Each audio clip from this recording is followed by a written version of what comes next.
Sweet pea killer caught in Thailand. Awaits extradition to UK. By Maverick Lefebvre, Sirikit Panya Buatong. Updated on March 30th, 2030. 5:35 p.m. EDT, CBS News. A British woman has been charged with multiple counts of murder, according to court documents released today. The suspect was identified as Rhiannon Lewis, otherwise known as the Sweet Pea Killer, who fled the UK initially in 2018 and has been on the run ever since.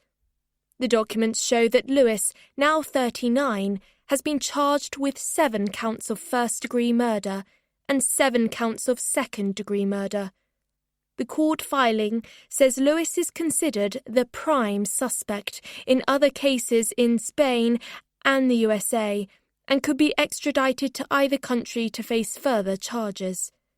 Lewis was arrested in the Maprachan Lake area of East Pattaya, Thailand, in a house belonging to German businessman Torsten Lange, found dead at the scene with several other bodies that had been there some time and are as yet not identified.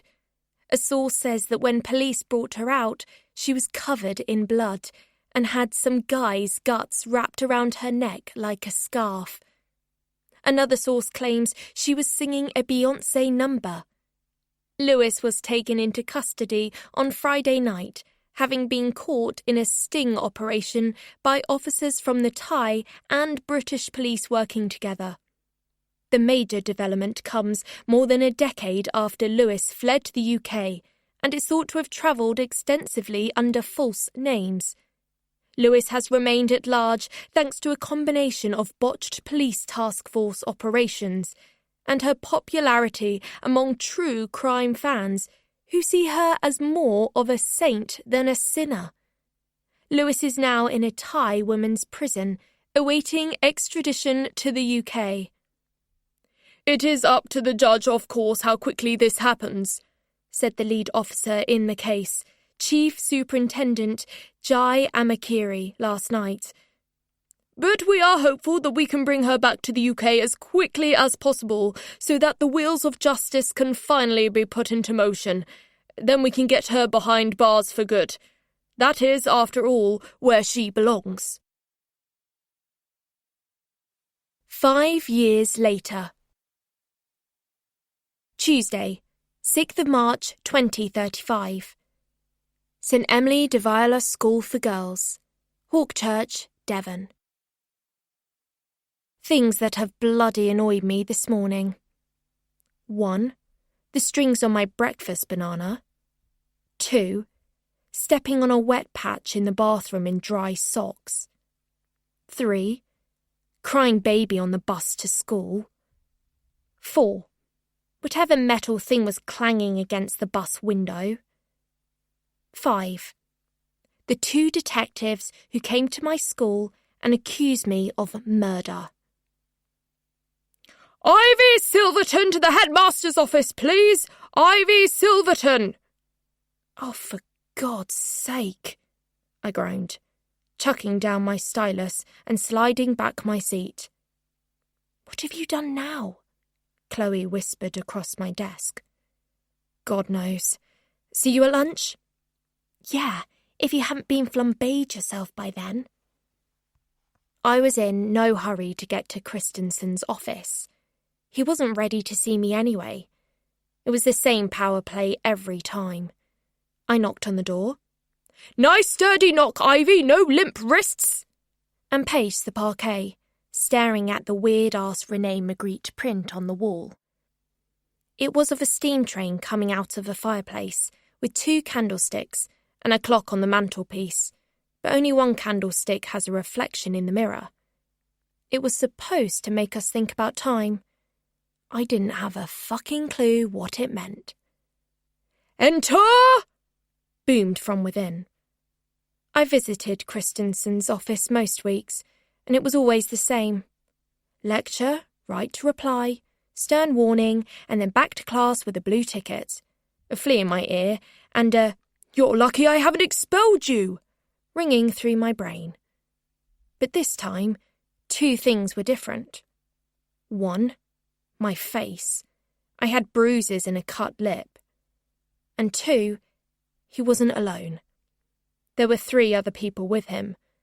I only recognised one, my mum's solicitor, Heather Werryman. Ivy, take a seat, please. These 2 gentlemen are detectives, D.S. Blunt and D.I. Sharpen. They have asked to speak with you. I frowned at Heather. Why are you here? They called me first, Ivy. I'm in loco parentis for Claudia. So what have I done this time? This time, the young detective D.I. Sharpen, a clean-shaven dude with a floppy fringe, gave a fake smile. Not the most detectivist of detectives I ever did see. He looked more like a gymfluencer than a cop. You're known to us, are you, Ivy? Christensen butted in, wiping the corner of his crusty mouth with his manky brown tie. Ivy has had some behavioural issues, but we're working through them, aren't we, Ivy? Oh, he really wanted that embellished Ofsted Grade 1 rating. Yes, Mr. Christensen. It's been a testing time. Her mother is poorly. It's terminal, I told the gym bro, right down the lens. So I'll be an orphan soon, and she's going to make me get rid of my rabbit. And she's packing me off to Australia. Heather huffed. You know it's not like that. Your mum? I'm sorry to hear that. Blunt cut in. He had curly hair and large cheeks, like my old hamster when he was stuffing his face with sunflower seeds. What happened to your face? She was attacked at the park last week, said Heather. Got into a scrape with some girls, didn't you? I can answer for myself, I said, with an extra bat of eye. Some prefects were saying homophobic things about me and my girlfriend, so I hit them. Both of them. Not one of them out, actually. But she's not proud of it, added Heather. No, absolutely not, I said, as though a glowing halo had appeared above my head. Sharpen seemed genuinely concerned and looked at my scabbed knuckles. Looks like you gave as good as you got, Ivy. I defended my girlfriend, yes, and I won. The older detective, clearly uncomfortable seeing a girl who's into girls, outside of a porn app, piped up. We're actually here because of your football coach, Kieran Andrews. I rolled my eyes. I knew he was going to do this. This is about yesterday, isn't it? I've apologised. He said we were square. Is this about him being a pedo? What do you need to know? He's grooming half the lower sixth. Proof? Boomed Christensen. I counted the proof off on my fingers. Amy Lassiter keeps his underpants in her locker. I've seen them. Carrie Graham has photos of his dangling participle on her phone. Maisie Walters-Finch walked in on him in the shower because he left the door purposely unlocked and he had a semi on. He only gets away with it because he's the son of the head of maths. That is all slanderous, Ivy, Christensen reminded me, shooting his cuffs. What? That he's the son of John Andrews, our actual head of maths? Do a DNA test if you don't believe me. You have any evidence of this? Asked Blunt. There's tons of evidence. Watch the CCTV outside the girls' changing rooms for 5 minutes. Hang around his office on a lunch break. Why does a girls' football coach even need an office? He brings them presents, lends them money, a tenner here, a fluffy pencil topper there. I know for a fact Jenny Endicott has borrowed books and taken them back to his house. And he always stares at our arses when we bend over in football or hockey.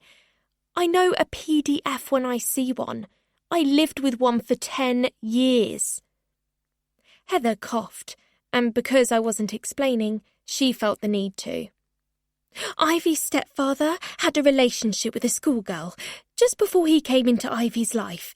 He was a registered sex offender. He left when Ivy was young. He left when I was 10, I added. I didn't find out he was a sex offender until then, and I was supposed to just accept it and not love him anymore. Ivy, they don't need to know all this, Heather interrupted. I've still got his sodding surname too. Blunt piped up. We'll need to look into this to see if what you're saying about Kieran Andrews is true, of course. These are serious allegations. I'm not allegating. I've been saying it for months, I cried. Nobody listens to me. I looked from man to man, then to Heather, standing by the bookcase. Is this why you're here? No, said Blunt. Mr. Andrews was found dead this morning, at his home on the seafront in Lyme Regis. Shit, I gasped. How? Stabbed 11 times. Oh my God. My heart pounded, but for some reason I felt like smiling. None of them were smiling, so I self-consciously covered my mouth like I was in shock. Then I really wanted to laugh, but I rolled it into a coughing fit, and Heather offered me a lozenge. She studied me like I studied that Magritte. When I was done coughing, I started sucking. I didn't realise it until the sweet was half sucked, that they were all staring at me. You think I did it? We're just trying to collect evidence at this stage, said Sharpen, removing a mint from his pocket and secreting it under his tongue. Mr. Andrews was killed between 8 o'clock last night and 5 o'clock this morning. You visited Lyme last night, is that right? I'm not saying another word without a lawyer, and not her either. I threw Heather a last look and folded my arms. Oh, for goodness sake, she huffed. You don't need a lawyer, just tell them what you were doing in Lyme. I went to see Chloe. She lives on Cobb Road, overlooking the seafront. Chloe Dancer, said Christensen. She's in Ivy's class, same age, deputy head girl, Reverend Dancer's daughter, from St. Catherine's. Why did you go and see her? Asked Sharpen. I went to see Chloe and drank Ribena, and then I went to the arcades, by myself. I like the skee ball. I collect the tickets. The prizes are a joke. 500 tickets for a bloody pencil sharpener. It's criminal. Why didn't Chloe go with you to the arcades? She doesn't like them, but says they're too loud. Did you meet anyone while you were there? No, I just played skee ball, got some chips, then I went home on the bus. I like doing my own thing. You can't always rely on other people. Like Chloe? Among others. Heather jumped in. What has this got to do with anything, Detective? Sharpen stepped forwards and took the lead. We're trying to build a picture of everyone's movements last evening, and Ivy, you and Kieran Andrews had a fairly blazing argument yesterday by all accounts, during a football practice session in which you loudly proclaimed he was grooming your girlfriend, the aforementioned Miss Dancer. He is. He was. Tell us more. We did argue, me and Chloe, at her house. I saw her phone in it had all these messages on it from him. He'd been buying her stuff, and he sent us some photos. Photos of what? I glanced at Heather, then back to Sharpen. What do you think? His Flickr album from the Balearics? Ivy! Shouted Christensen. His dick, of course. There were loads of messages dating back months. Blunt took the reins. So you go over to see Chloe, you argue about Andrews sending these photos, then you go straight down to the arcades and get chips. You didn't go near Anning Court where Andrews lives? I wouldn't even know where Anning Court was. So, if we looked on your phone or on your laptop, there won't be any searches or directions for Anning Court? I've never heard of the place. Heather bit her lip. Ivy, they will check the cameras all around the town. You need to be sure. I am sure, I snapped. I think I'd remember if I killed my football coach last night. Heather stepped back against the bookcase, like I'd blown her off course. You're all looking at me like I'm guilty.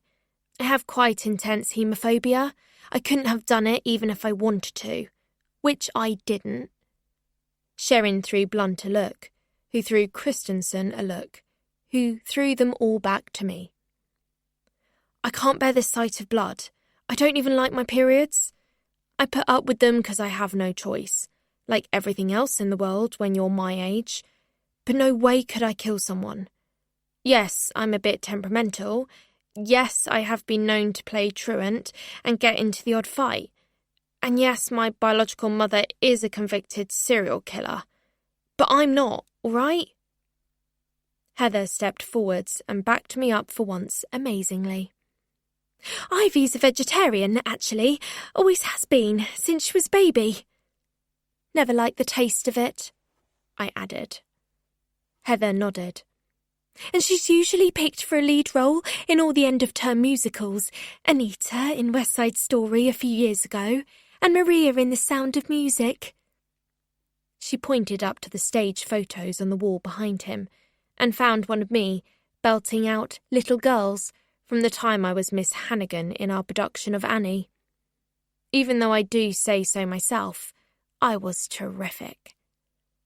That was opening night, just before I shouted at that guy in the front row to turn his phone off. Had detention for 6 months for that. Prick. I didn't know he was the mayor. Heather kept up the defence. She loves her animals. She has a house rabbit, some pet mice, and even puts food out for some crows that visit her garden. She's a really caring girl, and a very good footballer too. Just a bit of a troublemaker now and then.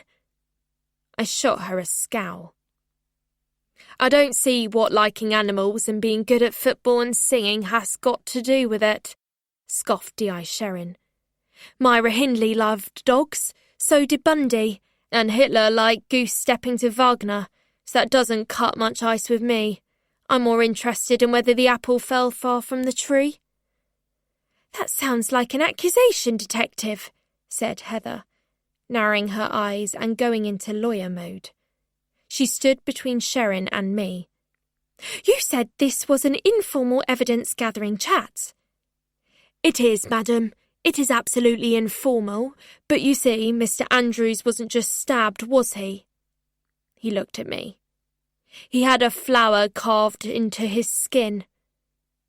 A what? I asked.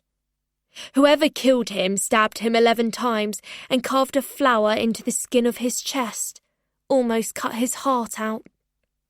I swallowed down the rising nausea and turned to the window to take a breath of non-existent air. God, that's gross. They were all still staring at me. Heather walked towards me and bent forwards. You went to see Chloe, then the arcades, then the chips, then home on the bus, yes? Yes. What time was the bus? 8:15. The electro bus back to Axminster. We can check with the driver if he... It was driverless, I clarified. Well, we can still check the cameras, Blunt assured. If you did go to Andrews, we will know, so speak now or... I did not kill Kieran Andrews, I proclaimed. A silence descended, and Blunt and Sharpen put away their notepads. Heather breathed a sigh of relief. Christensen sat back with a satisfied smile on his gammon mug. But I'm glad he's fucking dead. Ivy! Classes were suspended for the afternoon in favour of counselling sessions with candles and lavender and shit, but it was optional attendance, so Heather said she'd take me home. She stayed behind talking to the detectives while I grabbed my things and waited on the front steps, picking the scabs on my knees. The bleep of her Mercedes heralded her arrival. She stood beside me on the step as I got to my feet, tucking my bag over my shoulder. You think I did it as well, don't you? I asked. I don't actually, she sighed, as we walked to the car. I don't think you're capable of that, but I know you hated him, and how deeply you love Chloe. I threw my bag in the back and got into the passenger's side. When both doors were shut, she turned to me. "How's Claudia today?" "Still dying." Heather seemed awkward, and I didn't like her face. She had some orange juice and a bit of toast and marmalade. She says she likes sharp foods, citrus and stuff. She can taste them better. "Are the new carers any better?" "Yeah, they do everything for her. The lunchtime one yesterday changed her bed without being asked, and the one last night stayed for a full 2 hours and chatted, even though she's only getting paid for one. Turns out they went to the same university. I don't have to tell her about this, do I?" Heather shook her head, eyes creeping to the tiny glass bottle hanging from my necklace. She lifted it up and inspected it. "That's pretty." "My grandma sent it from Australia. It's some of my dad's ashes." Heather dropped the bottle like it was hot. "Oh, I see. I'm sorry." "I miss him, even though we never met. Is that weird?" "No, I don't think so." "Still doesn't make me want to go to live in Australia." "Let's not do this now." She went to start the engine, but stared at the bushes through the windscreen instead. "Did you go to Andrew's last night?" Heather wasn't going to start the engine until I answered. "Yes." She fogged up the windscreen with breath. "Did you Google his address?" "On a school computer yesterday. I deleted the search history, though." "Oh, my God." Heather leaned her forehead against the steering wheel. "Oh, Ivy, bloody hell. You're going to be on cameras. You're going to—" "I snuck in through the back of the dog park. It's fine. There's no cameras there. But anyway, I didn't kill him, Heather. I was just going round there to— I don't know why I was going round there. I just wanted to do something. And then I did go round there.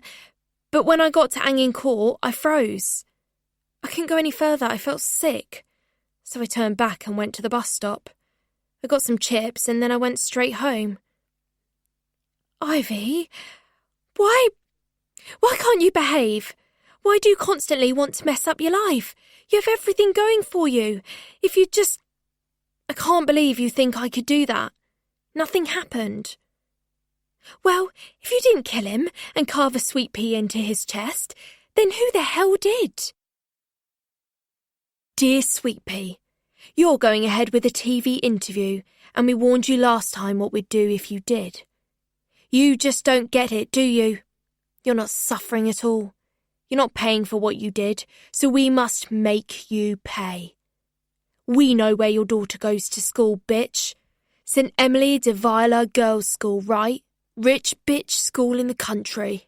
She wears a burgundy and black uniform, and she has curly hair in a green phone case with butterflies on it. We'll be waiting for her, and we'll do to her what's been coming to you. Now you're in prison, you're not going to get justice, but we are. I'll make her scream, and she will die in pain just like you should, bitch. Your sweet little Ivy is going to die, and I will stand over her body laughing. If you aren't going to pay, she will. Sorry, Sweet Pea. Nobody is coming to dig you out of this one." The fiends. Later that day. As I made my sluggish walk up our gravel driveway, I noticed the crows gathered high in one of the trees encircling our front lawn. I walked across to the low wall separating the garden from the road to see the food, a handful of mixed berries and pumpkin seeds I'd put out that morning, gone, replaced with an electric blue ring pool, a rubber band, and a shard of broken china. "Thanks, guys," I said, taking the offered gifts. I've got quite the collection now. I keep it all in a shoebox in my bedroom.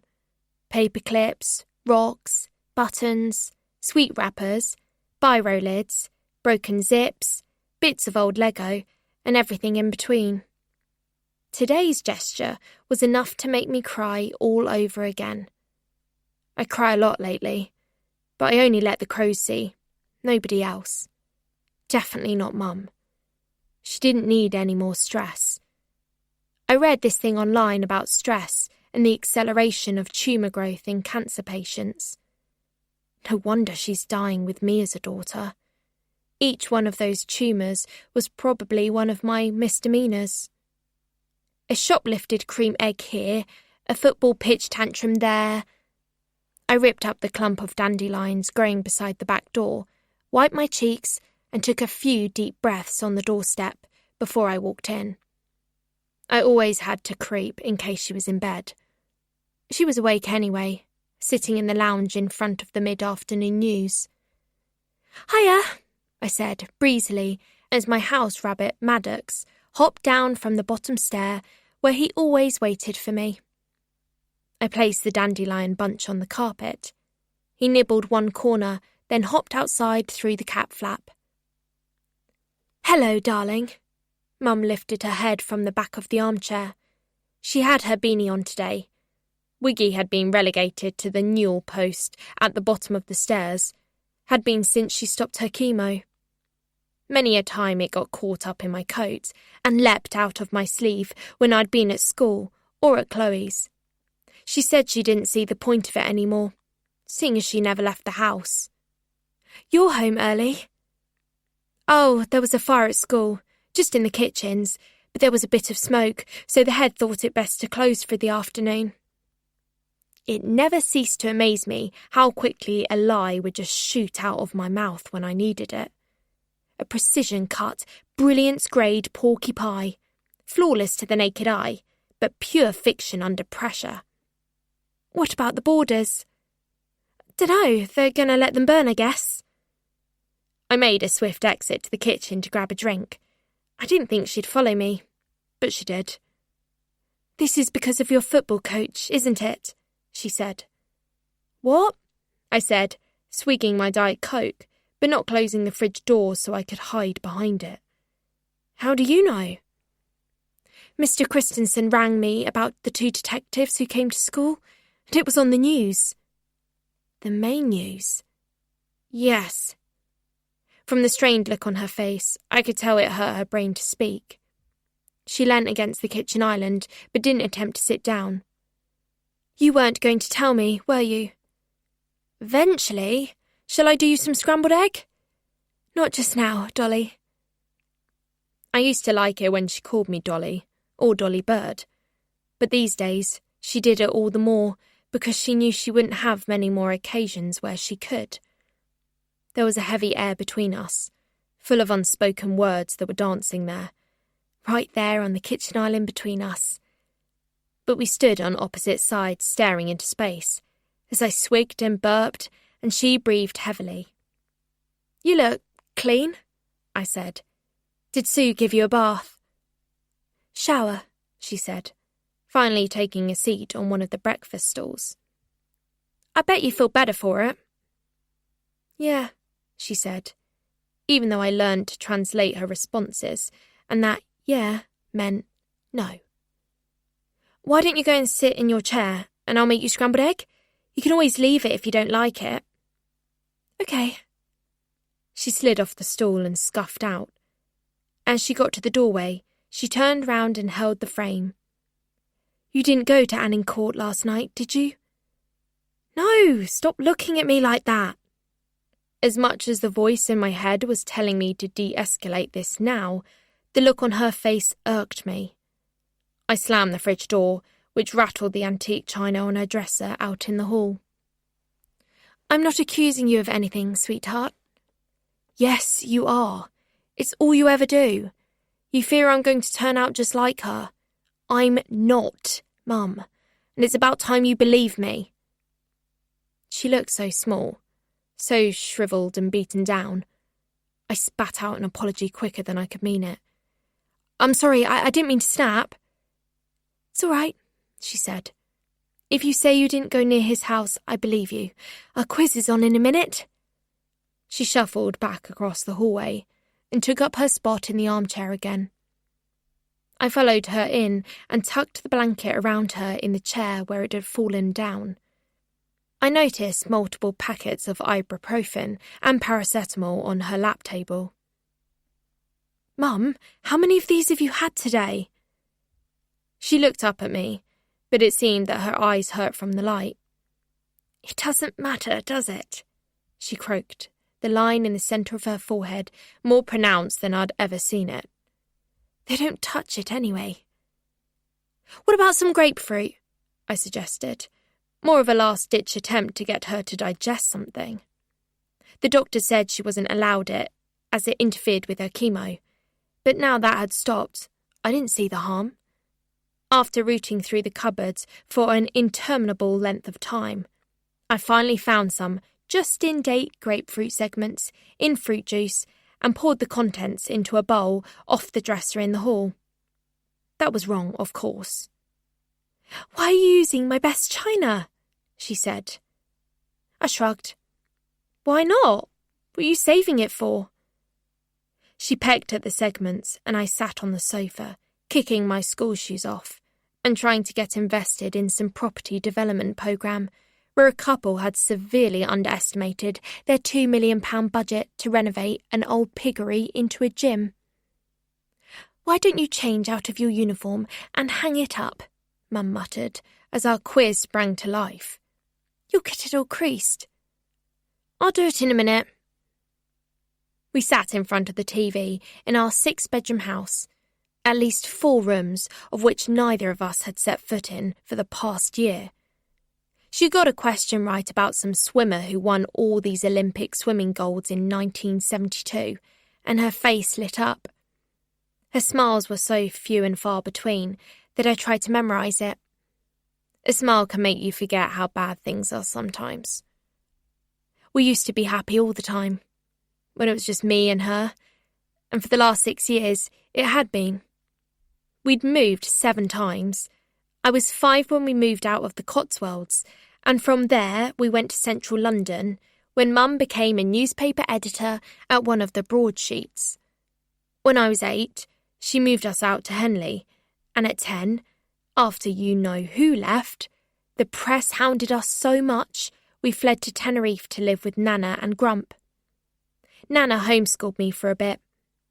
When we came back to the UK for Mum's new job at The Guardian, we hopscotched from Hertfordshire to Chigwell to Hampstead before the Paps found us again, and Mum decided to finally settle in Devon and work mainly from home.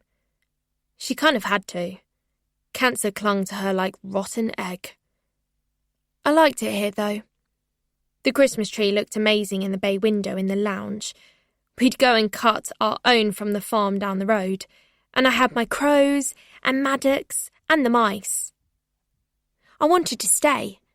I wanted Chloe to move in so we could be a family. But then I remembered, I'm 16, still a kid, and nothing stays mine for long.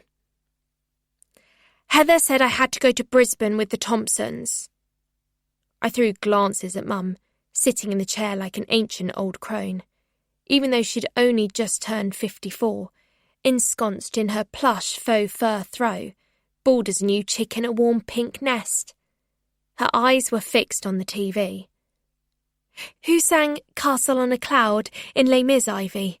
You know that one?" "Cosette. Heather said I had to go to Brisbane with the Thompsons, Mum."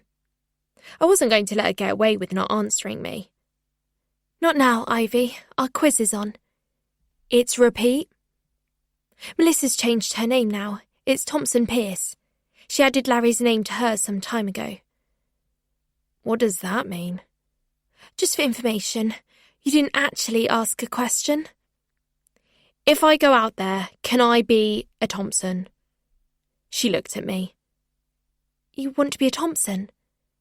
"Yeah, well, it was my dad's name, wasn't it? Do you mind?" She smiled. For a flash, I thought it signalled everything was okay. "Of course I don't. You should have AJ's name. We'll ask Heather about it. I don't know what we'd do without her. She's been like another mum to you." "I already have another mum." I saw her face fall as one contestant walked away with £5,000. I got my phone out and flicked to my bookmarks. "I looked up the suburb where the Thompsons live," I said. "It has a really bad crime rate." "No, it doesn't." "I swear it's true. and the current figures show they're 12% up on last year's for crime in the area. It's only moderately safe to walk around after dark if you're a woman. Delaney's Creek is a safe area, she said. I know all about it. I scrolled down. Common assault was up 34% in the last 6 months alone, fueled by drugs. Massive drug problem. I could get in with the wrong crowd. I would get in with the wrong crowd. No, you wouldn't. Burglary, murder, armed robbery.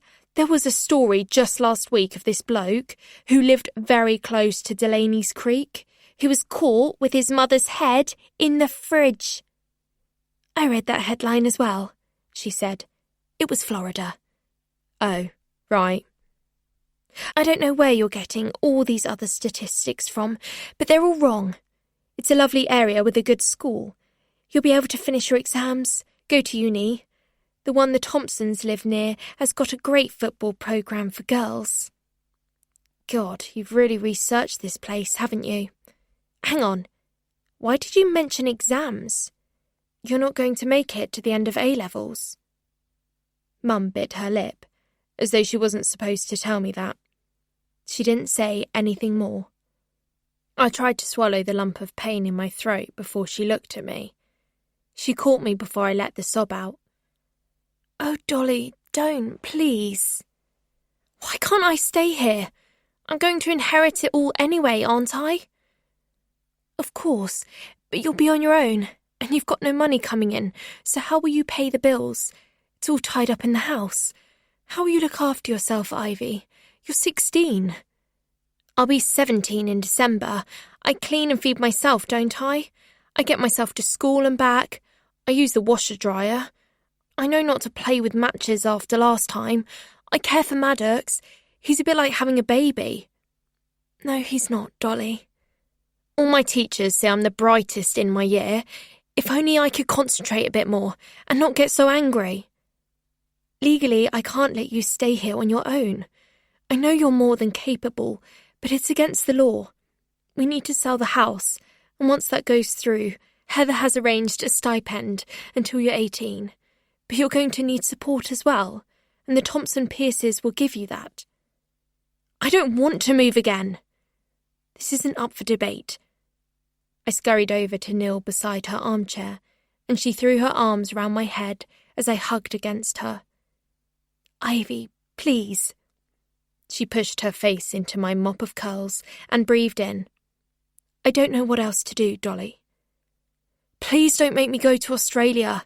Isn't there anywhere else? No, sweetheart. I wanted to snap back at her, say something like, yeah, well, you made damn sure of that, didn't you? Alienating me from all your friends just 'cause a few of them sold stories. Moving me out to this godforsaken wilderness so I couldn't make any friends. But one look at her sunken eyes and her half-eaten grapefruit was enough to shut me down. The bowl and spoon clattered beneath me. Maddox had hopped over to sniff at it. Look, Mum, I giggled, nodding towards him as he tucked in, begging for a moment of laughter from her, like we used to have. Something to make the pain line disappear for a moment. But she already had her head resting against her hand on the armrest, and the pain line was blacker than ever. I want someone to look after you. Your grandmother's stopped drinking now. She's found a good man in Gary, and she's held down a job for the past year. She kissed my head. I'm glad we made up. What will happen to Maddox? I asked, picking him up and nuzzling his warm head against my neck. Maybe you could give him to Chloe. She's allergic. Couldn't he come with me? I shouldn't think so. She twiddled my ringlets. Normally I didn't allow anyone to touch my hair, but dying people were the exception. And Chloe. What about my mice and the crows? Who will feed them? Oh, for God's sake, stop putting obstacles in the way of everything, she snipped, pinching at her temples.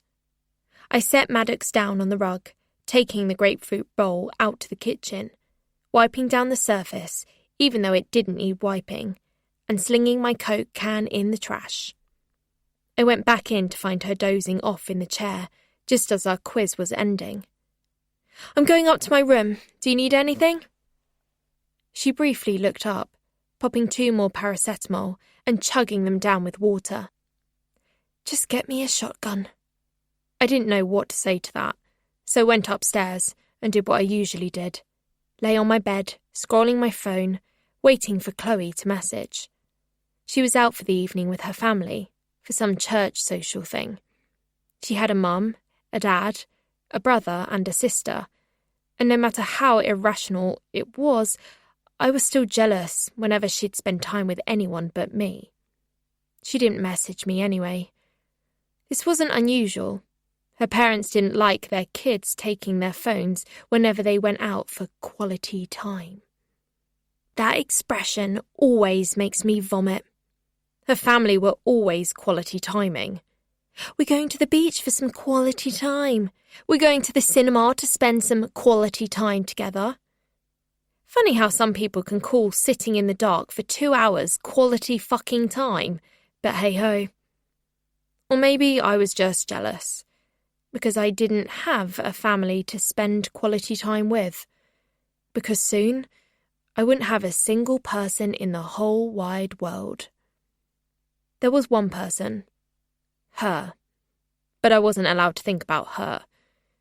I'd promised Mum a long time ago that I'd never Google her, that I couldn't ask about her, that I wouldn't watch the documentaries or read the books about her. It was a pact we made when I first asked about her, age 10. A girl at school had mentioned it. "Isn't your mum that serial killer?" All Claudia had said was that my birth mother had hated me, that she killed my dad when he tried to kidnap me, and that she gave me to Claudia after my birth. That was it. Then, about a year ago, me and Chloe looked her up at school one afternoon while we were making out in the library. We hadn't got far because what my mum said would happen happened. I found out just how she'd killed my dad and what she'd done to him after. I puked up Eggs Benedict on the zigzag carpet. She is a serial killer after all. She has done very bad things. She's not supposed to be celebrated like she still is in the press and online. But she was alive. She is alive. In some prison. And her blood coursed through my veins. Even if she was locked up forever, she was the only family I had. I typed her into Google, then quickly turned it off before the searches came up. I put my phone on my nightstand and grabbed the golden ivy frame from my desk. I stared at the grainy picture of my birth dad, AJ. His smile was my smile. His eyes were my eyes. My hair, the curls. We even had the same nose. He was sitting on the sand at sunset in his board shorts and laughing heartily. I ached to hear that laugh, to see if he had my thumbs, my sense of humour, to ask him if he liked musical theatre like Mum did, or what his favourite books were. Where would I have got my love of football and reading and animals from? I clutched my little ashes bottle, holding it against the hot part of my cheek. "Please haunt me," I whispered. "Please come back." I don't know why I cried for a man I'd never met, but I did, quite often. It was like the part of me that's made from him was crying, but the part of me that's made from her thought crying was stupid. I didn't realise Mum had come into the room until I felt the bed dip and a hand rest on my shoulder. "Dolly?" I turned over on the bed and cuddled into her, and we sobbed together. "Please don't say that thing again about shotguns," I sniffled. "I don't like it when you talk like that." "I'm sorry. Don't say silly things." "I won't." She squeezed me so tightly I could barely breathe. "Have you heard anything about Cabaret yet? They're announcing the parts this week." She went silent. We'll have to see about picking up your driving lessons again soon, won't we? So you can have a bit more independence. I don't need any more driving lessons. I've had hundreds. I just need to book my test and not threaten to drive into any more pedestrians. I lost the will to hold back the tears anymore. I hated when she did this. I squeezed her as tightly as she squeezed me. I know you're scared, baby. I'm scared too, but I'm not going to be here for much longer. I need to know you're taken care of, and the Thompson Pierces will look after you. She stroked my curls from my face and kissed my forehead, her lips lingering like they never wanted to leave it.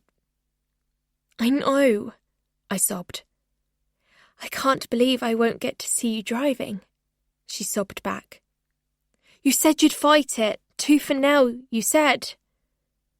I have done. I can't take this pain anymore. I don't have the energy. Fight it for me. Some things are too strong. I want you to go to Australia, all right? Will you do that for me? No. Don't make difficulties, Ivy, please. This is hard enough. They'll come over for my funeral. They'll sort out my effects and the house sale, and then that's where you'll go. Her face was a mask of pain. I stared down at the picture of my dad between us. Are they like him? No, AJ was a one-off, but they'll be kind to you at least, and they can tell you all about your dad. Then, when you're 18, you can do as you please, and when you're 21, you'll have the rest of your inheritance so you can get yourself properly set up. I've asked Heather to open a high-yields account. I'd rather die too, Mum. I don't want to be on my own. Now, don't you start saying silly things. I thought she would shout at me for saying that, but she didn't. All the shout had gone out of her. She just cuddled me in, and I eventually told her I would go. The words tasted like sour grapefruit on my tongue, eating away at my flesh as I said them.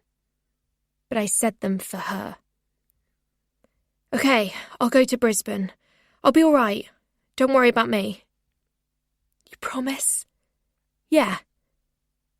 Seemed to put her mind at rest because the pain line between her eyes disappeared and the tension left her arms as they held me. Good girl. You're a good girl, Dolly. My beautiful Dolly bird. Can we watch a movie later? Miracle on 34th Street. I didn't need to say it. She knew she wouldn't be here on Christmas Eve to watch it with me like normal, while we pigged out on homemade gingerbread cookies in our matching M&S pyjamas. Go down and preheat the oven. Just for a moment, as we were watching the film in the lounge and Santa was doing his signing thing for the little deaf girl, I imagined it was Christmas again. That our tree that we picked together was all decked out in the bay window, and Maddox was sniffing around the presents, and we were making plans for next year, and talking about a holiday or getting a puppy. All the presents wrapped up, containing all the things I could ever wish for. I never wanted for anything. She saw to that. Now the only thing I ever wanted was the only one I couldn't have. We cuddled up on the sofa, and by the time the little girl had everything she wanted for Christmas, a mum, a dad, and a baby brother, Mum was snoring softly beside me. I woke up in the same spot the next morning. But Mum didn't. I pressed my hand to her face. It was freezing. Mummy? I pushed her body off me and let her slump down on the sofa. I stood there, staring at her chest, waiting for the breath. It didn't come. Mum, wake up! But the line had vanished from the centre of her forehead. She looked happy, peaceful, serene. No more pain. My voice echoed through the too big house. Mummy, please, please wake up. I don't want to be on my own.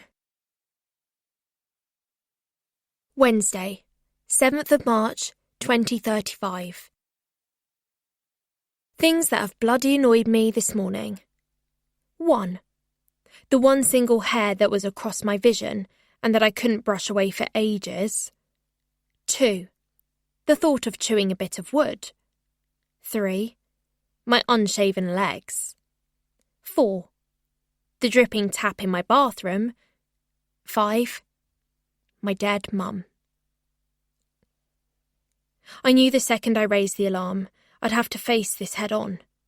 I knew the second the paramedics came up that driveway, or Heather let herself in and embraced me and stroked my hair as she normally did, I'd have to admit this was happening. But while Mum was there, on the sofa asleep, it wasn't. I still had her and everything was normal, and I wouldn't have to leave. So I pretended it hadn't happened.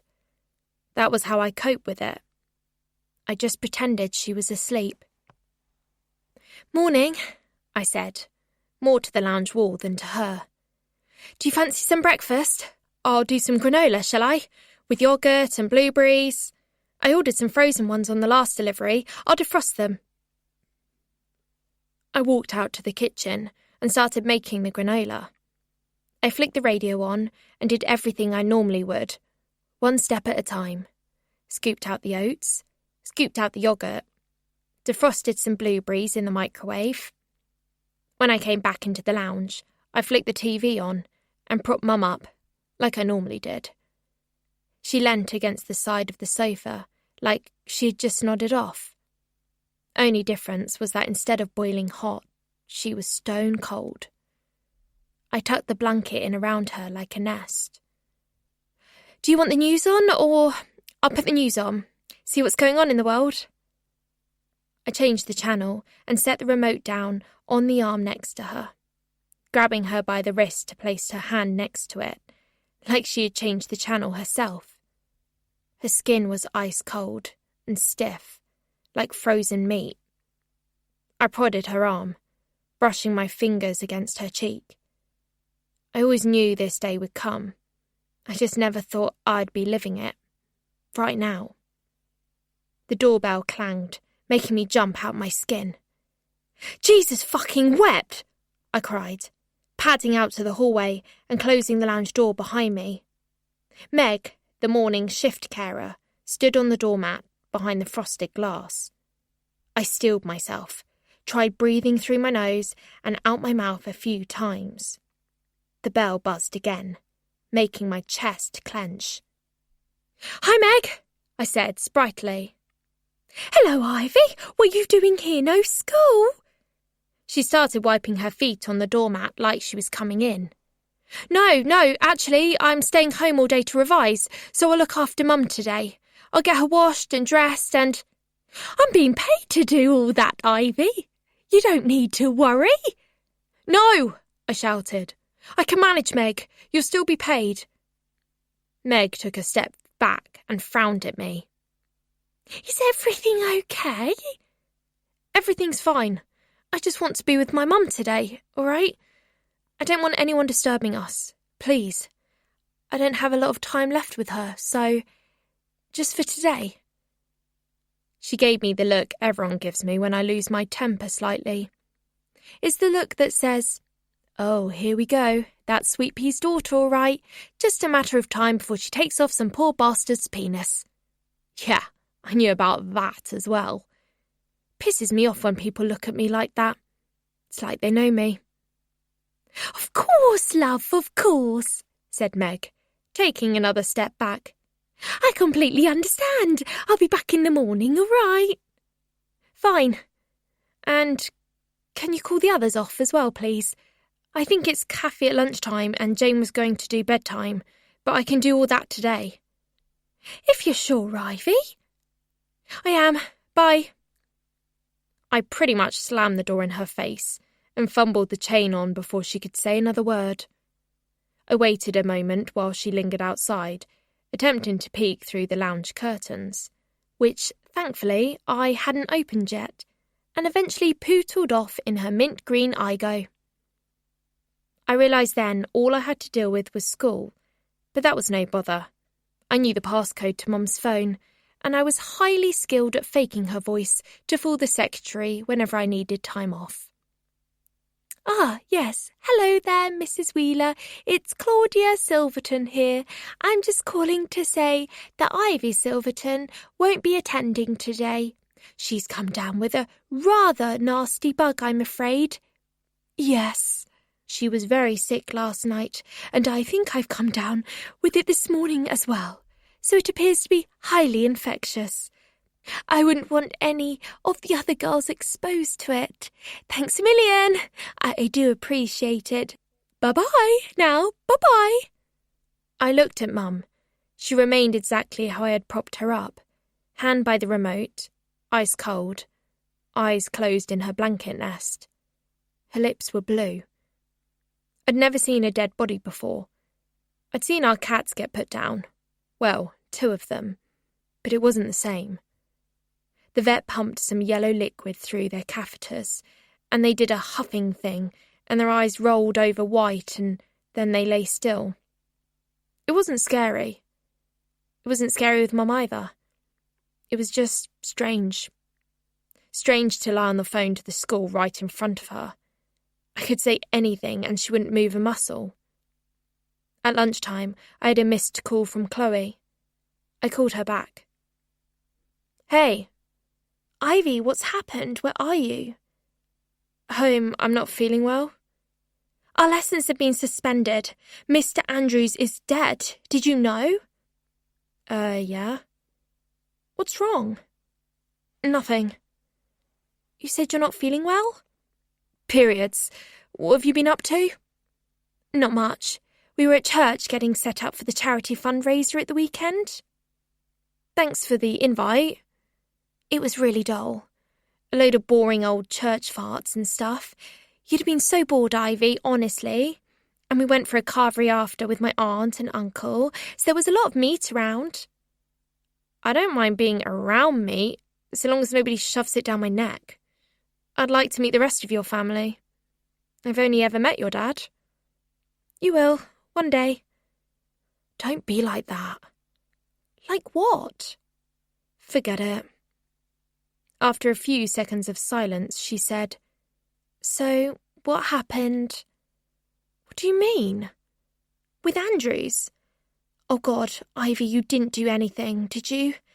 Tell me you didn't do it, please." "Of course I didn't do it," I harsh whispered. "Why are you crying?" "Because there was a sweet pea carved into his skin," she hissed. "It's in the paper my dad gets." It wasn't definitely a sweet pea. The artist's impression on the news made it look more like a pansy, actually. "Was it you?" "Do you honestly think I'm capable of that? You were there on the netball court when I fainted after Jodie Effingham's nosebleed. And when Rose Burns cut her wrist in biology. Oh, I can still see it going. Drip, drip, drip on the floor." "But you hated him. Everyone heard what you said, how you said it. Your eyes went black. Next thing I know, our classes are being suspended because he's been stabbed, and there's a flower carved into his chest. It's like something she'd do." "Well, it's not something I'd do, okay?" "So who was it then?" It was stinging on the tip of my tongue to tell her. I told her everything else. I had shared with her my innermost private thoughts over the past 11 months. But now, for some reason, I did not want anyone knowing what I knew. "I don't know," I said eventually. "I set out to go and see him, but I went to the arcades instead. The idea ran out of steam. Good job I didn't go, isn't it? Who knows what might have happened? He could have killed me too." "Who's he?" "Whoever killed Andrews." "How do you know it was a he?" "Law of averages and all that." I was blushing by this point, so I was glad she couldn't see me. As if by magic, the blush cooled the second I caught sight of Mum in the lounge, still in the armchair, still unmoved. "Look, I have to go. Mum needs me." "Oh, yeah, sorry. I wasn't accusing you or anything. I think I'm just a bit freaked out by it all. How is your mum today?" "She's absolutely fine. Okay, well, bye!" I ended the call and went back in the lounge to sit with her. I could still hear that irritating way I said, "Bye," into the phone, echoing all around the house. No way was Chloe going to accept that. But at that moment, I didn't care. I was entitled to be a little odd today, wasn't I? I sat beside Mum and stared at her for the longest time. Whole hours passed. She was there, like always, but gone, like never before. Beside me, but far away. A memory flashed up of being at nursery and her coming to pick me up. I was sitting at one of the little tables with a friend, and we were colouring in, and when I looked up, Mum was there and she was crying. She said it was because she was happy I was having a good time. Must have been my first day. Maybe it wasn't. Either way, I've never forgotten it, because for such a long time I didn't understand why me being happy made her sad. Now I know. It was because I was okay without her. I couldn't fathom at that moment how I would ever be okay again. "Mum," I said, not a flicker. "I'm a lesbian." Nothing. Well, that was easier than expected. "And I fingered Chloe on your bed once, and I wank at least 3 times a week, sometimes more if the feeling takes me." Still nothing. "I used your Amazon account to buy those sex toys that time. You weren't hacked. I didn't think you check. And you know when I was 6 and you caught me and Jemima Pickles in the Wendy house doing amateur gynecology with the plastic knives and forks? That was my idea, not hers. It was sort of funny. And the time you found that poo in the bath, and when your vase got broken, both times that was me, not the cat. Mum, can you tell me more about Rhiannon?" I waited, convinced that at the sound of that name she'd at least open an eye, or sit bolt upright and start shouting, "Do not mention that bitch's name in this house!" Either that, or she would give me the look. The look that said, "Oh Christ, she's turning into her." Like when I was 6 and she caught me knocking the heads off dandelion clocks with a toy golf club. She asked me why, and I proudly announced, "Because I'm an executioner." Apparently she forbade me from going in the garden for weeks after, but I don't remember that. I just remember the look. "Oh my God, Mum! Rhiannon is coming up the drive! She must have escaped from jail!" She didn't bat an eyelid, despite my best acting and loudest enraged voice. No look, no nothing. I picked up her phone off the coffee table and I Googled Rhiannon's name. "I'm looking her up, Mum. She's my real mum, you know. I want to be just like her when I grow up." Still nothing. Rhiannon's mugshot came up, and my heart pounded, like it usually did when I saw her online or on the news. I checked Mum's face again. Still. I switched to YouTube on the TV and started to type in Rhiannon Lewis documentary. I didn't need to type many letters before a host of videos popped up. How she was caught in Thailand, clips of her being led up some aeroplane steps, clips of her covered in a grey blanket being led into the back of a courthouse. Some way too tan journalist type, called Guy Majors, had done a load of videos on her. Majors presents Craig's story. I lived with a serial killer. Majors presents How Sweet Pea's father made a monster. Majors presents The Bad Seeds, the dark fandom behind the Sweet Pea killer. I checked on Mum again, checked for the breath that wasn't coming. I clicked on the Bad Seeds video. The fans and their Spotify playlists, their Etsy-produced T-shirts and blood-splattered Converse. The screaming throngs gathered outside the court where she was brought after she was extradited. Each one had something to say to the reporters, waiting for a glimpse of her. "She doesn't belong in there. I don't care what she did. They fear what they don't understand. She was in control. That scares men. I'm going to write to her every single week. We love you, Rhiannon. She's not evil. Read the books. She's funny. She's very misunderstood. She took justice into her own hands. Isn't that what we all want to do?" When I couldn't take any more of the screeching devotion or Guy Majors posing outside various locations linked to Rhiannon, I clicked on another video, presented by a writer called Freddie Lytton Cheney. Like Majors, he'd written a bunch of books about Rhiannon, but his books were, according to him, biographical and not sensationalist like the Majors ones. His videos were all personal appearances, or him at book launches. I clicked on the first one and watched. He seemed to adore her, but then he would. She'd made him a lot of money. I stayed beside Mum for 6 hours, ordered a Deliveroo, which I was never allowed, and binged every video about Rhiannon I could find on YouTube. Born to Kill, World's Deadliest Females, Evil Up Close, Why Psycho Bitches Kill, Murders That Shook Britain, Killer Fandoms, you name it. By 5 o'clock, I was something of a Rhiannon expert. But it was all sensationalised, and all the criminologists and serial killer experts who popped up to wax lyrical about her were there to make it very clear that they, under no circumstances, condoned what she did, and that she was evil personified. But there was another side to her coming through. A saviour, a protector, an avenger.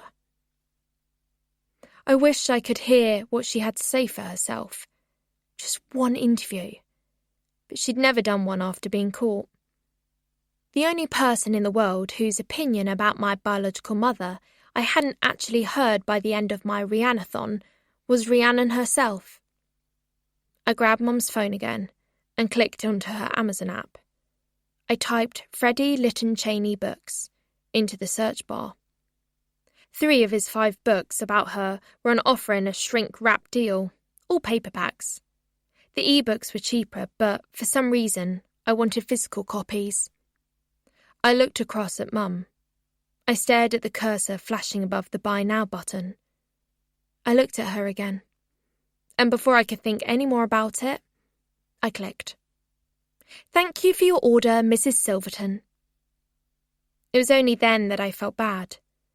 Not only for binge-eating greasy food, which gave me a stomachache, but for binge-watching Rhiannon and buying Rhiannon's stuff on Mum's credit card. Stuff she would never let me have. But she was gone now, and I was still here. The phone rang. I let it go to answer phone.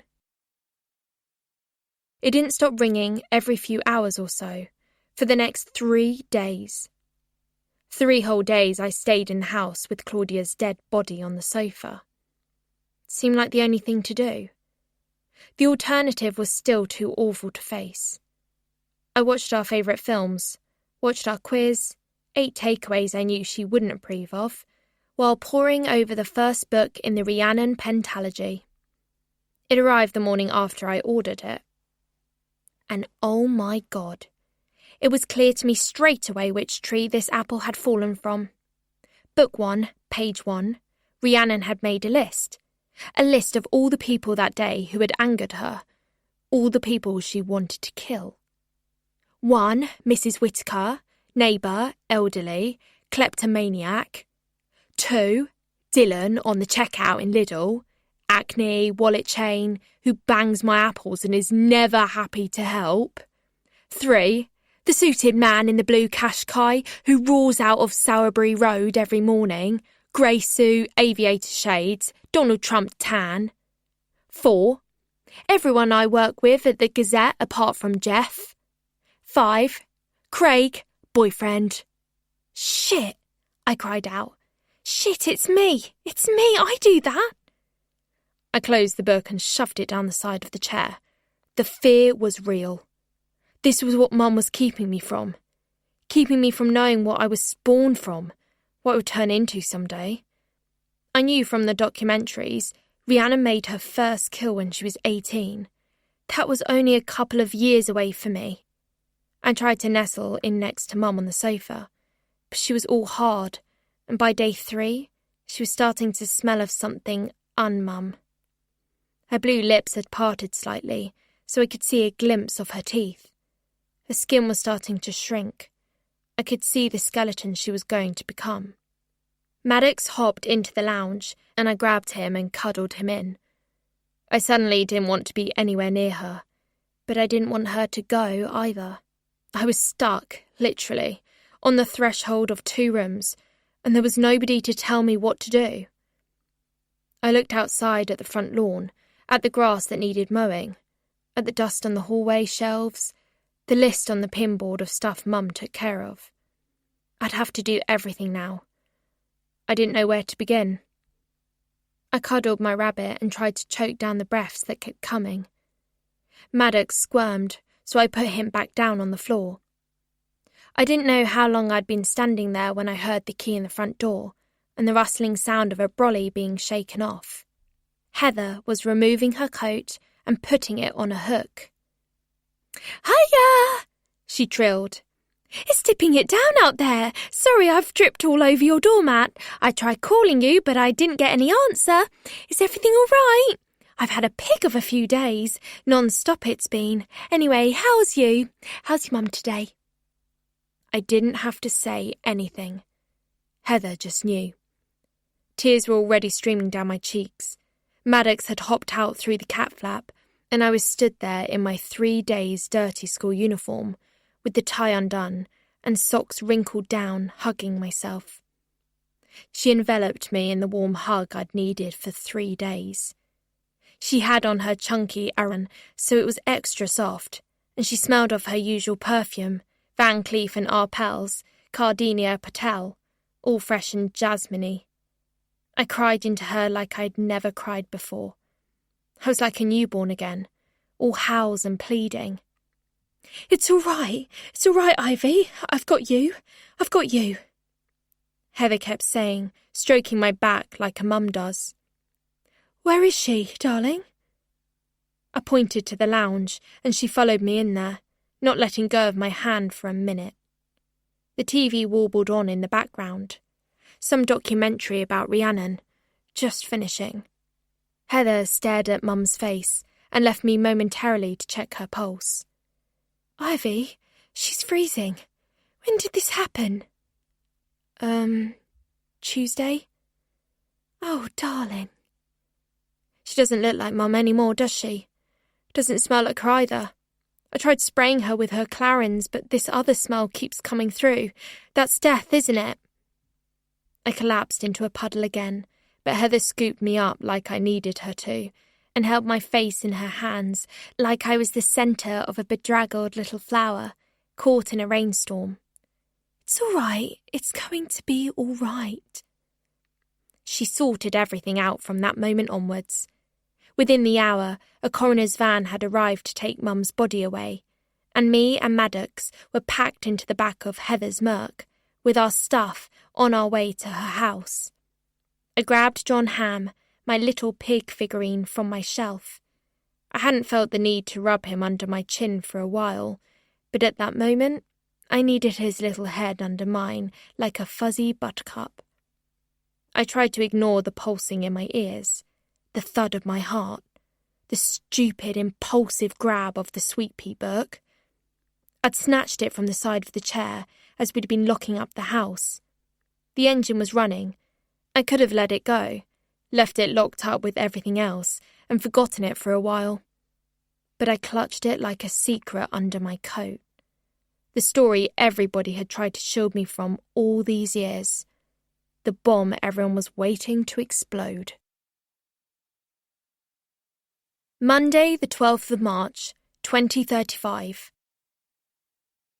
St Emily de Violas School for Girls, Hawkchurch, Devon. Things that have bloody annoyed me this morning. 1. Maddie Evans for stealing my girlfriend. 2. Annalise Caldwell for being Annalise Caldwell. 3. Old crossbreed for being utterly ineffectual at pastoral care. 4. Senora Martinez for being a little bitch snitch. 5. Christensen for making me go on extended leave to grieve. Prick. 6. My birth mother, Rhiannon Lewis. For everything. I'd continued reading the first Rhiannon book all through breakfast under the table. I wanted to get to the part where Rhiannon met my dad at work, as I didn't know that story, but there were too many distractions. For a start, there were paps outside the front of our house first thing. I saw them on the doorbell app on my phone. They were asking to speak to me. "Come on, we only want to know your side of things, in your own words, Ivy. Come on, we don't bite." To be fair, one of them looked like he did bite. He reminded me of a shark as he peered into the fisheye lens. Big teeth chewing gum, wide mouth, grey overcoat. I was so glad I wasn't at home. And then these two detectives came round to Heather's. The same ones who'd come to the school, Blunt and Sharpen. They had CCTV of a masked figure breaking into the school a few days before Andrews was murdered. "Seemed like a scouting mission," said Sharpen, as I watched the footage. "Probably how he got Andrews' address. We believe it was the same guy in Anning Court the night he was killed." "Well, it's clearly not me, is it?" I said, snapping their police-issued tablets shut. "I have no idea who that is." I left the detectives in the lounge talking to Heather and her husband Dan while I went back to the breakfast table and my book. I had just got to the part where Rhiannon talks about meeting AJ for the first time. "We have a new kid in, called AJ, Claudia's nephew from Australia. I say kid, but he's actually 19 and on a gap year. His top half dresses like he's going to the beach. His bottom half has just come back from Glastonbury. He's actually very good looking, tall and tanned, covered in friendship bracelets, and he smiles all the time. You know when people say a smile can light up a room? AJ has a smile that does that." My heart pulsed. "That's my dad," I thought, with a warm feeling. Then my toast clogged up in my mouth and I couldn't swallow it, and I realised something. I was going to have to read about them having sex, and her killing him. I continued reading it in the car on my way to school. "Claudia never liked you knowing about her," said Heather as she drove. "Well, she's not here to stop me now, is she?" "Just be careful, all right?" "Why?" "Well, there's a lot of information in those books that you won't already have. A lot of detail." "Yeah, I know." The car got going again after a brief stop at the lights, and the conversation seemed to be over. She turned up the radio. Pretty soon we swung into St. Emily's Way. Heather pulled up to the curb to let me out. "I still think it's too soon for you to be going back, Ivy." "I can't sit at your place all day. I'll go crazy. Not Rhiannon crazy, but any trouble you call me." "Pop the boot?" I retrieved my bag just as the bus pulled in ahead of us. I watched as Chloe followed a load of other girls out. She looked round at me, briefly. Then another girl, Maddie Evans, called out to her, and she walked off with her without so much as a smile back at me. I had texted her about Mum, and she'd responded with an obligatory, "Oh, babes, I'm so sorry, kiss, kiss." And that was it. Nothing more. I slammed the boot shut. "Hey, take it easy," Heather called out through her open window. "Sorry, I'll see you later." I walked in the same direction as Chloe and Maddie, holding back behind a throng of other girls so I couldn't hear what they were saying. I knew they were talking about me, though. It seemed like everyone was. Every eye was in my direction until I caught it and it turned away. The walk to my locker outside the changing rooms was endless. Chatters, sniggers, snatched conversations, including the words killer or sweet pea. Even the dinner ladies seemed to be whittering on about it as I passed the kitchens. I could hear them over all the clang-clang and wafts of burnt pies and mash. It didn't end when I got to my locker either. There was a wad of paper shoved through the gap. I pulled it out. It was the front page of our local newspaper. "Sweet pea killer linked to PE teacher stabbing." This wasn't a new thing. Sweet pea-based bullying. I was quite used to finding red paint daubings or Jellycat aubergines cut in half stuffed in the top of my sports bag, or news articles wedged into books I'd left out. It was always the same whenever a Rhiannon story hit the news. Heather had been careful to keep it all away from me for the past week. I realised why now. The police hadn't questioned me again about it, so I figured I was in the clear. But obviously the school did not. Several girls walked past as I stood there reading it, nudging my shoulder and giving me full evils. I folded up the newspaper and posted it in a neighbouring recycling bin, swiping my ID to open my locker. "Hello, Ivy, how are you?" came a voice. Mrs. Crossley's substitute PE teacher. "I was so sorry to hear about your mum." "Did you kill her as well?" shouted another voice. Annalise Caldwell and her blonde mob cackled as they lingered in the background, staring hard until they got their desired reaction. I looked away. Crossley did nothing to punish them. She had no skin in this game, and she just said, "Rise above it. Will we see you at footy later?" "I expect so." "Good girl," she said, sweeping off with a swish of her pleated skirt. "Good girl, Ivy," mimicked Crudhole when our authority figure was out of earshot. "You're finishing what Sweet Pea started, are you?" "Say it again without your herd of cattle, anal lies, and I'll be impressed." She laughed. The cattle mooed along with her, practically in harmony. "We know you killed Mr. Andrews. It's written all over your face." "That's funny, 'cause last time I checked he spunked all over yours." The cattle gasped. Anal lies did not, just smirked without denying it. "The police know it was you. You did it 'cause he was shagging Chloe." "He was shagging everyone." The cattle threw their leader a glance but said nothing. But Anal wasn't done. "Including you?" I stuffed my sports bag in my locker and pulled out my satchel of Spanish texts. "I wouldn't shag him if it was only him and cucumbers left." "Yeah, right. Like you have any right to be fussy," she spat. "At least I don't shag my mother's boyfriends." It went on and on like this for some time. Barbs back and forth. She seemed to be very hung up on the Sweet Pea thing especially. They all were. Like I was some sideshow in the London dungeon, and they were waiting for me to spring out at them with a knife. "Sweet peas are toxic, Anal, so if I be poisonous, best beware." But Anal stood her ground. "What are you going to do, kill me as well? Then you'll be a serial killer just like your mum." "I wouldn't kill you," I said, matter-of-factly. "I'd just torture you." Her face retained its rictus grin, but her eyes stopped smiling as I pulled out the book and waved it in front of her. "Don't you know what she did, my killer mum?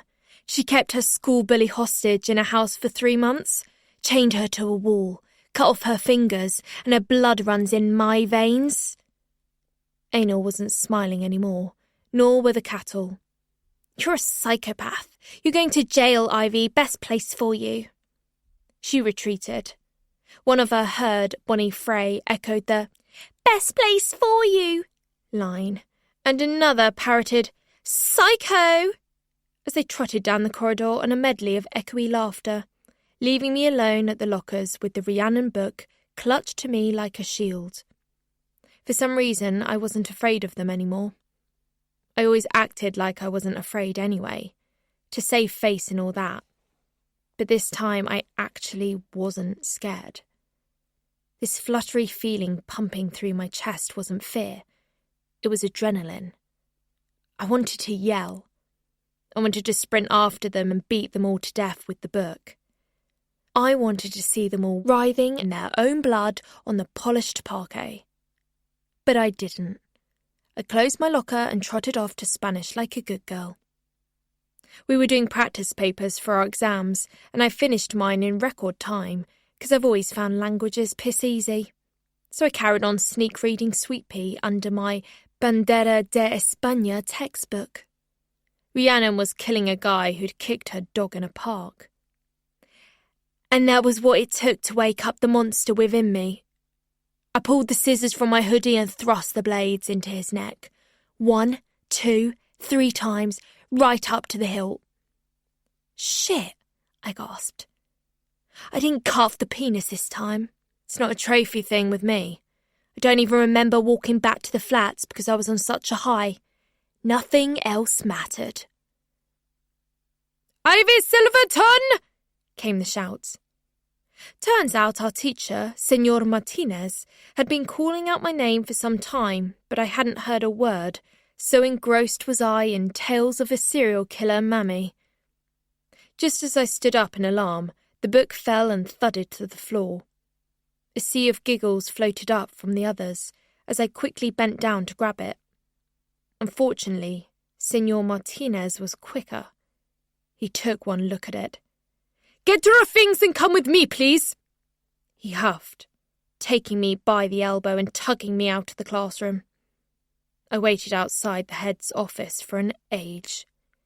Nothing but a bunch of fake flowers draped in cobwebs, a well-thumbed school prospectus with a spud of chewing gum inside the back cover, and that sketchy asked Magritte to pass the time. I listened in to the call Mr. Christensen made to Heather.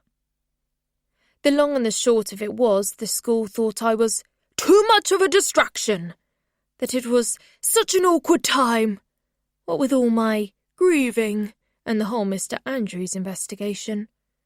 The rumours aren't helping anyone, least of all Ivy. He had decided that I should take some study leave on compassionate grounds, and that my teachers would send me work so I could keep up. Heather was stuck in meetings all day, so couldn't pick me up. I said I'd get a cab, but I didn't wait for it. In lieu of my own copy of the first Sweet Pea book, which had been confiscated, I hopped on the first e-bus into town and grabbed another from the town library, then walked to the beach. I stayed there all day, wandering lonely as a cloud. The sun was low, but the air was cold. Nothing and no one to distract me. Rhiannon wasn't at all like Claudia had told me she was. Claudia said she was rude and mean and evil and all these other bad things. But she was funny too, and she was loyal. She was even scared at times. The author, Freddie Lytton Cheney, released Rhiannon's memoirs as if they were his own work, but in the foreword he makes it clear that everything in the books, every confession, every detail, comes from Rhiannon herself, as told to him. I am very much the messenger whom she didn't shoot. Then I got to the most astonishing part of it all, when she found out she was pregnant with me. I was a mistake. Claudia had impressed on me from an early age that AJ and Rhiannon had a fling, and that it meant nothing to her, and that she didn't even love him. But I got to the part in her diary where she went to the doctor to book an abortion, and she couldn't do it. It's about the size of a poppy seed. Oh, why did he have to say that? Why did he have to use those words? My hand was shaking. I don't want the abortion. I started to calm down. My butterflies began to fly away. The relief that washed over me was tremendous. I couldn't do that. I couldn't see myself with a kid either, but I definitely couldn't see myself killing one. I started to cry. Me, Ivy, age 16. Not me, Ivy, the unborn amorphous fertilised cell. I continued to read through watery vision. I walked out of there into the sunlight. Shock, fear, feelings, so many feelings. A mass of cells, he'd said. No, it wasn't just a mass of cells. It was my mass of cells. My poppy seed. My family. But how could someone like me be responsible for a baby? I don't know what this feeling is, but if it's love, I can see why I've kept it at bay for so long. It hurts. She'd wanted me, right from the start. Right from when I was just a poppy seed stuck to her womb lining. Claudia never told me that. She had me adopted to protect me from herself. Wow. I stopped reading and looked out at the dying sunset beyond the water. I needed a moment to breathe, to watch the sparkling light on the waves and cry behind my sunglasses. I don't know how much longer I sat there reading, trying to understand this woman who'd grown me inside her, liking her, hating her, but she was the car crash I couldn't look away from. "It's a good book, that," said a voice above me. Some bloke walking his dog who just had to come up and have a good nose at the book cover. "Have you got to the bit where she cuts the guy's todger off by the canal?" I didn't answer. Instead, I stopped reading and stared up at him. He just laughed and walked on by. To everyone else, what Rhiannon did was some big joke. Entertainment. True crime, tittle-tattle, they could eat with their TV dinners. But his comment left a very bad taste in my mouth. Well, it would, wouldn't it? I tried to refocus on the story, but he had completely jumped my tracks and derailed my train of thought, so I put the book away. I grabbed some chips and a vegan sausage roll and wandered along the seafront. I played in the arcades for a bit and won some more tickets for my collection. I got on the last E-bus to Axminster and continued reading the book. There were roadworks and traffic jams all the way back. It took over an hour. Enough time to read all about my grandfather, Tommy, Rhiannon's dad. Ex-boxer, ex-local hero, vigilante paedophile killer. How Tommy had allowed Rhiannon to watch him at work. How he was the catalyst for everything. It was his fault. "That's why I'm like this," I cried out. Thankfully, the bus was empty, but for two deaf old women in the front. But then I got to the murder of a completely innocent taxi driver in Birmingham, and I decided, irrespective of Tommy, that had been all Rhiannon. And I hated her again. Totally and completely. "Ugh," I said, looking out the window. "That man had 3 kids. He was getting you safely back to your hotel and you slaughtered him for nothing. You bitch!" My own mother had done that. Murdered an innocent man just because she felt like it. And I was there, growing inside her. My blood was her blood and it ran cold. And then I got to the bit where Rhiannon killed my dad. I was still in utero, but he called round to her flat to fight for the right to see me when I was born. To fight for me. I scanned the lines unstoppably.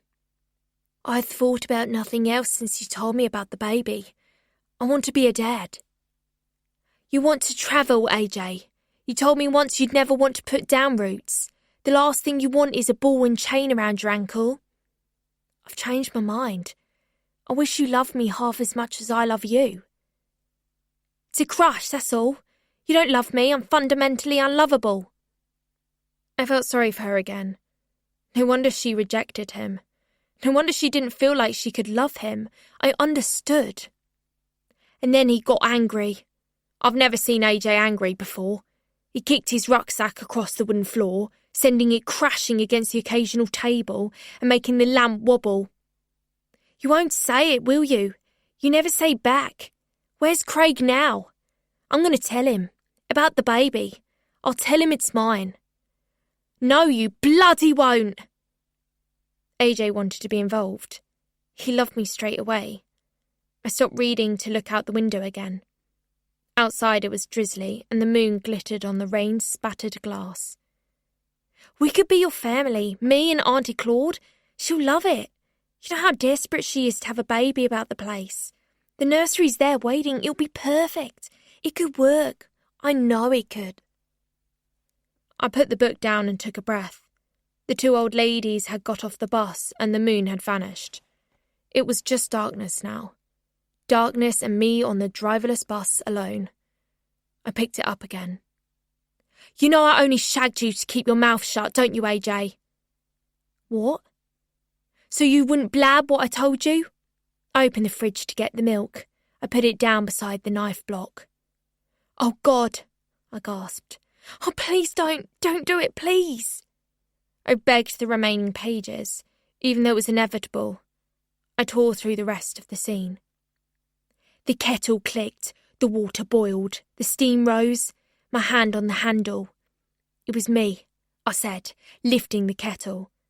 I killed them all. I pulled off the lid and threw the water in his face. And suddenly I hated her once again. She killed that poor taxi driver, Dean Bishopston, and Julia, her school bully, and my dad, right there on the kitchen floor because he wanted me. Burned him with boiling kettle water and stabbed him all over. But then, oh my God, what she did next. She went to the hen weekend, killed a fortune teller who told her that her baby was in danger, and when she got back, my dad's body was in her bed. She slept with my actual dad's body, his corpse. And for the first time ever, I said it and I truly meant it. I love you. I peeled off my shirt and laid down against him, our baby between us, my warmth becoming colder by the second. I wish I could stay here forever. I looked at AJ's lifeless face. My stomach rolled, but I couldn't close the book. What the fuck? What the actual fuck? I cried out. And then came the voice. You came back early to get rid of the body, so get rid of it. I looked along the side of the bed, I looked towards the door, then I looked down at my own stomach. Yeah, me, down here. I'm all you've got left now. You better start listening to me if you want to get out of this. The baby, aka me, had started speaking to her from the womb. What? Oh wow, she is full on nuts. The book came to an end and I closed the book for the final time. Oh my God, I kept saying. Oh my God. This was one seriously messed up woman, and I grew out of her. She loved the idea of being a family with my dad and me, but only when he was dead? Because being dead meant you stayed? Being dead meant he wouldn't leave, and that's when I got it. Because I'd done exactly the same with Mum's body. I'd lived with her corpse for 3 days. AJ had been left in Rhiannon's flat for 3 days. Me and Rhiannon. 2 peas in a pod. At that moment, I desperately needed to speak to Rhiannon. I needed to make sense of this because it felt like if I could make sense of me. I picked up my phone again and Googled Haverfield Prison. It came up in the results. Haverfield is a prison and young offender institution in Haverfield West, Bristol, for women aged 18 and over. I clicked through the links on the government website until one of them caught my eye. Keeping in touch with someone at Haverfield. My heart thudded like great big boulders bouncing from a cliff face. You can stay in touch with someone at Haverfield in a variety of ways. Some prisoners have phones in their cells. They are permitted to make their calls between 8 a.m. and 10 p.m, either by audio call or video. Alternatively, you can use the Email a Prisoner service on our app. I could barely hear the bus thrumming along the potholy road for the sound of my own heart thumping as I clicked the hyperlink to the app and hit download. I logged onto the Contacting a Prisoner page and hit Send a Message. Please click on the link to the prisoner you wish to correspond with. I scrolled to prisoner #668664, Lewis R. My palms sweated. The cursor blinked, and I started to type. Daily Star, 13th of March 2035, 18:04 p.m, by Paul Hartley. Sweet pea killer's cushy life behind bars. As live TV interview with the serial killer is announced, we take a peek behind the cell door at the comfortable conditions the murderess enjoys behind bars. As a Category A prisoner at Haverfield Prison in Bristol, Rhiannon Lewis should be living in punishing conditions. But this is far from the case. The serial killer fled the country on New Year's Eve 2018, but was finally arrested in March 2030 on a beach in Thailand where she had been living alone for some time. She will die behind bars for her sickening crimes, which involved multiple stabbings, suffocation, arson, strangulation, and even necrophilia. Despite her catalogue of vile deeds, Lewis, now 44, enjoys some rare prison privilege, which the majority of the Haverfield population simply do not get, like an ensuite bathroom in her cell, a desk and a TV with cable. It is also rumoured that Lewis has her own allotment of land, as well as access to yoga classes. A source said last night, "Haverfield is privately funded, therefore prisoners can expect a slightly easier time of it than your average UK prisoner." Governor Jolyon Lloyd Atherton was unavailable for comment last night, but it is thought the forthcoming TV interview with Lewis was obtained following a large bribe from journalist and influencer Guy Majors.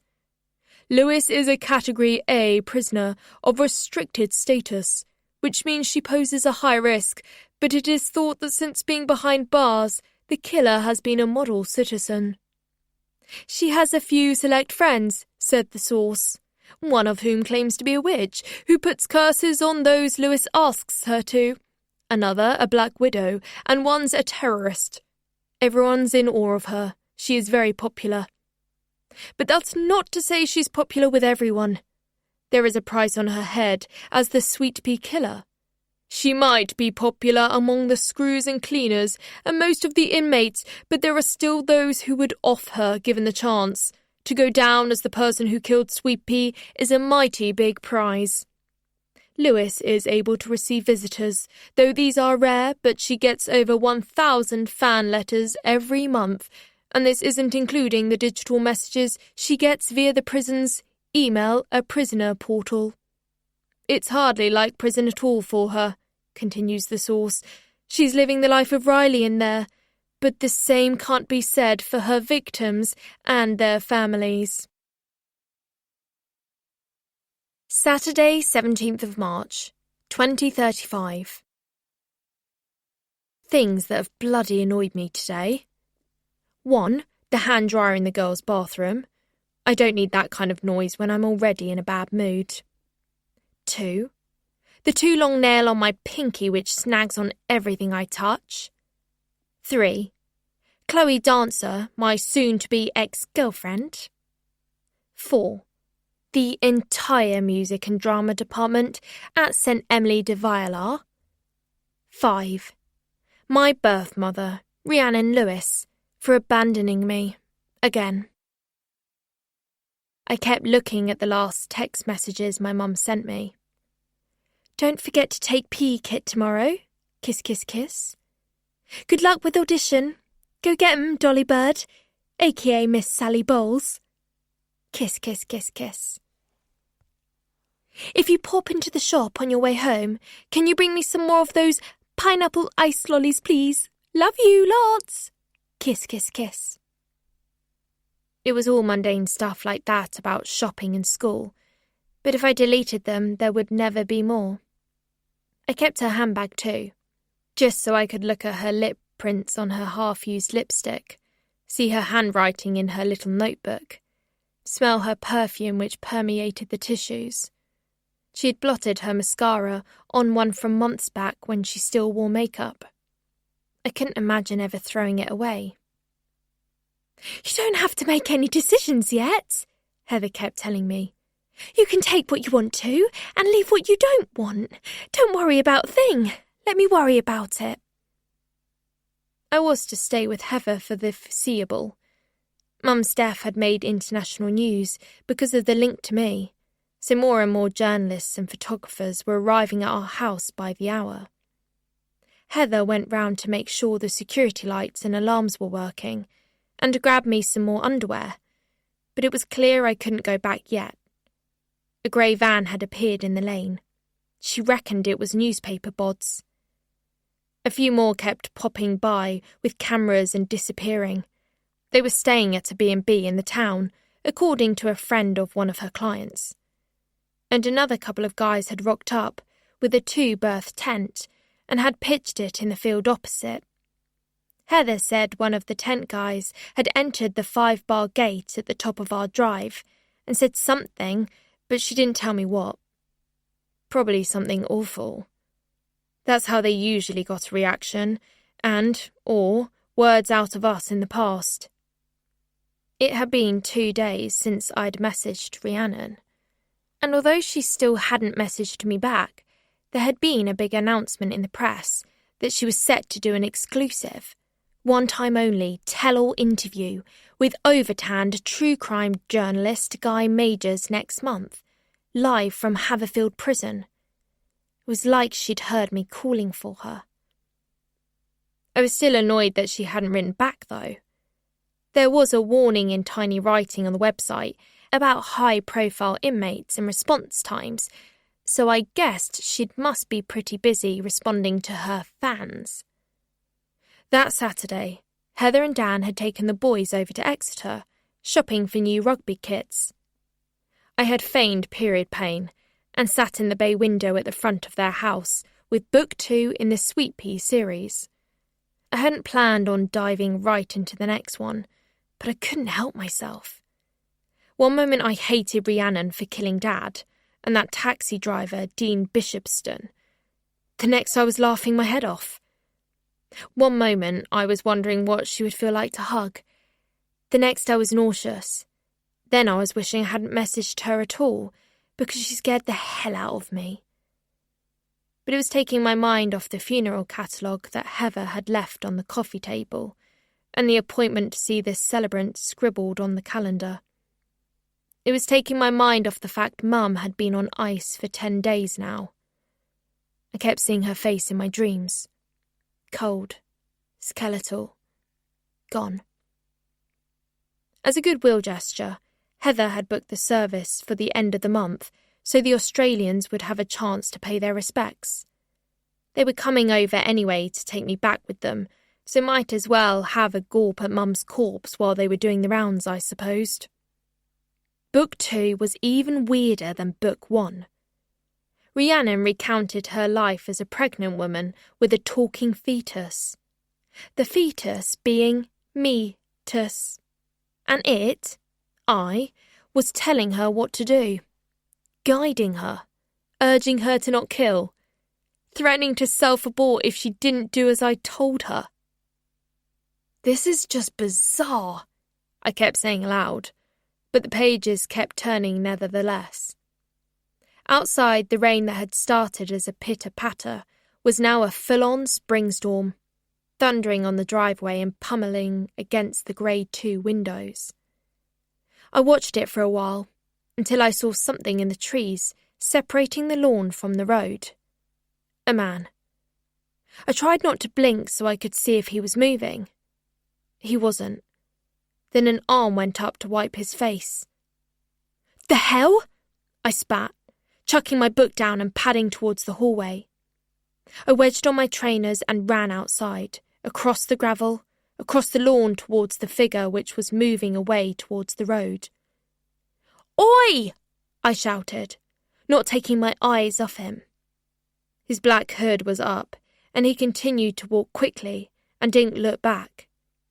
He was tall, and his walk was more of a loping stride, not hurrying, but there was no way I could catch him. He didn't seem to have a camera, but he might have been casing the joint.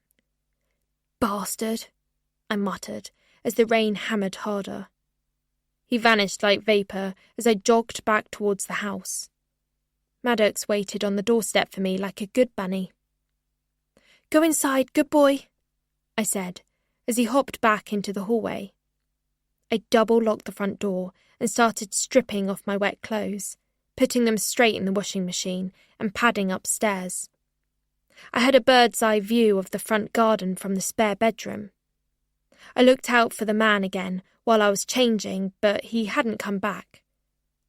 I heard my phone ping downstairs, and when I got to it, I had a notification from Chloe. "Did you get your cabaret part yet? Have to go into school to pick up some books from the library. Wanna meet? I need to talk to you.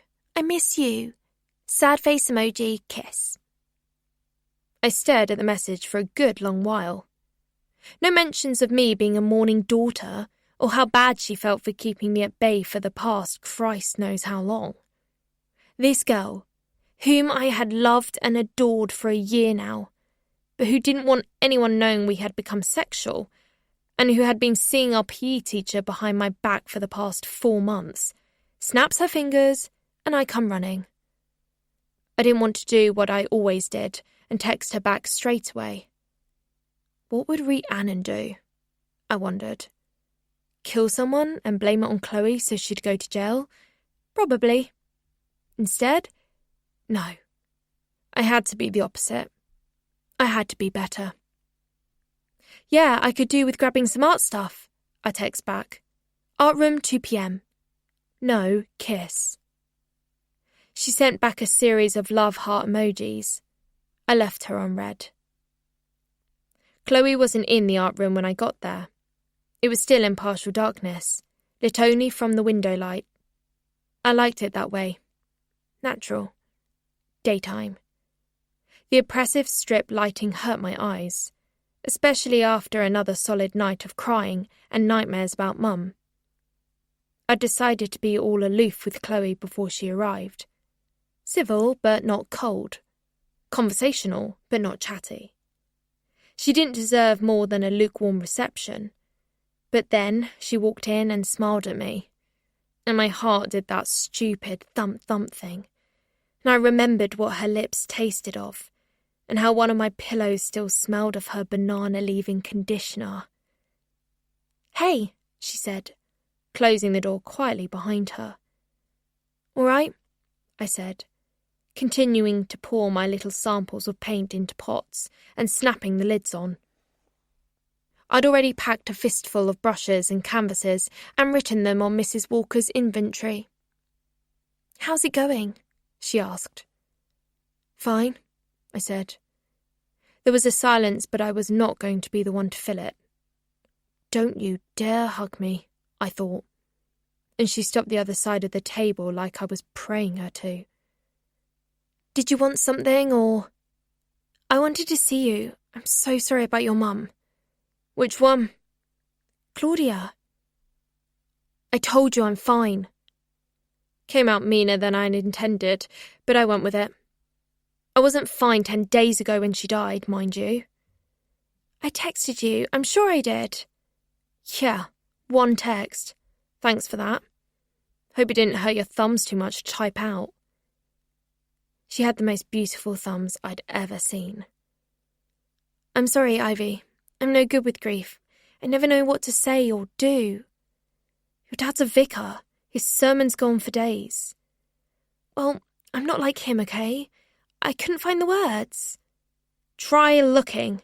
Anything's better than nothing. She nodded. You're right. I've been a coward. How's it going? She's still dead, if that's what you mean. I'm living at her solicitor's house because no other sod wants me. That Heather woman? Yeah, she's been great. Sorting out the funeral, the catering, helping me choose a coffin. I can't imagine it, she said, coming to stand next to me at the workstation, stroking the back of my hand. That's awful. You don't mean it. I balked and continued to pack the little paint pots in my bag. It's quite fun, actually, deciding if you want your floral tribute to say Mum or Mummy or God bless. They even have Disney urns. We got her a Greatest Showman one. She'd like that. Maybe I could come to the funeral with you? Chloe suggested tentatively, as if she were trying to cut the right wire on a bomb. You don't have to. I want to. I want to be there for you.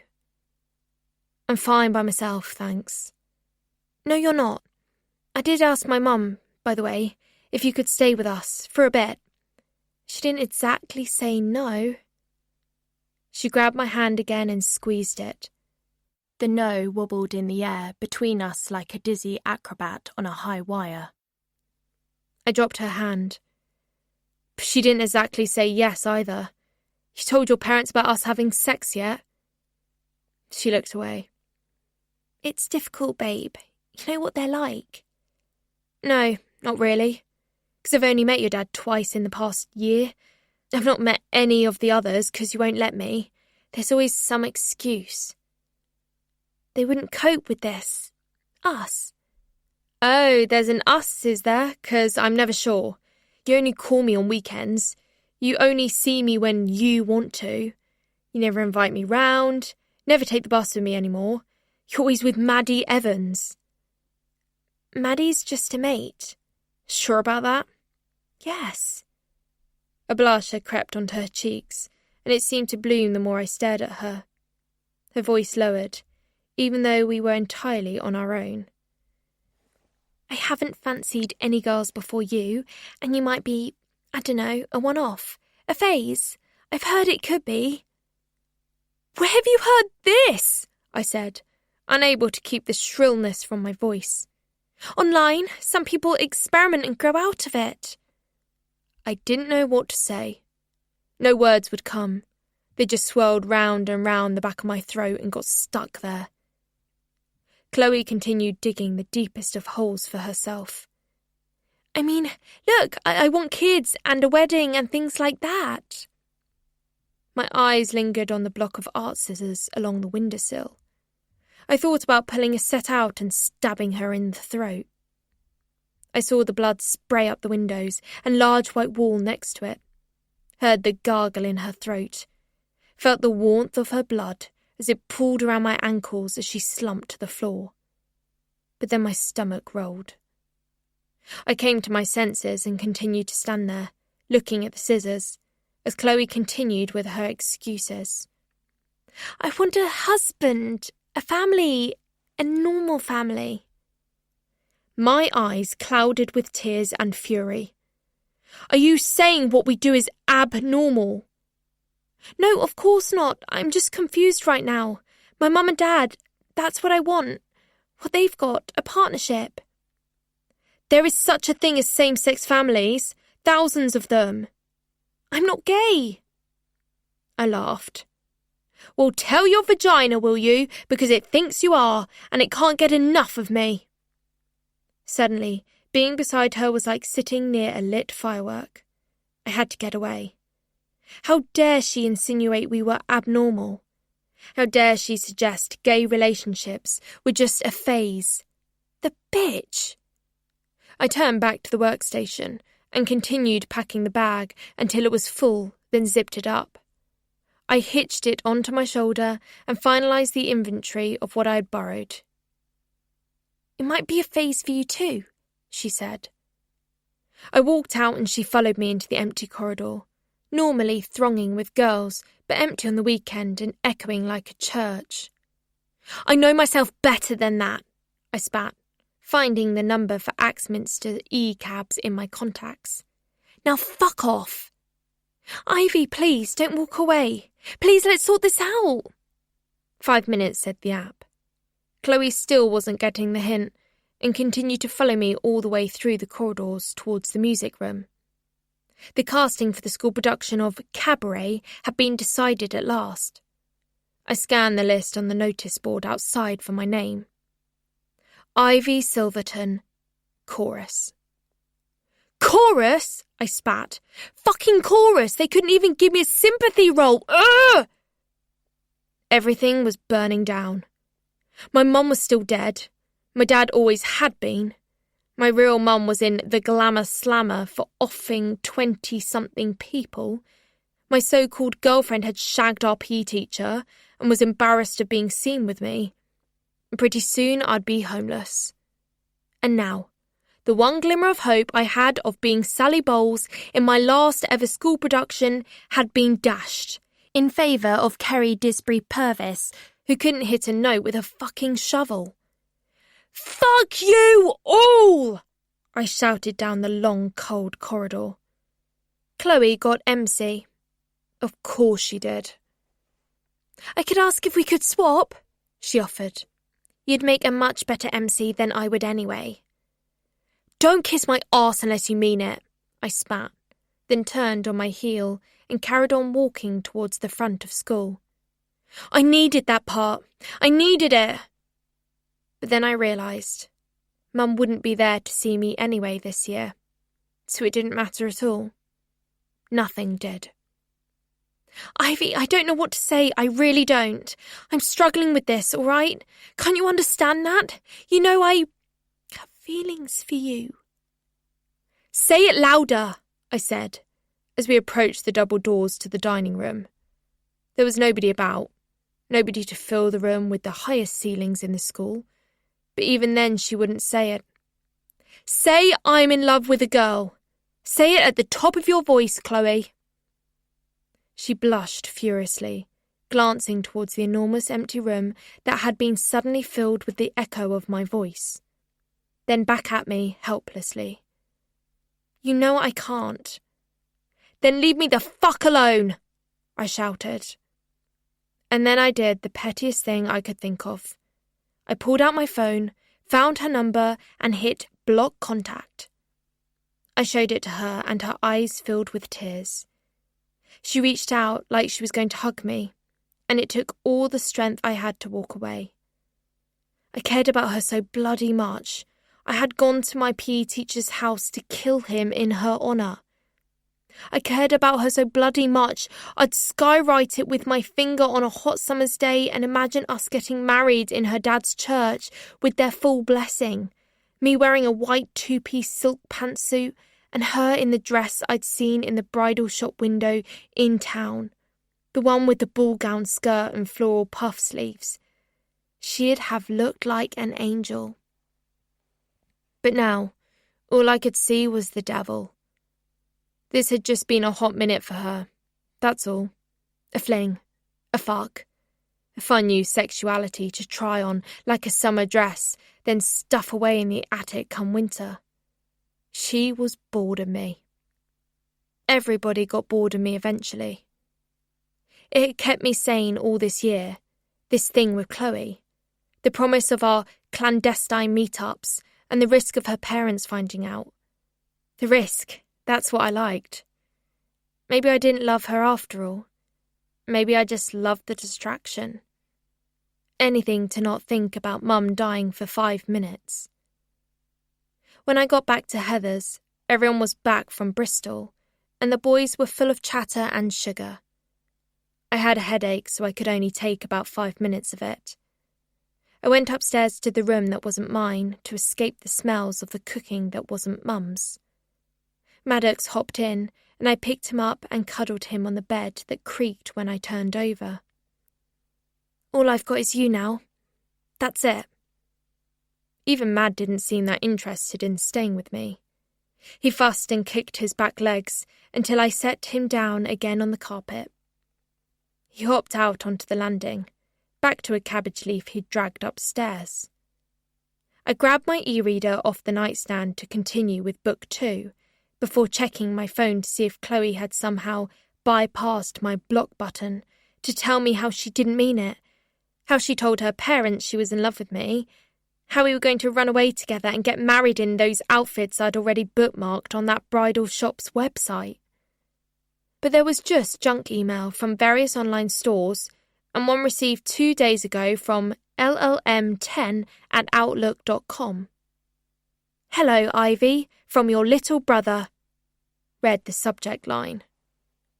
I deleted the message mindlessly before my intrusive thoughts got to me, and I did something stupid, like open the attachment. I got messages like this almost weekly.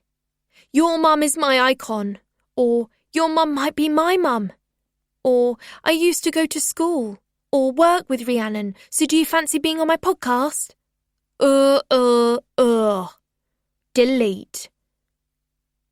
The second book in the Sweet Pea series was alienating me from Rhiannon even more. She kept visiting this woman who'd been having an affair with her then-boyfriend, Craig Wilkins, the guy who initially went to prison for her crimes, and trying to coax her into killing herself. And it worked. She really was a monster, and it was all a bit unsettling, and I didn't like her all over again. There was still no message from the prison either. I got up to draw my curtains. As I pulled the second one along, I noticed the figure was back between the trees, watching me again. He scrolled on his phone, one hand in his pocket, watching the house. He was there for ages. At one point, he even waved at me. I slept in the window. He only left when daylight broke. That's when I started on the vodka. Monday, 19th of March, 2035. Things that have bloody annoyed me today. 1. Sabrina Corbett for being a whiny little bitch in netball. Didn't even bleed for that long. 2. Chloe Dancer for continuing to be the most beautiful girl in the world. 3. Rhiannon Lewis, who is still abandoning me. 4. The inventor of vodka. 5. Australia. I was still deeply into book 2. How could I not be? It was literally all about me. Me in the womb. Me trying to be the voice of reason in Rhiannon's messed up psyche as she kept trying to kill people. Me even threatening to self-abort. WTF? If she didn't do as I said, me missing my dad even in utero.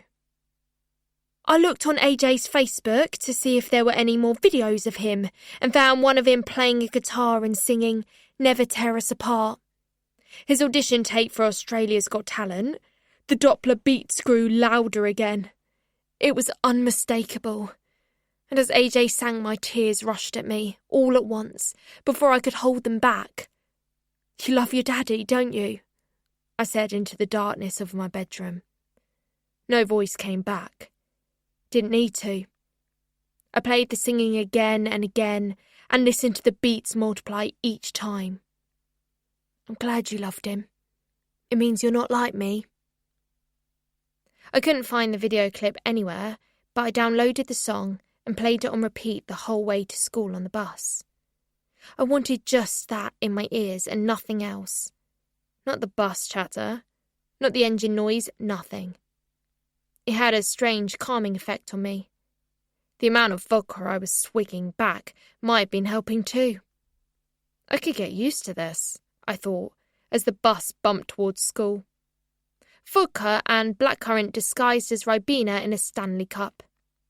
Compassionate leave was up and I was allowed back in for the last week before Easter so I could hand in my artwork, attend choir, and pick up the libretto for my crappy rolling cabaret. Today, with the edges of life all fuzzed over with alcohol, I could handle everything better. I wasn't afraid of the constant adverts for Rhiannon's forthcoming TV interview that Sky was running on a loop. I wasn't afraid of waking up to a house without Mum. I wasn't afraid of the paps camped outside our home or the man in the woods outside Heather's, the one who'd been watching me since I moved in, the same one who'd caught my bus today. He sat at the back, raw-dogging life with no phone or book or bags, just hooded up, silent and scary. Except I wasn't scared of him today. Even as he sat there at the back with his feet up on the seat, watching me. I knew he was watching me because I'd occasionally turn around and catch him. At one point, I didn't care if he got up, walked over and stabbed me to death right there on that bus. I thought about shouting at him, striding over and yelling right in his face, pushing him out of the top window or kicking him along the aisle and back through the bifold doors. But I didn't. The vodka quietened my anger and lulled me into feeling nothing.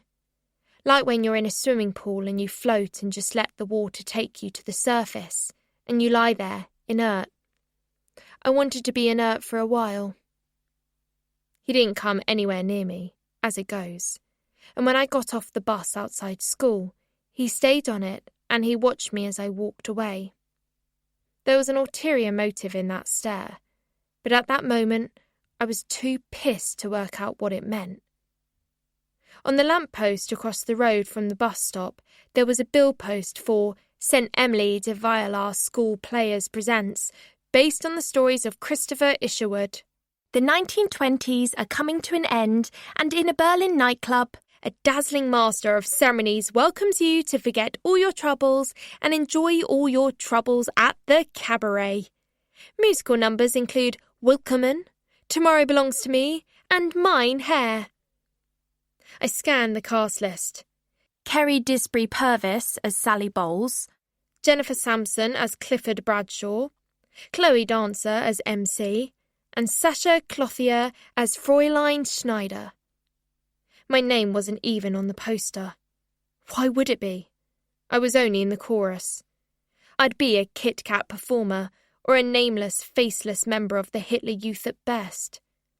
Bastards, I said too loudly, as a couple of mums walked behind me with some kindergartners. Sorry, I slurred. I had to get it together, and quick. My drinking continued throughout the morning, but I interspersed it with water, so I didn't lose myself completely. It had been just under a week since I'd been back at school, but my hiatus had done little to stop tongues wagging. I cared a lot less about what they were saying today, though. As it turns out, I'm much better at maths when I'm pissed.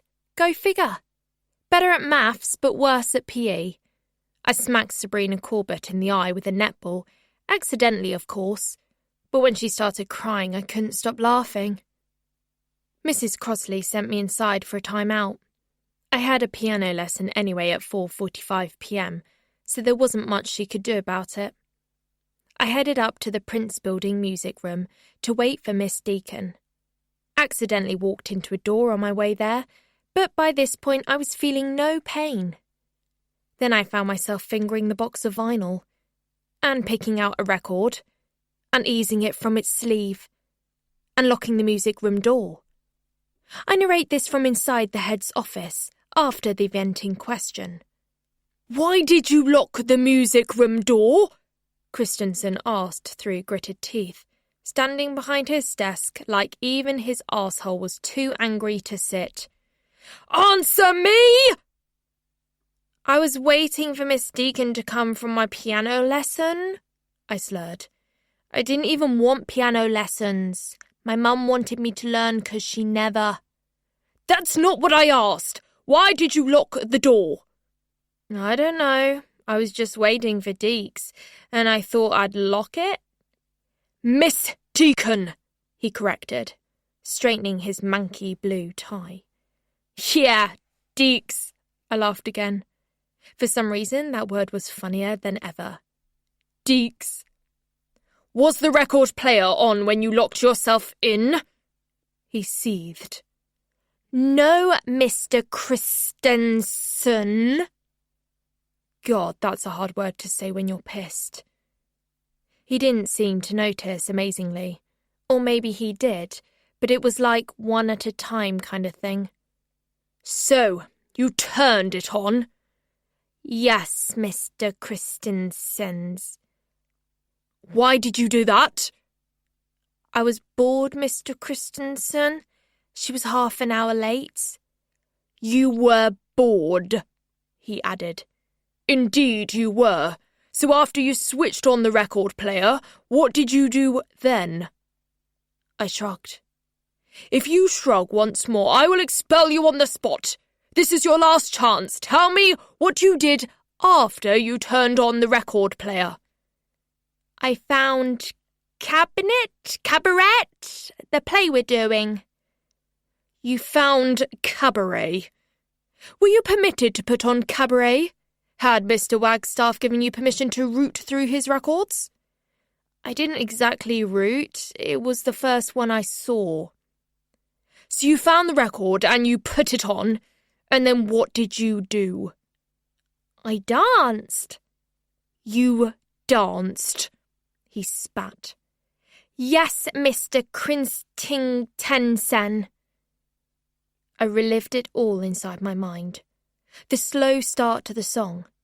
The MC announcing Fräulein Sally Bowles.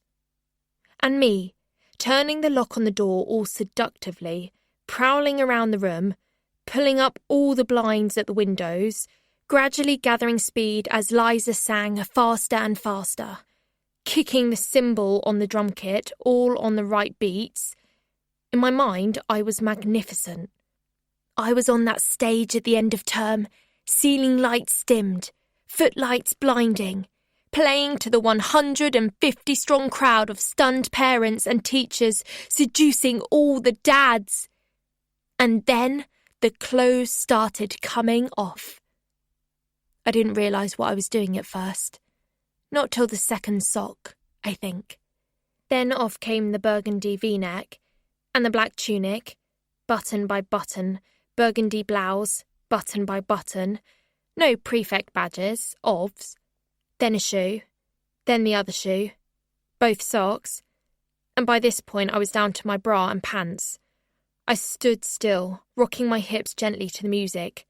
Wagstaff was now stood at the window, so was old Deek's mid-menno flush. I caught sight of their appalled faces as I twirled about. "Farewell, mein liebe Herr!" I shrieked along to the music. Then the music got faster and louder, and something took over. Took my brain to a whole new paradise of happiness and freedom without the shackles of school around my ankles, and off came my bra. Loads of girls had appeared at the windows too, and Wagstaff and Deeks were doing their best to shoo them away from the glass. Someone was rattling the door handle. Lots of wide-eyed expressions, laughter, even some applause. Like a load of fish in the tank, flapping their fins. This was when I took my pants off. So there I was, leaping around the room, butt naked, tits akimbo, jumping across chairs like the teenagers in The Sound of Music. And there were even more faces at the windows, multiplying like bacteria, straining to see in. There was banging and glass tapping and shouting, but I ignored it, turned up the volume knob to 10, and allowed the music to play on. Then the needle scratched to a stop, and I jumped down and pushed it back to the start, and I danced it again. Wagstaff was desperately trying to find the right key to the lock, but it was no use. I had time to do the whole song again, 4 times. I sang it a lot better than Kerry Digsbury Purves too. They finally got the door unlocked by the time I'd gotten to toodle-oo on that 4th time. When I'd been forced to reclothe, my pants still hadn't been discovered. I think I'd stuffed them inside one of the euphoniums. Christensen was on the ropes.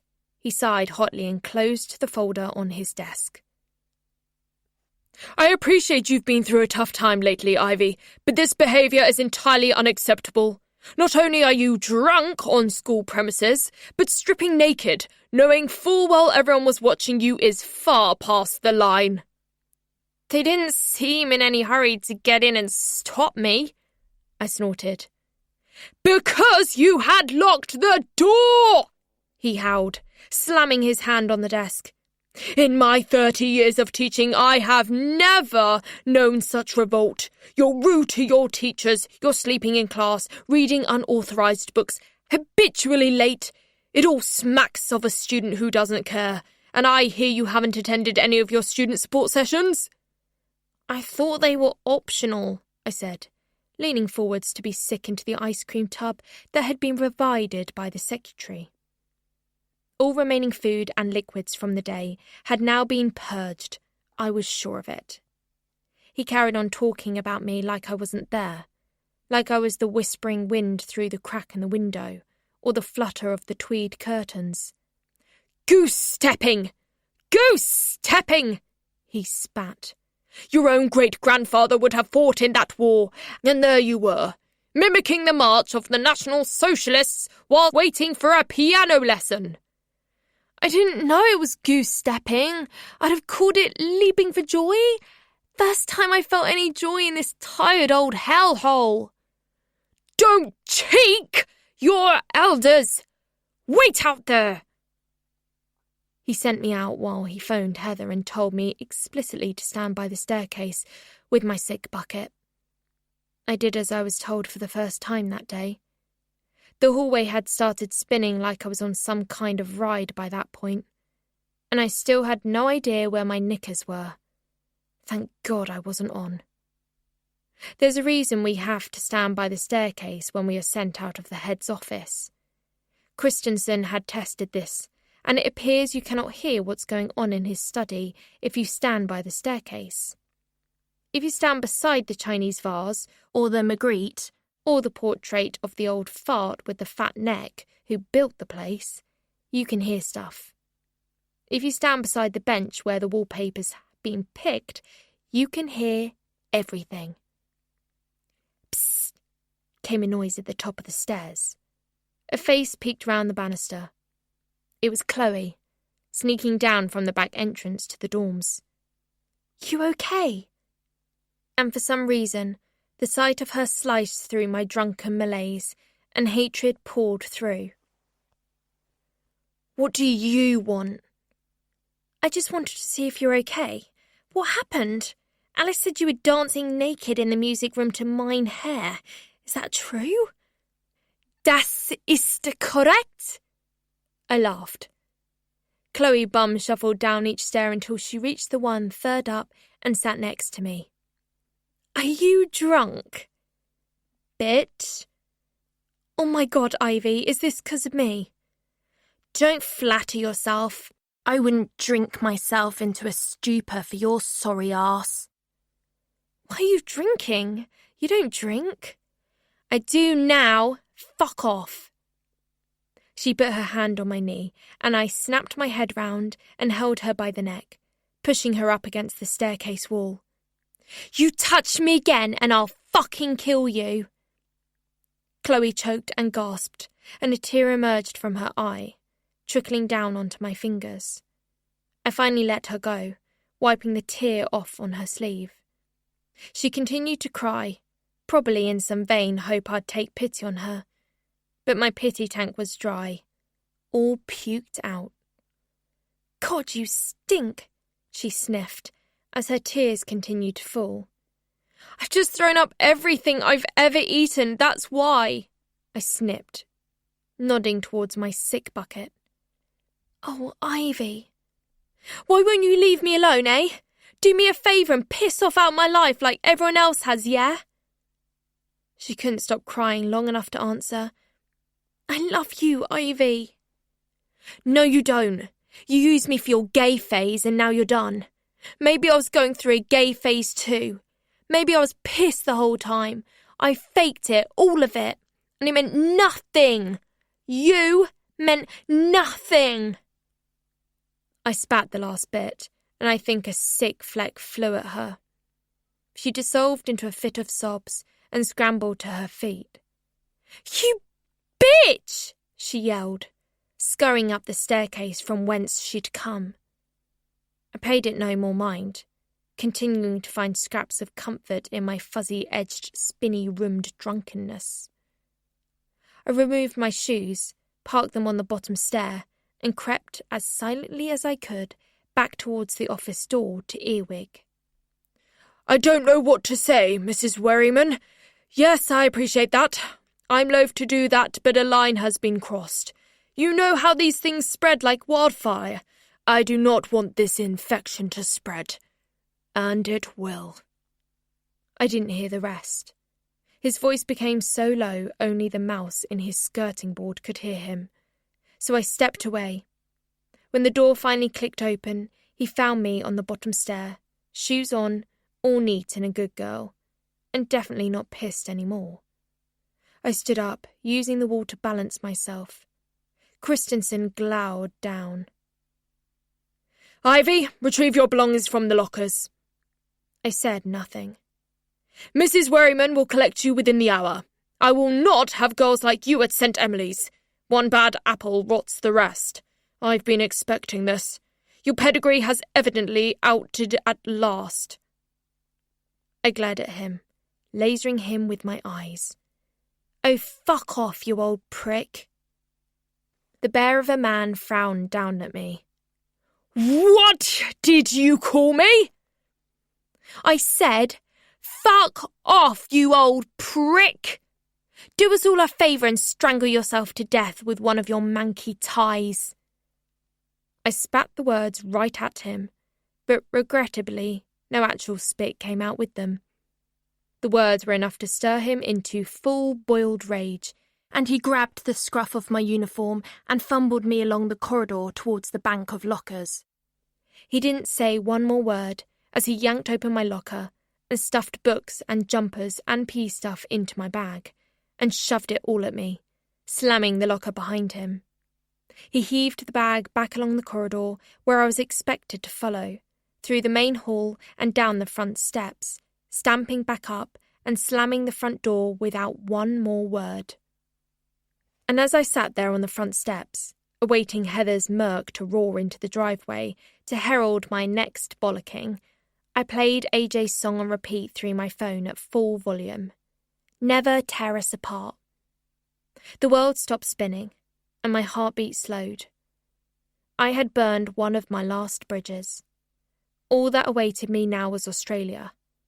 Australia and strangers, and heat, and spiders, and chlamydia-ridden koalas, and the rest of my dad's ashes, and my certain fucking doom. Tuesday, 20th of March, 2035. Things that bloody annoyed me today.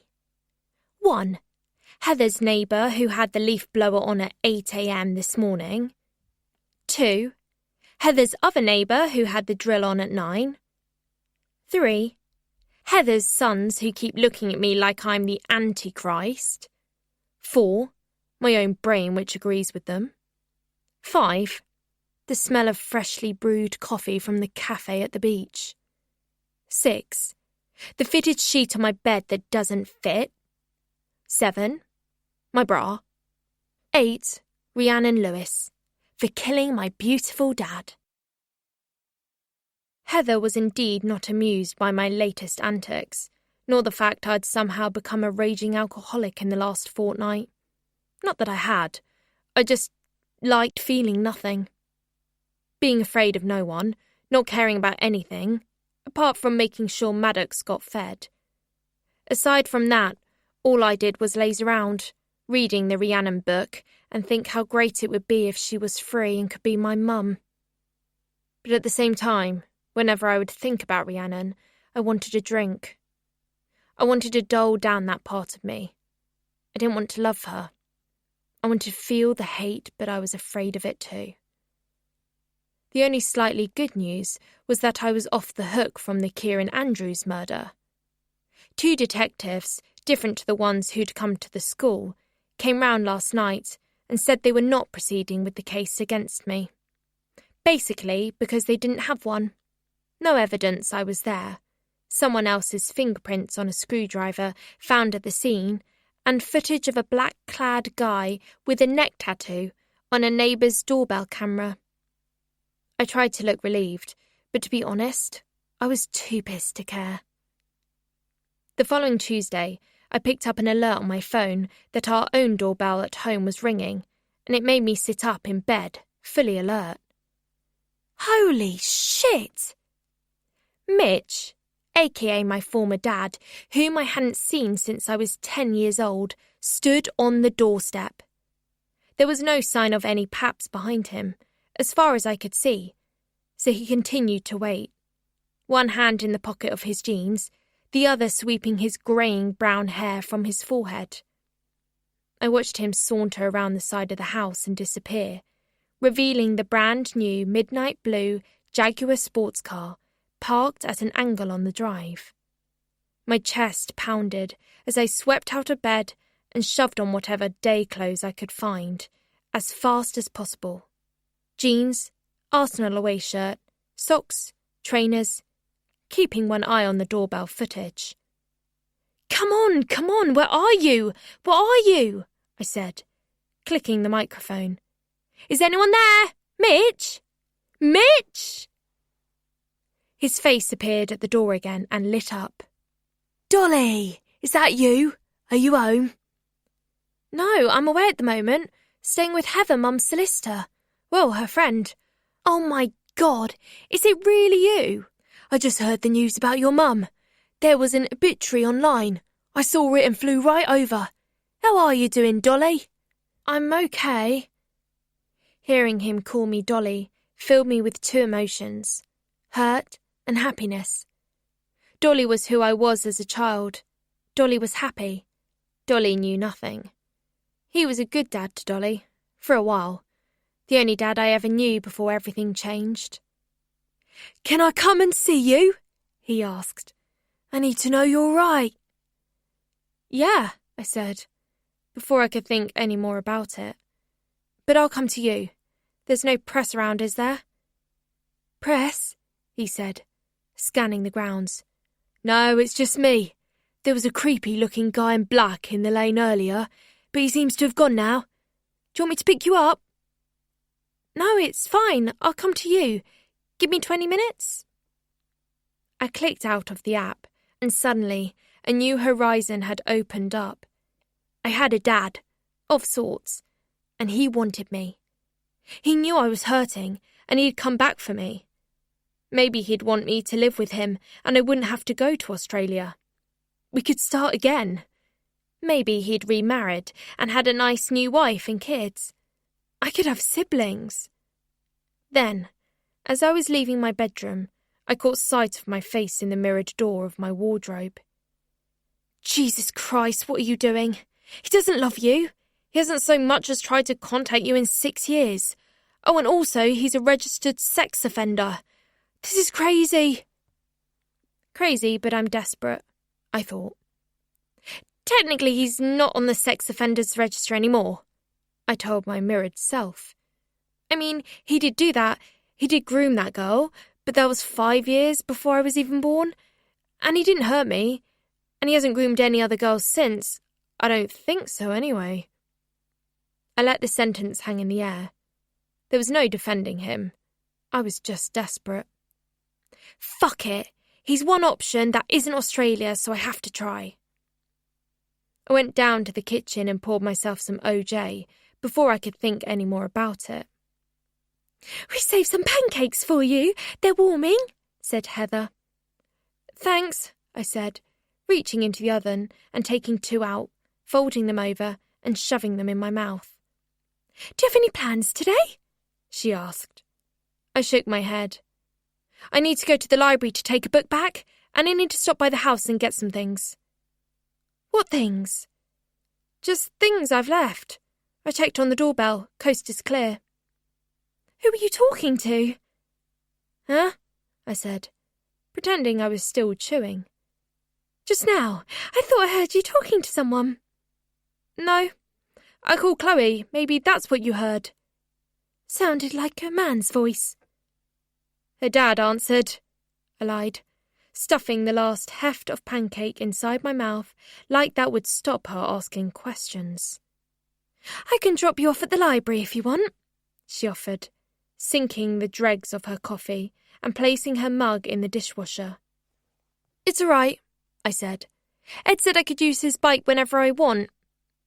"It's 10 miles away, Ivy. Come on, you're ready, I'm ready, let's go." There was no arguing with her. She knew I was hiding something. It's a mum thing, I guess. They receive the signals my face doesn't know it's transmitting, some micro-expression that gives me away.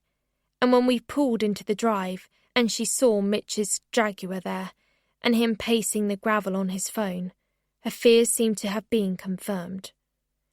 "I bloody knew it," she sighed. "He saw the obituary. He just wanted to see if I was okay." "Sure he does," she said. "What do you mean?" "That man's a predator, Ivy, and a gold digger. No wonder he flew back here the second he heard Claudia was gone. I bet he was rubbing his hands the whole way." "The whole way from where?" "He moved to Geneva not long after she kicked him out." Heather glared at him, still on his phone, seemingly oblivious to us. "He wants your money, Ivy. I bet the house on it." "Well, I never knew him as a predator, did I? All that happened before I was born, and it was with a schoolgirl. He never did anything to me." "Ivy!" "I want to speak to him. I never got the chance when I was a kid. He just disappeared from my life. As far as I'm concerned, one day he was my dad, and the next day he wasn't, and I just had to put up with it. Don't I deserve at least a conversation with him?" Mitch had seen me and waved, ending his call. Heather turned the engine off, sitting back in her seat, but clicking out of her belt. Go on then, I'll wait here. You've got work though. I'll be late then, won't I? Go on. I stepped out and Mitch beamed, walking to me with his arms out. Wow, look at you! You got so big! How are you? I'm okay, I nodded, falling into his warm leather-jacketed hug. He still had the smell I always associated with a dad. A soapy, florist 1962 smell. Clean, safe. I was initially comforted, but now it smelled a bit sickly, a bit like a sad memory. I pulled back. I haven't seen you for a long time. I was going to come a week ago, but I thought you might need some time. Didn't want to intrude. I nodded, deciding to give him the benefit of the doubt. But a silent voice was all, why the hell are you giving this man the time of day? Why were you so frantic for him not to leave? To come here and speak to him, teetering on the edge of calling him Daddy again? Because I'm desperate, I thought. Desperate not to go to Australia. Desperate to have anyone in my life who wants me. Desperate for a dad. But the more he spoke, the more I realised that he wasn't that anymore. I'm sorry I haven't been by when she was ill. Your mum stopped returning my calls years ago, so I didn't feel like I had the right.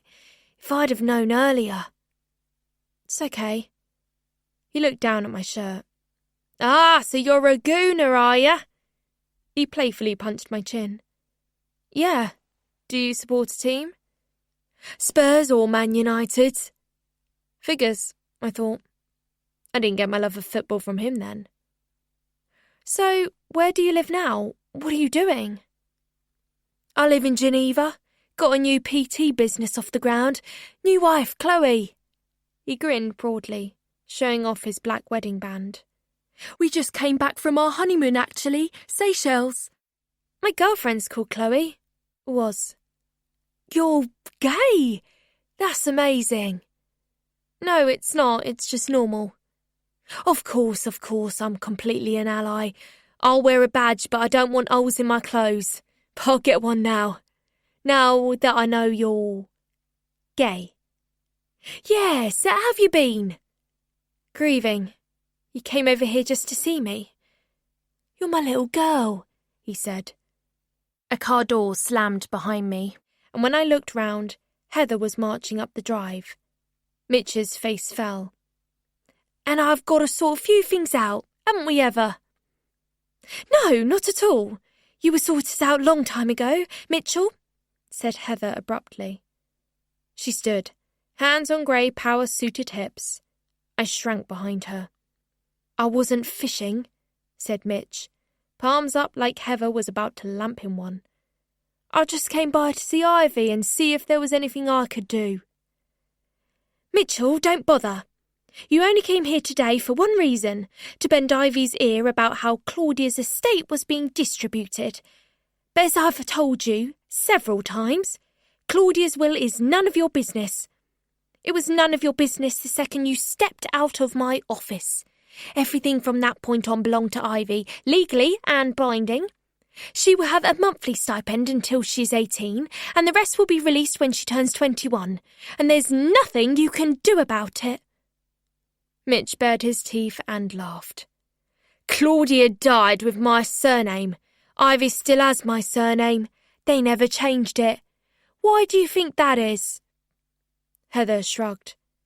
Because Claudia married you in good faith many moons ago. It was her perfect right to keep that name after the divorce. I'm technically still his kid, I mewed, but Heather was ruthless. Ivy, don't even think about it. You know what that man put Claudia through, and he never legally adopted you, so he has no claim on you or the estate. You know what he's like. I don't actually, I said. Mum just said he had an affair with a teenage girl at the school he used to teach at, and it wasn't an affair, Ivy. It was rape. A besotted teenager with a troubled home life, yes, but that's no excuse. He has a criminal record. Yeah, but he is a serial abuser of young women. That schoolgirl wasn't the first, and she certainly wasn't the last. He groomed your au pair as well, and he had an affair with Claudia's best friend, Auntie Allie.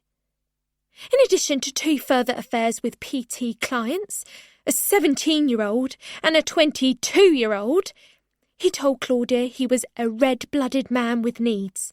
The man is a deviant. I looked at Mitch, who wasn't denying any of it, just sort of huffing and puffing. I couldn't afford for him to be the big bad wolf, though. He was still my only hope of not going to Oz. He's not on the register anymore, is he? It doesn't matter, Ivy. For goodness sake, can't you see how dangerous this is? Your mother would be turning in her urn. She's not in her urn yet, I scoffed. I don't care. That man is a born sex offender. Now you hold on a minute, Werry man, that's libel, Mitch seethed. It would be slander, actually, if it wasn't utterly true and verifiable. Mitch paced a little across the gravel, hands on hips like if he didn't put them there, he might punch Heather in the face. At one point I thought he might. I've been advised that I can make a claim under the Inheritance Act of 1975? Heather sagely shook her head. Successful claims are rare. Not only have you already remarried, but I advised Claudia to put a clean break clause in your paperwork, which you have signed, and this ends all future financial claims. I'll appeal then. You'll be wasting your time and your money. Whatever little bird has been advising you is tweeting from the wrong branch, darling. That bitch was sitting on millions. Her money, her parents' estate in Tenerife. She's fucking loaded. The she was me in this case. Don't you think she's entitled? The girl has no one left. I always protected her. I never laid a finger on her. As far as I was concerned, she was my daughter then, and she's my daughter now. Then where have you been for the past 6 years? I shouted, trying to hold back the tears caught up in my throat. You left me, and you never even tried to come back. Not one birthday card, nothing. Mitch looked daggers at Heather. 'Cause she wouldn't let me, would she? Her and her. He pointed at the house. I gave her 11 years. She owes me. You should look again at the laws you know so well, Heather, because... Thank you, Mitchell, for reminding me I know the law. I've been practicing it since my late teens, and I am now in my 50s, and I can tell you, without a shred of doubt, that there is nothing forthcoming to you as a result of Claudia's death. Mitch's face collapsed like a detonated building. So I suggest you leave Ivy alone now. Heather held my hand behind my back and squeezed it. What if I lived with him? I blurted. Heather's face snapped towards me. What? If I lived with Mitch, he could have some of the money when the time comes, if he's my lawful dad or whatever, my stepdad. Yeah, I could do that, said Mitch, stepping towards us again, the bricks rebuilding in his face. You'd want that, Ivy, right? But Heather didn't let me get any more words out. She stood between us again. Over my dead body! Now fuck off! Mitch turned to me and held my arms like his hands were 2 vices, pinching hard. Dolly, remember when I used to call you that? We could do this. We could be together again. You and me, yeah? You and my missus will get on like a house on fire. Yes, I'd imagine she's almost your age, Ivy, sniffed Heather. Well, where else am I going to go? I snipped. Nobody else wants me. Heather paid my pity party no patience. If you don't leave these premises right now, Mitchell, I swear to God. You'll do what, Mitch goaded as the rain thundered down.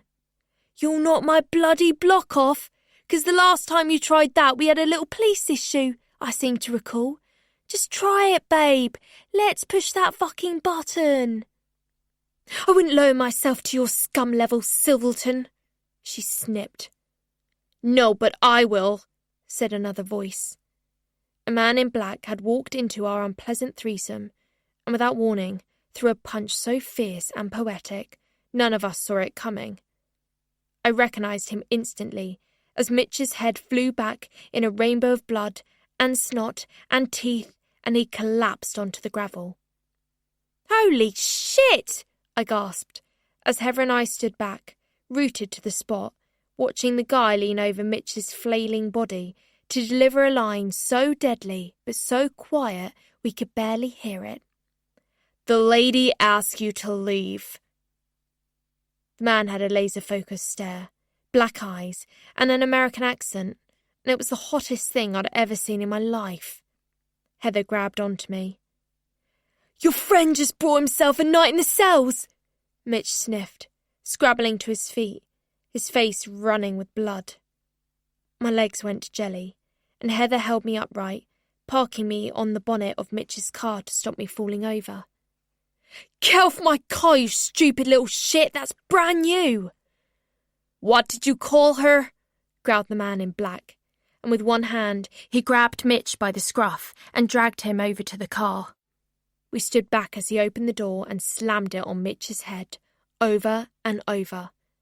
"Apologise," he ordered. "No, please!" cried Mitch, as the door went boof, boof, boof against his head. Heather screamed. My insides churned as the blood poured from Mitch's ear, again and again as the door continued to boof, boof, boof, until she begged him to stop. The man in black threw Mitch down onto the gravel like a crisp packet. I had to take deeper and deeper breaths to cope with the sight of Mitch's bloody face. He was crying by this point too, cringe-inducingly. I ran to the rose hedging to park my pancakes. When I returned, the man in black and Heather were stood side by side, as Mitch again scrambled to his feet, his upper body like a pile of dishes, his legs were struggling to balance. He tottered around to the driver's door, his mouth and nose still bleeding profusely, and clambered inside. But the man in black wasn't done. "You contact Ivy again, I will take your fucking head off." It was the scariest, yet sexiest threat I'd ever heard. The accent, the black clothes, the sureness of his walk. It was book talk live and making me question everything I knew about my own sexuality. But it wasn't like I was fancying a boy. He was like a whole different entity. Genderless, fearless, merciless. As Mitch drove off in a panicked flurry of gravel, Heather breathed out and turned to the man in black. "Thank you, I think." He looked at me, holding out his heavily tattooed hand. "You okay, Ivy?" "Yeah," I said, shaking his warm palm. He then shook Heather's hand and walked back up the drive like nothing had happened. "Who the fuck was that?" Heather gasped, her eyes wider and her pupils smaller than I'd ever seen them. "One of the bad seeds?" "I don't know," I said, "but I've seen him before. I think he's the one who killed Andrews, and I think he did it for me." Saturday, 24th of March, 2035. Things that have bloody annoyed me today. 1. People who put my toast on a plate straight out the toaster. I like to pyramid it for 5 minutes so it de-wangs. 2. Those stupid bows you put on babies. 3. Being trapped in a hot car on a hot day with people who don't want me. 4. Liquid running down my arms or legs. 5. Sand. There was no more sign of the man in black for the rest of the week. Not once did he reappear in the trees to stare up at my window. And though I didn't know who he was or what he wanted with me, the altercation with Mitch made me realise absolutely that whoever he was, and whatever his business in the UK, he was definitely a protector, not a threat. And I missed him. There was more about Rhiannon's forthcoming TV exclusive interview with Guy Majors, though. It was set for Friday, the 20th of April. And with Rhiannon back in the news again, the fallout was, of course, an increase in paparazzi outside my front door. I was to stay at Heather's for the foreseeable. As it was Easter weekend, Heather announced the family were going to Exmouth, an hour away down the coast. I didn't presume to be invited, but I was, probably to stop me drinking the day away.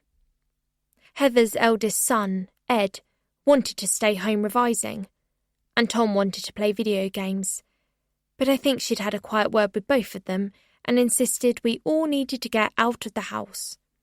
So we did.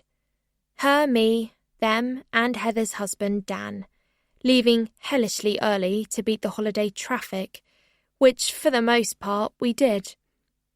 I felt like a right cuckoo in the nest, watching them all tucking into their meat-filled picnic from Fortnum's and chatting about upcoming family reunions and birthdays. My head was a popping popcorn bowl of random-ass thoughts. How I was going to acquire more alcohol now that Heather had removed all traces from the house, my imminent deportation to Oz, my mother's even more imminent funeral. I didn't know what to sweat about first, so I sat up cross-legged, draped my towel across my head, and opened the second Sweet Pea book to escape. Rhiannon had just gone into labour. With me. And so I did. I pushed with all my might. I knew that if I didn't, she might get stuck. I did it for her, and everything seemed to give way. She was out of me and in their arms. And lots of our voices were saying, well done and good girl, but they were all the adult voices. The voice I wanted to hear wasn't there. The little cry of freedom. And then it came. A squawk. Like a tiny sparrow. I wasn't in the least bit prepared for that feeling. I didn't know I was capable of that feeling. Bitch midwife brought her back to me, and she was all I could look at. This little squawky bundle, all purple and wriggly and ugly, with pasty white shit all over her little scrunched up angry face. Just like her mother. She's beautiful, said bitch midwife as she placed the wriggly fish on my chest. She stopped crying instantly. There you go. She wanted her mummy, didn't you, darling? I looked down at her, my daughter, her tiny hands pushed up her chin, fingers splayed like her face was the centre of a flower. This little girl who had grown inside me, against my will, forcing me to feel things I didn't want to, didn't think I could. She was part of me, built of my skin, my bones, my hairs, my nails. She was wound up so tightly within me, I couldn't untie her now if I wanted to. I couldn't see the words for tears. I set my book down and stared out to sea, eyes dazzled by the sun on the water. All I could see were mummies with children. Children crying for their mummies. Children calling for their mum. I pushed down the sob, but it wouldn't go away. All I could think about was finding some alcohol to drown this rush of feelings I was having. I hugged the book close to me, crying silently under my towel. This woman was a monster, but she'd created me. I was hers, and her heart still beat in this world. Heather and Tom went to get ice creams. I didn't want one. Dan was asleep under his hat. Ed was on his phone. This was a family, but it was not my family. I didn't belong with them. I didn't belong anywhere. And if I couldn't be with my mum or with Rhiannon, I didn't want to be at all. I left the book under my towel and stood up, walking down to the water's edge. The sunlight sparkled on the waves, the water freezing on my toes. If I could keep walking, it would all go away. The water would swallow me up like vodka and down all my senses. I'd see nothing, and hear nothing, and feel nothing. So I kept walking, further in until it didn't feel cold anymore. Numbness, like the vodka, inch by inch, started feeling warm, comforting, like a womb. She's Ivy. Ah, that's nice. Is that a family name? No, after the plant. Ivy nuzzled into me. I was empty and there she was. Warm, real, little chest pulsing. I was shaking from head to toe. She's got her father's eyes, I said, and the tears came again. There was a guy far out to sea, sitting on a surfboard with his legs dangling in the water, but there were no waves, so I guessed he wasn't surfing. He was tall, slim, curly hair, strong arms, and he was smiling. He was so far away. I swam towards him, but the harder I swam, the farther away he seemed to get. But it was him. I knew it was. "Dad!" He waved out to me. I swam closer and waved back, struggling to catch my breath as I fought the swell. I pushed and pushed and pushed against the salty tide, and just when I thought I must be getting close to him, I looked up and he was even farther away, still waving at me. "Dad!" Now the alcohol was out my system, I could feel it all again. I cried for him, for how far out to sea he was. I cried for the moments we never had together, for the summers he'd have been teaching me to surf or play football, for the birthday candles he'd have helped me blow out, for all the bedtime stories he should have been reading me, not Mitch. I wouldn't have minded going to live in Delaney's Creek so much if he was there, but all that remained of him was a half-empty urn. I looked around the beach. It was a world full of strangers. Dad waved at me again from his surfboard. The water lapped over my chin, my mouth, my nose, the top of my head. I couldn't push myself through it anymore. I reached out, but he was so far away. I floated down. I watched as the distance between me and the surface of the water grew longer and longer, and the riptide washed over the top of my head. I flailed and flapped against the water pressure. "I want to be with you. I want to be with my dad." "What about Maddox?" said a voice. "No one will feed him if you're not there. Swim up. Kick your feet, Ivy."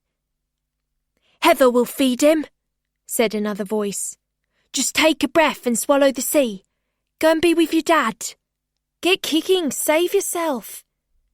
"No, I'm going to die. There's no point. I'm a psycho.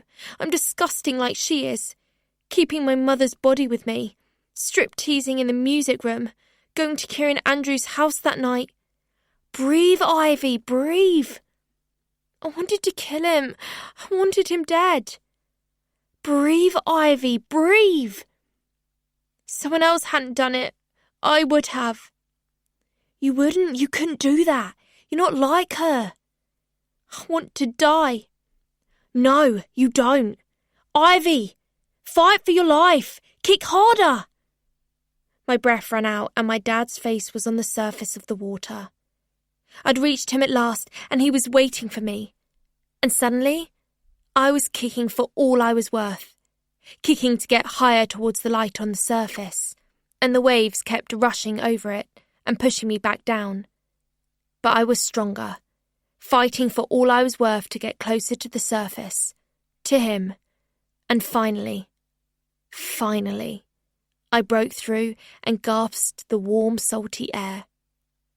I looked everywhere for Dad in the faces of all the other dads, but he was gone, vanished into blue skies and wisps of cloud.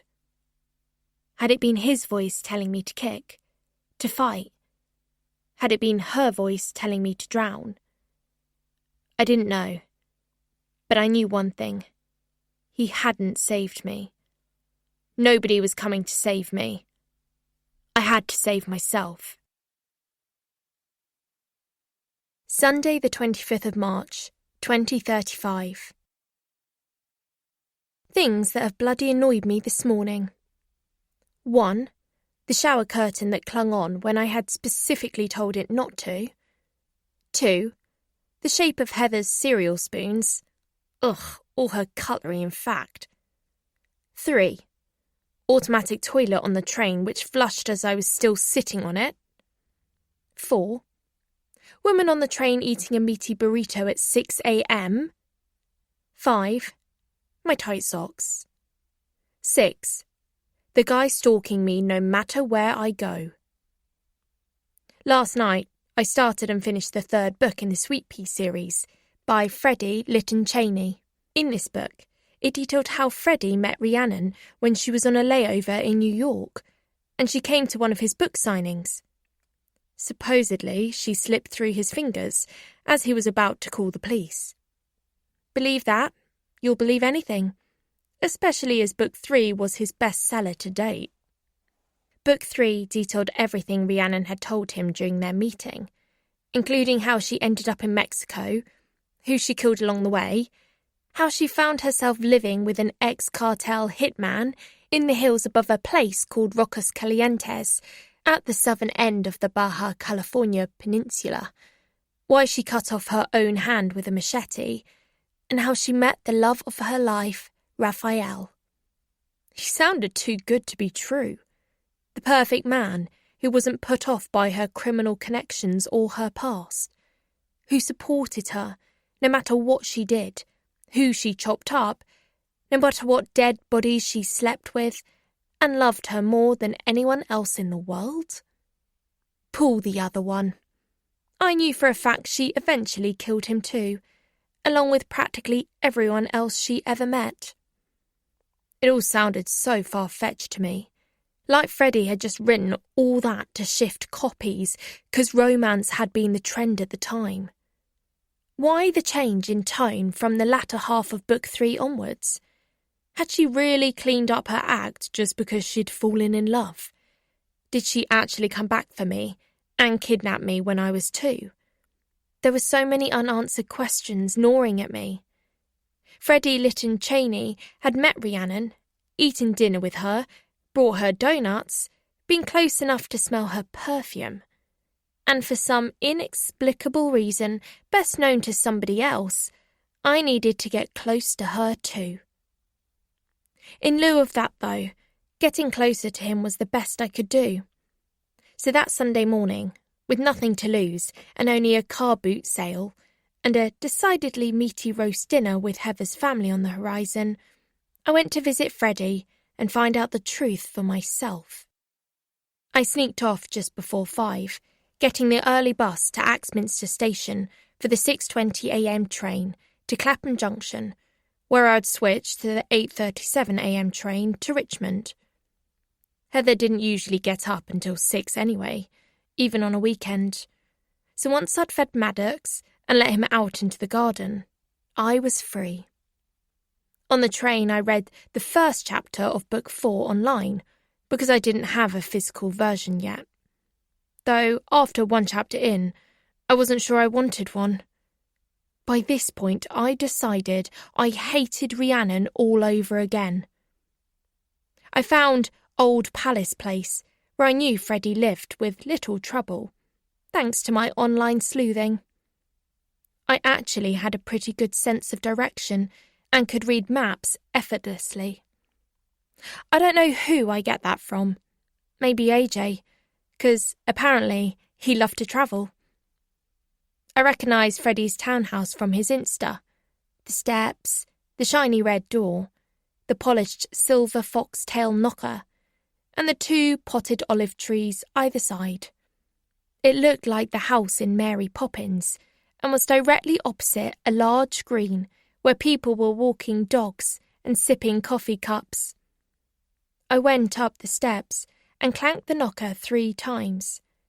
I decided right then I would wait there as long as it took. But seconds later, the great red door opened, and I was faced with someone who looked nothing like the author picture on his website.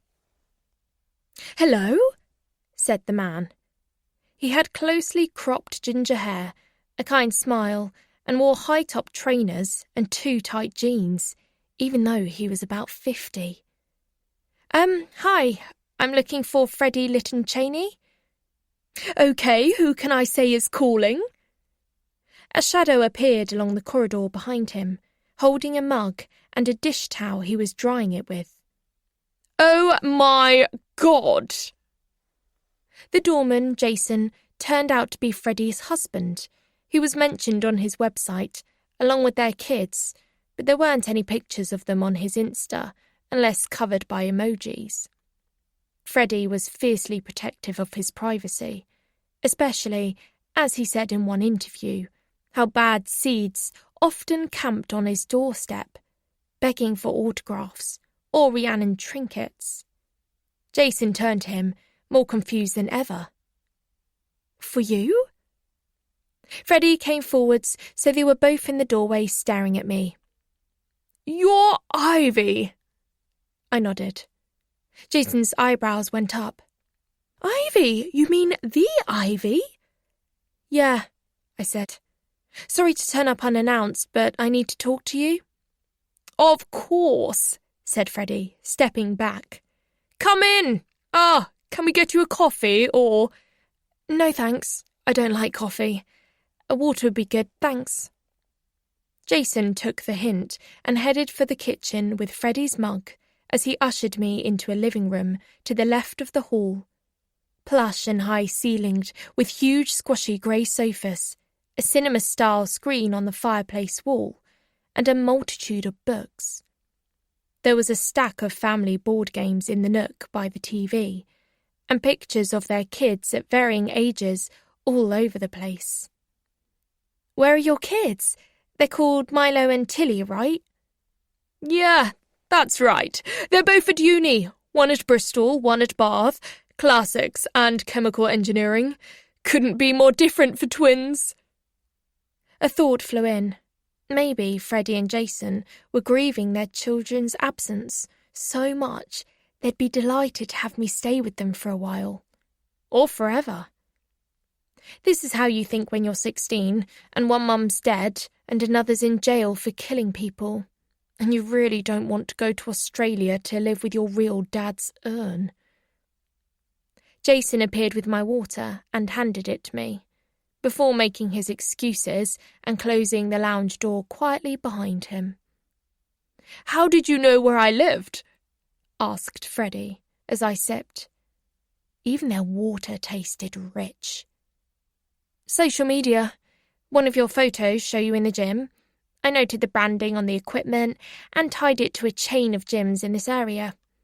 Your website said you lived in Richmond, and one of your posts showed the green opposite, where you run, and where you used to take your kids to play, and your local bakery, where you're always having those Italian pastries you like, sfogliatelle. Yeah. So I just triangulated all those places to one area on Google Maps, then noted all the trees and post boxes where you post pictures of yourself on your runs, and then I looked for the red door, which was on your family Christmas photo from last year, and then I found you. He nodded slowly. Good work. You must have really wanted to find me. He went over to a large wooden bureau in the bay window. He opened the front and sifted through a pile of papers. I guess you've come for this. What's that?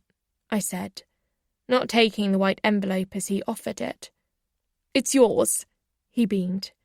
It's a trust I set up for you years ago. You don't actually get to inherit any of it until you're legally an adult, but when you're 18, it's yours to do with as you wish. It's all legal and above board.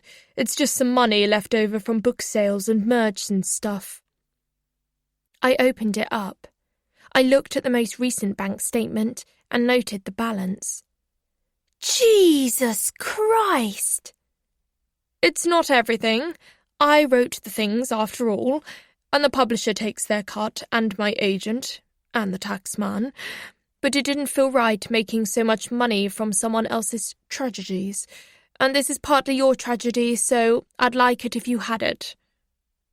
There's nearly 2 million quid in here. The books have done well, and we sold TV rights, so that's gone in. What the hell do I do with it all? I can't take this. Ivy, it's to set you up. I don't need setting up. I've got money coming out my arsehole. My mother's just died. I stand to inherit our £2 million house in the next few years, plus antiques. She left me everything. Last thing I want is more bloody money. What I'd like is a... The sentence petered out in my mouth. I handed the envelope back and folded my arms across my chest. It's Rhiannon's. It's not mine. She doesn't want it. Give it to charity then. The dog's home, the cat's home, homeless. You could do that when you're old enough. Send some of it to charities, maybe somewhere your dad might have approved of, What was he into?" He sat back down on the armrest, clutching the envelope. "I don't know, do I? She killed him when I was still a fertilised egg. I've just read all the intricate details of it in your bloody book." "You read them?" "I just finished book 3. His eyes seemed to light up. "How do you feel about it all?" "I've no idea. One minute I hate her, crying over my dad, and the next—" "You're rooting for her?" he finished. "Yeah, I don't know who I am. I don't know if I'm more her or more him. Maybe you're neither. Maybe you're just you." "I want to belong to someone." I don't know why saying that made me cry, but it did. He handed me a tissue from the box on the bureau. I snapped it out of his hand. "I belonged to Rhiannon, but she dumped me. Oh yeah, she felt bad about dumping me, but she never tried to get me back, did she? She wondered about me. She cared that I wasn't being abused by my stepdad. I wasn't, by the way. She never came back for me, did she?" "I thought you said you'd read book 3, he said. I frowned. "I have." "So you know how it ends, with her at the airport debating whether or not to come back to the UK and rescue you, or to go back to Raphael?" "Yeah, but I also read the free sample of chapter 1 of book 4 online, and it said she chose Raphael. So at least I know where I stand now. She dumped me not once, but twice." "She did come back for you, Ivy." "No, she didn't." He walked to the large bookshelf behind the sofa and plucked down 2 paperbacks from a line of sweet pea books. All his shelves were categorised, copies of his own books in one, foreign editions in another, classics in another, poetry in another. "These are the last 2. Read them in full. You might learn something new about her." "What's left to learn?" "You have no idea what you mean to Rhiannon, do you?" "Yeah, right," I scoffed, swallowing down another load of tears. "She really comes back for me in these." "Come on, let's go for a walk. We'll go to that Italian bakery I like. You can lead the way." The bakery had a queue a mile long, fortified by the strong aromas of hot coffee, and warm pastries, yum. Freddie brought me a hot chocolate and a lemon and ricotta sfogliatella, and we walked to the park and sat beneath the tree eating them, and getting covered in icing sugar. "Are you going to watch the TV interview next month?" he asked. "No." "The rest of the country is." "Good for them." "Isn't there anything else you want to know about her? You'd be hearing it from the horse's mouth, so to speak." "I'd like to know so many things, and also why she killed Raphael. I do wonder if she'll talk about that. She's supposedly this big hero, and he was a decent man, not a predator, and supposedly the love of her life." Rain started pattering on the leaf canopy above. Freddie went to say something, then seemed to sigh under his breath. "I don't think she did kill him." "Eh?" "It's just a hunch, based on what I know about her. It's not her style. But no, I don't think he's dead. I think she did something cleverer than that." "Like what?" "Well, the news said that the Thai police found a house brick covered in his blood at the place where they'd been staying on the beach. Raphael's body wasn't there, and Rhiannon told them she'd hired a skiff and chucked him in the ocean, never to be found handily. They searched, found some more of his blood in the skiff, but of his body, not one more trace." "But I thought the news said she was found at some businessman's house, Torsten Langer." "Yeah, she was. That's where she was arrested, but it wasn't where she was living. It was just where she'd been hoarding her kills." "How do you know all of this?" Freddie tapped his nose knowingly, which frustrated me no end. "Now there's a rumour, a very credible rumour, that says she pretended to kill Raphael so he'd never be found." "Why would she do that?" "To protect him, of course. She loved him more than anyone else." My heart sank. And to protect their little boy, too. The world went into sharp focus, and something in my chest banged shut like a door. "What?" I cried. "They had a child!" "Yeah, I don't know his name, but an actual kid. Raphael and Rhiannon. And you said his name. I have a brother." Freddie nodded. "It's all in those final 2 books. She stopped all contact when she reached Thailand. I had one update about the baby when he was about 3 months old or so, but then nothing." A thought flew into my mind like a bird into a window pane. Oh God, I had an email from a guy saying he was my brother. I deleted it. I just thought it was spam. I pulled my phone out and hurriedly scrolled through my deleted folder, but I couldn't find it. Do you think that was real? I mean, she had the baby in 2024, so best part of 11 years ago. Yeah, it's a possibility. Oh my God, I have a brother. My chest pounded. My breath caught. A brother and a sort of dad? You really don't know where they went? Freddie shook his head. If it's not just a rumour, I thought perhaps Raphael might have gone back to Mexico. Yeah, his aunt owns an art gallery there, right? Salome? I read about it in book 3. I swigged the last of my hot chocolate and got up to throw my empty cup in a nearby recycling bin. When I came back, I voiced the thought that had bubbled to the top of my mind. Maybe I could contact her. Salome, I mean. They might be there. Maybe. There's another way you could find out for sure, though.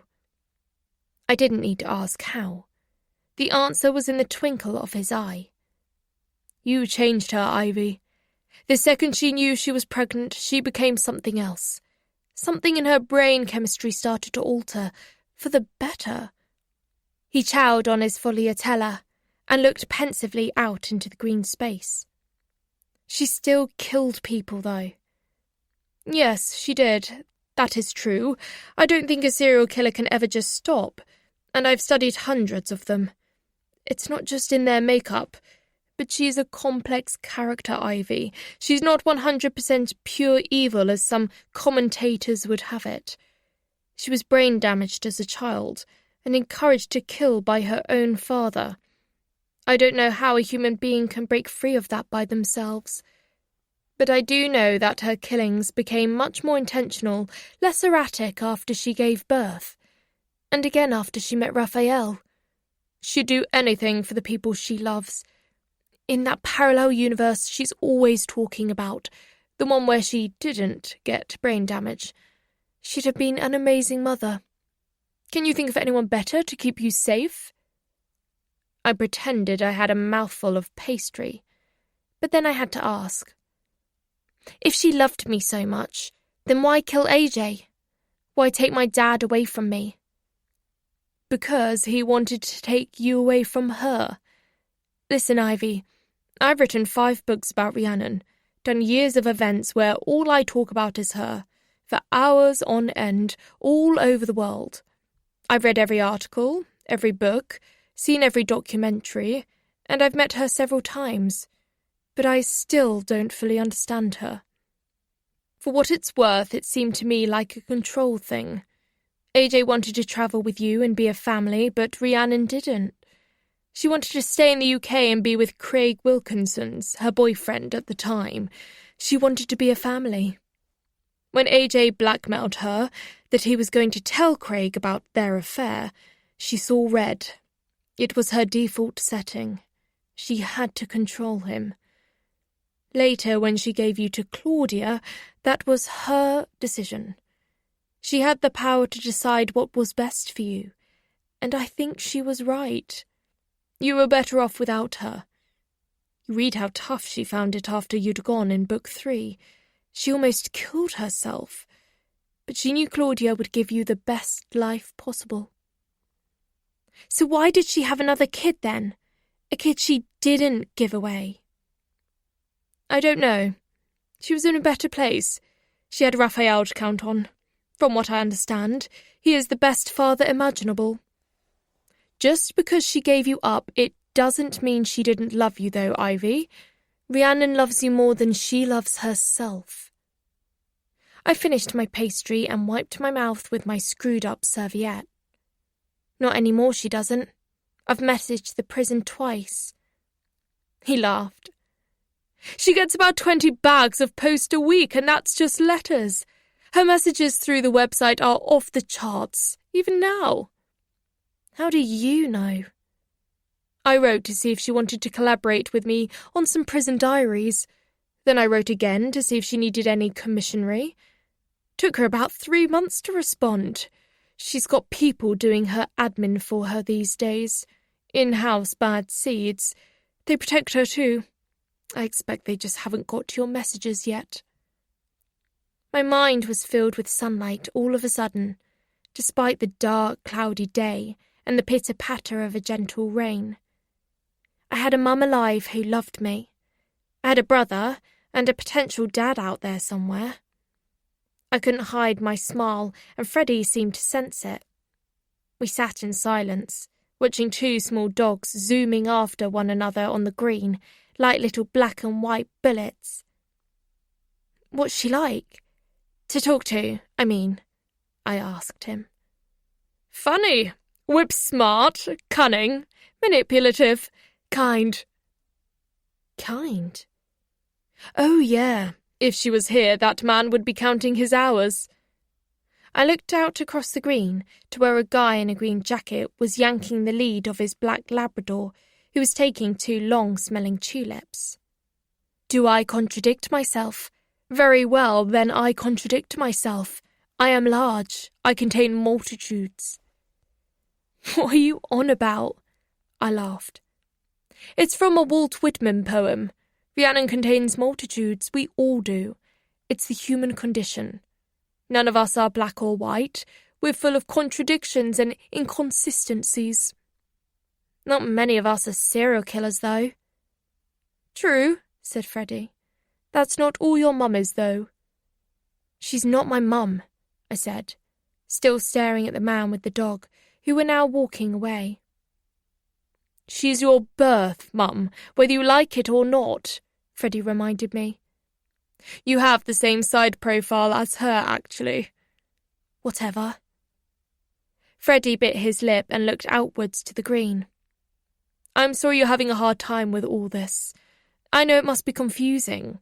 Perhaps I'm trying too hard to convince you there's another side to Rhiannon. Plus you're still grieving. I'm sorry. I'm supposed to go to Australia and live with my dad's family. It was Claudia's last wish. It's in her will and everything. Are you going? I don't have any choice, do I? You've got all the choice. Not until I'm 18, I don't. I'm still a kid for the best part of the next 2 years. It might be all right, Australia. We spent a bit of time there. The people are wonderful. The weather's always hot and sunny. The beaches are glorious. You could see where your dad was from. Get to know where he hung out. Meet his friends, perhaps. I don't want to do that. You could go travelling like he was doing before he died. I don't want to fucking travel. I want to stay put and be with my animals. Nobody listens to me. They just assume I'll want to go there because of my dad. Assume I'll want all this money. I'm not like you. I don't need flash cars and big houses with ceilings so high you can't reach them. I want a house and a garden and a family that stays where it is for 5 minutes, that's all. A weird smile crept onto his face. What? You're more like Rhiannon than you think. That's all she wanted too. A house and a garden and a family. You've read the first book. Even though she didn't love Craig, she loved the idea of playing house with him. Do you think she loved AJ? He pondered. I think she could have loved AJ, but she wasn't ready to let him in at that point. She didn't deserve him. That made me feel a shade better, and with a sudden rush of confidence, I said, Can I stay with you? What? I know you don't know me, but I wouldn't be any trouble. I'm sorry for shouting then and effing, but I'm not normally like that. I'm grieving, as you say. Your house is 3 stories, isn't it? And your kids have moved out. Ivy, that's not the answer, is it? Well, what is the answer then? You're panicking. Of course I'm panicking. I don't have anyone. Why didn't she factor that in when she got cancer the first time? Who? Claudia. She kept me away from everyone. Estranged me from her family, her friends, just because a couple of them sold pictures of me to the press. I folded my arms and sat back on the bench, my eyes landing on a movement behind a tree just along the way. I don't believe it. Freddie followed my gaze to the trees. Who's that? He's been following me. He followed me here. Who? That guy in black. At first I thought he was stalking me, another bad seed trying to get a piece of me for their sad little collections. But for some reason, he seems to be protecting me. He beat the shit out of my stepdad. Mitch, why was that? Gold digger, I said. Freddie seemed to understand just from that. I know he's not a threat, but I can't work out what his game is. Freddie's eyes narrowed as we watched the man in black. He looks familiar. And without another word, he stood up from the bench and walked towards the guy, like he was trying to get a closer look. When he came back, he looked at me.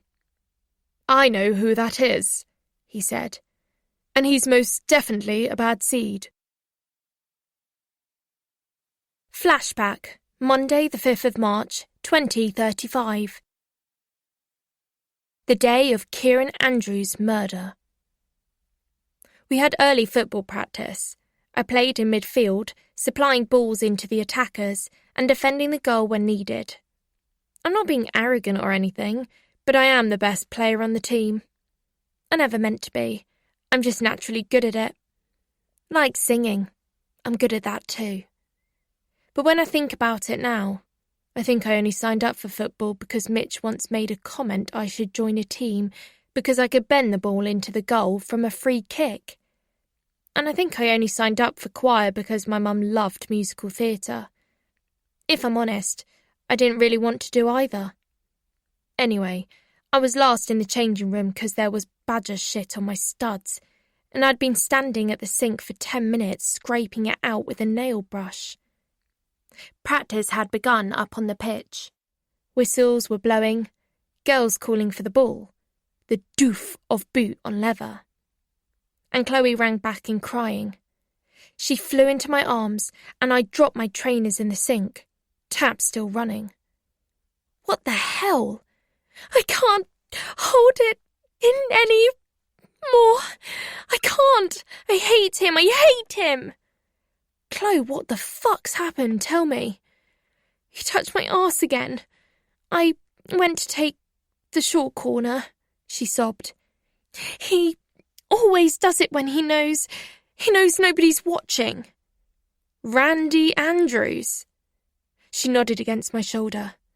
I didn't want to tell you. I know how you get. Please don't hurt him.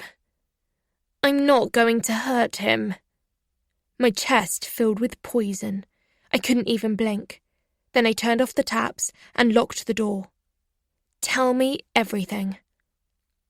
She pulled out her phone and scrolled her messages, turning the phone round so I could see the trail. All from someone called K.A. Clearly Kieran Andrews. He had sent the first message right at the top around 6 weeks ago. His face was the avatar. You looked pretty today. You should wear your hair down more often. She had responded. Thanks, Mr. A. There was one about hearing her sing. You're a very talented girl. Clearly got a nice set of lungs on you. To which she responded again. Thanks. All fairly innocent at first, apart from the fact that he was 29 and a teacher and texting a student. Then he instigated another message about bumping into her in Primark the previous Saturday and buying her a jacket she couldn't afford. How's the jacket? Really great, thanks again. I'll bring the money in tomorrow, she replied. No need, he said. Have it as a gift for being such a great student this term. Plus, you look great in it, so I wanted you to have it. Then came one from him asking her to delete his messages because they could become misconstrued. My heart banged away, and the edges of my eyes became misty with anger. I didn't want to read any more, but I couldn't stop. I scrolled down further, and there were more messages, gradually more suggestive and gross. Stolen moments in the corridor, seeing her across the assembly hall when he saw her knickers when she crossed her legs over. Asking her to come to his office. Asking her if she'd ever kissed a man before. Asking her if she got wet when she thought about him. Ah, the prick! I sighed, long and deep, but the poison wouldn't shift. Why did you give him your number? He said he needed it for school records. Loads of us did. He never asked me. Well, no, he wouldn't, would he? He's afraid of you. There was a little glow in my chest when she said that. It was true. I had him fixed as a perv the second I clapped eyes on him. It was one of my gifts. That and penalty shootouts and a low alto. Why didn't you block him? I didn't want a bad report. PE's the one subject we're all pretty much guaranteed an A in. She wiped her eyes on a scrap of toilet paper as I continued scrolling. Then came the first picture, just of the outside of his grey jogging bottoms and his naked toned torso as he lay on crisp white sheets. The lump that she caused when he thought about her. Then one of a bigger lump. And then, surprise of all surprises, his erect penis. This is what you do to me, Chloe, he said. I threw the phone into the sink with my shitty trainers and paced the bathroom like a zoo-bound panther. I couldn't catch my breath. I'm so sorry, she sobbed. I tried to stop it, but I don't know.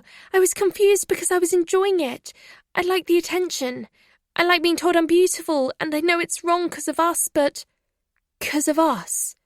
You didn't think this was wrong 'cause of him. He's a teacher, Chloe. A grown adult man. He shouldn't be sending you shit like this. I know. Keep your voice down. No, I won't. Has he done anything to you, apart from the arse fondling? No, she blushed, wringing her hands. But he wants to. I'm supposed to meet him tonight, at his house. Where? And in court? Why are you looking at me like that? Like what? You haven't blinked in ages. Please don't go round there, Ivy. I've got no intention of going round there, I lied, turning towards the window, allowing some of my hot air to fog up the frosting. I'm sorry. It just felt nice, a man taking interest in me. 'Cause being with me feels so nasty. I get it. No, not at all. She stood behind me.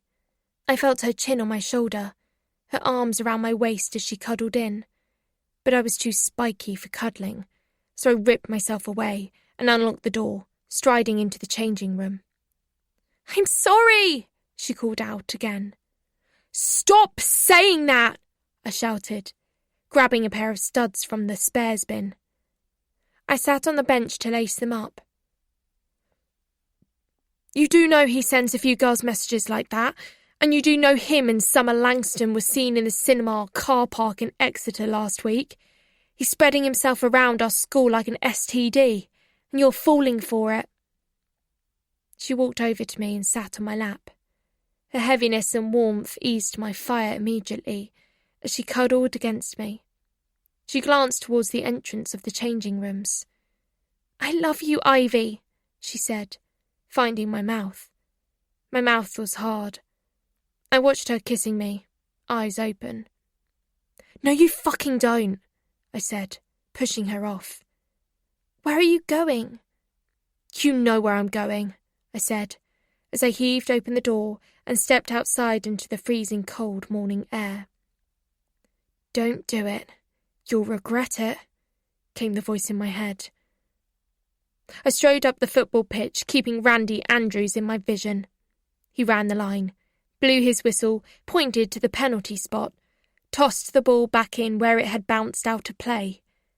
I thought of the messages on Chloe's phone. I saw myself in my mind's eye, running the rest of the way, head down, legs a blur, him turning round, me smashing his face in, and his face flying away as he lost balance, crashing down to the grass, scrambling to his feet, blood pouring, me swinging again, wide and around and smash, wide and around and smash, again and again, smash, smash, smash. "Does this turn you on, Kieran?" I'd be screaming. "Does this make your dick hard?" And then someone would try to pull me back, but I wasn't having it, so I leapt on his back and pushed him down again, punching his blood-soaked face into the grass, slamming his head into the mud, yanking it up by the hair and slamming it down as he lay screaming. "This isn't you. You're better than this." "I fucking hate you!" "You can't fight a monster by becoming one," said the voice. And Andrews looked up and saw my face as I came within 3 feet of him on the touchline. "All right, Ivy? Did you get it all off?" "No, I borrowed some." "Ah, good girl," he said, grabbing the sleeve of my shirt to remove me from the field of play. I yanked my arm away, like he branded me. "Easy, Tiger." "Don't you fucking call me Tiger, you nonce," I spat. "I beg your pardon." "You're grooming my girlfriend," I said, at some volume so the whole of the subs bench could hear me, if not a winger and a left back. "And God knows how many others. Don't think I don't know." I stumped off towards the dugout and sat on the edge of the bench, almost pushing the others off. He didn't even deny it, just ran onto the pitch to referee a squabble about a penalty over on the other side of the pitch. Everyone within a metre radius stared at me. "What?" I shouted, and everyone looked away. And as I sat there, eviling him, and silently hoping my death glare would do the trick, I knew beyond all doubt I was not going to hurt him. Not in front of witnesses, anyway. I knew where Anning Court was. It overlooked the adventure playground where Chloe and I used to meet sometimes. We'd hide in the half-pipe and kiss until the sky went dark. Google told me that Andrew's place was at the end of Anning Court, a 2-bed starter home, partly screened by hedging at the front and backing onto the dog park. It was night time by the time I got there, cutting through the dog park, where I knew there weren't any doorbell cameras or CCTV. I crossed it and slid down a steep, lager-can-strewed bank into the woods, then pushed through a hedge onto a narrow path running along the back of his house. As I emerged from the bushes at the end of his garden, the lights were on inside. Through the hallway window, I could see the back of his head as he sat in his armchair in the lounge, watching TV and swigging from a bottle of Huel. The window was slightly ajar. "Prick," I muttered, as the mist gathered at the edges of my eyes. "Go home," said the voice. "Steer well clear of him. He's bad news." I fiddled with the screwdriver up my sleeve, and the sharp end dropped down into my palm. "He's got away with this for too fucking long." I recalled the touch of Chloe's hands on my knees, the banana scent of her hair, the feel of her arms around my waist. Had he touched her like that? Had he? He got up from his chair and made for the door, so I ducked down beneath the open window. I could smell his cooking, steamed fish and broccoli, just like he preached on the football field. "Nothing tastes as good as being fit, Phil's girls. So put that chocolate bar down and grab your broccoli." Ugh. Nothing smells as bad as steamed fish either, but he didn't seem to notice that had permeated his many tracksuits in all the colours. With the night dark enough, and the man alone enough, barefoot and nonplussed, eating his fish off a lap tray while watching World Athletics, I slid the end of the screwdriver into the gap in the window frame and tried to jemmy it open. But as I did, a hand slid onto my shoulder and another over my mouth. "Don't scream," he whispered. "I'm not going to hurt you." I couldn't catch my breath. The hand stayed on my mouth as he pulled me backwards towards a thicket of trees at the back of the garden. As he removed his hand from my face, he took the screwdriver from me, and it disappeared into his thigh pocket. "Go home, Ivy," he said. I knew it wasn't Andrew's, as a cheer went up in the lounge. This man had an American accent, and there was a strong, earthy smell of weed and wood smoke about him. "Who the fuck are you?" "Doesn't matter, but I knew you'd come here tonight. Go home." I caught my breath as we stood side by side, watching Andrews watching TV. He was a clear foot taller than me, but I couldn't see much of his face, as he had a hood up and a black mask covering the lower half. I didn't know who he was, but I knew I'd seen him before. You live in the woods, behind the playing fields at school. I've seen you there. I saw you a couple of months ago, when I went to feed the stray kittens." He nodded. "Our headmaster said you were homeless?" He nodded again and looked back towards the house. With the remaining vestiges of light from the moon and the streetlights, his jet-black eyes seemed to sparkle. "You want him dead, don't you?" he said, still staring at the house. I nodded. "So do I." "Who are you?" "Not important. You need to go now. The longer you stay here, the less of an alibi you'll have. Go to the arcades like you usually do." "How do you know I go to the arcades?" "'Cause I've seen you in there." "You've been stalking me?" "No. A stalker wants something the stalky doesn't. We both want the same thing, to keep you safe, that's all." "I guess that's okay then," I said, completely losing my mind at this interaction and the turn the evening had taken. "Why do you want him dead? What's he done to you?" "It's what he's done to you." We ducked down as Andrew stood up from his seat and took his tray through to the kitchen. He came back with a bowl of something and a drink. Then he closed the curtains so we could no longer see. "Damn it," I said. "Go," the man in the mask repeated. "I'll finish this." And for whatever reason, I believed him. I didn't get my screwdriver back, though. Not that it was mine to begin with. It was one Mitch had left behind in the garage. And I forgot Mum's ice lollies as well. The reason I'd told her I was going out. I stayed at the arcades for the next hour until the last bus for Axminster, and then ate a bag of chips all the way home. And all the time from when I left Anning Court to the moment I stepped into bed that night and couldn't sleep for staring at the ceiling, all I could think about was his black eyes and the way he had looked at that window. Dark and threatening, and he didn't blink. Not once the whole time. Late afternoon, Sunday the 25th of March, 2035. Things that have bloody annoyed me this afternoon. 1.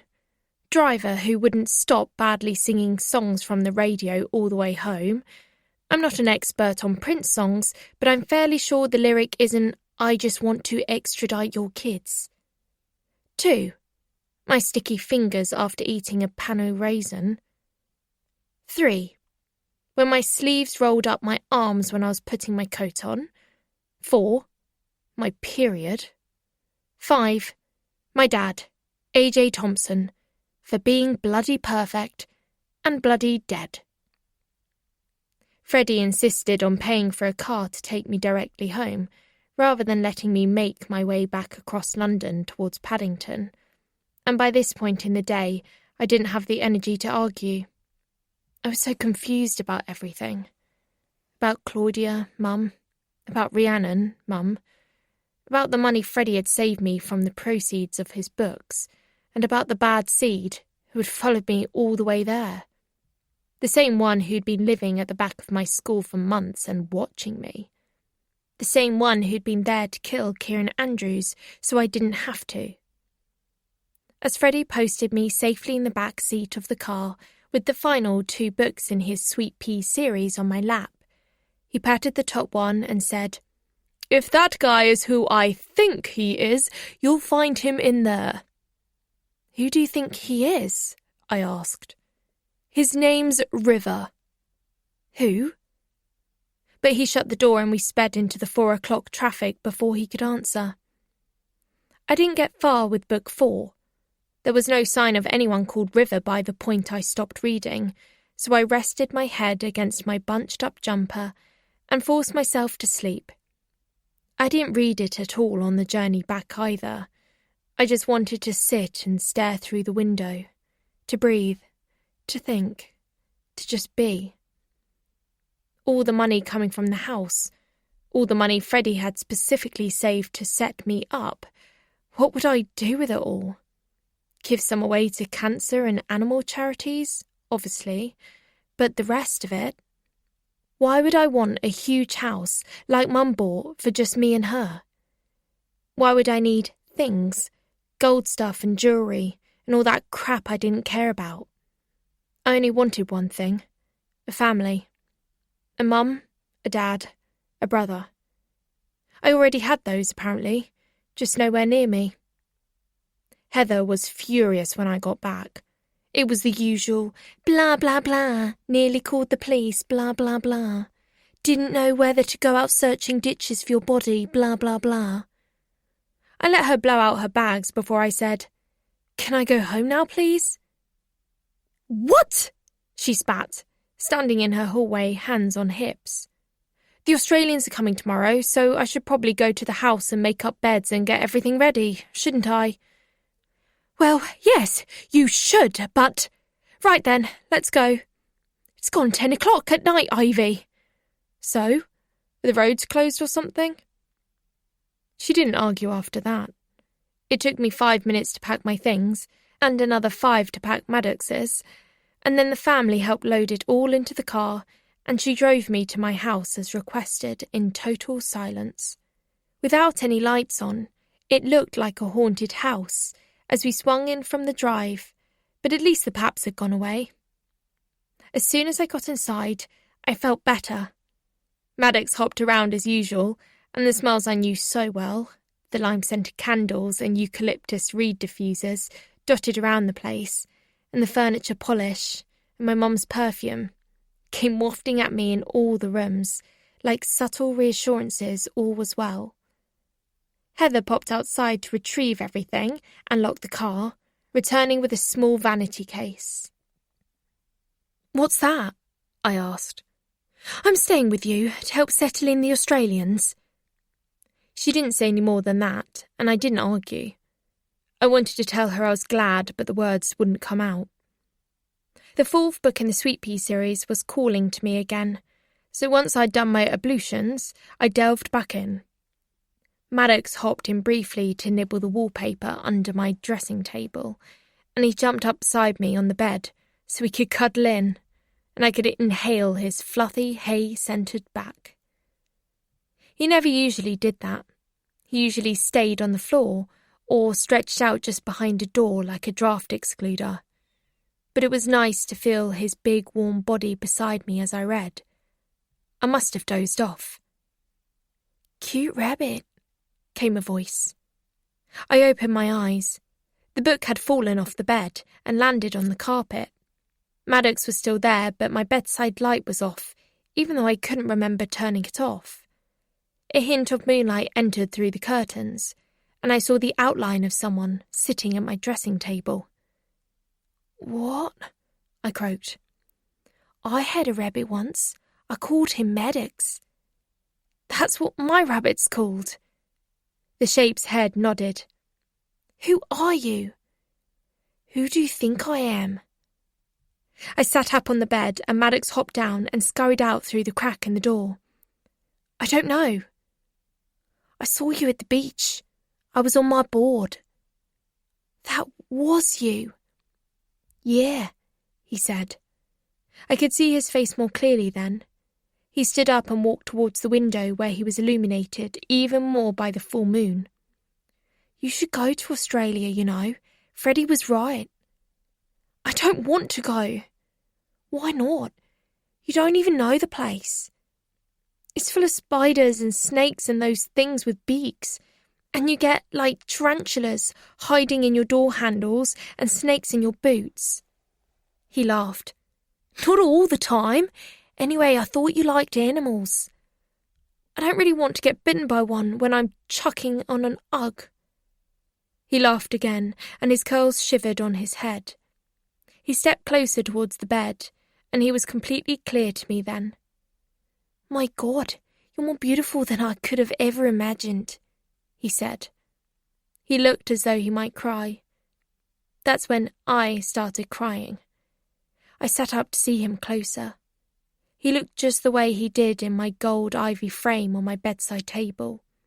The man with the surfboard and the caramel curls and droplets of water on his skin, and a smile that lit up the photo even more than the sun did. Don't cry, honey bun, he said, reaching out, but stopping at the last second. I was going to give you a hug, but I can't touch you. Why not? I sniffed. 'Cause I'm dead, Ivy. I'm not really here. Why are you in my room then? Why come back to me in my dream? 'Cause I wanted to see my little girl, my beautiful little girl, with her mother's temper.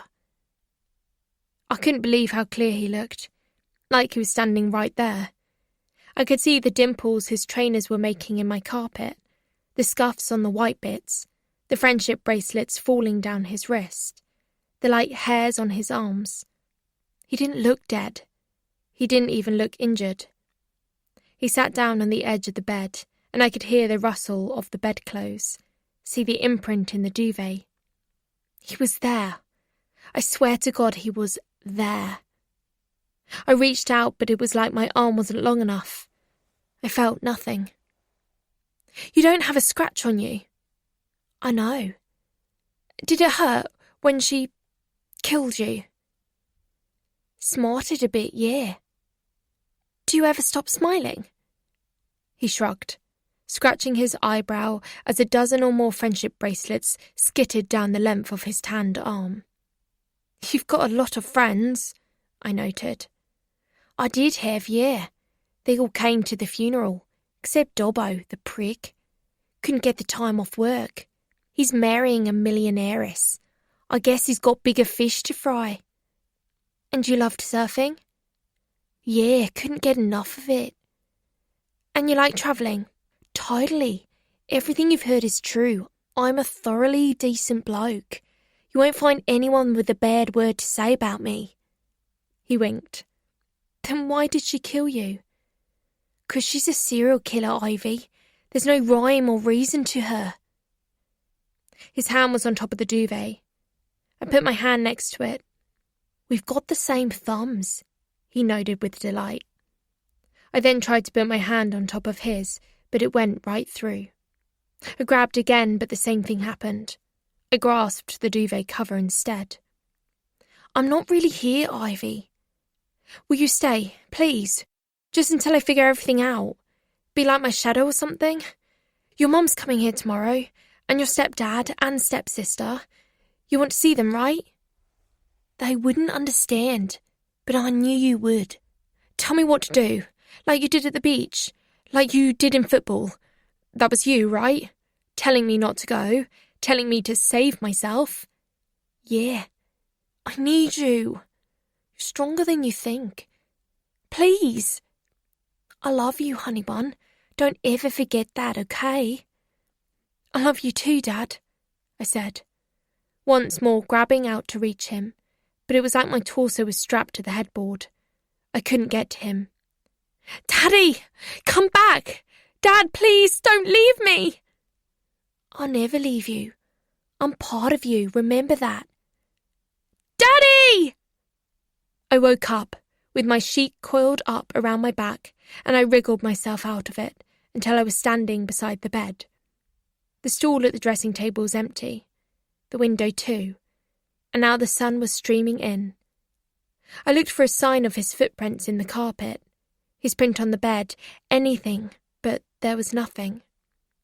There was a sweet smell I recognised, though, a new smell, like warm bananas and toast. Maybe the last remnants of Chloe's conditioner on my pillow. It was lingering, but it wasn't at all unpleasant. "Ivy!" came Heather's shrill cry from downstairs. I checked the clock on my phone. What the fuck was she yelling for at 8 a.m? "Come down, please!" "What is it?" I called back. "The Australians are here!" Monday, the 26th of March, 2035. Things that have bloody annoyed me today. 1. The pilot of the plane that brought the 3 Australians to the UK. 2.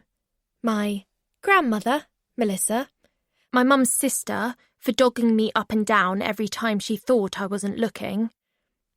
3. My step-aunt, Jordana, for being too nice. 4. My step-grandfather, Larry, who smells. 5. The sound of acrylic nails on a phone screen. Melissa again. 6. The bulb in the oven now that I've changed it and it's too bright. 7. Heather, mum's solicitor, for being a big fat abandoner. 3 brand new humans stood in the hallway in front of an open door and a pile of assorted bags and battered suitcases. All 3 gazed up at the pictures of me, all up the grand staircase in various school productions, like they were at the Vatican. "Hi," I said with a wave, seeing as none of them were going to speak first. My grandmother, Melissa, seemed to start up like that mechanical doll in Chitty Chitty Bang Bang. "Oh, Ivy, it's so nice to meet you finally, doll. Come and give your old granny a hug." She didn't move, so I guessed it was my task to do that. You can tell a lot by the way a person hugs, and what this one told me was that she couldn't wait for it to be over. There was a horrible smell coming from somewhere too, but at that moment, it wasn't something to be concerned about. Melissa started introducing the others, one being a short-arsed, unshaven guy chaining M&Ms in a yellow football jersey and jeans. "This is Larry, my husband." Larry nodded and held out his hand to shake mine, as Melissa gazed on in horror, like he'd just reached into a cage at the zoo. I didn't immediately understand why, but then I realised. I was a serial killer's daughter after all. Larry started eyeing my mum's antique china on the dresser, her Limoges trinket boxes, the paintings on the staircase wall, the chandelier. He might as well have had dollar signs for eyeballs. "And this is Jordana, Larry's daughter." A tall Billie Eilish lookalike, in long baggy shorts, Nike high tops, and more gold bling than a mob boss, stepped forwards and held out her hand. "I'm Geordie," she laughed easily, giving me a rough handshake, as Melissa rolled her eyes and Larry searched in his bag of M&Ms for another green one. "Pronouns they, them, if that's all right with yous." "Sure. Hi," I said, shaking their hand. I liked them immediately. Geordie was also the only one whose smile seemed genuine, although Larry did smile briefly when he located a green M&M. How was your flight?" "Good, thanks, doll, yeah," said Melissa. She may have been Mum's sister, but she looked nothing like her. Her blonde hair had long since been dyed synthetic red, and her teeth were a clashing yellow. "We had a stopover in Hong Kong, and we're pretty groggy, but it was worth it. Worth coming to meet you at last, and—" Words seemed to stick in her throat. "God, Jesus, you look so much like your dad. It's...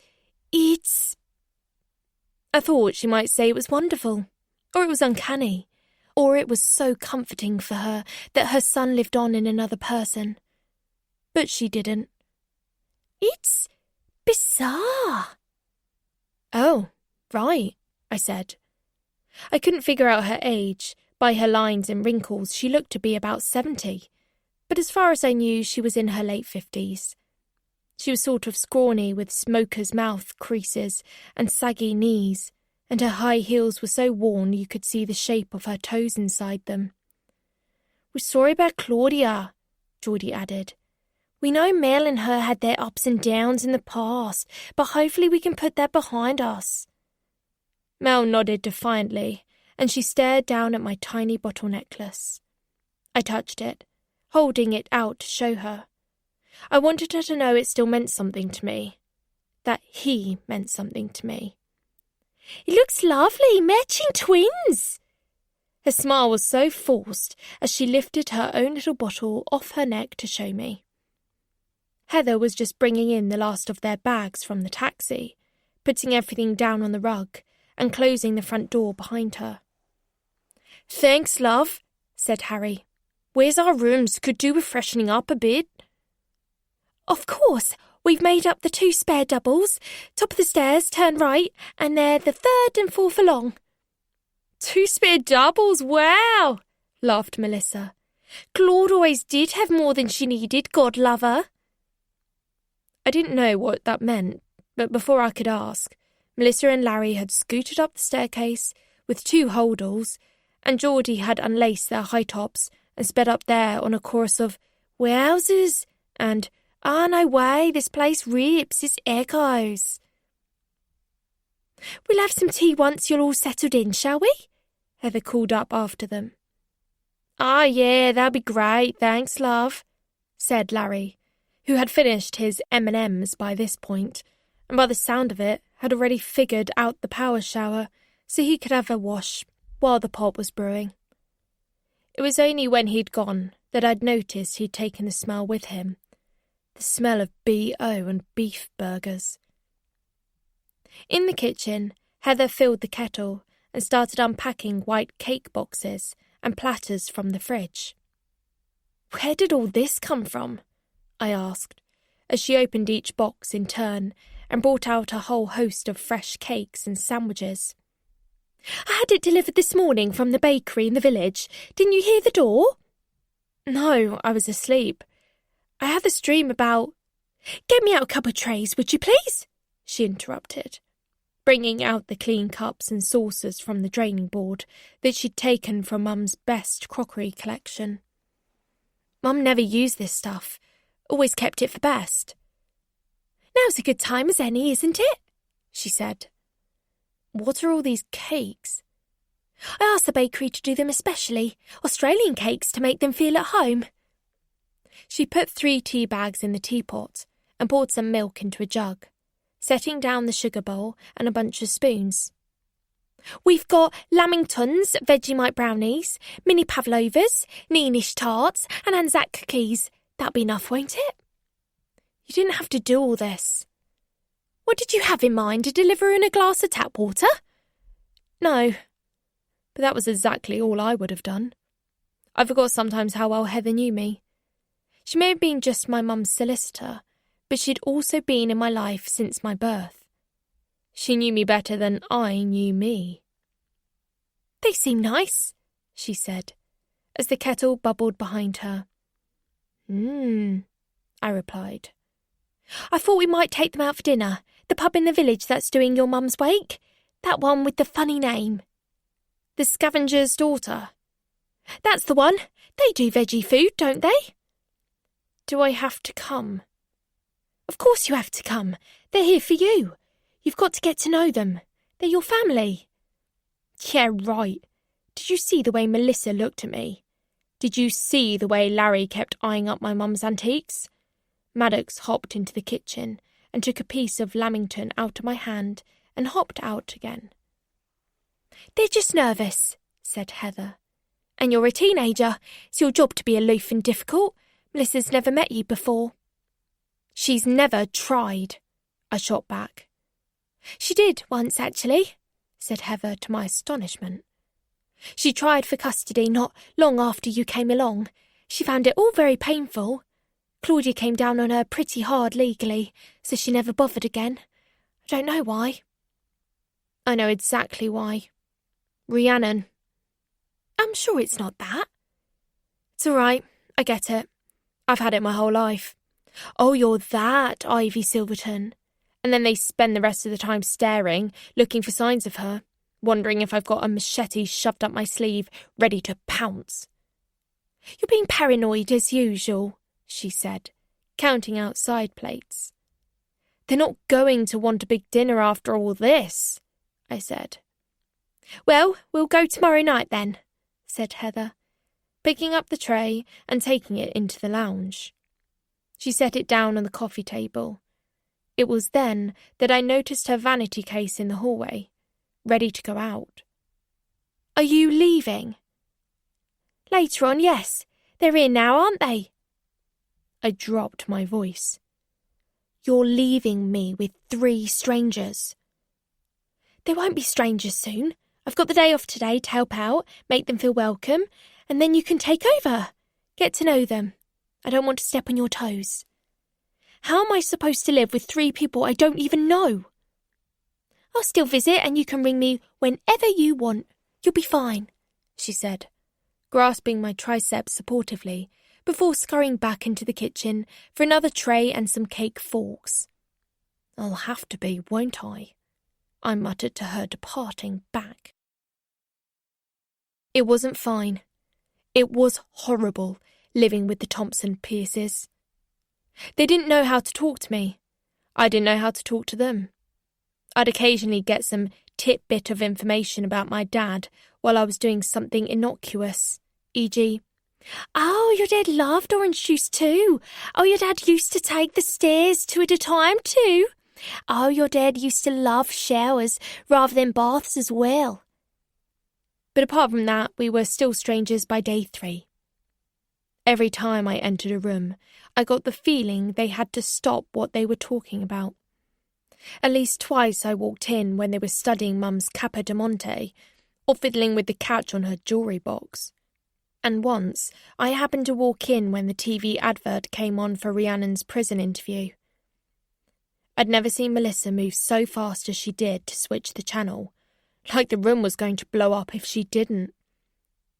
Everywhere smelled differently too, of cigarettes and Geordie's strong cologne and strangeness. Melissa's crusty high heels kicked off in the hallway, her dirty footprints all over the clean floors. I'd sit on the stairs and listen to them price up Mum's Murano glass perfume bottles or Victorian silhouettes.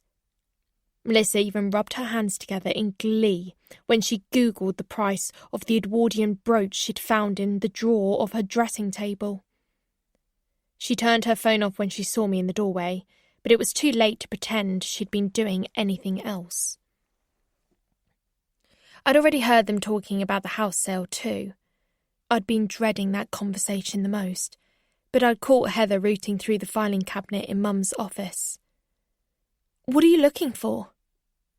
The energy performance and Fencer certificates for the house. I've got a client who might be interested in buying it, so I thought I'd get everything up together for the estate agent. You've placed it with an agent already? Not yet, but I've got one in mind.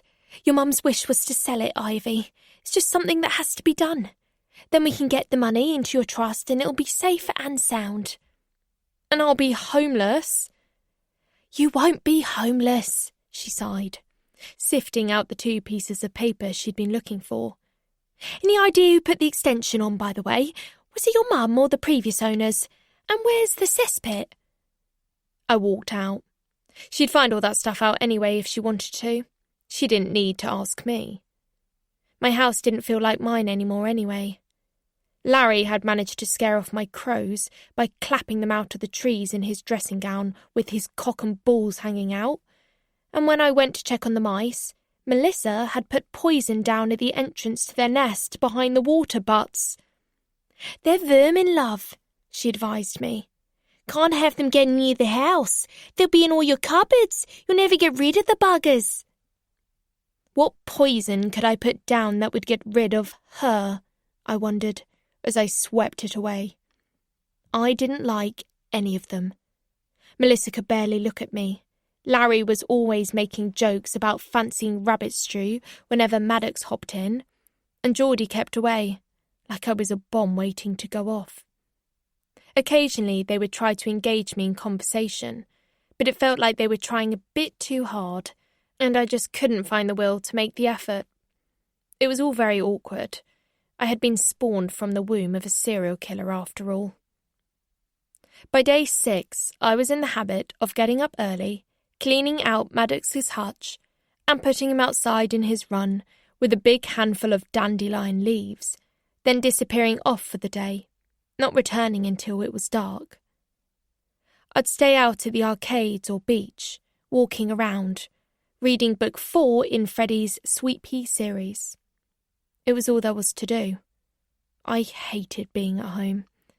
I didn't have any friends or girlfriend to waste time with, and pretty soon I'd be homeless too. There was no silver lining. If the thought of vodka didn't make me feel so stomach-flippingly nauseous, I'd have hoodwinked some local to buy me a bottle from the pub. But I knew that wasn't the answer, so I continued to drift and pray for a miracle to deliver me from the Australians. One morning, Melissa caught me coming out of the bathroom after my shower and followed me to my bedroom. She gazed around the walls at my posters and signed Arsenal memorabilia from the time Mum was working on the autobiography of their coach, Renee Heemskirk, and I got to have a tour of the club and met some of the players.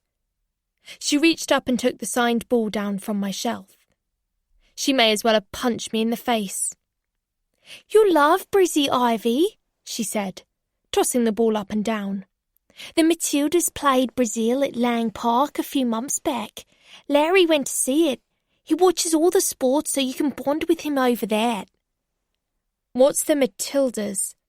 "Our national team." "Oh." "You might make the team one day. You'll love Brizzy though. We've got a place near the beach, a big garden, and you'll have your own room right next to your dad's."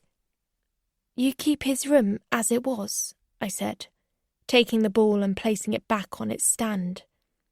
"Yeah, but your room has a better view of the golf course, and the bathroom's just next door, so it'll be easier for you. And we don't live that far from UQ, so you'll be able to walk there." "What's UQ?" "Queensland Uni."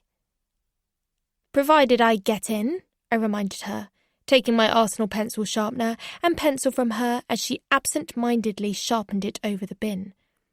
"Oh, you'll get in, have no fear." She folded her arms across her chest. "You've got a good brain in your head, just like your—" "Dad?" I finished. "Yeah." She looked as though she was stifling a sob. "You can let it out if you want. I cry about him too sometimes." She nodded and the tears trickled immediately down her cheeks, but she wouldn't look at me. "Did he like football?" Not really, no." "Oh." She walked to the window as I towel-dried my hair and stood watching the crows pecking at the seed I'd put out for them on the lawn. "Oh, they're back," she noted. "That's good." "Took a lot of peanuts." "It's a nice place, this. Claude did well for herself. Married the right men." Her career as an award-winning journalist brought this, actually. She had to buy Mitch out, and her previous husband was a twat, so I wouldn't give either of them much praise for this. "Oh, right," she said, looking out at the crows again. "You wouldn't want me to have my dad's old bedroom?" I asked. She stared at me, all pinched and awkward. "No," she said. "I'm not ready to do that, love. It's his space." "But he's dead." "I know he's fucking dead," she snapped, striding back across the room. "And your mother is the bitch who killed him." I was left standing on the carpet, shaking at her sudden outburst. I thought I had a temper, but Melissa went from meek and mild to vicious in one hyper-quick scorpion whip. It hadn't taken much to touch a nerve, asking about my dead dad's bedroom.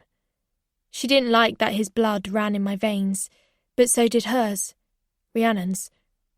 I was a confusing mixture of purest love and pure evil in her eyes. By day 7, Me and the Australians were living as housemates. No real line of communication, just the odd nod or request for dinner passing between. But by this time, I had finished reading book 4. At the end of it, there was still no sign of my brother, but I had learnt something new about my past, just as Freddie said.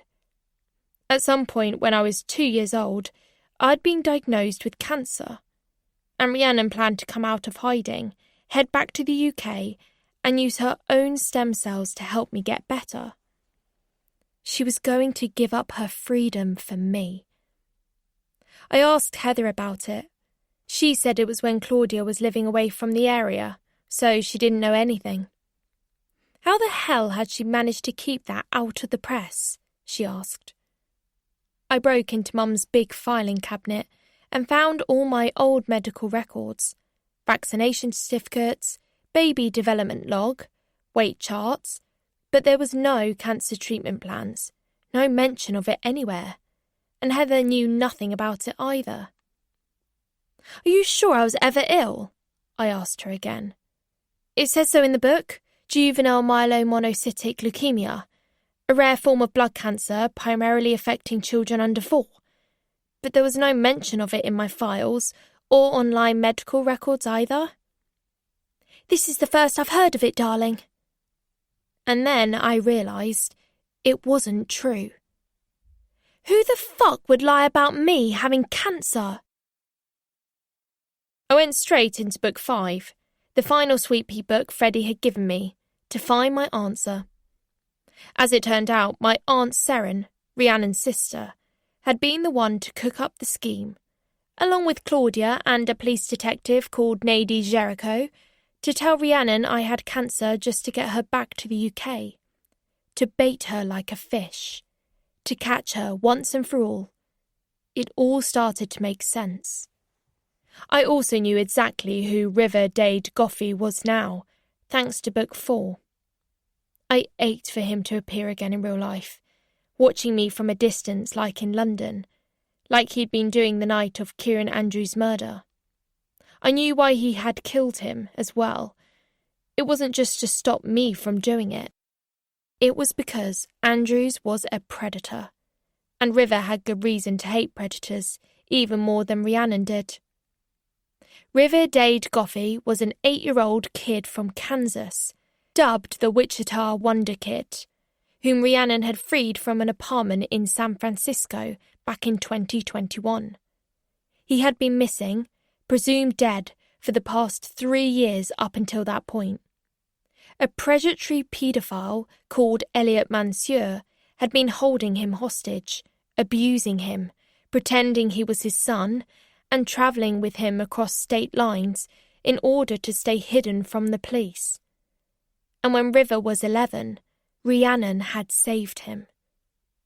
River had done a tell-all interview with a journalist called Cress Fratberger a few years back when he was 21, and I watched it on YouTube.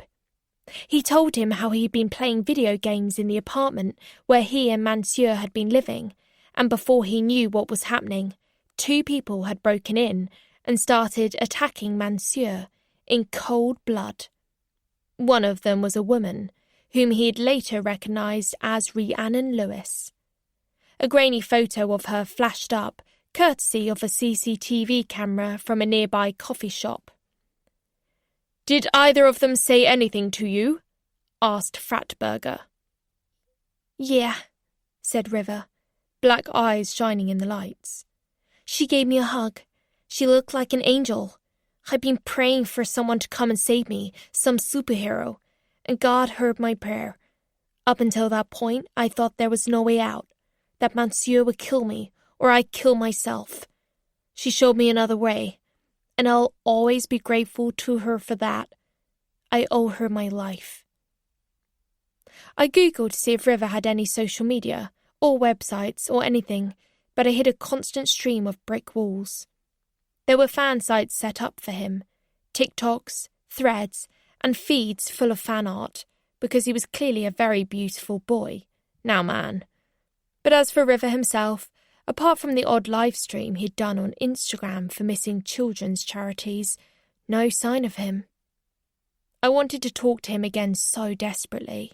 I even tracked down one of his sisters, Willow, on Facebook, but she hadn't updated her page in years, and I chickened out of messaging her. I checked my emails just in case he had reached out, but only found spam. Ukrainian beauties, some crypto lottery win, and someone else extorting me for nude pics of me that didn't exist. But right at the bottom was another message that had arrived 2 days ago. My mouth went dry as I waited for my phone to download it. From prisoner number 668664, Lewis R. Subject: Ivy, you in danger, girl. The fuck? I said, chest all tight. I couldn't catch my breath as I read.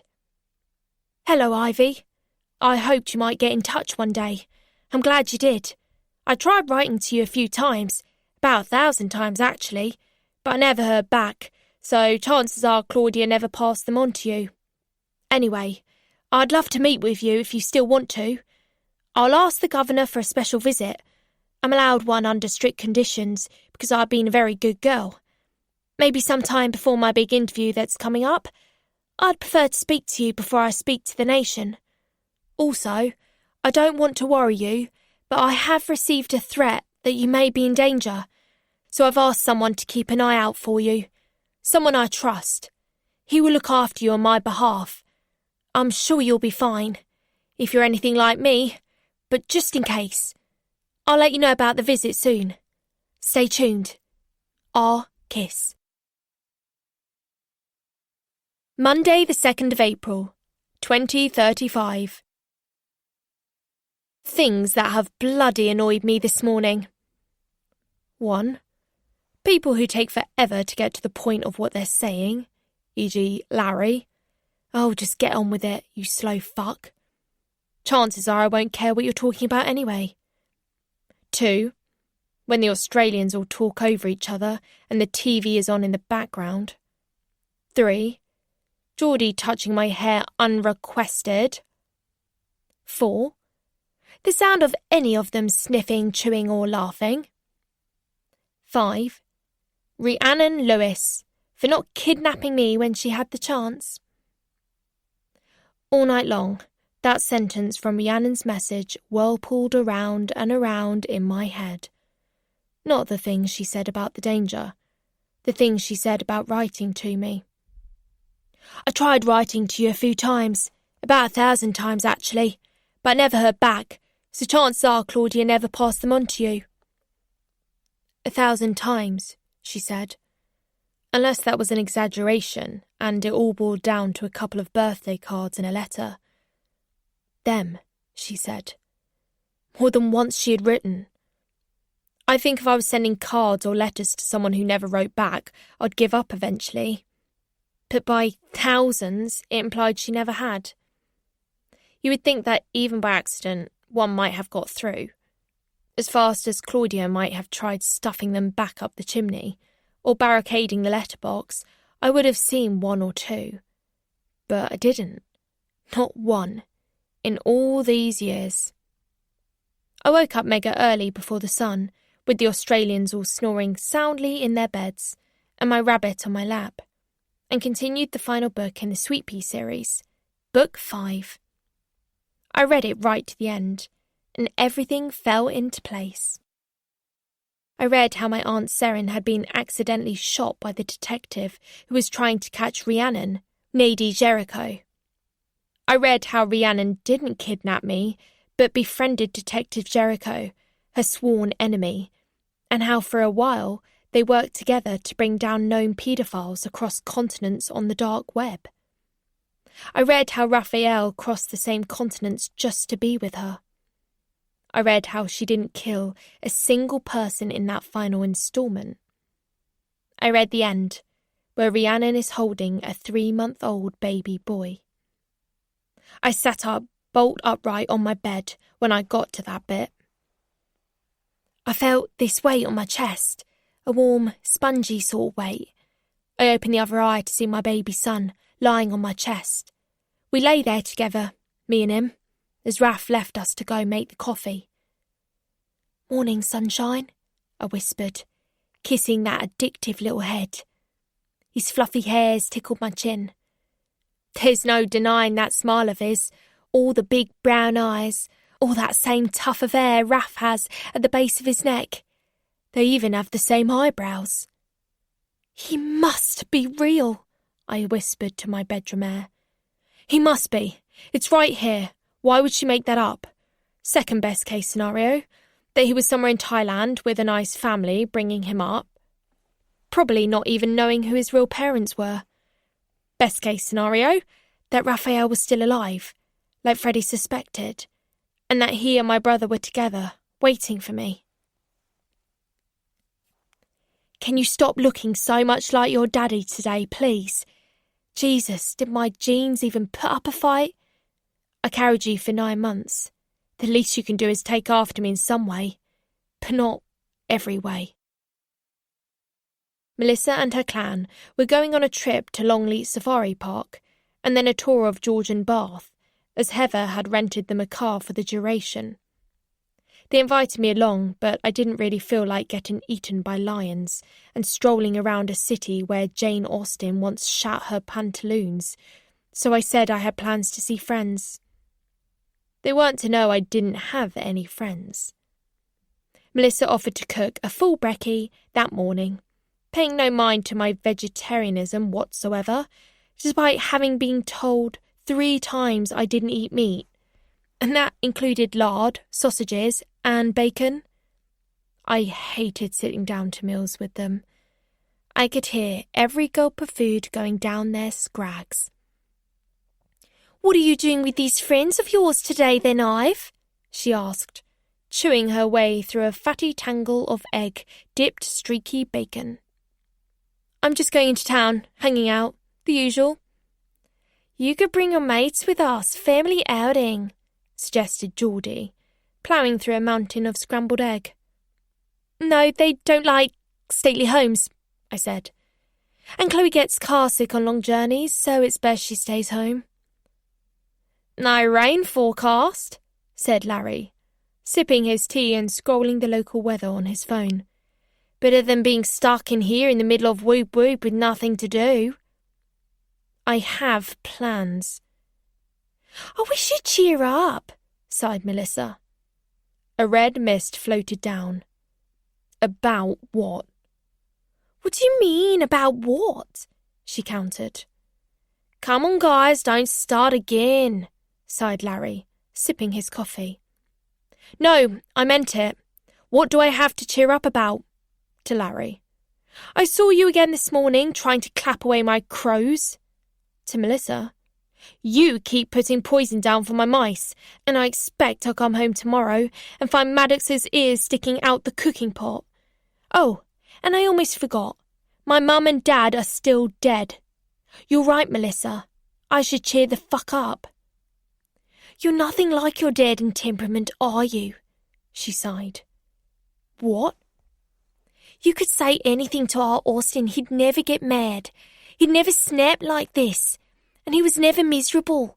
Was he, Larry? Little ray of sunshine." Larry shrugged, deer in the headlights. "I didn't know him for long, love." "You must get that from her, the bitch," Melissa spat. "Don't call my mother that." "I didn't mean Claude. I meant the other one. Her." "You mean Rhiannon." Melissa's fork clattered onto her plate. "Don't you dare say that name in front of me, girl." Her wrinkled lips had puckered and her eyes had gone black. Geordie, a peacemaker, cut in. "It might be an idea, if you're ready, Ivy, to start sorting through Claudia's stuff. Heather said she's going to talk to you about putting some antiques into a sale in town, didn't she?" "Yeah." Me and Melissa were staring each other out by this point, neither of us blinking. "Do you want to make a start before we go out, or do you want to go through it all by yourself? I'm easy." I looked around the table. Only Geordie met my eyes. "That'd be nice, thanks." Melissa started clearing plates and stacking cups not long after that, and didn't say one more word to me. She didn't need to. I could tell by the look in her eyes. It said, "You're not him and you never will be."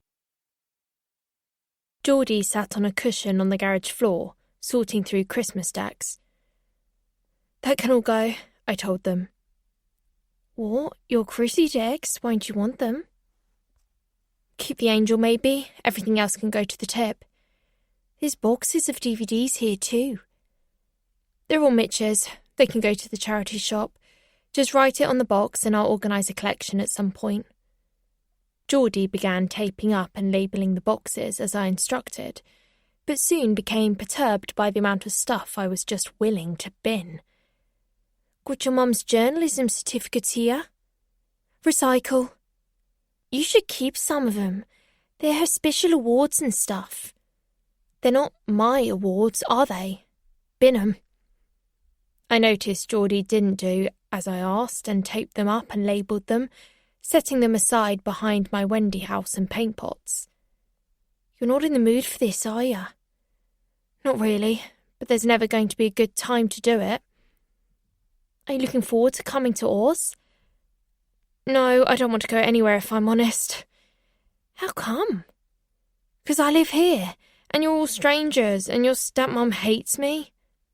"She doesn't hate you. She'll be April soon enough. She just needs a bit of time to get to know you. And you her." "I don't want to get to know her. She stinks of cigarettes, and her upper lip's all spiky, and she has yellow teeth." "She's like Maddox," Geordie laughed. I forced a smile. "She doesn't want me, Geordie. I can see it in her eyes. The way your dad looks at me too. I'm not their sort of people. I'm not anyone's sort of people. I just tend to put people off, like Rhiannon." Geordie set aside a box of old horse-riding rosettes of Mum's from when she was a kid and started polishing a small trophy with an old yellow duster. "Want to know where she met my dad? A treatment centre for addicts."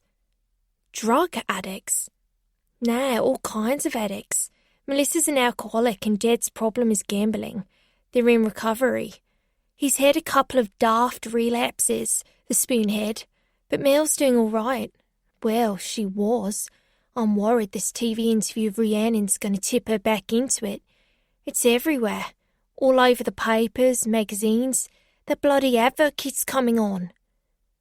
"How long ago did they meet, her and Larry?" "They're about to celebrate their 15th wedding anniversary, so about 17 years ago." "How old were you?" "I was 4. My real mum walked out, so Dad took me on. But he was shit with money. Still is. That's why his eyes lit up when he walked through your front door." "So that's why they've got dads," I said. "I heard them talking. Is that why they offered to look after me? 'Cause of the money?" Geordie looked me straight in the eye. "Honestly, maybe. But I think Mel just wants AJ back, in whatever form. She doesn't see you as a human girl with your own brain or your own thoughts or feelings. You're just AJ's photocopy. And I think maybe she resents that you're not him." I nodded. "That makes sense. Nobody really wants me. I'm guilty by association, and nothing a freak." I wished I hadn't said it the second it came out my mouth, because I realised how pathetic it sounded. "Don't be stupid. It's true. I'm sick of being a fucking reject." I threw down an old horse-riding trophy of Mum's, and it made a satisfying clang on the floor. Geordie brushed their hands of dust and stood up, leaning on the ladder to the garage loft. "Back where I come from, South Island, there's these 2 graves, out on the back roads where no one goes. They've been there since the gold rush donkey's years. A lot of men died going there trying to find gold." "Oh, right," I said, not really listening if I'm being honest. I was too interested in the box of Mitch's old rubbish he'd left behind. Old bank cards, out-of-date gym membership cards, Spurs memorabilia, which I couldn't bin any faster. Old wallets, souvenirs, alcohol miniatures, and a Swiss Army knife. I pulled out the corkscrew and then the scissors. Then the knife. Anyway, this one guy died and nobody knew who he was. Rumour was that he drowned in the river looking for gold, and the river had dried up. Died with no name. No mourners, nothing. And this guy who found him, I forget his fucking name now, but anyway, he made sure the rando guy had a grave. He even dug the hole, put a little marker on it. And when the time came to put a name in the marker, he carved, "Somebody's darling lies buried here." It became a tourist attraction, and before the guy himself died, he asked to be buried next to somebody's darling, so he wouldn't have to be on his own anymore. I pocketed the Swiss Army knife in my dungarees. Why are you telling me this? We weren't talking about some random dead bloke in a riverbed, were we? Because everyone is somebody's darling, Ivy. So what you just said doesn't add up at all. Your mum, Claudia, she wanted you. She couldn't help getting cancer. And your dad, AJ, he wanted you so much. How do you know? You were only 4 when your dad met his mum, and you said at dinner you and your dad moved in just a few months before AJ went abroad. It's true, they replied. Mel met my dad not long before AJ left for England, but Mel talks about him all the time. Got photos of him all over the house. She knows how much AJ wanted kids, and what a good father he would have been to him. She's just consumed with Rhiannon right now, because of how much you look like her. But you look like him too. You're like killer and killed. It freaks her the fuck out. I can't help it. No, I know you can't. Come on, let's get clearing a few more boxes, yeah? Let's make 3 piles on the lawn, reuse, refuse and recycle. Geordie and I spent a pleasant 2 hours lugging boxes and bags out onto the lawn into their respective piles. We worked our butts off until half the garage was clear and the other half we could at least see what was left and where it belonged. Then it was time for them to go off on their day out. Melissa had packed a picnic, and I saw them all off at the car. "Sure you won't come?" asked Melissa, as Larry started up the engine. "No, thanks for asking, though." I attempted a smile. She smiled too, and her face seemed to soften out its wrinkles like it hadn't before. As I was hauling the last box of childhood cuddlies out to the lawn, bound for the charity van, a shoebox, tightly taped up, fell down from one of the shelves we had disturbed and bled out its contents all over the dusty floor. It was just labelled Ivy. The box had been stuffed with pieces of paper and card, edges curling with age. The faint scent of ink and old paper rose up as I sifted through them. Letters and cards, all addressed to me. I lifted a letter out, still in its envelope, and the address was our old place in Hampstead. Another was addressed to our place in Henley, and another one here. Several of them had been sent to Granny and Grump's place in Tenerife, while we had stayed with them. Tears blurred my sight as I traced snippets of words from each one. Raphael had written his own little notes on some of the letters and birthday cards, some in Spanish, some in English. My Spanish was solid, so I could read them all without needing a translation. "I hope you are well. Please know that I am always with you. You're always in our hearts, Ivy. Please don't ever forget that. Despite what we've done, and wherever we end up, please know that we love you and that your mom only had your best interests at heart." One of them from him read, "Even though I never met you, I think of you as my daughter. I hope we can meet someday. Mi hermosa." A warmth spread through my chest.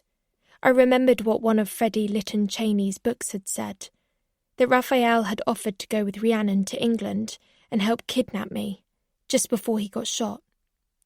"Let's go get our little girl." That's what he'd said. Our little girl. Raphael wanted me. Raphael wanted to be my dad. And then my chest tightened, and all warmth was squeezed out, and in its place grew a coldness, like cracks appearing in ice. Raphael was dead, just like AJ. Rhiannon had killed him too. There had been no sign of him anywhere for the last 5 years. Freddie didn't think Raphael was dead at all. He believed that it was just a rumour Rhiannon and he had cooked up to protect him from arrest and save their little boy. That little boy being my brother. The frustration of not knowing what was true was crushing. "Fuck!" I shouted, picking up my mum's horse-riding trophy again and yeeting it across the garage where it smashed against the wall and snapped in 2 pieces, cup and base. I had to know. And the only person who would know for sure what had happened to them both was Rhiannon. I dug deeper into the box, pulling out more and more letters and cards, each one a tiny piece of a puzzle I didn't know I needed to put together. A photograph I hadn't seen before of Claudia, holding me in the hospital, just after Rhiannon had left me. Someone had taken it. Heather? And Claudia was looking down at me like I was the most precious jewel in the world. My adoption certificate and all the paperwork were in a brown envelope underneath. I sifted through the rest of the correspondence from Rhiannon. Some letters had been opened, some were still sealed. The cards spanned my entire childhood, from "You are one today," "Today you're a teenager," and beyond. Why didn't you tell me she'd written to me? Why didn't you tell me you'd kept it all? I sat there, raking through my memories of Mum, searching for some hint, some memory, anything of her telling me this was all here, but I couldn't find any. If Mum kept all these letters from me, she must have had her reasons. I guess they were bound up with being a mum, and an adoptive mum at that, something I couldn't possibly understand. She knew I'd need to see these someday, but maybe she couldn't bear to show me herself. I knew one thing for certain. Rhiannon really did love me, and she'd left me with the best person in the world, knowing that she was one of the worst. I scrolled my phone for clues and found the rumours about Raphael being alive in an aged Reddit thread, but it led me into a swirl of conjecture and argument and nowhere else. A dead end all round. I closed the garage and headed back inside the house with the shoebox. Just by the front door, I noticed a patch of dandelion leaves had sprung up, so I picked them for Maddox. I called for him at the bottom stair. He usually poked his head through the banisters and hopped down to greet me. But on this occasion he didn't. No little head peeking through, no happy hop down for his treat.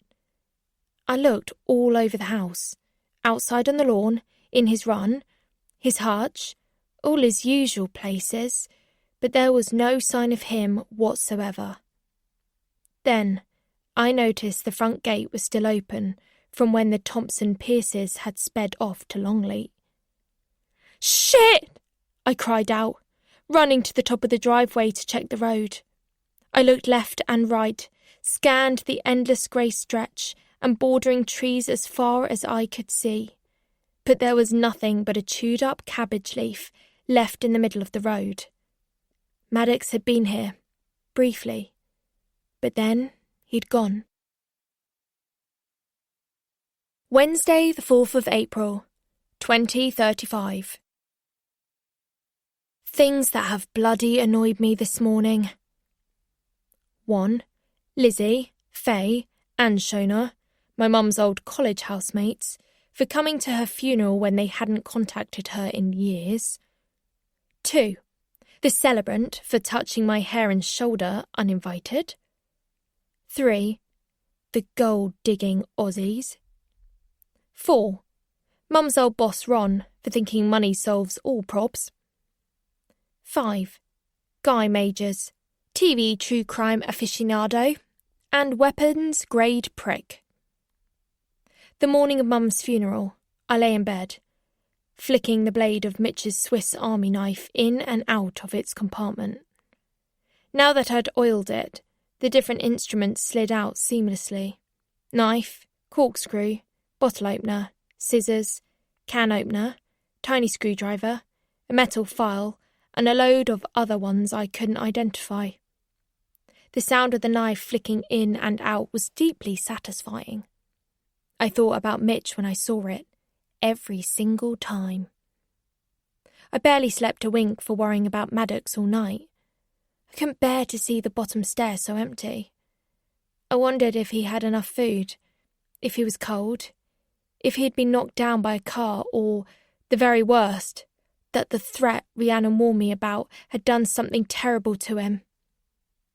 At dawn, I was up and looking for him again, in all his favourite hiding places, behind the kitchen door, inside the pantry, food caddy cupboard, the nook in the base of the oak tree, my old Wendy house.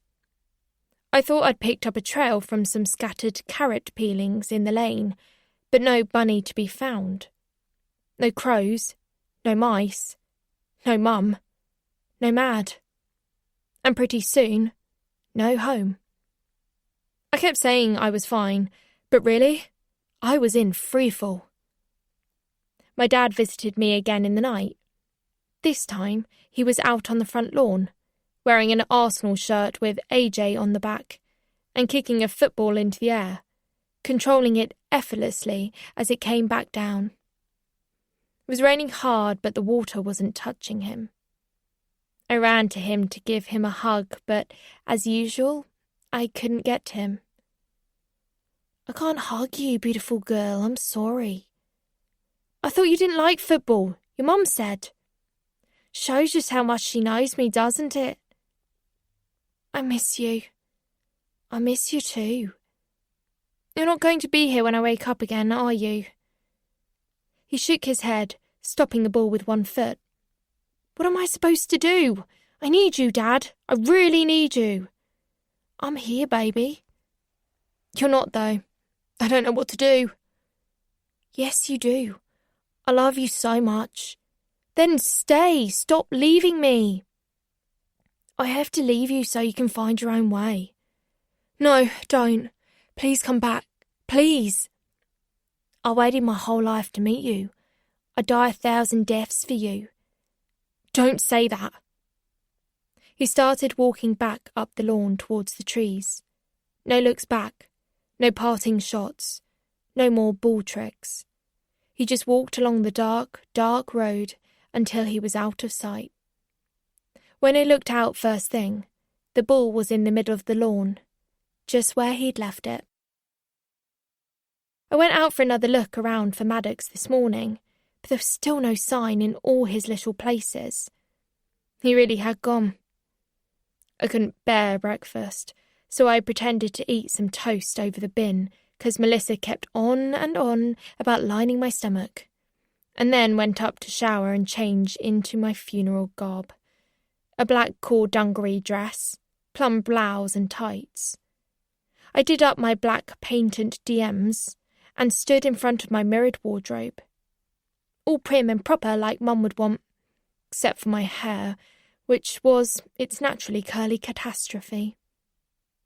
I grabbed my bag, packing John Ham in the inner pocket. Geordie knocked on my door. You all right? Need a hand with anything? I'm okay, thanks, I said, zipping John's head away. You've got his hair, you know, they said, coming in to inspect me. I love that. They wore their hair in a gelled back bob, an all-black version of their usual oversized short-sleeved shirt and long shorts combo, and, on Melissa's instructions, had covered up their tattoos with a long-sleeved tee. You know, he had a great-grandmother who was Indigenous Australian. Her name was Jara. She came from the Noongar of Western Australia. Jara is a type of eucalyptus tree, strong and hardy, like you. Oh, I'm not as strong as I pretend to be. I'm a marshmallow, really. Do you think Maddox will come back? Geordie shrugged. I can help you make flyers if you like, when we get back. Post them up on lampposts round here. There'd be something. Yeah, okay. They were staring at me. What? I can see your dad in your face.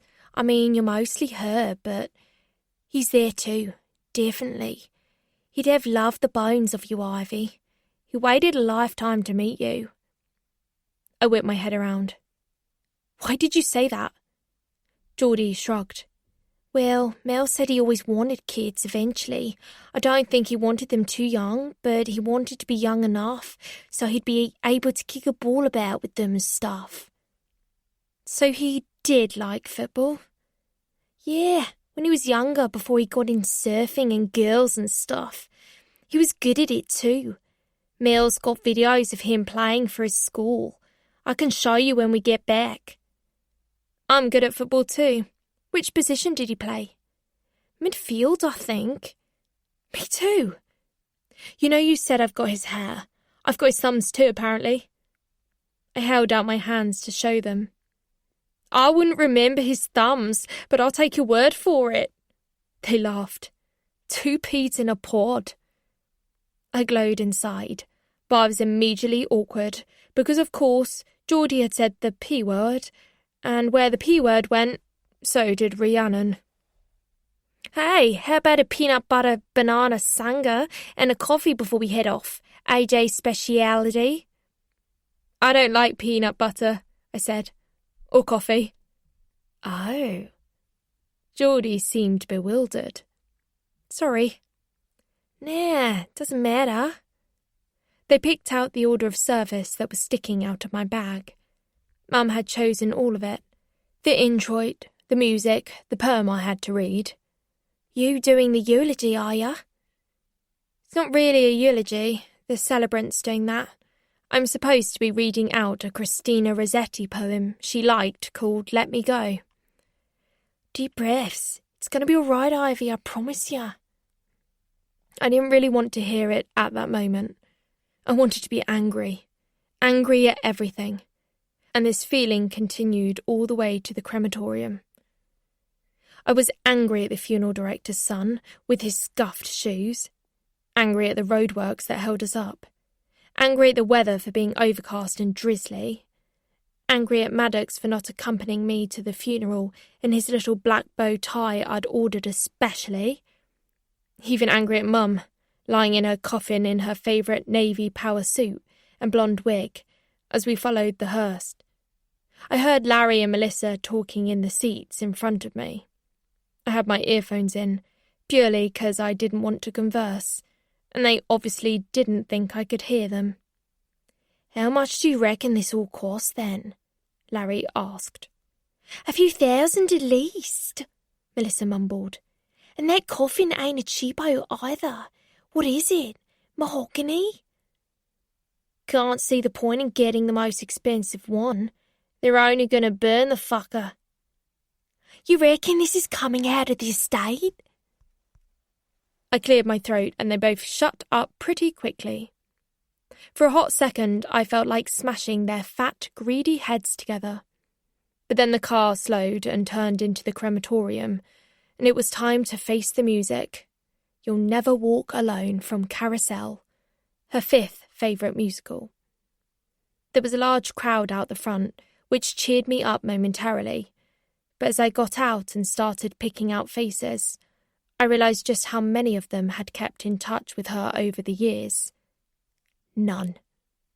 The odd Christmas card here or a message on social media there, but not one of them had bothered to visit her in the months leading up to her death. No Chloe either, even though she'd said she'd come to support me. Heather was my one constant, so I stuck close to her. Carousel faded out, and the celebrant, a short woman with stubbly legs under her thin blue tights, welcomed everybody in and announced the first moment of silent reflection, accompanied by a slow acoustic version of Liza Minnelli singing Life is a Cabaret. Then her old boss, Ron Something, who had made her redundant but gave her excellent references, stood up and said a few words. Her editors from The Telegraph and The Guardian also got up and said more or less the same. Then it was my turn. A second moment of silent reflection to Send in the Clowns came to its soft, slow end, and we sang the obligatory hymn, The Lord is my shepherd, before everyone was seated again, and I stepped up to the lectern with my poem. I looked out on the sea of heads, eyes sweeping from right to left. The celebrant nodded for me to start. I took a sip of the tepid water set out for me. Thanks for coming today. Some polite smiles. I looked down at the poem and opened my mouth to say the title, but the words wouldn't come out. I chucked the poem on the floor behind me and sipped the water again to try and bring some moisture into my mouth. A few gasps at the back. I don't want to cry anymore. I want to be angry. I homed in on a few of the faces, people who had worked with her over the years, so-called friends. I took another swig of my water until the glass was dry. Not one of you came to visit her when she was ill. It was all on me. Why did you even come today? The pub where we're having the wake has a Michelin star, is that it? Everyone looked at everyone else. I'm even seeing the faces of people who sold stories about me to the press. You got some nerve. I pointed at Ron's something. You made her redundant. I pointed at Lizzie, Faye and Shona, her old college housemates, one by one. You were supposed to be her friends. You all dropped her like a stone. Was that 'cause of me? 'Cause of who I am? Someone in the audience was weeping. I didn't see who, but it was catching, like a fire in a wheat field. I looked up into the eaves of the chapel and addressed the man himself. The Lord is my shepherd, that's a joke. You weren't with her at all. You weren't looking after her. I prayed every night for 10 years you'd take it away from her, and you fucking ignored me. How could you be so cruel as to take away the one person I had? She's all I've ever known. Ivy, let's go, come on, said Larry softly, appearing beside me with Melissa. Get off me, I snapped, pulling away and addressing the congregation again. Don't waste your lives relying on God. He won't protect you or the people you love. It's just a fairy story we made up so we feel better about death. But believe me, there's nothing after this. Death is the end. Ivy, please, Melissa sobbed, tugging on my cardigan sleeve. And you can give it all the Our Father who art in heaven bollocks till the cows come home, but it won't change a thing. She'll be ash soon, ash and memories like my dad. I clutched the little bottle necklace. And I have to stay here on this earth for Christ knows how long, wondering who the hell I'm supposed to be without them. There were small screams and gasps peppered throughout the congregation. I looked down at my hand. It was covered with bright red blood. Blood on the lectern too. Splatters on the Bible. Glass diamonds everywhere. I'd smashed the glass of water, and I hadn't even noticed. It was at this point that my legs buckled and I fell. Probably the result of not eating for nearly 24 hours, not sleeping properly all week, and quite a lot of blood. I suddenly became aware of lots of people, legs, arms surrounding me, body warmth and a whole host of different black fabric against my cheeks, crowding me, flicking water onto my face, leading me up and out of there into the stark daylight. Next thing I knew, someone was wrapping a coat around me, some black fleece number that stank of Chanel, and I was sitting on a wooden bench in the Remembrance Garden outside, with a bandage round my right hand facing one of the myriad trees planted for some dear departed. A little football fan called Billy, who adored Bristol Rovers, an avid gardener called Jack, who loved his dahlias, a nana of 6 who had a smile for everyone. Not bloody now she didn't. What happened? I croaked groggily. Heather checked my bandage and sat beside me on the bench. You fainted. It was getting quite hot in there. Shit. I didn't know what I was doing. I just lost it. You can say what you want today. There's no right way to grieve. I just couldn't stand it. All those fake tears. She pushed a lot of people away, said Heather. What? She nodded. The ones who sold stories or pictures of you, the ones who dared question why she was bringing you up, of all the children she could have adopted. You're right, though. There are a lot of two-faced people in there. I've got no time for that Ron idiot. I can't believe she lost all her friends for me. She loved you more than she loved them. She'd have done anything for you. She would have died for you. Heather was crying by this point. I don't think I'd ever seen her cry before. It only really dawned on me then that she'd lost Mum too. They'd been friends the whole time I'd been alive. I've really offended them all, I said. And God, I wish I smoked. She reached inside her jacket and pulled out a pack of Embassy. I'm trying to give up. You'll be doing me a favour. I never knew you smoked. Never done it in front of you, that's why. I took the offered packet and plucked one out. Heather cupped her hand around the flame as I inhaled it into life. After a deep, fat drag, a large cloud of the poison inside me blew out into the memorial garden. My head swirled and the knot in my shoulders began to melt away. I focused on the tree just to the right of us. It was for an 8-year-old girl who'd died 19 years ago.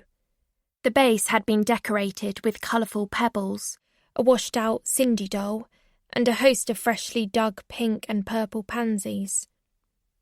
River appeared through the big black gates of the crematorium and lingered, looking at gravestones. Heather followed my line of sight. It's that lad again, the one who beat the living daylights out of Mitch. Yeah, his name's River. The River? She said, mildly shocked, looking towards him again.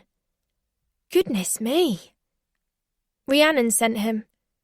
How do you know? I messaged the prison. She wrote back. She said she'd asked someone to keep an eye out for me. Heather just nodded and dragged on her cigarette, long and hard until it was almost all ash. Has there been another threat?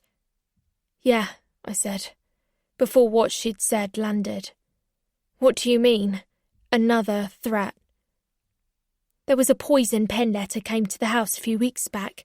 I intercepted it on Claudia's behalf. I didn't want her worrying about it, or you for that matter.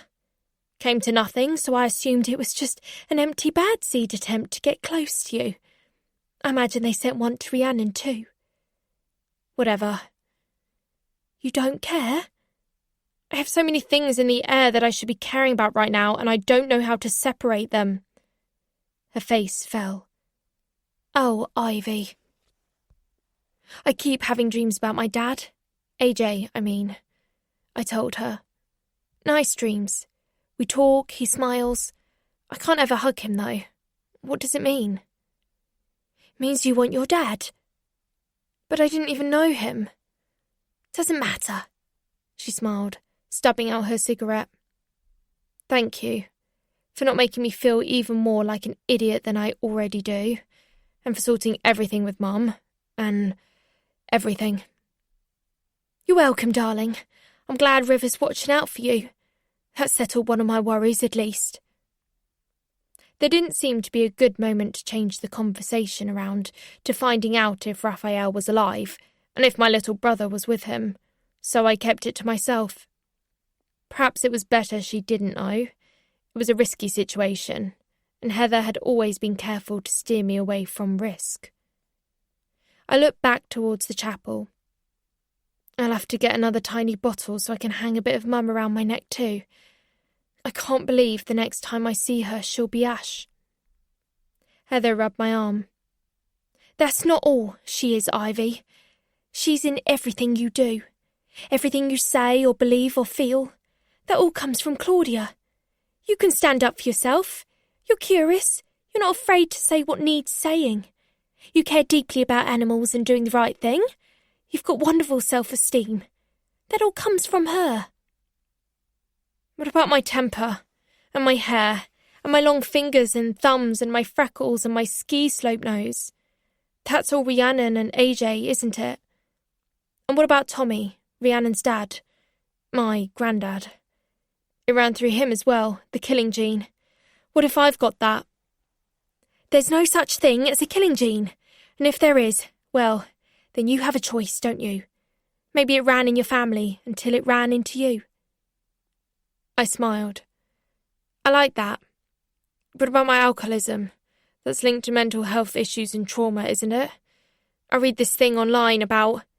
You're not an alcoholic, she laughed, pulling a tissue out her sleeve and blowing her nose with it.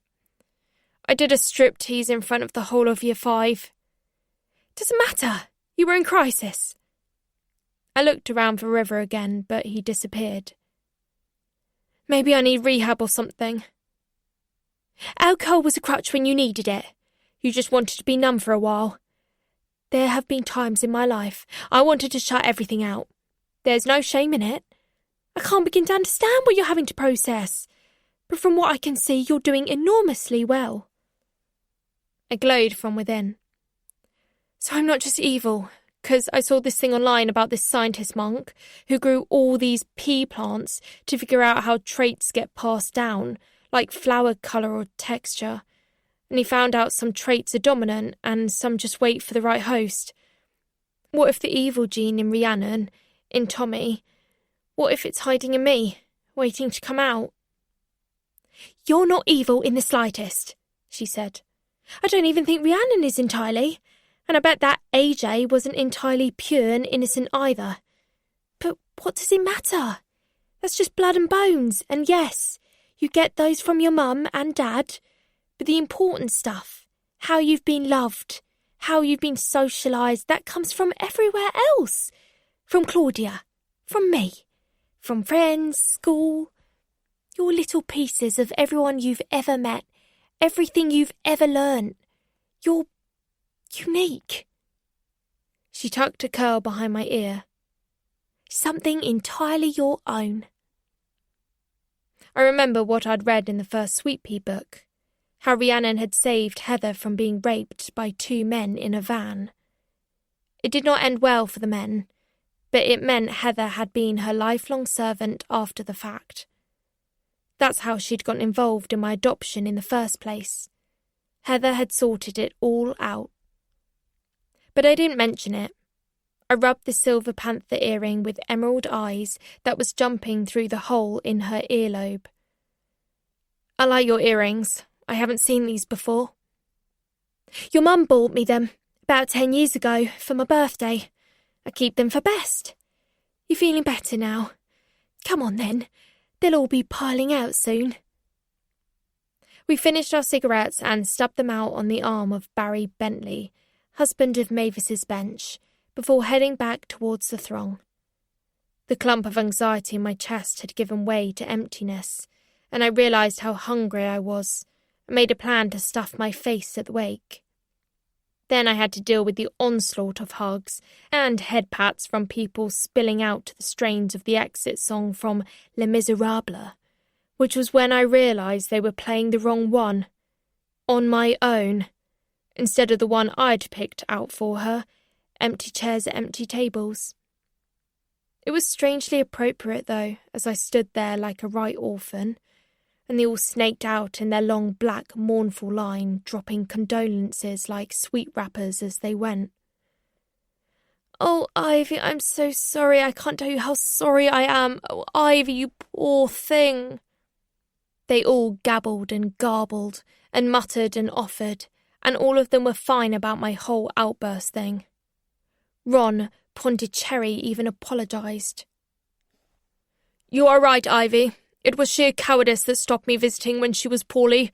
You had every right to say that. He then bunged me a stash of £20 notes, patted my head, and minced towards a burgundy Mercedes with a half-his-age companion. I put the money in the cancer charity box that the funeral director's son was holding. Others made a point of telling me how powerful my speech was. They introduced themselves one by one, people who'd worked with her at various newspapers and magazines. Some limping old guy called Jeff, who'd been an old colleague in local press. Another guy called Bill, a posh guy called Edmund, and a really glamorous-looking newsreader I recognised, actual Daisy Chan, who was the lead anchor on the Tea Time News on Sky. Everyone else wanted directions to the wake. Oh, it's just up the road. The map's on the back of your order of service, and there's free parking for 2 hours at the Tesco on the roundabout. I must have said that about 80 times, each time followed by a simpering smile and a silent wish that it was them in that furnace right now, not her.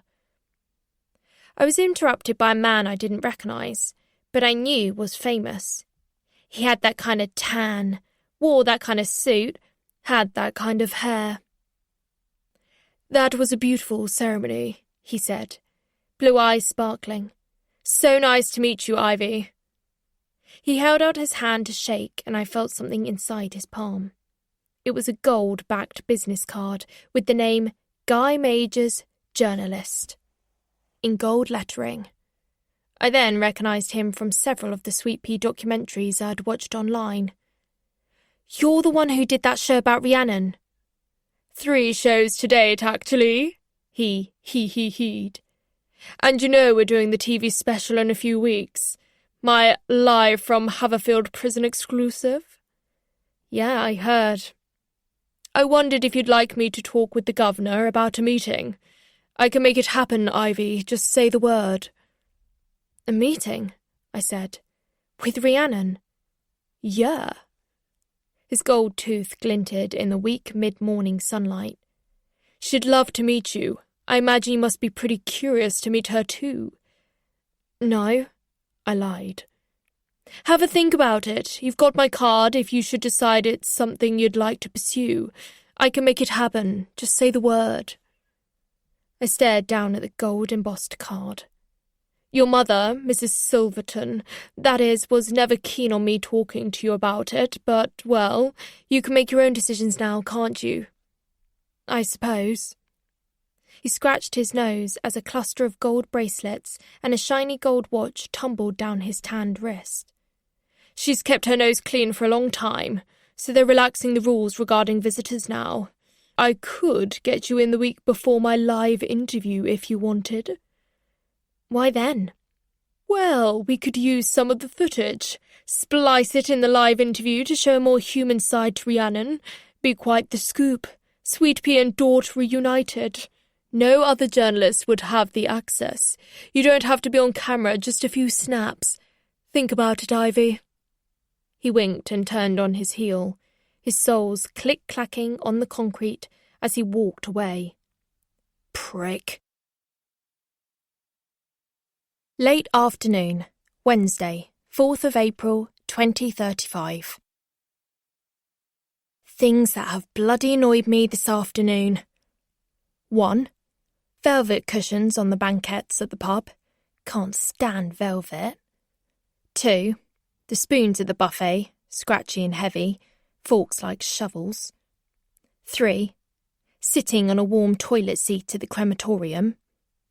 4. Funeral small talk. 5. Cooked meat smell at the buffet. 6. The strap of my bag which keeps sliding off my shoulder. 7. Being kidnapped. The bad seeds were out in force when we left the crematorium, screaming my name, wearing T-shirts with Rhiannon's face on, covered in blood, wanting autographs and throwing flowers at me. A few of them forced me in front of their phones for wet-cheeked selfies and shoved pink bunny rabbits into my arms. One had actually brought a real rabbit and dyed it pink just for me. "What do you think? What do you think?" she gurned as she tried to thrust it into my arms. Thanks," I said, and the woman roared and turned to her friends.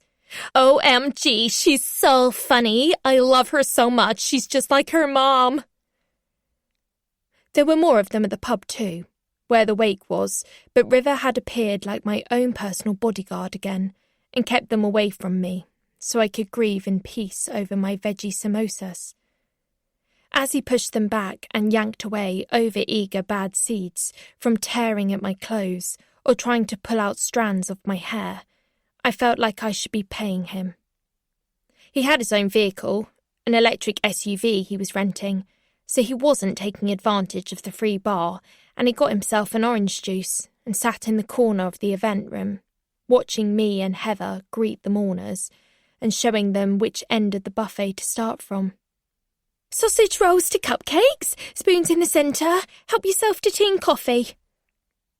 When I had a moment away from long-lost relatives and people who hadn't seen me since I was that high, I squeezed through the throng and sat at River's table for two on the vacant keg stool. We talked about the funeral, my bandaged hand, and life in general. He sneak-offered me a puff of his joint under the table to ease my anxiety, but I declined. He was easy to talk to, despite the moody, menacing, heavily tattooed, stay-the-fuck-away-from-me aura he radiated. "Who was the scavenger's daughter?" he asked. "It's not a who," I said. "It's a torture device they used on priests in the olden days. The pub's mega old like Tudor." "Nice." A faint grin appeared, but he said nothing more. "River, why are you here?" "You know why. The threat. The threat that's amped up a gear in the last 48 hours. The only threat I've felt in the last few weeks have come from you." "From me?" "Yes. It's quite disconcerting to see you staring at me between the trees in my own garden, or from the back of the bus, or London. It's scary." His eyes changed, going softer somehow. "I scare you?" "Well, yeah. I don't like being followed." "It's for your own good." "Says who? Rhiannon, because of this so-called danger that I'm in?" At the mention of her name, he bit his lower lip and got up from the table. I thought he was going to leave, but instead he went up to the bar and got himself another drink. When he returned, he changed the subject. "Barman keeps staring at you." "What?" He picked up his keg stool and moved it so he was sitting between me and the barman's stare. "There." "Rhiannon messaged me. She told me about this danger I was in, said she'd sent someone to look out for me.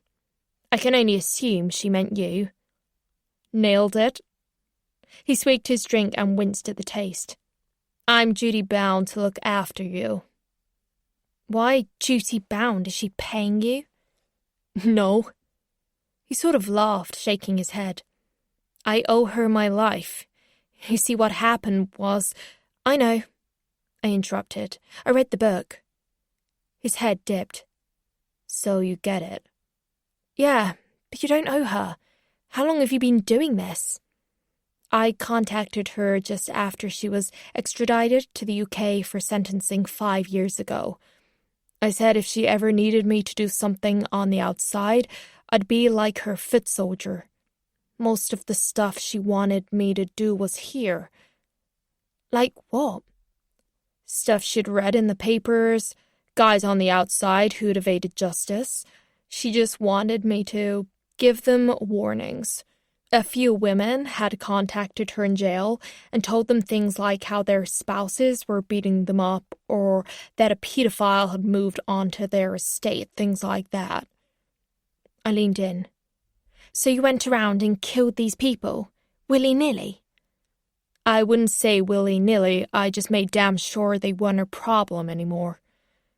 "How are you allowed to just keep popping into the UK to kill people?" He laughed. "I'm British by double descent. Both my grandmothers were Brits, so I got a dual passport." "So you've been doing this for 5 years? Just wandering around waiting for a call from Rhiannon to kill whoever?" "Pretty much. It's not always killing. Sometimes it's just a warning. Or like now, she asked me to protect you. That's been my favorite job so far." "That's no life, River. I don't think you want to do this." "I have to." "No, you don't." "I owe her." "No, again, you don't. She didn't go to that flat to save you. She went there to kill the man who had hurt Raphael when he was a child. You being there was just a fluke." "If she hadn't have killed him, yeah, I get it. God knows what else would have happened to you. But you don't owe her your life. You don't need to look after me anymore either. I'll be all right."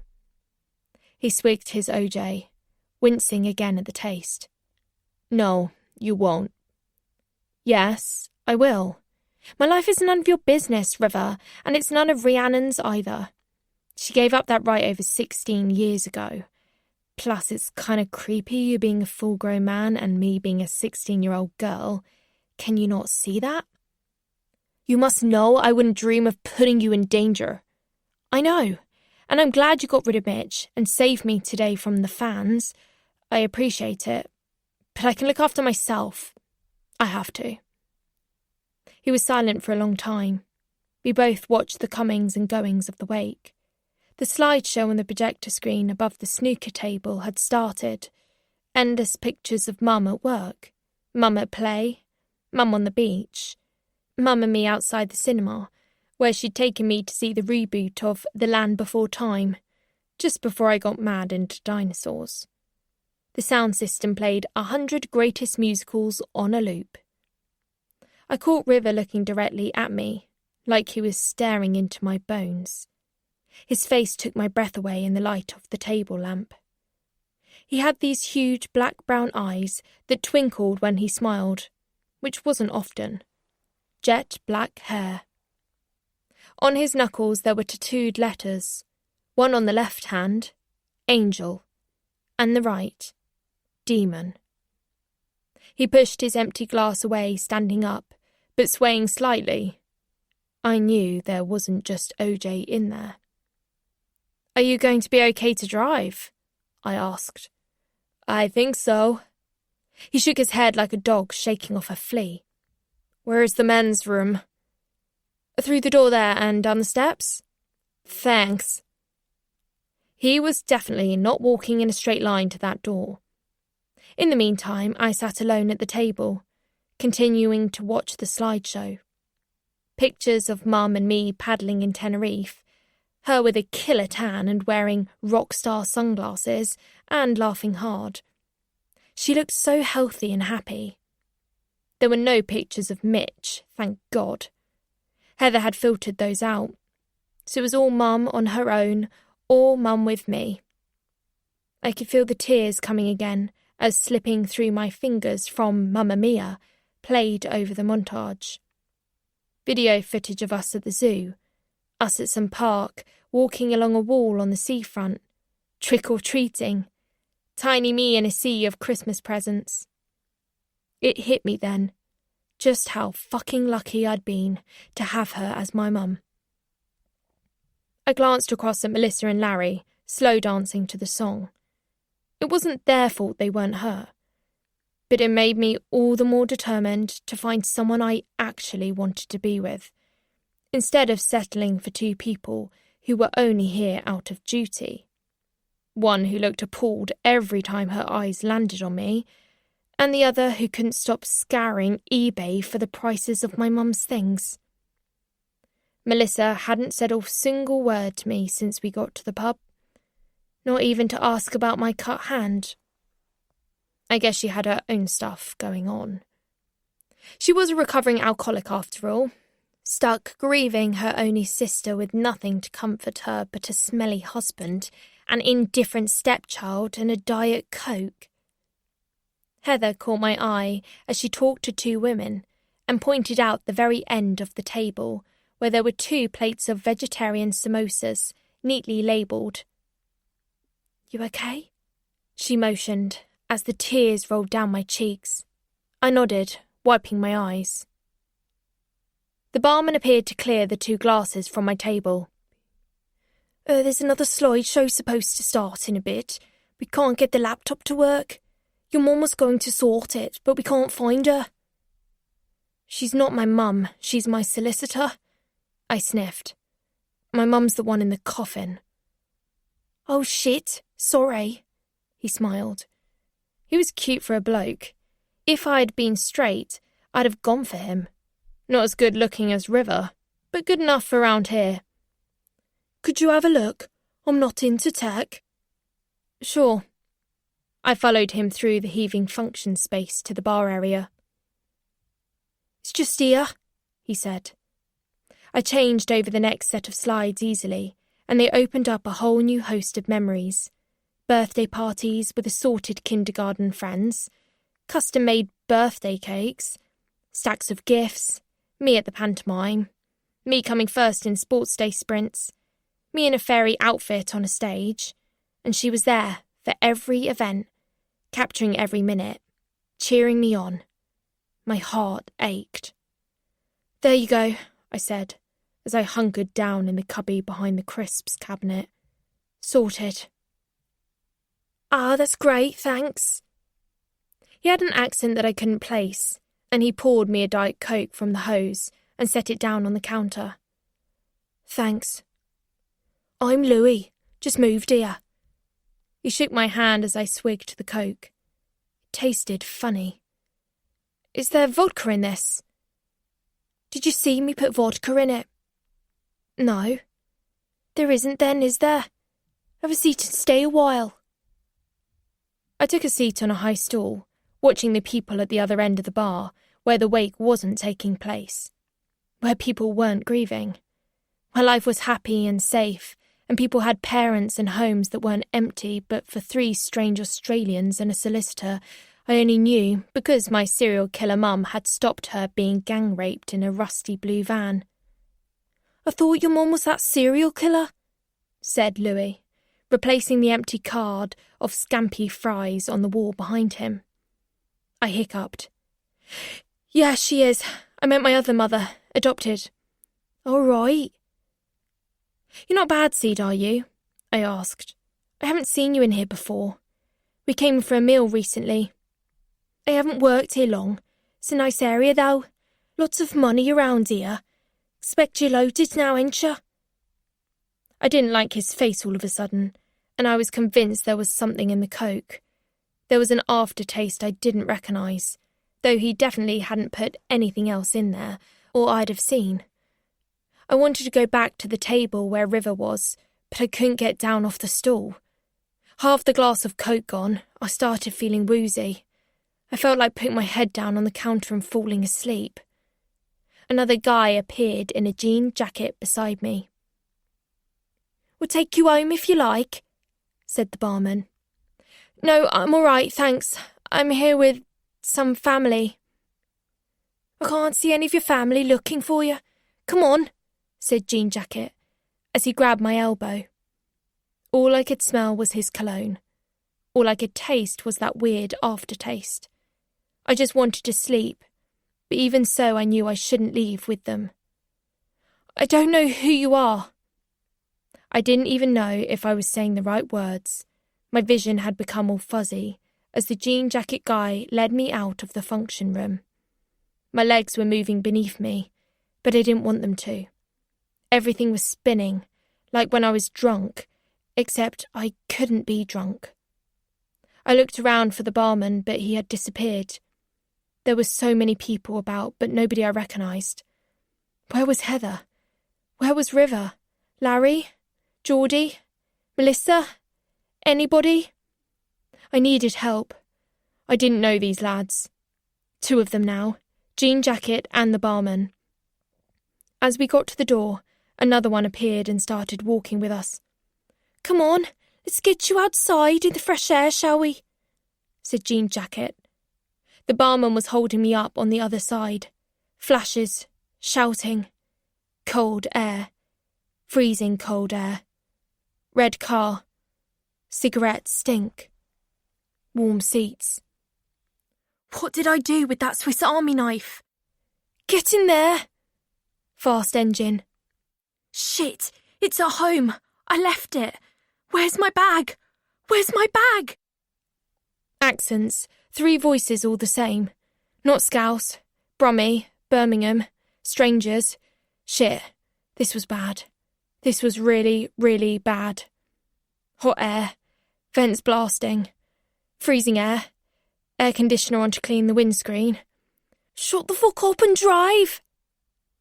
Freezing air again, pain, my hair being pulled, head inside a bag, cloth bag, someone with the name Louis, and then everything went black. Early hours, Thursday the 5th of April, 2035. My heart was pounding so loudly I could barely hear anything else, but I knew the car was going fast. My head was down against the seat, still inside the bag, and my feet were tied together, my hands behind my back. Someone was in the back with me, a younger lad. Jean Jacket and the barman were in the front. Barman was driving, but I couldn't focus on anything else as I kept slipping in and out of consciousness. I begged River in my mind to telepathically hear my inner screaming and come and get me. But I was in a car, speeding to God knows where. Jean Jacket was apparently called Matthew. "Matt, loiter a cig, will ya?" said the barman Louis. I could hear fumbling in the glove box, and within moments came the pungent smell of weed. A window buzzed down and back up again. Cold air. I tried to scream, but it caught in my throat, held down firmly by fear. My arms burned where they were gripped by the boy in the back, and my mind spun, thoughts a blur. I couldn't stop shaking. The world outside felt so far away, and I was trapped in a nightmare. The only thing I knew was that this was the threat River mentioned, and it had come out of the blue. Or was River in the car with them? Had he been the threat all along? If not, where the fuck was he? Please, help me. Please, River, follow the car. The three of them took turns to speak, sneeze, fart, belch, and puff their joints. One was going on about some level he'd got to on a game he was obsessed with on his PlayStation, and another was waiting for a text from his girlfriend because he hadn't heard from her in 2 hours. None of them was American, so that was all I had to go on for the time being. From snatched morsels of their chatter, I gleaned that Louis had got the job at the Scavenger's Daughter the week before the wake, and the other two had travelled down yesterday for the final part of their plan, to kidnap me. What was this? Who were they? Another terrible thought took hold. What if they'd been the ones who'd taken Maddox, and they were taking me somewhere to torture me for information? Or worse still, torture him? If I saw anyone doing anything bad to my rabbit, I'd fucking kill them. Shit. I was completely powerless, and my fear threatened to suffocate me. But in that moment, thinking about Mad, my anger clawed its way through my stupor. And boy, did I need it. I needed it to swing through me like a wrecking ball, through the thick fog of my fear. I needed it to take over, but I couldn't think in a straight line. The smell of weed grew stronger, and my head banged like my brain was a rubber ball on a string, bouncing against a brick wall. "We fucking did it! I told you, sweet as," said Louis, I think. "Keep your fucking eyes on the road, you dickhead. Fuck! This is so fucked up," laughed Matthew, I think. "What's first then, ransom or—" "No, we get her back and get her holed up. Let him stew for a bit." Did that mean Maddox? Rabbit stew? Oh God. "Then what? Ransom? What if they don't pay?" said the guy in the back next to me. Didn't know his name yet. The little one, I named him. "They'll have to. But she ain't got anyone now. Mother's dead. A real mother ain't, is she? She'll have to sort something out. Is that all we want, money?" "You know it is, that and the other." Both lads in the front laughed. I knew that laugh. I didn't like that laugh. My body involuntarily kicked out at the little one, but he held on to me, grabbing my legs and arms in a vain attempt to hold me down. "I can't hold her," he cried out. "I can't hold her, seriously, she's going to put a window out." "And what the hell are you doing? Her feet were tied." "She's kicked them open. I can't hold her." "Fuck's sake." The car came to a screeching halt as I struggled, and before I knew it, the back door flung open and a pair of hands tugged my feet and pulled me out the back seat and threw me down on what felt like grass. "You keep struggling like that, I'll leave you right here, in a ditch off the A358, all right? Now be a good girl and keep quiet, and we'll all get along, all right?" No other cars were passing. Quiet road. Country lane, maybe. Shit. Away from main roads, it was even less likely river or the police could find me. Louis threw me bodily back into the car. But this time I could sit up. He made sure my ankles were tied tightly and my hands secure in front. "Where am I?" I asked. The engine started up again. "Can I take the bag off her now?" asked the little one. "No," Louis huffed, accelerating at what felt like 90 miles per hour. "But it's dark and we've got our hoods up, she won't recognise us. She's heard you talking about fucking Final Fantasy 18 and him talking about his missus. Keep that bag on her and do as you're told." The rest of the journey passed with little further conversation. Texts were going off left, right, centre, and the two in the front took turns to change the music. Gangster rap to old school punk and back again at full volume. And there came a point where I couldn't hear anything else. We drove for hours with the darkness giving up no more answers.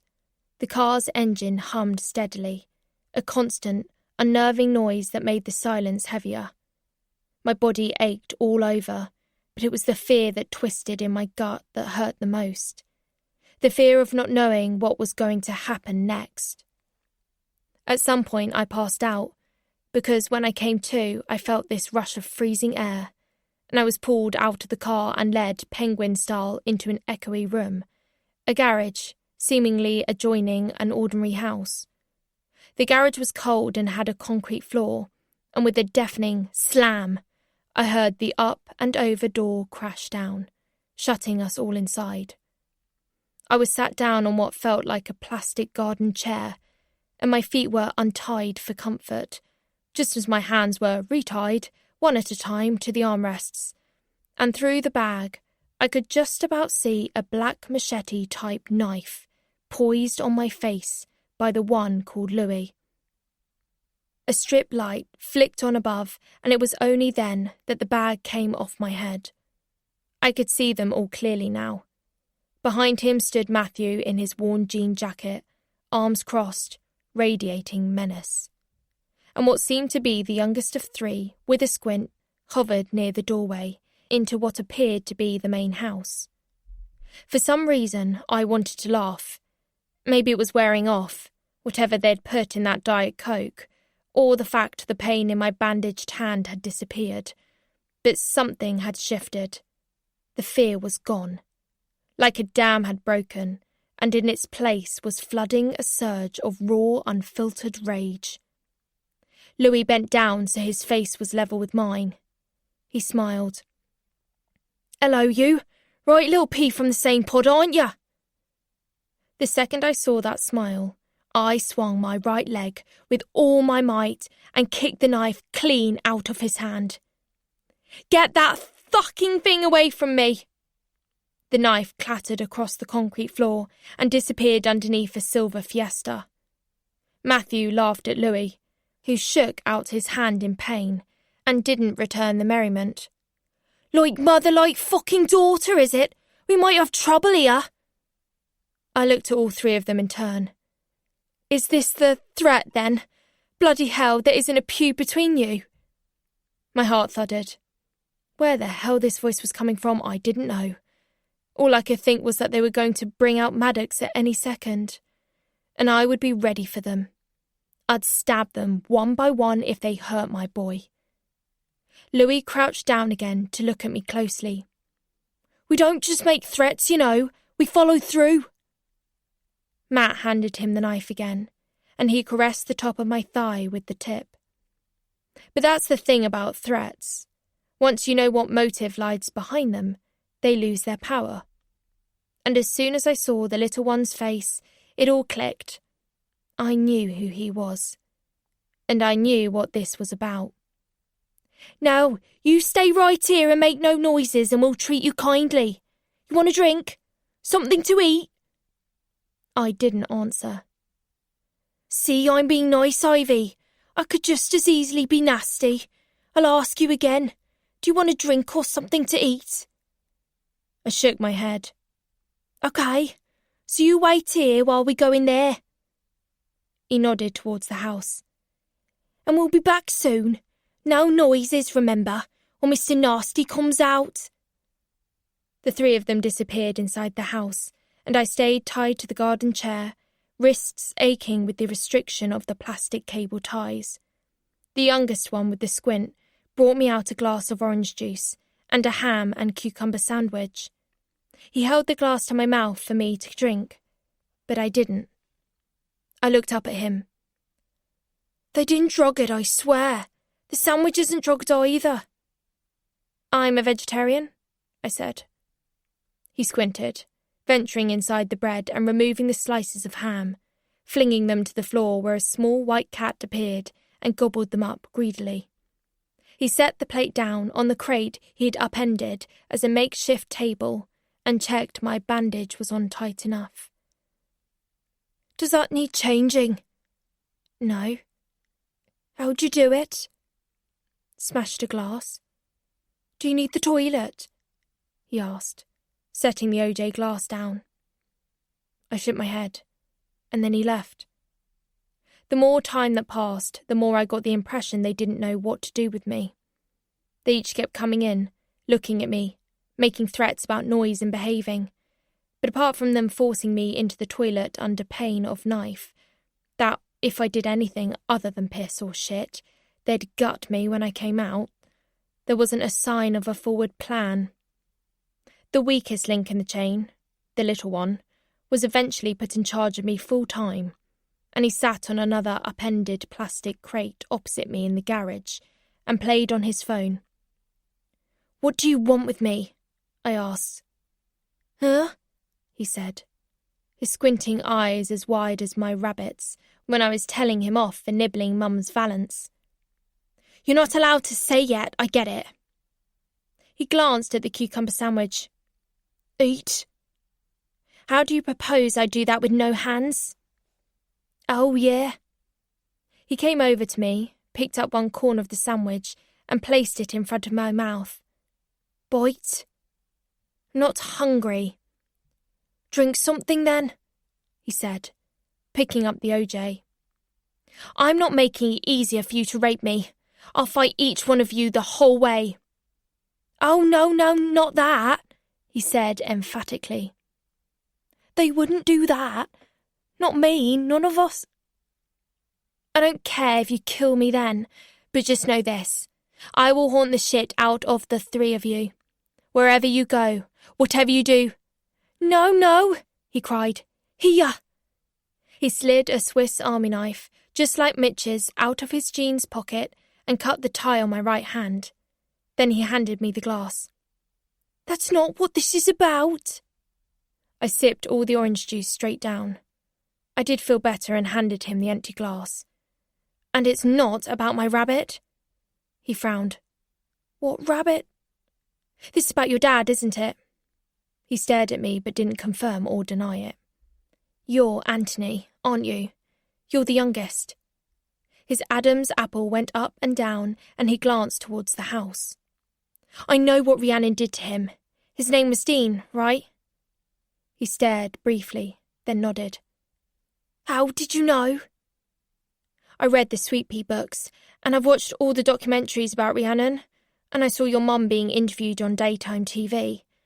The footage of you at your dad's funeral, carrying a little football. I recognised your squint. Fuck, he gasped, rubbing his thighs with his palms. I'm in Birmingham, aren't I? Warwick, he corrected. Just outside. Birmingham's not far, though. Shit, I shouldn't have said that. He glanced towards the door again. What are they going to do with me? He shook his head. I don't know. They just want to send a message to Rhiannon. They were talking about cutting off a bit of your hair or something. To achieve what? Anthony pulled up his crate alongside me and sat down on top of it. Some sort of ransom, I think. I think the idea is to keep hold of you for a few weeks and send bits of you to her as a warning. Is your mum involved in this? This is her garage, I take it? We packed her off to Spain on holiday last week. Me auntie's got a timeshare. £9.50 flights. She hasn't had a holiday since Dad was alive. We thought it was the perfect time. Matt lost his job. He was a car salesman. And Lou's got hideous student debts. I can't get a job and I failed all my exams. We're all a bit of a disappointment to her. She was really stressed. We just wanted to do something for her. To get some money for her. But there's nobody to pay the ransom for me, I said. My adopted mum is dead. All my money is tied up in inheritances. I don't get a thing for years. There must be somebody you know who has money. No, nobody gives a shit about me. I'm sorry, said Anthony, head bowed. I never liked this plan. I get why you've done it, though. Them, not me, he said firmly, the biggest show of confidence I'd seen. I never wanted to go along with it. I actually want a life outside of prison, unlike Louis. Matt's on the fence, but Louis is really out to do something, to get revenge on Rhiannon. They both want her to get more than just a prison sentence. Did you know she lives the life of Riley in there? At that moment, the door flung open and Anthony bounced off the crate as though a hot poker had come through the top of it. I fucking knew you'd try and prevent her, for Christ's sake, Louis roared. What do you think this is? Fucking come here! Anthony followed Louis out of the garage, slamming the door behind him as he did. I stayed on the chair, one hand tied, the other free with a cucumber sandwich dangling from it. The bang of the door echoing off the metal shutters. I set down the sarnie and reached across for the empty OJ glass. I tucked it in the crook of my arm out of sight. And I breathed. In for 4, hold for 4, out for 4. Like Mum used to make me when I was having one of my tantrums. In for 4, hold for 4, out for 4. I ran through the same exercise multiple times until my chest wasn't painful and my head was clear. I was certain that River wasn't coming to save me anytime soon. If I hadn't been so pig-headed, I'd have asked him to track my phone, but I wasn't even sure where my bag was. I tried to summon Dad in my mind. He appeared in front of me, standing on the garage floor. What are you going to do? What do you think? He shook his head, just as he'd done at the beach when I was about to try and drown myself. Not like this. I didn't start this, I snapped. It's his fault if he gets hurt. You hurt him. His brothers will hurt you. You just make things worse. How can they be worse? I said. I'm tied up in a garage somewhere in Shakespeare country. No fucker knows where I am, and I'm being held by 3 fairly strong lads whose dad was butchered by my mother. The odds are not in my favour, Dad. Dad leant against the silver car. You know what you have to do. You're already doing it then, so finish it. Your way, not Rhiannon's. Is that what you'd do? I asked him, checking my cucumber sandwich was still there. It was, but when I looked back up at him again, he'd gone. For fuck's sake, I sighed, as the back door clicked open behind me. Louis was back, his hair damp at his fringe from sweat. He pulled the crate up in front of my chair and sat on top. I hear you know who we are. I nodded. And you know why we done this? I nodded again. So what are we going to do about that, I opened my elbow slightly and the glass dropped to the concrete floor with a tingling thud, but didn't smash. He leant over to see what had dropped. Thinking of glassing me, was you? He smiled. Briefly, but you don't deserve it. Why's that? Rhiannon took your dad, just like she took mine. He sat back on the crate and glanced towards the door. Nobody else was there. His face was different. You'll never be able to forgive her for that, I continued. I don't forgive her for what she did to mine. He stared at me, waiting for me to say more, so I did. Your dad was a good man who didn't deserve it, not one bit. Neither did mine. They were both in the wrong place at the wrong time, and she was in the wrong mood. My dad was 19. Louis got up and I thought he was going to disappear, but he just closed the internal door and came back. I still remember seeing my mum collapse at the front door when these 2 policemen came round to tell us. How old were you? 7. Matt was 5. Ant was about 18 months. Your mum spoke so well on that talk show. They were asking such stupid questions. I know what you're doing, trying to play some mind game to get me on your side, and it won't fucking work. You're holding all the cards, Louis, I said. I can't exactly go anywhere, can I? I nodded towards my tied-up hand. But you're not going to kill me. I know that. Oh, do you? Yeah. You're not killers. Neither am I. We have to be better. Do you want me to get you a soapbox or something, so you can give me the proper lecture? No, I'm just saying we both had it tough. He got right up in my face. She stabbed him 16 fucking times and left him alone in a fucking car park, covered in litter and piss. I know she did, I said flatly. My dad had boiling water thrown over him, then he was stabbed to death, and she did stuff to his corpse, and finally he was chopped up in a bathtub. So I think if we're having a pissing contest about this, I might just edge the fucking win, don't you? Louis let out a laugh, despite himself, though it was more like relief in laughter's clothing. I guess you would, yeah. Anthony looks just like Dean, I noted. Louis nodded with a flash of pride on his face. Yeah, he does.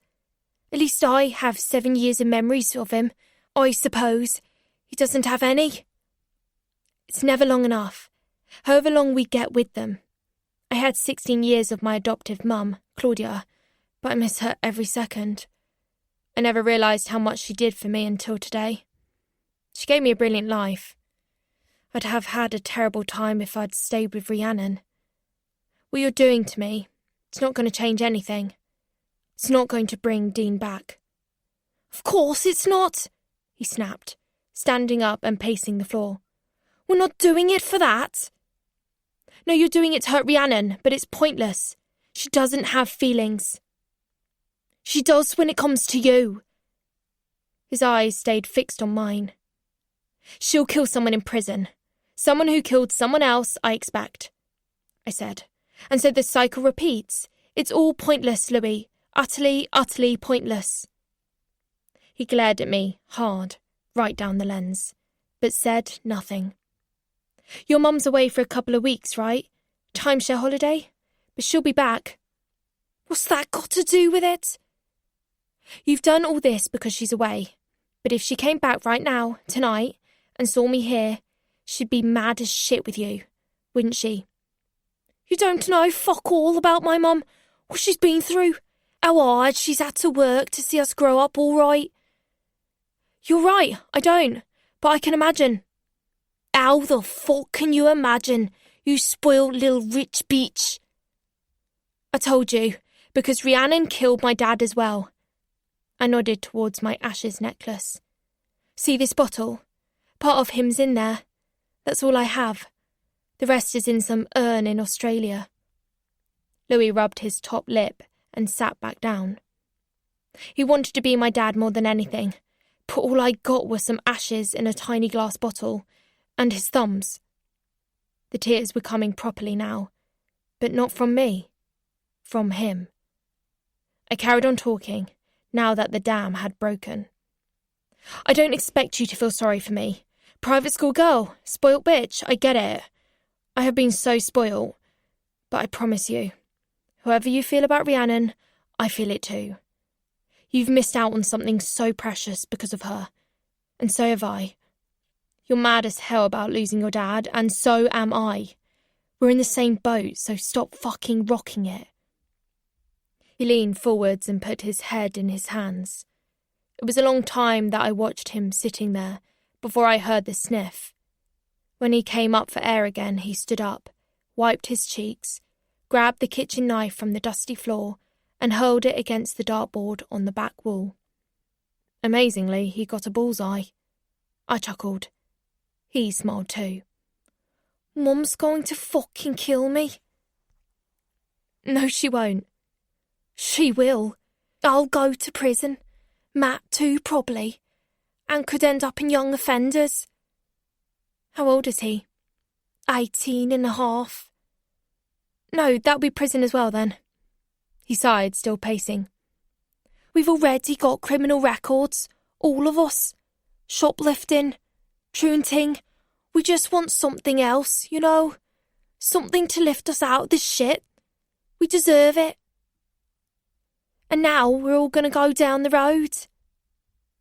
You're catastrophising, I told him. Nothing's happened. You haven't hurt me. You haven't put out a ransom note, I assume. Look at you, he yelled. You're tied to a fucking chair, love. Like you're not going to go running to the cops the second you set foot out the door. It's not in my interest to go to the police, I said. It'll only send a shitload more paparazzi to my door. It always does any time a Rhiannon-linked story hits the news. Plus, as I say, you haven't hurt me. I nodded towards my tied-up wrist. There was a fierce red ring behind the cable tie. Much. He walked over to the dartboard and pulled out the knife, then swiftly cut through my other cable tie to free me. I stayed sitting. Go, said Louis, pointing towards the door. Go where? I said. He handed me my phone from his back pocket. I checked the time. It's 2 a.m, and I'm a zillion miles from home with no transport. There's buses through the night. I remained on the chair, giving him the look. Louis folded his arms and nodded towards the workbench at the back of the garage. He strode over and flicked on the angle-poised light, illuminating the neatly arranged rows of tools on the wall and the various projects on the go. Half-finished model boats, an aeroplane, and on the shelf above the workbench was a picture. 3 small boys sitting in a giant hole on the beach with ice cream around their mouths. Is that you guys? I asked, walking over to the workbench. Can I? I picked up the picture and wiped off the dusty glass. Next to it was another pic of Dean Bishopston, in a hospital chair holding a baby next to a tired-looking woman. They were both beaming. Are you the bub? Louis nodded. He looks like a really nice man. Louis nodded, and this time he wasn't so bashful about crying openly. I miss him every day. I put the picture back on the shelf. Mum's worked so hard to keep the house going. I fucked this right up. I thought about killing you, I really did. I got this online. He gestured towards the machete, a vicious-looking thing he'd ordered with no problem off the dark web. He chucked it down on the workbench. I went to kill my PE teacher a few weeks ago for grooming my girlfriend. Louis glanced at me. I didn't actually do it, but I wanted to. I went to his house, though, took a weapon and everything. Almost lost the plot and ruined my life for it. But I don't think I'd have done it in the end. I can't stand the sight of blood anyway, and it wouldn't have undone what's been done. And killing me won't magically reanimate your dad. All it'll do is break another piece off your mum's heart. Louis smiled and sniffed again. I didn't know you were a lesbo. Why should you? Thought I might be in with a chance. I'm 16. Oh, Christ. I thought you was older than that. Wiser maybe, but not older, no. He laughed and accepted it. What the fuck am I going to do, Ivy? It's the first time he's actually used my name, and not spoiled little rich bitch or the P from the Mega Bitch Pod or something. Have you got any sandwiches that don't contain enough butter to give the whole street a heart attack? I'm still pretty hungry, so maybe let's start there while we figure this out. Early morning, Thursday, the 5th of April, 2035. Things that have bloody annoyed me this morning. 1. Microfiber cloths. 2. The vent above the Bishopston stove, It's like a jet engine. 3. Snoring. 4. Hiccups. 5. Being spoken to the second I wake up, even if it is about food. 6. River Dade Goffey for being like the rest of the world and not there when I needed him. A few hours ago, I was tied to a garden chair in the Bishopston's garage, wondering if these 3 men were going to skin my rabbit alive in front of my eyes. Now I was sitting on a big fur beanbag they called the Yeti in a cosy IKEA-decorated living room, watching one of them do a Beyoncé impersonation in his mum's highest heels and almost peeing myself laughing as I stuffed my face with ice-cold lager and takeaway pizza. I had no idea what was going on. We were up all night, drinking, laughing, arguing over who the best football club was, Aston Villa or Arsenal, and I listened to each of them cry while telling stories about their dad, Dean, either from their own memories or from what their mum had told them. His party days when he lived in Manchester and wild stag nights he organised, to school sports days where he always insisted on doing the dad's race in a full Superman costume. He sounded like the best dad in the universe, but then he would. My dad would probably have been the best in my universe too. I was glad the Bishopstons had each other. I wish I could have that with someone, a sibling. Now and again, my mind flew to my little half-brother, wherever he was and whatever his name was. I wished he was here, telling stories, looking a bit like me, like they all looked a bit like each other. The night slid from a nostalgic catch-up into a chaotic mix of therapy session, sleepover, and children's party, all fueled by weed, booze, and music. We turned off the lights, lit candles, and swapped ghost stories about my haunted school. I played board games with them that Mum always banned me from. Monopoly. It promotes greed, Ivy. Cards Against Humanity. Inappropriate adult content, Ivy. And Cluedo. I don't approve of the murder narrative, Ivy. Murder isn't entertainment. Someone suggested a Ouija board, but thankfully they didn't have one. I didn't want to contact my dad anyway, not in front of strangers. I liked seeing him in my dreams. That's how I wanted to keep him. A part of me worried that if we reached out, maybe he wouldn't come back again. I don't know how these things work. Sooner or later, we all started yawning more, and Matthew cooked some popcorn, while Louis shoved a film on, their dad's favourite, Jaws, which I'd never seen all the way through, because my mum didn't like the gory bits. But it was actually so good. Their ginger cat was called Hooper, after one of the characters, and at one point, Hooper sauntered into the room and jumped up on my lap and began purring while I stroked her. It made me miss Maddox even more, and my mice, and the crows. Maybe that's what would make me happy, I thought. Something to look after, some animals, my little brother. As the film finished and the yawns had become more frequent, we decided it had been a very long day. "Did your adoptive mum ever have any more kids?" asked Matt. She couldn't. She always said she got so lucky with me. She never tried to adopt any others. I wish she had, though. It's lonely being one. Louis was sitting like a frog in his beanbag, swigging his beer. "Mum used to say Dad only had to look at her across the room, and she was 3 months preggers." "Ugh," said Anthony, throwing a cushion at his brother's face, and he immediately got one back for his trouble.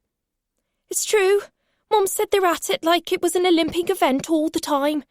I walked in on them once, when I was 5, and he said he was teaching her how to do press-ups in bed." I laughed, gazing again around the tiny living room. Everywhere I looked, there were photos of Dean and the boys together, On the swings, in parks on climbing equipment, far too small for him. Swinging on a tyre in the woods, reading a bedtime story, one of them on his shoulders, all of them in the back seat of his cab, beaming. I don't have one picture of me and my dad together. I'll make you one, said Matt, getting his phone out. I laughed. What are you talking about? Oh yeah, he's a whiz with manneps, said Louis, tidying the pizza boxes and taking them out to the garage. That's what he wants to do for a career. Yeah, there's enough pics of him online, and a few of you as well, said Matthew, opening some app. What age do you want to be? The age I am now, I said. He took a quick picture of me that I wasn't ready for, but actually, I looked okay for a girl who'd spent the day grieving and being drugged and kidnapped. So for him, do you want him smiling, frowning, blowing a trumpet? On a beach, both of us, smiling, and he has his arm around me, and he looks the way he did before he died. Matthew was locked onto his phone then for ages, and we didn't hear another peep out of him as the other two tidied up around him. You can have Mum's bed, said Anthony, collecting up the empty lager bottles. It's fresh bedding. She changed it before she went, and you can use the bathroom first. Use what you want. Thanks, I said. Yeah, I'll drive you back in the morning, yawned Louis, stretching in the doorway. I can get the train, I said. Do you have a phone charger I could borrow? I'll book a train then, said Louis, getting his phone out and sitting on the sofa next to Matt. Thanks again. Do you think the police will be at your house when you get back? Asked Anthony, as he went into squint overdrive and busied himself looking for a spare phone charger. Heather will have called them, I expect, I replied. I doubt the Aussies will have even noticed. The boys knew who I meant, as we'd done our life stories in the heart-to-heart portion of the night's festivities. Sorry, said Anthony. Again, we've been massive pricks. Both Matthew and Louis looked up from their phones and seemed to echo the sentiment in their expressions. It's okay, I get it. I probably get it more than most people, actually. What's your email? Asked Louis, as I dictated it. Done. Tickets on the way. First class. Single. 9:05 a.m. I'll drop you at the station first thing. You can't afford that. Let me transfer you the cash. It's not off for debate, said Louis, making a big show of turning his phone off. I smiled in gratitude instead. There was a ping on my phone as the tickets came through, and it was swiftly followed by another ping from Matthew. There was a photo attachment to it. I opened it up, and I couldn't believe what I saw when the image filled my screen. It was me, exactly as I look now, and my dad standing next to me, with his arm around me, exactly as he looked then. How the hell? We were both smiling and on a beach, and the waves were rolling in behind us. It looked like the beach in Jaws. But all I could see was my dad and me, together touching, holding one another and smiling.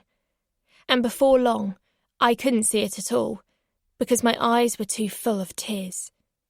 How did you get him so perfect? There were loads of pics of him online. I just chose one he looked happiest. I could almost feel the warmth of the sun's rays on that beach, despite the cold of the living room. I felt Anthony's arm around me as he sat down on the Yeti and put his head against mine. They all went quiet as I studied and studied it, wishing beyond all measure it was as real as the pictures of them with their dad that dotted the house. I really hated Rhiannon in that moment, irrespective of all the birthdays she remembered, irrespective of how she had given me to Claudia for my own good, irrespective of how she came back when she thought I had cancer and wanted to kidnap me and take me back to America and what she had done to the Bishopson's boys, and to me, was unforgivable. And the boys were right. She should pay for what she'd done, with more than just a prison sentence. "I've got the chance to go and meet her," I announced, "in prison, before she does her big TV interview." All three Bishopstons fell silent, until Louis piped up. "Are you going to?" "Maybe I should," I said. "Maybe I should kill her for all of us. End it once and for all. Why should she get to live but both of our dads had to die?" Anthony rubbed my arm. "Don't think like that. You got to move on." Matthew nodded. "Yeah, we got to think about ourselves now. Anger ain't going to get you nowhere but the cell next to her." "Be easier to kill her then, though, wouldn't it?" I smiled as the tears rolled down my cheeks. Louis shook his head. "No, you were right, Ivy. Wouldn't change a single thing. Just get you into trouble. And you've got more to live for." I was being deadly serious at that moment, but none of them were on board with me. It could have been Largo bravado. I don't know. Either way, I meant it then, but was on my own in feeling vengeful. The Bishopston boys were done. Louis blew the candles out and Louis showed me up to their mum Sarah's bedroom, where a soft pink duvet covered in tiny red bows awaited me. They said I could wear one of her clean T-shirts to sleep in and gave me an unused toothbrush from a new packet. Within 20 minutes, the sounds of 3 lots of rhythmic, low snoring emanated from the other rooms. I couldn't get to sleep for ages due to the puddle of acid pooling in my chest. There was a silver picture frame on her bedside table, engraved with the words, "My boys," and the photo showed Dean with all 3 of his kids. Louis on Dean's back, like a little monkey, Matthew on his knee, and Anthony, the baby, in the crook of his arm like a rugby ball. All 4 were smiling. Dean looked so proud. The guilt was crushing. Except it wasn't my guilt. It was all Rhiannon's. Sooner or later, the devil comes to collect, I thought. Except he's coming to collect from me, not her. Our dads didn't deserve to die, and I couldn't do a damn thing about it.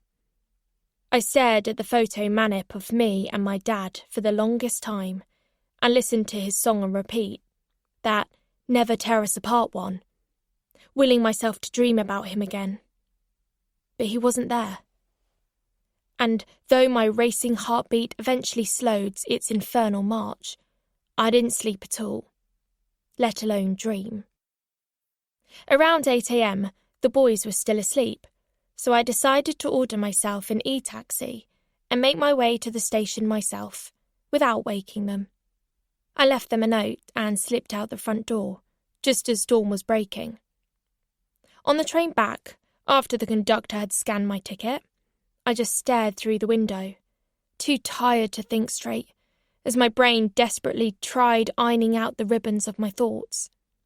My funeral clothes stank of garages and pizza and weed, and my For You page on TikTok was all Rhiannon clips and interviews. I was so sick of her. Sick of their adoration.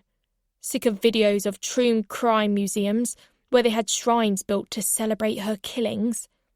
The bathtub my dad was dismembered in. The car with blood in the footwell. Cuttings of plants taken from the woods where she buried her first victim, Pete McMahon. People had bought this stuff from online marketplaces and auctions, and it was all now on display in museums all over the world, where people would pay to see it. It was sick.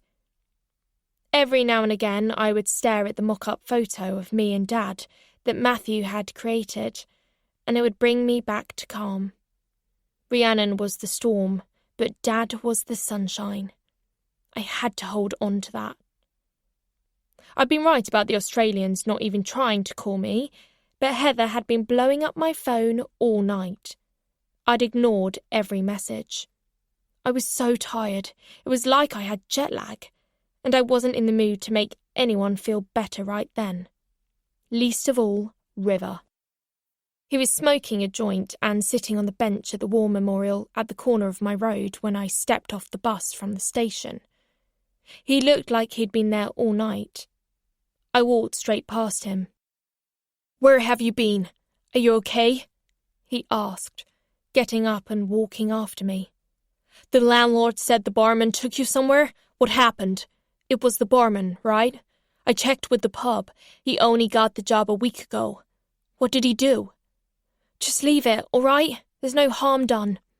"What do you mean, no harm done? He kidnapped you." "How do you know that?" I spat. "You were gone. It was up to me to save myself on this occasion. Nobody was coming to help me." "I think he drugged me. I passed out in the toilets. Next thing I knew, the cleaning lady was knocking on my cubicle door. They must have known I was tailing you." "Some bloody bodyguard," I seethed. "I'm sorry, okay? I really couldn't help it." "Forget it. Like I said, no harm done." "So, who was he? What did he want?" "Louis Bishopston, son of Dean, who your mistress, Rhiannon, killed many moons ago. Me and his brothers spent a rather pleasant evening eating pizza and watching films and having a bloody good cry over our dead dads. Now, if you'll excuse me, I need a shower and I want to go to bed." "Ivy, wait, please." I continued stomping along the grass verge towards the house that would pretty soon not be my home. "How's your hand?" "Hurts, now fuck off." "Don't be angry with me, please. I couldn't stand that." "Can you not see the ridiculousness of this situation yet, River? Rhiannon sent you to look after me because the sons of the man she killed wanted to kill me. Do you get it now? Do you get what a fucking psychopath she is? There wouldn't be a threat to protect me from if it wasn't for her," I continued stomping along the verge. "I should have torn him to pieces." "Well, that's just it, isn't it?" I said, whipping back round to face him. "I didn't want you to tear him to pieces, or his brothers. They don't deserve that. But that doesn't matter, does it, River? You're just here for the killing spree. Stab first, ask no questions later. Just like her." "But he kidnapped you." "Those boys have grown up without a dad because of Rhiannon. She might have been the angel from your nightmare, but she is the angel of death to them. They wanted revenge for killing their dad, and to be honest, I don't blame them. She ruined their lives and mine. I wish she was dead." "You don't mean that." River stopped following me at that point as I turned into our drive. There were a couple of cars parked up along the grassy verge outside that I didn't recognise, a battered Honda and a blue VW, and as I came closer, I saw a couple of men hunkered down by the spreading chestnut tree at the side of the Reen. "Oh God, not now!" I huffed. All of a sudden, another guy with a camera emerged from behind the oak tree and started snapping pictures. "All right, Ivy, what happened to your hand? Got anything to say about your mum's funeral?" "Like what?" I snipped. "Well, apparently you were seen getting very drunk and being carried out by 3 blokes. Can you tell us what happened after that?" I stared straight down the lens. "What do you want me to say? They railed me into tomorrow and spaffed on my tits." The bloke behind chuckled and snapped his camera a few times. "Whatever you like," the squat bloke in front of me laughed, chewing noisily on his gum. He smelt of beef. "Just a soundbite will do. So was one of these your boyfriend then? Only we heard you were a leser." "I don't have a boyfriend or a girlfriend. I do fine on my own." "Whatever," he said, breathing pies all over me as he got closer. "I never really understood what lesbians do, though. Care to fill me in? Or do you want me to fill you in, eh? Make a nice change, wouldn't it?" River strode up the drive behind him with one outstretched palm. I stopped him in his tracks. "I'm 16, you fucking nonce," I spat, as the man broke into guffaws and continued to snap away on his grotty camera. I noticed the neck strap wasn't where it was supposed to be, around his neck. And in a heartbeat, I yanked the camera out of his hands, sized it up, and swung my foot at it, booting it clean over the road and into the Reen. "No!" he cried. "That's a $4,000 camera! That's my living, you stupid little whore!" "Doesn't look much like a living now, does it? Looks like a pile of shit to me. Toodle-oo!" As he was lumbering across the road, River came up behind him, saying words I couldn't hear. Needless to say, the man made no further attempt to harass me, or retrieve his camera, and left sharpish in his battered Honda. The guy in the VW started his engine too.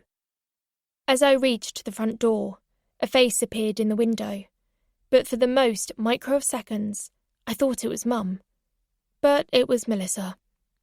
With that, the front door flung open, and out she ran towards me, skidding on the gravel.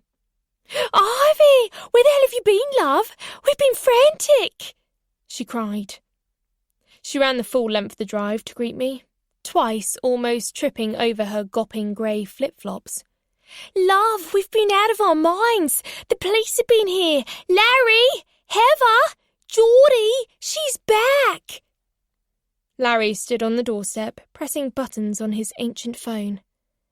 "You were worried about me?" I asked. "Of course we were," cried Melissa. "Your maid Heather called the cops. They were here first thing this morning. I said you'd be back when you were hungry. Where have you been, darling?" "Just out with friends." Heather marched out the front door in her grey business suit, her face decidedly less happy to see me than Melissa's. "The owners of the pub said they have you on cameras with 3 men getting into a red hatchback. Where on earth did you go?" "Just seeing some friends from school." I shrugged as Geordie appeared in the front doorway, but didn't make the effort to walk the drive. Heather's eyes narrowed. "You go to an all-girls school?" "They were from the local boys' school. We met up, decided to go on to a club." "A club?" said Heather. "Ah, well, that's all right then. Kids will be kids."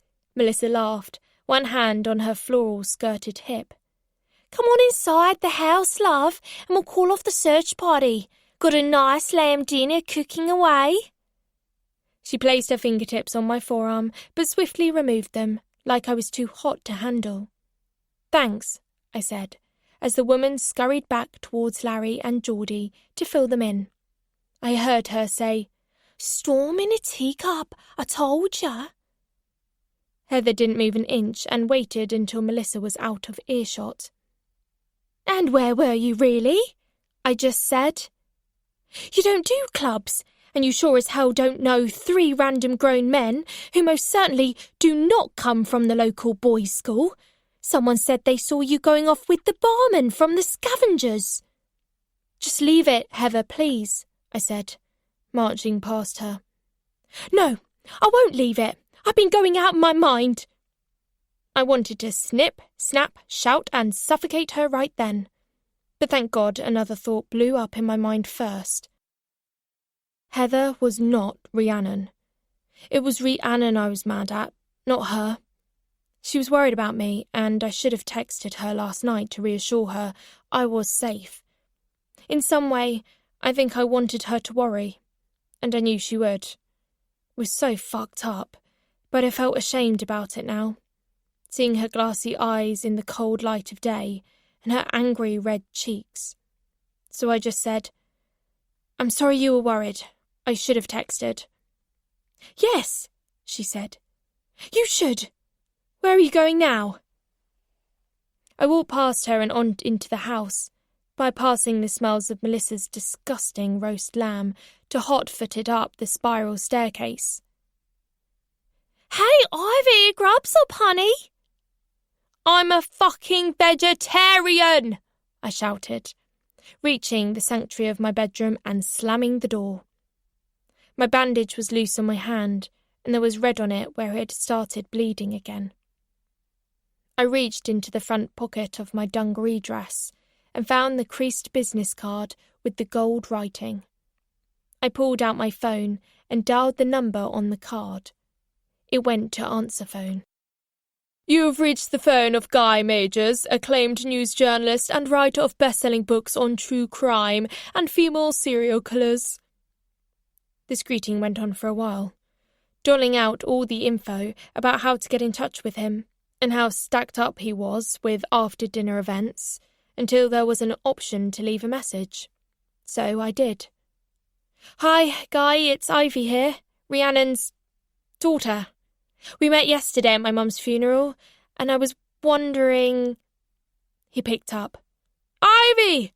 Guy, darling, I'm so glad you called. The words were suddenly so difficult to say out loud. I had to chisel them out. I want to see her before her TV interview. Can you sort it? I couldn't bring myself to say my mum. She didn't feel like a mum at that moment. This just felt like a job I had to do. Fabulous, darling. I'll get the wheels in motion straight away. I've got your number now, so as soon as I've made the arrangements, I'll let you know. That's fine.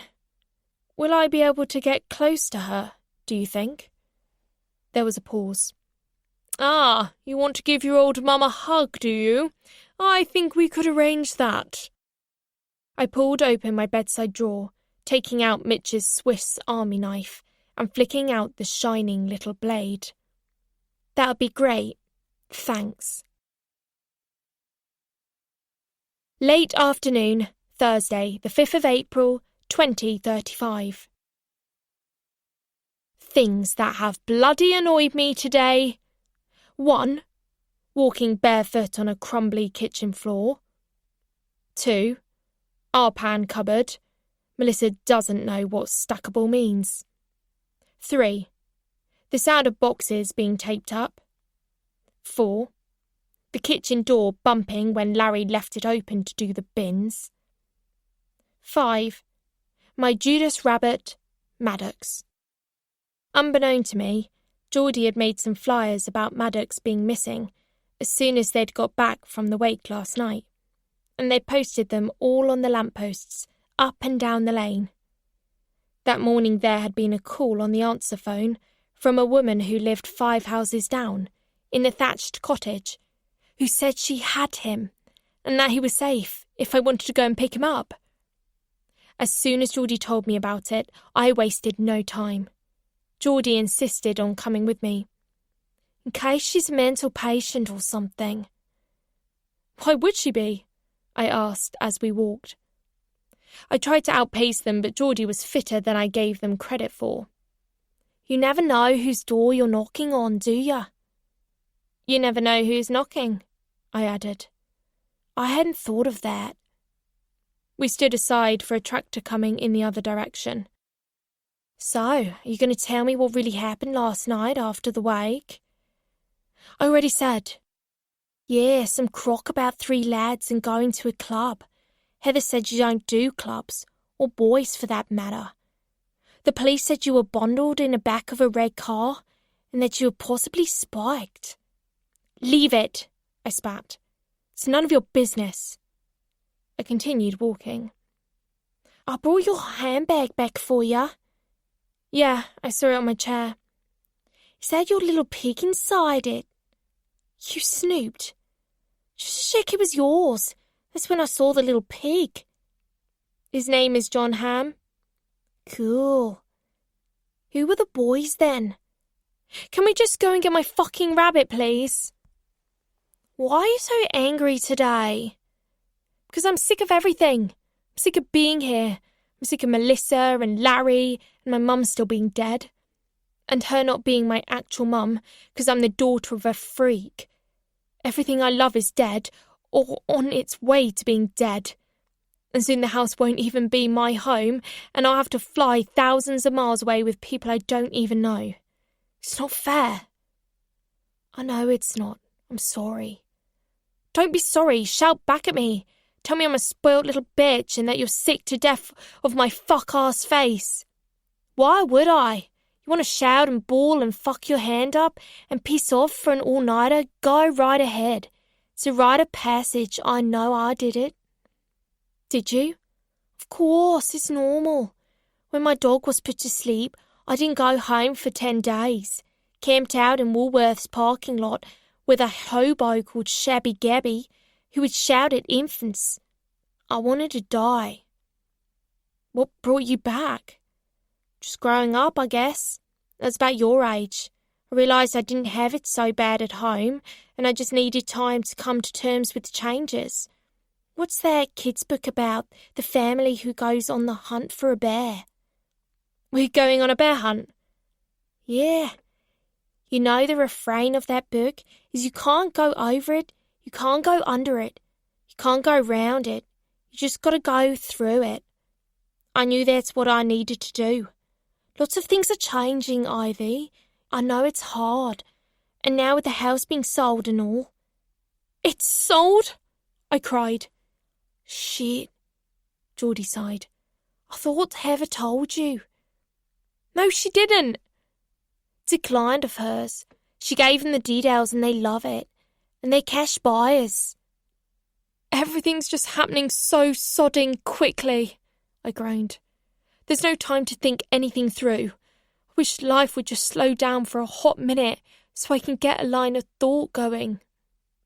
Geordie stood aside as I went through the little rickety gate at the end of the path to the pink cottage called Windy Ridge and rattled the brass door knocker. A voice called out, "Around the back!"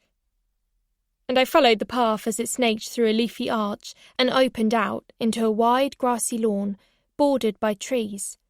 I saw Maddox instantly in the centre, chomping on a dandelion leaf. "Mad!" I cried out, slapping the fronts of my thighs for his attention. "Maddox, come here!" He didn't even look up from his chomping. No sign of recognition. No happy skippity-hop. A little brunette in a paisley print dress and dolly bar sandals appeared with a fresh handful of dandelion leaves and crouched down next to him, petting his head. My heart leapt, then sank.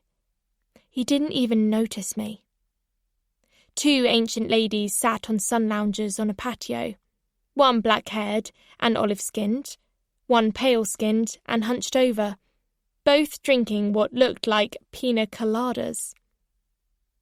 "Hello there, can we help you?" said the black-haired one with an accent. "Sorry, that's my rabbit, Maddox," I said. I didn't know why I was apologising.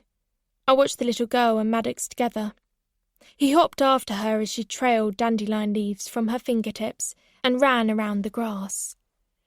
"Oh, wonderful! Our granddaughter Eliza's been looking after him for you. He follows her everywhere. They've really bonded." "That's nice," I said, gazing upon the happy scene, feeling anything but. "Eliza! Bring him over here, darling. Maddox is going home now." Eliza looked sad. "Oh, he hasn't finished his dandelions," she called back. "He's got to go home now. His owner is here to pick him up." Girl's lower lip jibbed out, and she continued to whine. "Oh." Before the older woman could ease herself out of her sun lounger to address the situation, I stopped her. I knew it was the right thing to do. And like Geordie said, I couldn't go over or under or round it. I had to go through it. I had to leave soon as I couldn't take Mad with me. "It's okay. If he likes it here, she can keep him." The woman frowned. "We can't do that." "Can I, Granny? Can I keep him, please?" Eliza appealed, tugging on her grandmother's skirts. "I have to go away soon, so I'd have to leave him here anyway. I'm going to Australia." Geordie gave me a reassuring wink, and it finally felt real at that moment, saying I would go. Not exciting, not some big wonderful new chapter, just something I had to face. The UK would no longer be my home, and Maddox would no longer be my rabbit. Leaving him behind with this little girl who clearly adored him, felt like I was taking a match to one of my last bridges. I swallowed my grief. I'd rather leave him to someone who wants him, and he seems happy, so... With some difficulty, Eliza picked Maddox up and brought him over to me. He was still chomping, the leaf disappearing further into his mouth with every chew. I bent down to talk to the sad little girl. "Do you promise to look after Maddox if he stays with you?" "Really?" she said, all eyebrows up and looking towards her grannies, who smiled down at her proudly. "Oh, yeah! Yes, please, thank you." I made the arrangements with the old ladies, who said it would be easier if he stayed with them, rather than have Eliza take him home to her house, as her mother was allergic to fur. "You have to make sure you brush him down and feed him all his favourite things every time you visit, though." "Oh, yeah, I will. Thank you." "And he loves protein bars and strawberries best, and a nice head massage behind his ears, and on his belly before bed. He gets the zoomies first thing in the morning, and he likes to sploot when he's eating. He sleeps a lot, and I give him a manicure once a month. Oh, and he likes a foot rub when he's watching Spring Watch. He likes the birds tweeting." Eliza plopped Maddox down on the grass, where he immediately hopped straight back to the pile of dandelion leaves, and she hopped alongside him. I left the old ladies on the promise that I would return in the morning with his food, bed, and hutch, and they tried offering me money, but I refused. The last thing I needed was more money. Geordie and I walked back to the house in silence, but for the early evening birdsong and the occasional car. My heart thumped painfully as I choked down the sob I knew was coming. I pinched under my arm to give my brain something else to think about as we set off back down the lane. "You don't want to come to Australia, do you?" asked Geordie, as their walk fell into rhythm with mine. "I don't have another choice, do I? Except..." "What?" "Well, there's a long shot." Then I remembered. Nobody was supposed to know about Raphael. He had to be kept buried, dead and gone, according to the press, for his own good. And for my brothers. It's just, someone else in my family might be able to take me, but they live quite far away. "Where?" "I don't know exactly. Like I said, it's a long shot." Geordie stopped walking and plucked their phone from their back pocket of their board shorts. They opened up a Facebook page and clicked on a video clip. It was Dad, doing his song for Australia's Got Talent. "Oh my God!" I shrieked. "I've looked everywhere for that!" I watched the whole clip with tears in my eyes. "Thought you'd like that," said Geordie. "He loved In Excess. You can have that guitar of his if you come to Oz. He'd want you to have it. I've got the whole vid somewhere. I'll send it to you if you like." "Oh yes, please. Any videos you have of him, anything at all." They took their phone back and opened up another page, his Twitter feed, the last post on which was in 2018. I'd never have found it. His @name was kangaroo_boy_286-723-6237, and it didn't say his name anywhere. Geordie handed it to me again, and I scrolled, studying the posts intently. "Booked my ticket. I'm off the charts excited, and can't wait to be out of here for the duration. First stop, UK. Gonna swing by my auntie, live off her for a bit, eat PBBs, and befriend every dog I meet. Mood, terrified and curly." "I love it," I said. "He does sound like that." Geordie smiled. "How do you mean?" "I don't know, I just thought he might sound like that." I read another random post. "I'm in the UK. Didn't expect the tea to be that bad, or here to be that lovely. Now every day starts with her laugh, and ends with me trying not to stare at her too much. Hashtag love hurts. Is he talking about Rhiannon there? Geordie nodded sadly. Yeah, he had it bad for her. Poor bugger. I read another post, a later one, 1 month before the day he died. I'll never be ready to go home. Having too much fun. Mother's been on me already about when I'm back and falling in love too easily. Might just miss my flight accidentally on purpose for that final leg. Hashtag whoops. And another. Melodramatic's been on at me again. Fucking hate still living at home. Hashtag mothers suck balls. And another one. Screech, screech, screech like fucking a cockatoo all day. I asked you to put the laundry out. When are you going to fill in that job application? How many times are you going to blow your money on video games and takeout instead of a car? Jacqueline Hyde was written about my actual mother. Hashtag fun fact. Did they not get on? Him and Melissa? I asked. Geordie shook their head. She was a bit stifling. That's why he couldn't wait to get away from her. She wanted to keep him in a cage. Find a job round here. Son, find a nice girl at the local tech and settle down. What do you want to travel for? It's all too bleeding foreign. I laughed, scrolling through the posts. That sounds like her, to be fair. Just remembered Mum's probably still got that. You'll come calling back magnet on the fridge. Cool. Can't wait. Didn't know you could miss someone while sitting next to them. Hashtag heartbroken emoji. She smiled at me today. I died a little today. Hashtag I love you, Rhiannon Lewis. I handed Geordie back the phone. He had it bad for her. Yeah, silly sausage that he was. When you come to Oz, you can go surfing in his favourite spot at the beach, eat his favourite sangers.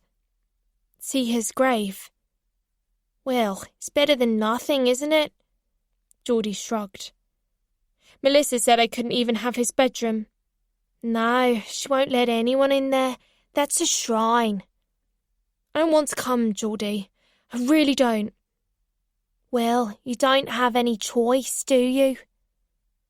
For a second I thought they were pissed off with me, but when we fixed stairs, Geordie seemed to soften.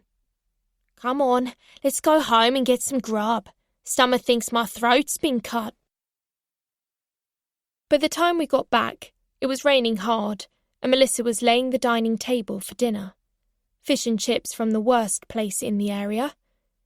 They never cleaned out their fryers, and it was cash only. Mum always said that place was a tax dodge.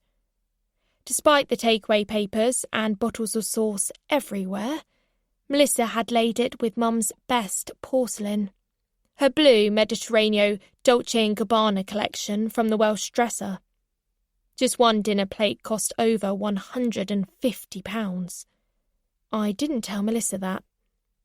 I watched her spoon out piles of the greasiest chips onto the priceless plates and slather ketchup over the lot. She'd made a salad and put it on a £500 platter in the centre of the table, but had already dressed it. I hated full-fat dressing. You can't taste the salad when you've drenched it in that slime. Not like salad? Melissa asked with her mouth full, noticing my reticence to pick anything out but a plum tomato that had escaped the deluge. Not really, I said, wiping it on my napkin. Did Heather tell you she's organised a house clearance firm to take whatever furniture and stuff you don't want? Any furniture you do, we could get it shipped out to Brizzy. Oh, right. What do you want, doll? Asked a greasy-lipped Larry. Took me a moment before I realised he was talking to me. What? What do you want to keep, of your mum's? Nothing. Geordie and Melissa looked at one another, then at him. Well, you'll want your bedroom stuff, won't you? He affirmed. Your bed and your wardrobe and... No, I said. I've never liked my furniture anyway. Mum picked it out. I went back to dabbing the chip grease from my fingertips. Melissa took up the baton in the awkward Olympics. Heather says she knows an auction house. We could get in to value the antiques and the art. They do free valuations, as long as we place the items with them. Whatever, I said. I don't care. Well, I do, said Melissa. Some of it's worth a pretty penny. How do you know? We looked it up, didn't we? She said to Larry, who nodded. You can't let the house clearance firm take it all. They'll lowball us. Us? I snipped. None of those antiques belong to us. They belong to me. But I don't care about the money as much as you, so have what you want. I stood up. You know what? Have the fucking lot. The art, the antiques. I don't give a shit. Here, have the best china too. I picked up my plate, allowing the last 5 chips to slide off onto the cloth. You can start with this one. And I threw it, like a discus, over their heads, where it smashed cleanly against the dining room wall. Made a sound like something very expensive might sound if it was smashed. Their faces were as priceless as the china I was destroying. One after the other, plate after plate, bowl after bowl, sailed over their heads and careened into the nearest hard surface. None of them dared stop me. Geordie had their head in their hands, like they couldn't stand the noise. For me, it was like I was releasing something I'd been holding in for months, maybe years. I felt like I was doing the plates a favour too. They'd been forced to be perfect and on display for so long. I'd given them permission to be broken too. I'm lying, of course. I didn't smash anything. After I stood up, I stormed out. I wanted to smash every plate and window in the place, but what would it have achieved? Nothing. I saw it all play out in my mind's eye as I watched Melissa gnawing through her batter. I wanted to smash. I wanted to break.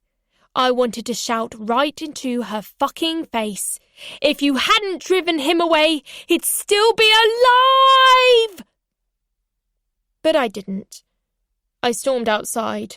The rain was pelting down, and my feet were bare.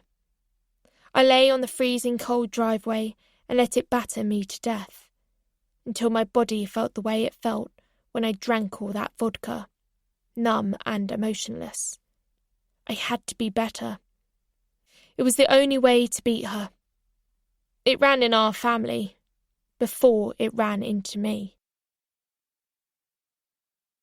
Saturday the 14th of April, 2035.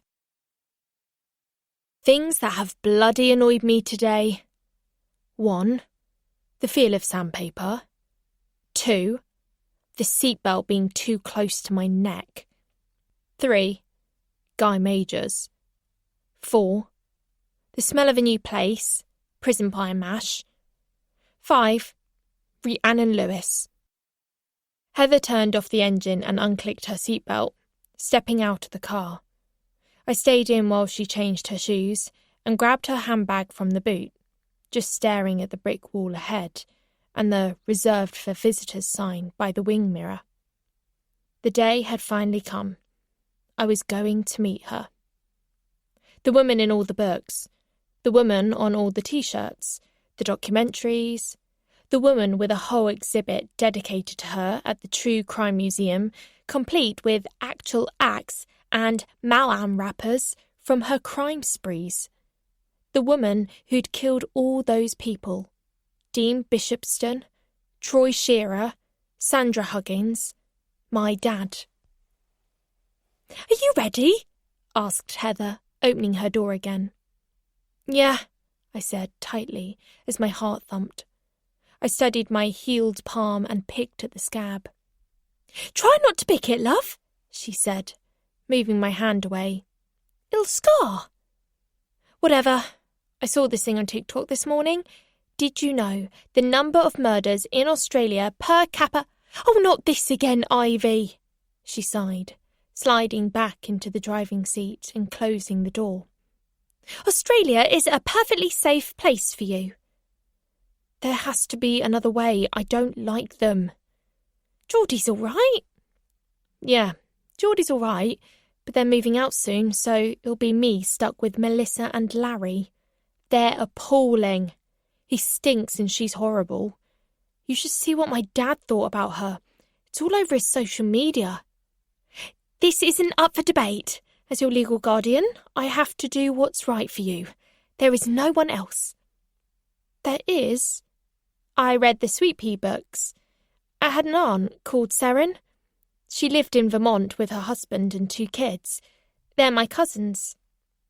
Heather went quiet. Pointedly quiet. What? I contacted him a few months ago. Cody Gibson, his name is. I didn't want to have to tell you, but he didn't respond. Oh.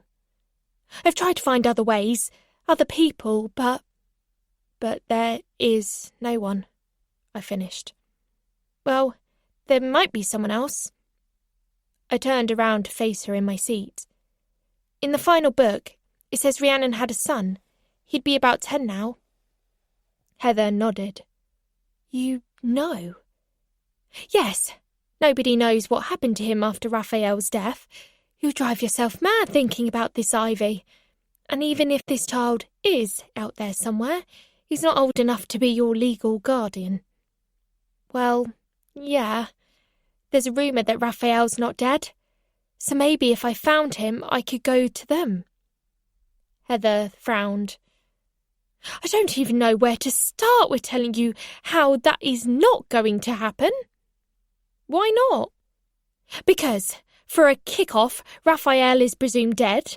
Nobody's seen him for 5 years. There's no trace of him. If he is alive, he'll be in hiding because of aiding and abetting Rhiannon. They killed a lot of people in Thailand, according to various sources. He's a wanted man. And if he is, by some miracle, still alive, in hiding, somewhere abroad, I cannot, as your legal guardian, consent to you going to live with him. Why not? What do you mean, why not? Heather guffawed. It's ludicrous. You don't even know for a fact the man is still alive. Also, he's a killer in his own right. He was the one who stabbed the man to death who kidnapped River, if you recall. Just to stop Rhiannon doing it. What kind of a man would that make him? A loyal one, I suggested. They sent me cards, Heather. He wrote me some amazing notes, how much he wished I was his kid, and how much he couldn't wait to meet me. Oh, Ivy, Heather sighed, moving my curls back from my face. I think it's best to let this one lie. How can I let it lie? I have a blood brother somewhere in the world who needs me. I have to find him. I have to find Raphael too. He could be the only dad I'm ever likely to have. If he's a good dad to my brother, he'll be the same for me. I know he will. She looked me up and down. Maybe when you're 18, you can look into this more deeply. You'll be a grown adult then and have more agency, and there'll be fewer legal complications for allowing you out of the country unaccompanied. I can leave the country unaccompanied now, I said. I looked it up. I would just need a letter of authorization from my legal guardian. She laughed and batted her eyes. You're a tenacious little dolly bird, aren't you? Come on, let's get this over with, eh? She didn't say no, I thought, but she would never say yes. I sometimes wish Mum had chosen a less ethical person to legally guard me. And then again, thank God she didn't. Who knows what fates Heather had saved me from over the years? Mitch, for one. I stared out the drizzly windscreen at the towering 30-foot brick wall ahead of me, barbed wire snaking around its jagged top. In minutes, I'd be face to face with my birth mother, and a cold dread clawed up my spine as I swallowed down a swell of puke. At the last moment before stepping out of the car, I slipped the Swiss Army knife under the front passenger seat. Not because I knew they'd confiscate it, but because there was a light at the end of the tunnel now. I knew what I had to do. Find Raphael. Find out if he was still alive, and if so, get to him. And the only way to do that was through Rhiannon. We were early, as instructed, so they could conduct a thorough security check, bag search, pat down, sniffer dog inspection. After we'd left our stuff in the locker room, we were led by a female officer down multiple corridors that all looked the same, and all of which had fingerprint entry panels on the doors. The sounds of talking or shouting or music wafted underneath them. Felt a bit like school. We passed some huge industrial kitchens, and a gust of a fishy, fluffy potato lunch billowed out of the steam. Finally, we reached a small brown reception area, where a uniformed officer with an oily grin sat behind plate glass, saying he had been expecting us. "You're here to see Rhiannon, aren't you?" he smiled, showing almost all his teeth. My God, was he excited. "Yes, thank you," said Heather, showing our IDs and filling in the multiple forms. Then we had another pat-down, and 2 women officers shone torches in our mouths and asked if we had anything in our pockets. I initially said no, but then I felt guilty and got out John Ham. Heather tutted. "What did you bring that for?" "More support," I shrugged. "Can she take that in?" said Heather, rolling her eyes. The blonde lady officer, whose boobs were so large and flat on top, I silently bet she could have balanced a plate of biscuits on them, took John from me, wriggled his one arm, and ran her electronic metal detector paddle over him. "He seems clean." She handed it back to me. "Now you've been told what to expect, where you'll be sitting throughout, no other contraband?" "No," we said in unison. "Phones in lockers? Good. And there's no moving around once you're sat, no shouting, and no touching until the end. You're permitted 1 hug. That's been requested, and it's to last no longer than 10 seconds. "Right," I said, trying to keep the snark out of my response. Everyone smiled at me. Everyone. There was a cleaning man in the corridor on the way down to the visitors' suite, who smiled at us both initially and made small talk with Heather, as our accompanying guard struggled to get her fingerprint to work on the door. She tried her passkey instead. "I didn't think there was any visiting today," the cleaner remarked. "Special visit," said the guard, who announced she was called Maeve. "Ooh," said the cleaning man, straightening up as he squeezed out his mop in the bucket. "Not Sweet Pea, is it? You're not Ivy, are you? Oh my God, you are, aren't you?" And I swear I'm not making this up. The man bowed. His head went down and up again. He actually bowed to me. I didn't know whether to laugh or knight him. Beep! Maeve's passkey finally flashed a green light, and on we went into a soulless office, where a tall man with spiky blonde hair sat behind a desk on a phone call. Another man stood admiring the wall art, with one hand in his cream trouser pocket. He turned around to face me. He'd gone up another shade of brown since I last saw him. Guy Majors. "Ivy, so great to see you," he smiled, like we were old mates. "Glad you could make it. Are you excited?" "No, not really." Majors stepped forwards, his salmon-pink shirt unbuttoned to show a flash of chest hair. He held out both his hands to shake mine. The phone call seemed to be very involved and important, as the spiky blonde guy glanced up at Heather and the guard, but the second he saw me, he said, "Can I buzz you back?" and ended the call. "Welcome, welcome, it's Ivy, isn't it? Jolyon Lloyd Atherton, Governor of Haverfield. It's a real pleasure to meet you." "Thanks," I said, as Jolyon got up and ushered me towards a seat. The guard stayed beside the door, and Heather stayed standing. I imagine it must be quite daunting, seeing your mum again after all this time. She's not my mum. She's my birth mother. Oh, quite. He sort of laughs. Guy took over. Well, if it's okay with you, I've already checked with Jolien and Rhiannon, so here's our plan. We'll let you gals get on with it for an hour, and then at the end we'll just pop in and take a couple of snaps, if that's all right. A short guy in baggy jeans, with wolfy eyebrows and a press pass around his neck, joined our happy throng from a neighbouring toilet, a cloud of shit following in behind him. He gave us all cursory embarrassed waves and sat on a plastic chair in the corner. This is my cameraman, Nathan. Nathan had a state-of-the-art camera and was staring at me like I was the leg of pork chucked into his enclosure. Is that cool? I guess, I said. Great, well, we'll leave you to it for now then, adds Majors, ushering the wolfy camera guy out. He glanced at Heather, whose disdain for him was written across every inch of her face. Prick, she seethed when he'd gone.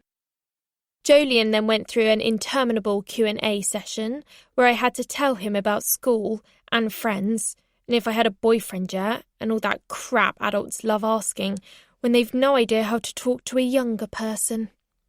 I just said fine to it all, my eyes occasionally glancing towards the second door that wasn't the toilet, and wondering if Rhiannon was behind it already.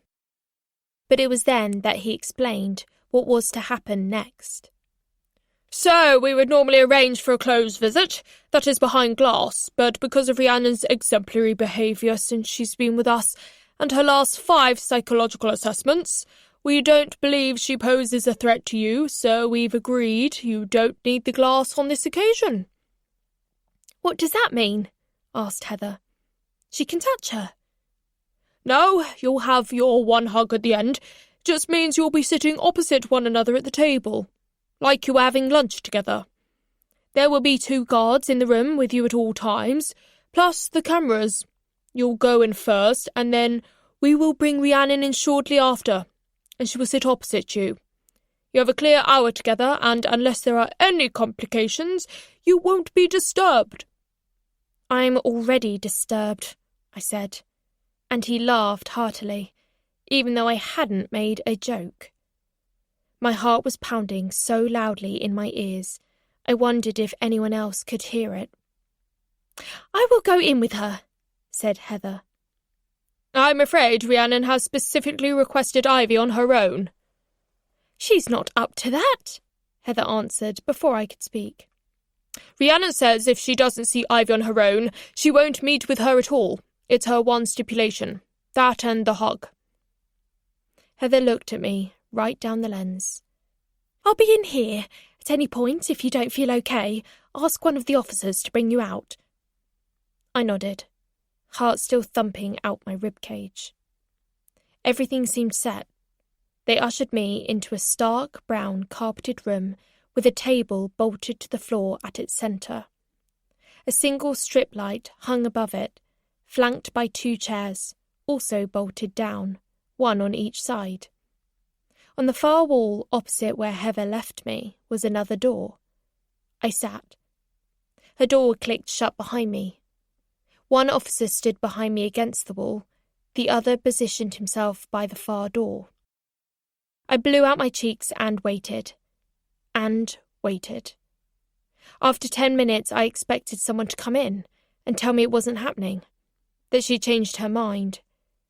My heartbeat started to calm down the longer I sat there. And then, from nowhere, the door opened, and in she came. And she was just there, walking towards me, this ordinary-looking woman. I don't know what I expected when Rhiannon eventually entered. Maybe a swarm of bats, or a gust of dry ice and a freezing cold wind behind her, or some ominous entrance music at the very least. But it was just a 40-something woman, average height, dyed blonde hair with pitch-black roots coming through, tied up in a high ponytail. Her shoulders and arms were muscly, and she was flanked on either side by 2 more officers, both men. She wasn't handcuffed and seemed to be wearing her own clothes. A white Ninja Turtles t-shirt and grey jogging bottoms and white trainers with Velcro straps. She wasn't as tall as I was expecting, probably the same height as me. "Hello, Ivy." Rhiannon smiled and sat down opposite. Still Saturday, 14th of April, 2035. Rhiannon stared, not even blinking, just staring at me like she was trying to work me out. The 2 male officers left, leaving 1 blonde lady officer and a burly ginger man one. I said nothing for a long time. Rhiannon said nothing either. Finally, Rhiannon broke the deadlock. "You're breathing very fast?" "No, I'm not." "You are. I can see your chest going up and down." "No, it's not." The blonde officer on the opposite wall stepped forwards. I shook my head and she stepped back. I heard the man officer gulp noisily behind me. I dreaded what was coming next. Some intolerable small talk about the weather, or how far I'd come, or how much I'd grown. But what Rhiannon actually said was, "So, what do you want to know then? You asked to see me, so you must have questions. God, she looks so much like your dad." More silence. More staring. Both her at me and me at the clock on the wall behind her. I didn't think it was working. The big hand barely moved.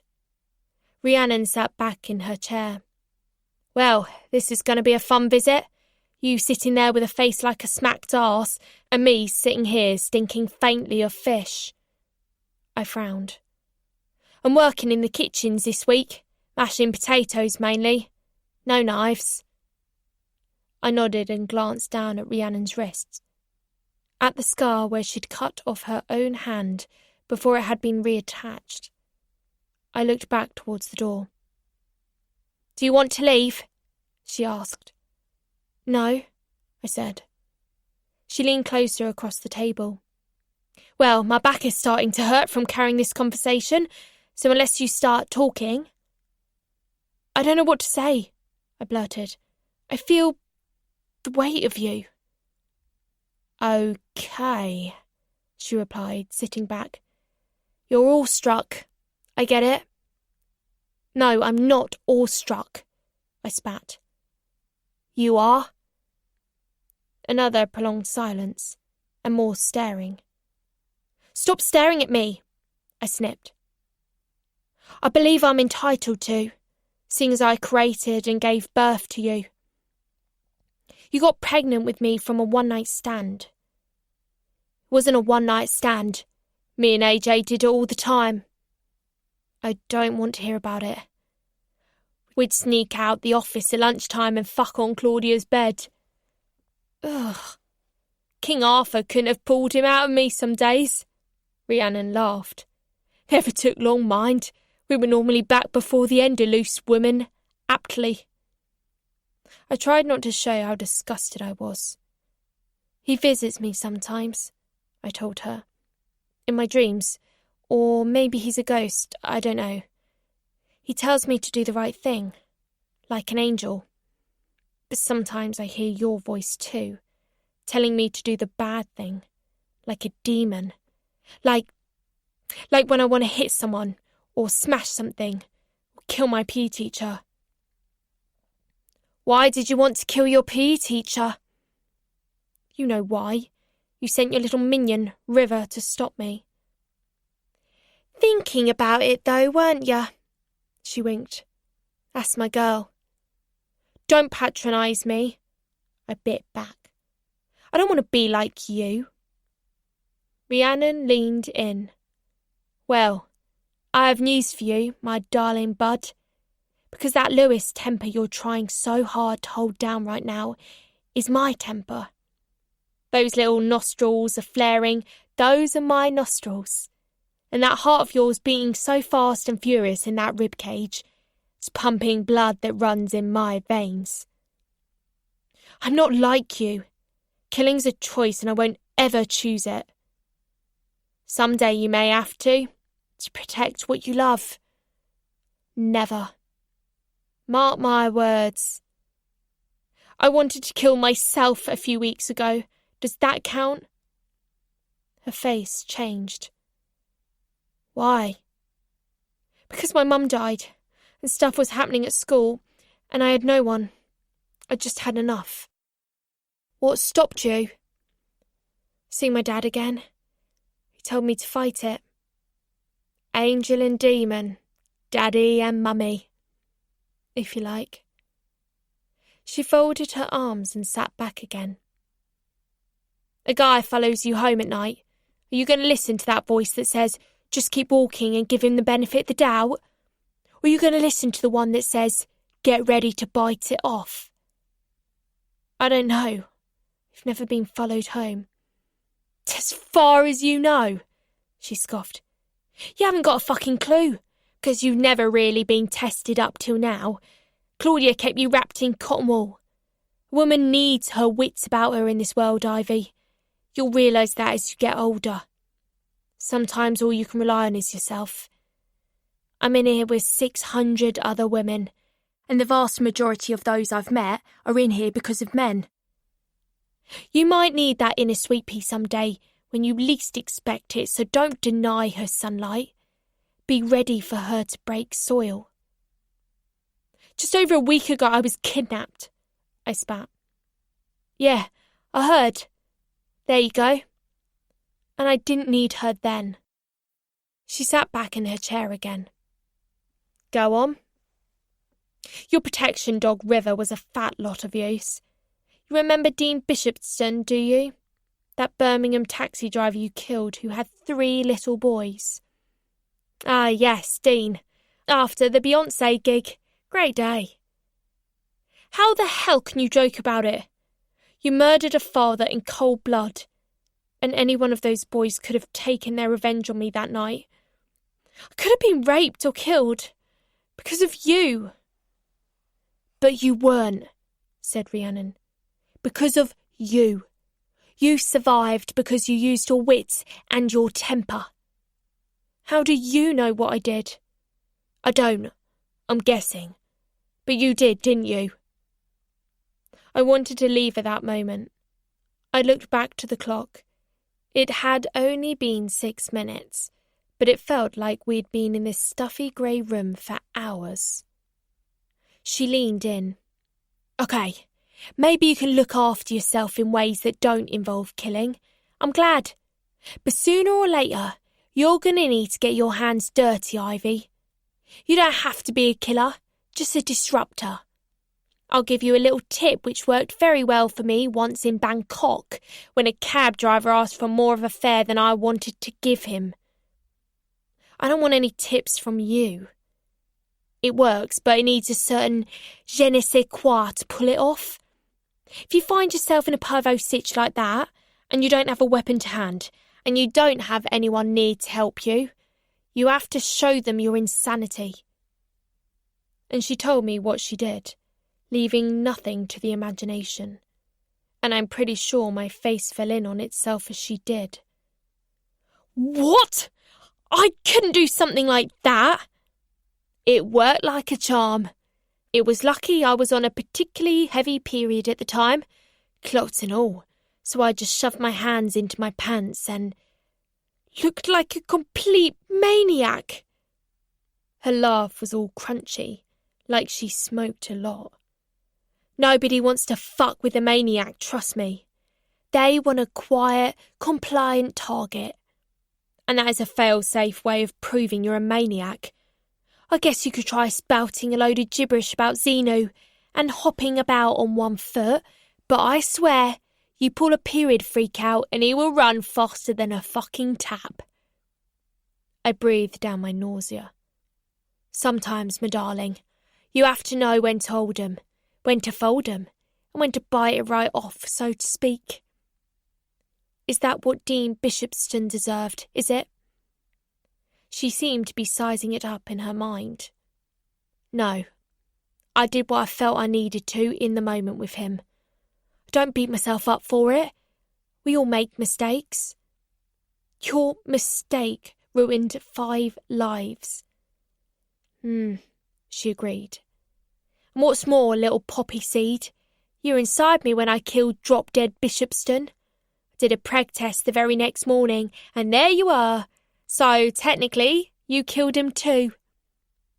I felt tears come into my eyes, like a simmering kettle with steam puffing out its lid and water trickling down its sides.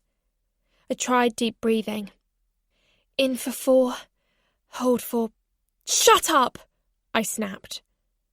The blonde officer walked towards the table this time to check on me. I held her at arm's length. We can end this now if you need to, Ivy. No, I'm not letting her win. The blonde looked from Rhiannon to me and back again as I continued to control my breaths. I stared into my lap. You're the reason I'm afraid of blood, I blurted eventually, once I'd caught hold of my breath. Am I? I still couldn't look at her. You came back to kidnap me in 2021, when I was 2. You thought I had cancer and needed your stem cells. Your hand was covered in blood. You remember that? No, I read it in the final book, and it sort of makes sense. I've been afraid of blood ever since I was tiny. I'm glad you didn't take me.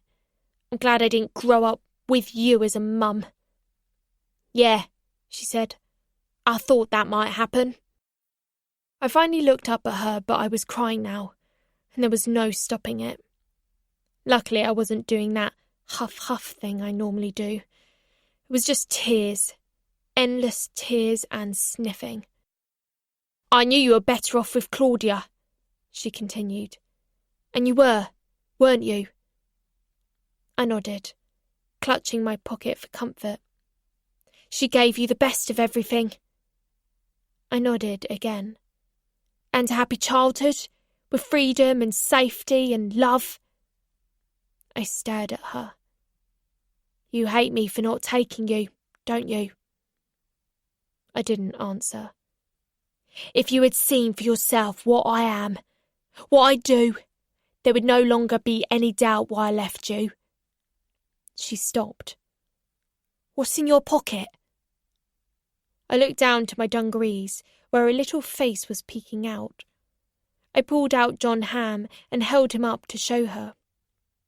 Both officers walked towards the table to check it before blonde officer informed ginger officer that he'd already been checked for firearms and dope wraps on the way in.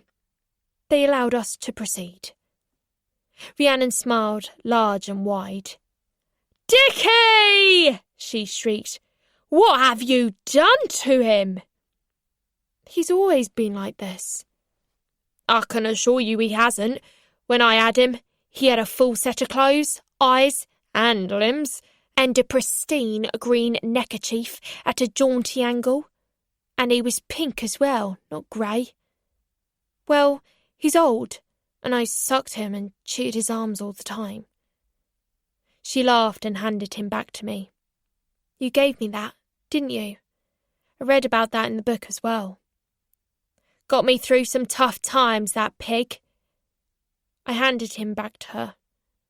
I don't want him anymore. You have him. That's not fair.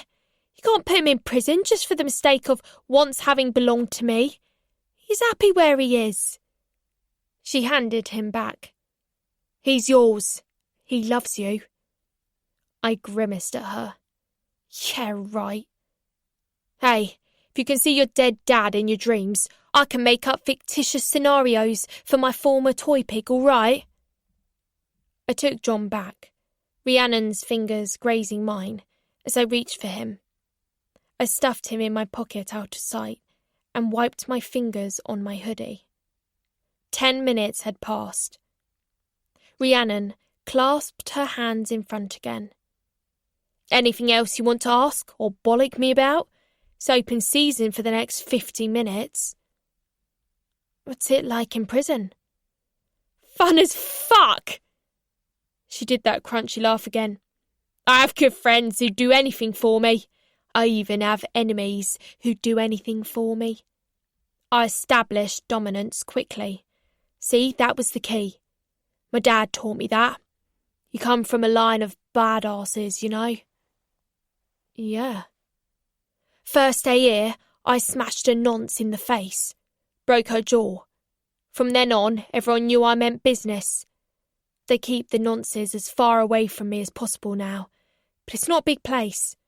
I'm on enhanced prisoner status, so I'm on the big wig wing with all the names. And I'm on an access to learning pathway now too. Gonna get my master's. Maybe a PhD. Just for the fuck of it, really. Finally got my maths GCSE too last year. That killed a few months. Just forever to go, I scoffed. She smiled. The screws are good to me, on the whole. I have job satisfaction, regular access to a gym, little garden full of vegetables, a ton of fan letters, and I answer them all. I just sign them. I get my minions to do the admin for me and bank the cash for the commissary. What's commissary? Spends. People send me money. Money, Sylvanian families, Mawams. One guy sends me his pubes glued into a heart every Valentine's. Bless. Ugh. She leaned in. I got one minion in here who killed her science teacher because of me. He kept feeling her up after class, and she tortured him with a Bunsen burner and stabbed him with the same knife she'd just dissected a frog with. Best part of all, she's fucking terrified of me. They all are. It's like I can just give them this look and they'll do exactly what I want. What look? I asked. And she did it. Right then. Gave me this look which froze my spine from top to bottom. Sweet to sour in one facial wipe. It was the most unnerving thing I'd ever seen. If I hadn't been in the room with her, I'd have sworn it was AI generated. But it wasn't. It was her actual face. And I couldn't help thinking it was the same face my dad saw, just before she killed him. The same face they all saw. And then, in a flash, she thawed out before my eyes. That, look, she said proudly, now the sweetest of all possible peas. Why do you have so many privileges? It's hardly fair. It's my human right. What about my dad's human right? I shouted, as both officers made towards the table again. This time I didn't care. No shouting, that's your last warning, Ivy, said the ginger officer. Come on, said Rhiannon. You can't leave without telling me what you want from me. Why you asked to meet me? It's only fair. There's only 3 things I want from you. Name 'em. Okay. Cool off River, that's number 1. I don't want him following me or trying to help me any time I get into a scrape again. You're putting him at risk. You're undermining me, and it's not fair to make him spend his whole life at your beck and call. He wanders the earth like a ghost with no real purpose but to wait for your orders. He wants to do it. He enjoys it. No, he doesn't. He doesn't know what he wants. Since Elliot Monsieur imprisoned him, he's stayed in a cage of his own making. He does what you tell him to, because that's what he's used to. Let him live his own life on his own terms. Let him go. Rhiannon nodded slowly. Granted. Wish number 2? You've left a trail of destruction in your wake that now I have to clean up. I read about them all in Freddie's books. Dean Bishop's son, Lana Rowntree, that fortune teller you smashed across the head with a crystal ball. My dad, your legacy is pain, Rhiannon. She nodded. I didn't hear a wish there. I glanced up at the clock, 20 past. Only 40 minutes to go. I want to hear you say you're sorry for what you did. To all of them. To everyone you killed. Every single one. Even ones the police don't know about. But I'm not sorry. Not even for AJ. She thought. Maybe. Say it properly. No. Give me number 3. I swallowed the lump of pain in my throat and turned to ask blonde officer for a glass of water. She left momentarily and returned with a paper cup half filled. I swigged it down and handed her the empty. Then I turned back to Rhiannon, who hadn't moved. I want to know where my brother is. Her face came to life in the sweetest way. It was a contagious sort of smile, but I bit mine back. Her voice lowered as she leaned in, lips barely moving. He's with his dad. My breath caught. I couldn't decide if she was telling the truth or not. She seemed to sense it. I'm not lying. The papers said you killed Raphael. She nodded. Because I wanted them to. If they arrested me, they'd have to bring him too, and then God knows what would have happened to our son. No whispering, please, shouted the ginger officer at the back of the room. Rhiannon winked at me. 35 minutes to go. I shook my head. You're a lying sack of shit. You did kill Raphael. Rhiannon frowned. I'm not lying. I breathed deeply and squeezed John Ham for comfort, thinking of Mum and what she would say if I ever went to kick off. Breathe easy. It's all right, Dolly Bird. You're all right. Mama's here. Breathe easy. I hated that this disease came from Rhiannon, but the cure came from Mum. God, I wished she was sitting next to me. And I said the stupidest thing out of sheer anger. I fucking hate you. But Rhiannon just nodded, like she already knew. I hate you for killing my dad. He would have loved me so much, and you took him away. No good reason, just because you could. Shouldn't be anywhere near freedom. Someone like you should be dead. Rhiannon scoffed. Well, aren't we, little Miss Holier-than-thou today? She still hadn't blinked. There was an endless silence, which was only about a minute, I suppose. Time seemed to have stopped, so I couldn't be sure. I think I wanted her to cry or something, but there was no reaction at all. And then she said, So I take it you're not going to watch my big interview then? Friday night, prime time. The whole nation will be tuning in. There are just as many people bored by you as obsessed with you. A TV interview with the country's world serial killer don't impress you much then? No, I said. I've seen them on YouTube. Gacy, Dahmer, Bundy. Bored me to tears. That's not a very nice thing to say for their victims now, is it? They weren't speaking about their victims, they were speaking about themselves, like you do. Dole, dole, dole. Advertisers are paying a fortune for the slot. What do you think of Majors, the Fresh Prince of Bel-End? He's a knob. Rhiannon agreed. It's one of my goals in life to make him piss himself. He's been badgering me about this interview since they first hauled me in. Became a prison trustee just so he could grease some palms. I think it's finally happening, partly because E-Block failed an inspection due to rising damp, so they're desperate to raise cash. And I'm their biggest cash cow. I said I'd only do it if I could see you. You know we have to do photos? Yeah. Why do you need me to apologise for AJ? Why is it important to you? Just is. Tell me. I wiped away a tear and didn't look at her. You slept with his body. You must have wanted him somehow, in some way. You didn't want him to leave you, so you killed him, right? You loved him, and he would have loved me. Rhiannon stayed silent. Wouldn't he?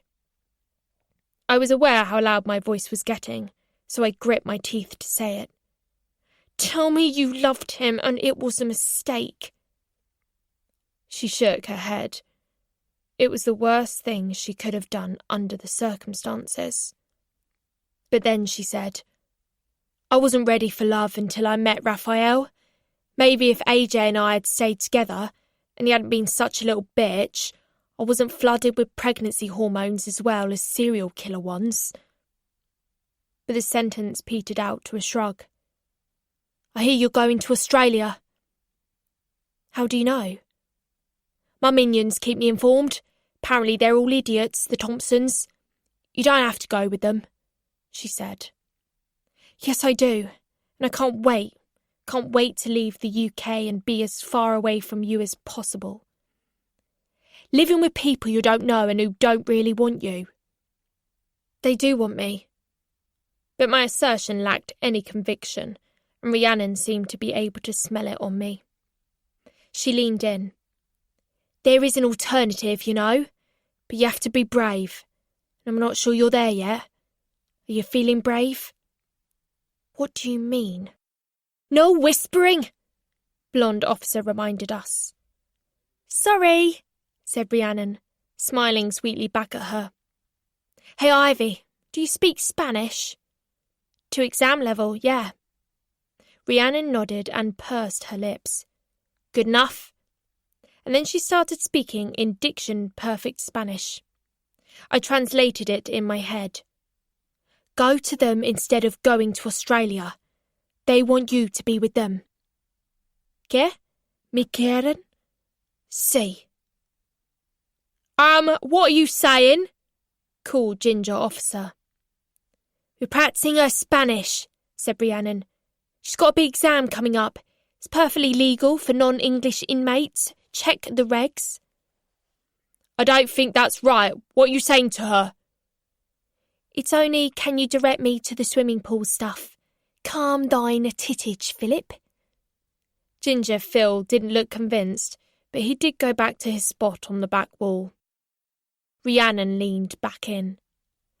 Rafael está vivo y vive con tu hermano. Raphael is alive and lives with your brother. Dios mío! I gasped, keeping an eye on Phil, who was frowning hard. Blonde officer stepped closer to the table to hear us. Where? I asked, but Rhiannon shook her head. Quiero verlos? If you're not brave enough to start a new life in Australia with strangers, you're not brave enough to go to Raphael and your brother on your own. Rhiannon, that's enough now. Speak in English, please. Come on, said the blonde officer. Dime donde viven, I said. Tell me where they live. Rhiannon shook her head again. Por favor, te lo ruego, I begged her. Rhiannon! That wasn't me, it was her. She's stuck in it now. It's not my fault. Rhiannon looked back at me. We don't have much time left. I checked the clock. There was only 5 minutes to go. Where the hell had that time gone? I racked my brain, trying to think of a way to convince her to give me an address, but it was no use. She was hiding them for their own protection.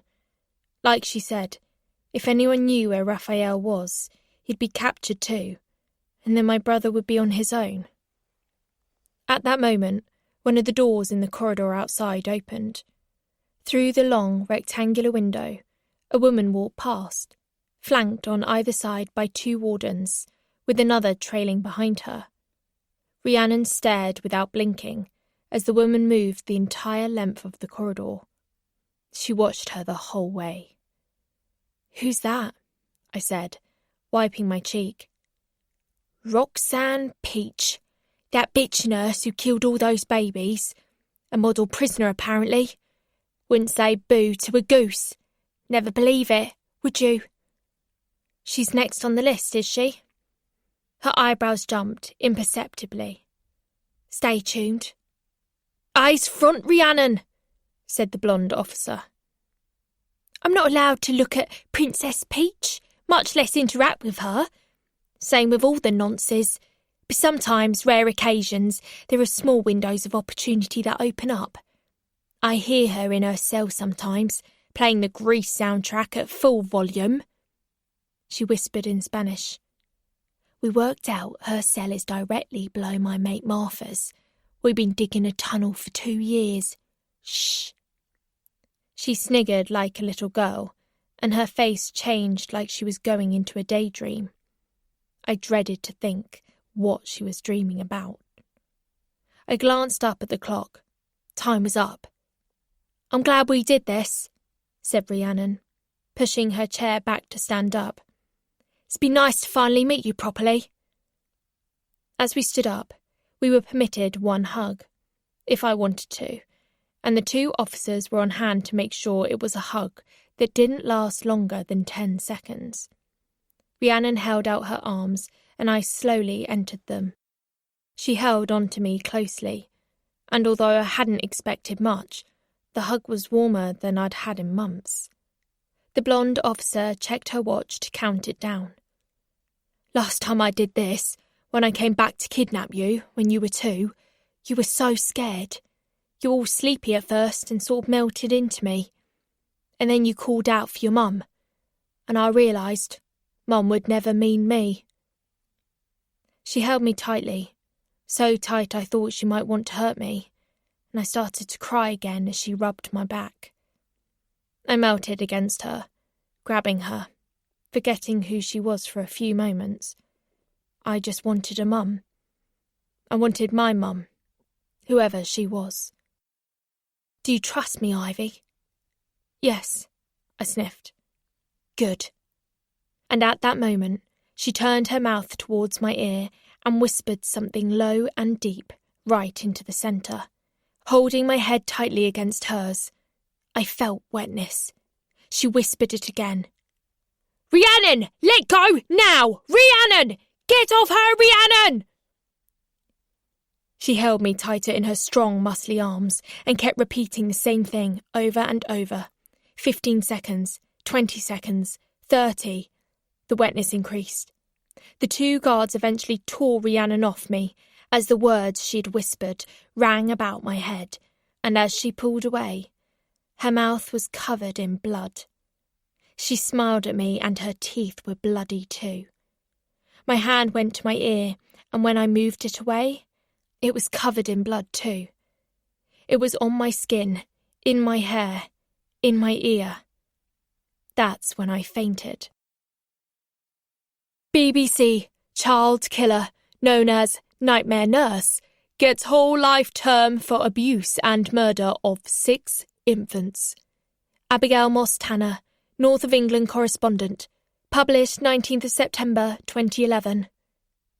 Neonatal nurse Roxanne Peach, who habitually abused and eventually killed 6 infants at the hospital where she worked, will never be released from prison, a judge ordered today. The 25-year-old was convicted on Monday of killing 6 babies at Hallgrove Hospital in Leeds. Peach poisoned 3 of the infants with insulin, dropped 2 of them, causing severe head injuries, from which they eventually died, and murdered twin boys by switching off their life support machines.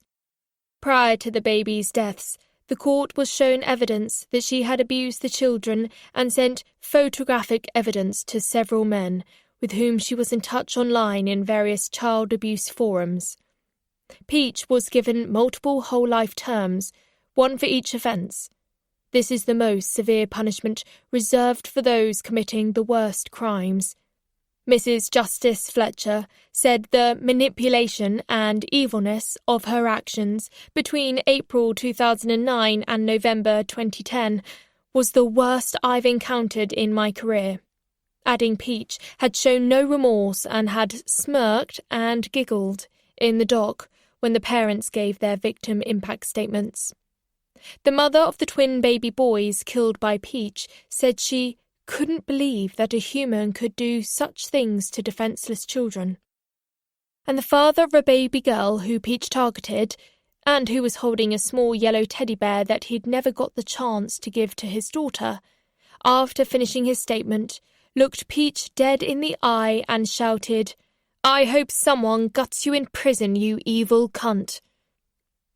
It is believed that Peach will be sent to Haverfield, the high-security prison dubbed the Glamour Slammer, just outside Bristol, where some of the highest-profile, most dangerous female criminals to exist are currently held. The prison has come under fire in recent years for the excessive level of care prisoners receive, including televisions in their cells, allotments, creative writing workshops, and even a shop where they can buy clothes. It currently houses evil Black Widow Caitlin Stubbs, child killer Deborah Curtin, and notorious gangland boss Martha Stradivarius. Still, Saturday, the 14th of April, 2035. Things that have bloody annoyed me today. 1. Woman in the charity shop who said my mum's vinyls were unsellable. 2. Man in the charity shop who said my mum's shoes were a bit passé. 3. Chloe dancer. 4. Chloe dancer. 5. Chloe dancer. That's the 3rd time I've fainted this year, I said, coming to on the small spongy green sofa in Jolyon Lloyd Atherton's office. A woman in a doctor's coat and block heels checked my pulse as a chunky carved nurse cleaned up my ear.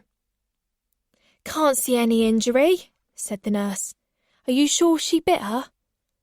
Well, what else was she doing? Said Heather, pacing the carpet. I knew you shouldn't have gone in on your own. She could have given you hepatitis, or AIDS, or God knows what else is going round in this shithole. She'll need a tetanus now, won't she? Can you do that? The doctor stood up. There's no injury, it must be Rhiannon's blood. Temperature's good, and her pulse rate is normal. Can't imagine what must have happened, but the blood definitely hasn't come from you, Ivy. Rhiannon bit herself, observed Heather. Why would she do that? The doctor shrugged and picked up her first aid kit, tucking her chair back into the corner. Difficult to say, but have no fear. We will be asking her about it and she will go straight on punishment. But she didn't hurt me, I said. One of the officers said he thought he heard her whispering something to you when you were hugging. Can you recall what she said? No. She garbled something, but I couldn't understand it. The doctor looked me up and down and seemed satisfied I was telling the truth. When she and the nurse had left, Heather sat on the nurse's chair and looked at me, dead on. She could always tell when I was lying. What did she say? Hietra Yilio, I told her. She just kept saying it over and over again, and to tell nobody. Hietra Yilio, she said, opening up her phone and Googling it. What is it, an address? I don't know, I was too busy fainting. Heather sat on the side of the sofa and I craned my neck over her shoulder to see her phone screen. The search page yielded a bunch of results until there was something I recognised. Wait, that, I said, scrolling back up to it. There was a picture of a small green wooden sign hanging outside a restaurant and a link to the website. The restaurant was in a small town called Rocas Calientes. That's where Rhiannon went when she was in Mexico. Rocas Calientes. I read about it in Book 3. Hiedra y Leo. Entre Miguel Hidalgo y Morelos, Rocas Calientes, Mexico. Heather looked at me. Mexico? You think she wants you to go there? Yes, because I asked her where Raphael and my brother were. Raphael's still alive, Heather. She wants me to go there and find them and be safe. Raphael must own the restaurant or something. They must have gone there for safety, because she knew they wouldn't be found. Did you read the book? Yes, I've read them all, but I can get there on a plane. But they're in hiding, she said. It could be dangerous for you, going there, especially on your own. I don't care, I said, standing up with a wobble so I could be taller than her in that moment. Anyway, Rhiannon wouldn't have said if she thought I'd be in danger, would she? That's where I need to go, to find them. Heather stood up. I was still taller than her, even when she was in her heels. But what if they're not there? What if you get there and Raphael's been arrested? Or you get there and he's a bastard? Or he doesn't want you? Or worse, what if he's like Mitch? I emphatically shook my head. Raphael's not like that. Rhiannon wouldn't send me to somebody bad. She may be a bitch, but she cares about me in her own weird way. I don't know what she's going to do from one second to the next, but I do know that. Please, Heather, I have to try. If I say no, I'll run away and go anyway. You know I will. She rolled her eyes and paced the floor. Through the window to the courtyard, we could see the governor and Guy Majors marching along the corridor opposite, heading our way. Why not wait a couple of months, and maybe, I don't know, maybe me and Dan could go with you, and the boys. We're due a holiday. I can't wait. I really can't, please. She turned back to me. If I do, and this is a big if I do this, and you go there, and he is any of those things, arrested, a bastard, or even if you just can't find him, you come straight back here. I nodded and hugged her against me. I will, I promise. She pulled back and looked at me, her eyes loaded with concern. You know I don't like this, all that way on your own. I'm not afraid of being on my own anymore. Turns out, I'm quite good at it. I wasn't the same person after meeting Rhiannon. Something inside me had shifted. I couldn't identify what exactly, but I knew I'd never be that afraid of anyone ever again. How afraid I'd been when I'd first walked in that room and seen her, and spoken to her, and shouted at her. I lost myself for an hour. But now, all the fear had gone, or at least mutated into something else. Guy Majors didn't get his photo op. The governor stepped in and forbade Rhiannon from leaving solitary, where she'd been sent after our meeting. When it was proven that she hadn't actually bitten me, she was still permitted to go ahead with her interview, but the photo was the price she had to pay. Majors was raging, but he knew he had to be on his best behaviour, or else he'd lose his interview as well. He asked Jolien if they could rearrange for another day, but Jolien said under no circumstances could I visit her again.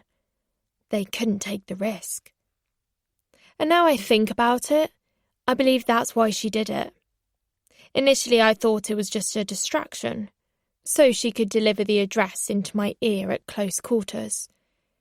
But maybe it was because she wanted to break the one rule of me visiting her, that if she hurt or compromised me in any way, I'd never be allowed that close to her ever again. And I don't really know why, but I knew it wasn't a bad thing. Whatever Rhiannon did, before, then, now, it was always for my own protection. That's why I knew the address she'd given me was real, and not a goose chase. I knew I had to do whatever it took to get there, somehow. Even if I had to forge Heather's signature on that notarized document, I was going. And this thought, little by little, kept me going. The next few days passed in a blur of charity shop bags, storage boxes, Australia relocation lorries, and repeated visits from the new owners, the Lombards, who seemed to drop by whenever they pleased to measure for curtains and decking, traipse across my bedroom carpet in outdoor shoes and ask things like, "Where might we put a tumble dryer?" Or, "Have you ever had a problem with Japanese knotweed?" Heather went back to their solicitor and just said, "Look, do they want the fucking house or not?" It wasn't that Mr. and Mrs. Lombard were bad people, just particular. The rich usually are. They had 2 kids, a 13-year-old girl and a 5-year-old boy, a golden retriever called Barney, 10 goldfish, a shiny silver jaguar, and a top-of-the-range Land Rover, which somehow got up our road without so much as a spatter of mud on its hubcaps. I tried to stay out of the way as much as possible when they were around, but there were only a few places I could go. I'd get the bus to the seafront and play the arcades for hours on end, eat soggy chips, walk on the beach, practice keepy-uppies and bending the ball, playing with other people's dogs, but that was it. I had no real purpose around here anymore. No friends, no Chloe, nothing to stick around for, but everything to hope for. I had a little brother in Mexico, and I could not stop thinking about him. He shone like a little light at the back of my mind all the time. I smiled every time I thought about him. I ached to see his little face, see if he looked like me, or Rhiannon, or Raphael, or if there were shades of all of us. I obsessed about what his name might be, whether he was called Raphael Jr.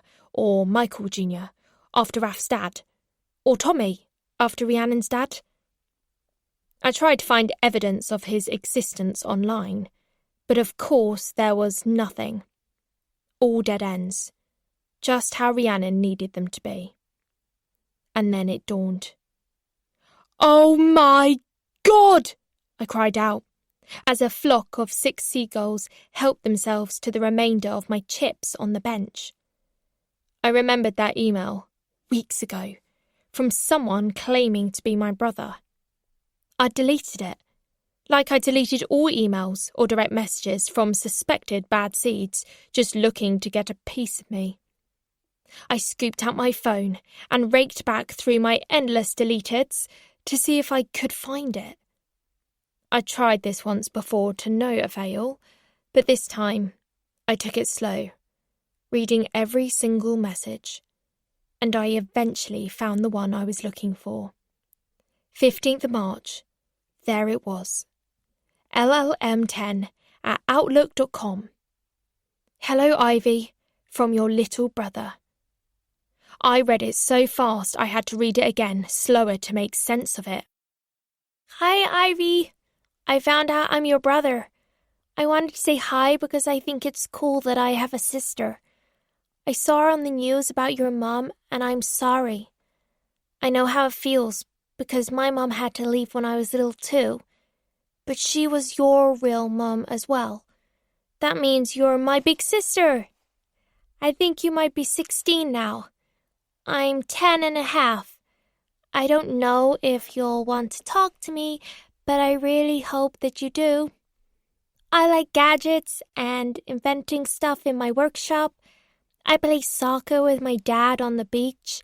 I help out at his restaurant sometimes and get money for it. So I'm saving up for a new hoverboard. My old one got broken by this kid at school, Gus Herrera. He's really mean. I made something for you in my workshop. There's a photo of it with this message. I want to give it to you when we meet one day. My dad calls me Little Lion Man because I get mad fast sometimes. My mom used to say you were like that too when you were little. She told me she hoped we'd be best friends one day. I hope we can talk soon. Love you from Little Lion Man, Leo. Lion emoji. Kiss, kiss, kiss. Leo, Leo, Leo, I said again and again. I googled it, short for Leonardo. Derived from the Latin word for lion. In Spain, Leo is a holy oil used for anointing.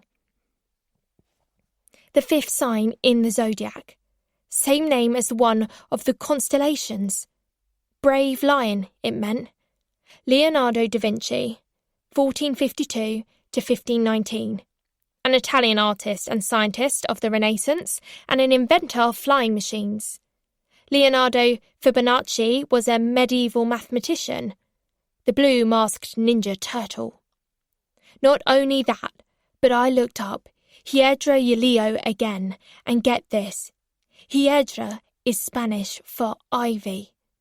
Raphael named the restaurant after me and Leo. I could barely see the little line emoji at the end of his sign-off. I was crying so much. I clicked on the attached image, and it was a photo of a young boy with such a beautiful face and big brown eyes and a brilliant smile, holding out a walnut shell with a tiny carved ladybird inside it. He'd made it himself. My heart pulsed painfully. Oh my God, his face was so adorable. I immediately hated this Gus Herrera kid for breaking his hoverboard. I knew I loved him already. My hand was shaking as I clicked reply. Hello, Leo. Thank you for sending me the picture of you with the ladybird jitterbug. I love it already, and I can't wait to meet you and see your workshop. I hope it will not be long now. It's great you like soccer because so do I. I support Arsenal, and my best position is attacking midfielder. I'm a good runner as well. I'm sorry to hear about your trouble with Gus Herrera and your hoverboard. Don't let him get you down. I kind of know how you feel. I got bullied at school too, and I just gave them a taste of their own medicine. They don't like it when you fight back. You seem like a really sweet kid, and I hope you are doing okay. Please give your dad my love. Your big sister, Ivy. Kiss, kiss, kiss. Ivy leaf emoji. I deleted the "your" in front of Dad 10 times before adding it back in again, adding an ivy leaf emoji after the kisses, and hitting send before I could change my mind, then realised the capital letter in Dad was wrong. Raphael was Leo's dad, but he wasn't mine. I couldn't hope for that, not yet. To my astonishment, I had an immediate message back and fumbled my phone to read it, but my hopes nosedived when I saw it. Postmaster, undeliverable. The email address you entered no longer exists. Shit, I said, slamming my phone down on the sea wall. He must have deleted his account. He must think I ignored him. Shit, shit, shit. I drove myself half mad, obsessing over it. I needed to get out of my head for a while, so I put my phone away and headed into the arcades, consoling myself with multiple games of Down the Clown, Basketball Shootout, Ball Drop, Pirate Wheel of Fortune, and of course, Skee-Ball. All the high-ticket machines.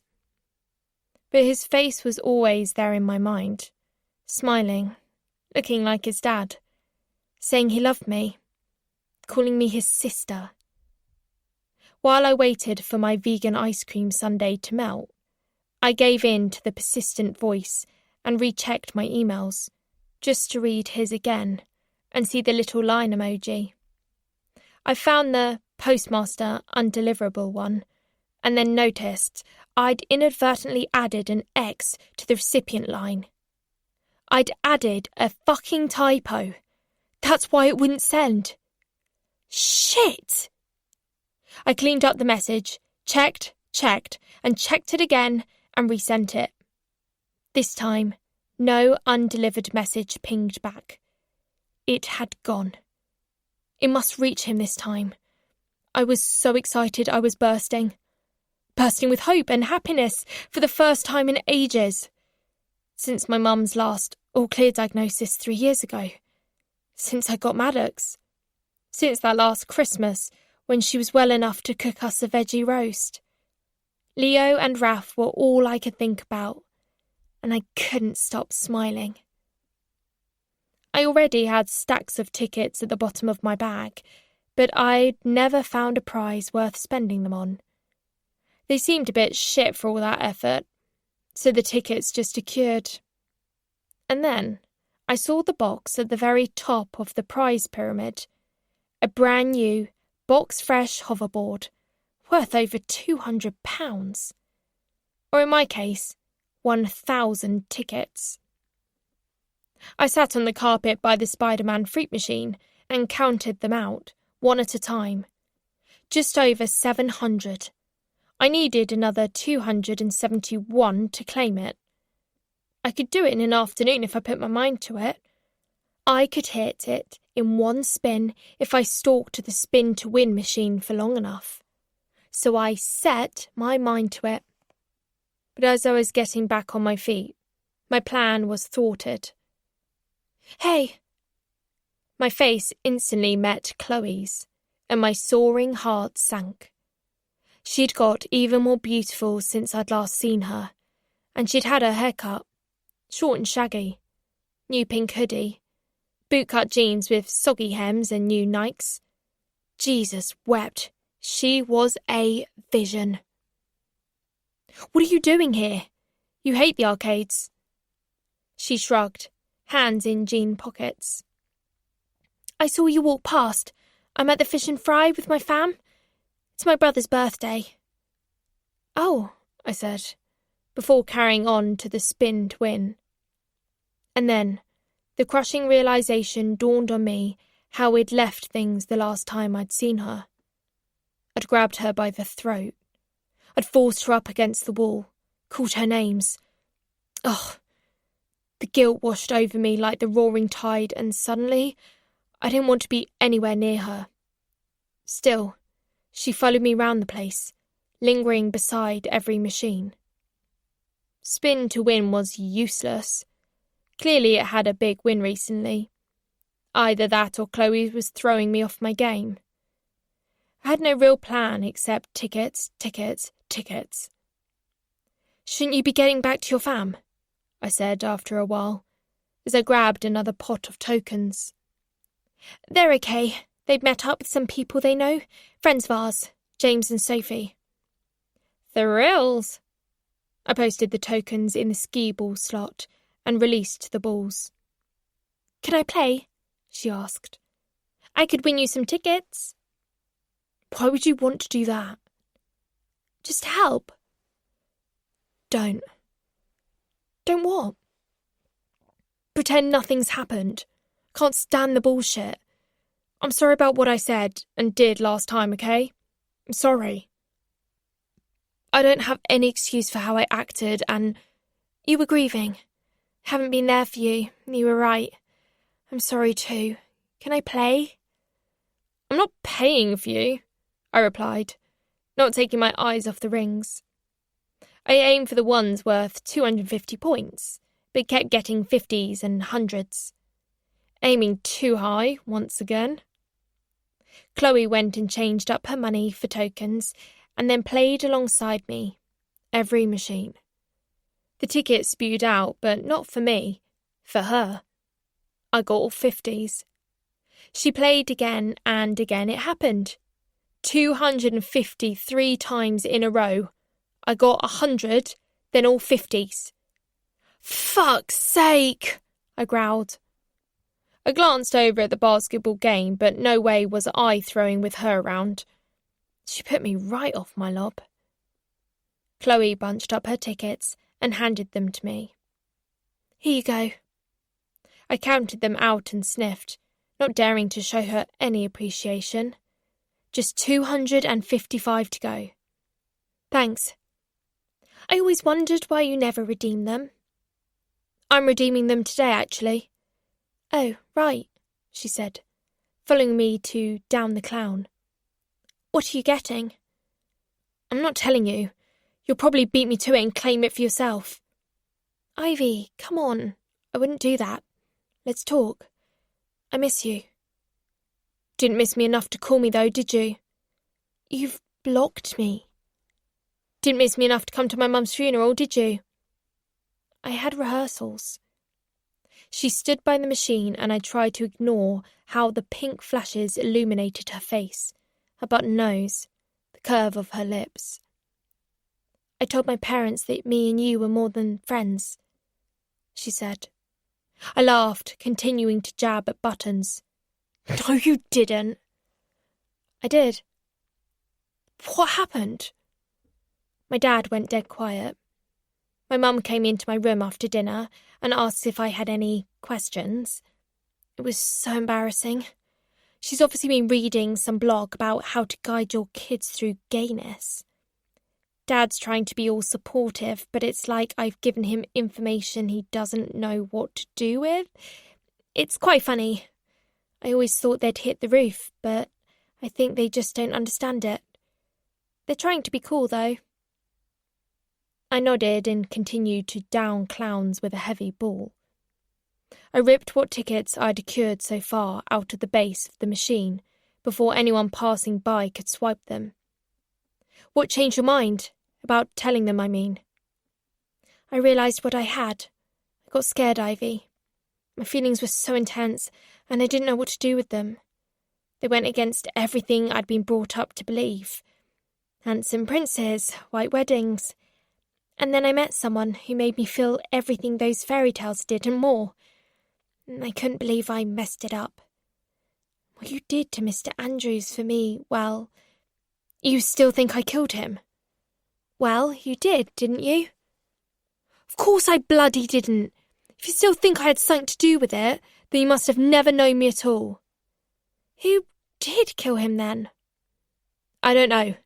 Can you leave me alone? Still have 219 tickets to get. I went back and forth between the skee ball and the hoops, where I netted 18 balls on the trot. I could see Chloe watching me, and there was a burst of pride in my chest. Separately, we got to 200 tickets, but we did the last few together. A mixture of Bugs Bunny baseball, Guitar Hero, and Whack-A-Maniac.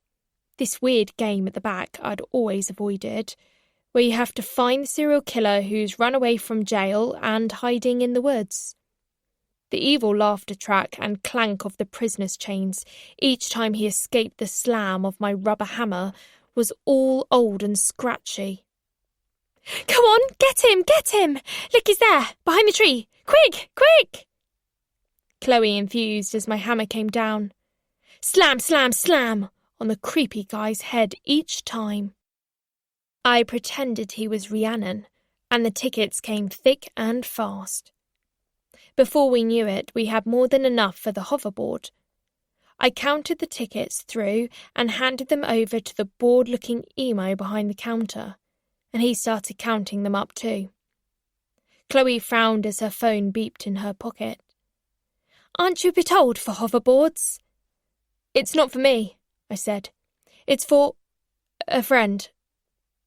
Oh, okay, she said, as we watched the emo climb a small stepladder and take down the dusty box. He opened the side door of the cage and handed me my prize and the random leftover tickets. Thank you. I said it to the teen, but I was also saying it to Chloe.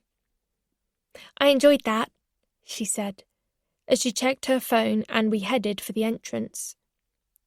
The Fish and Fry, where her family was celebrating her brother's birthday, was 3 doors down the street. God, 8 calls from my mum asking if I want tartar sauce. She's going to kill me. It was dark outside, and the rain came down in sheets on the blue, sparkly pavements.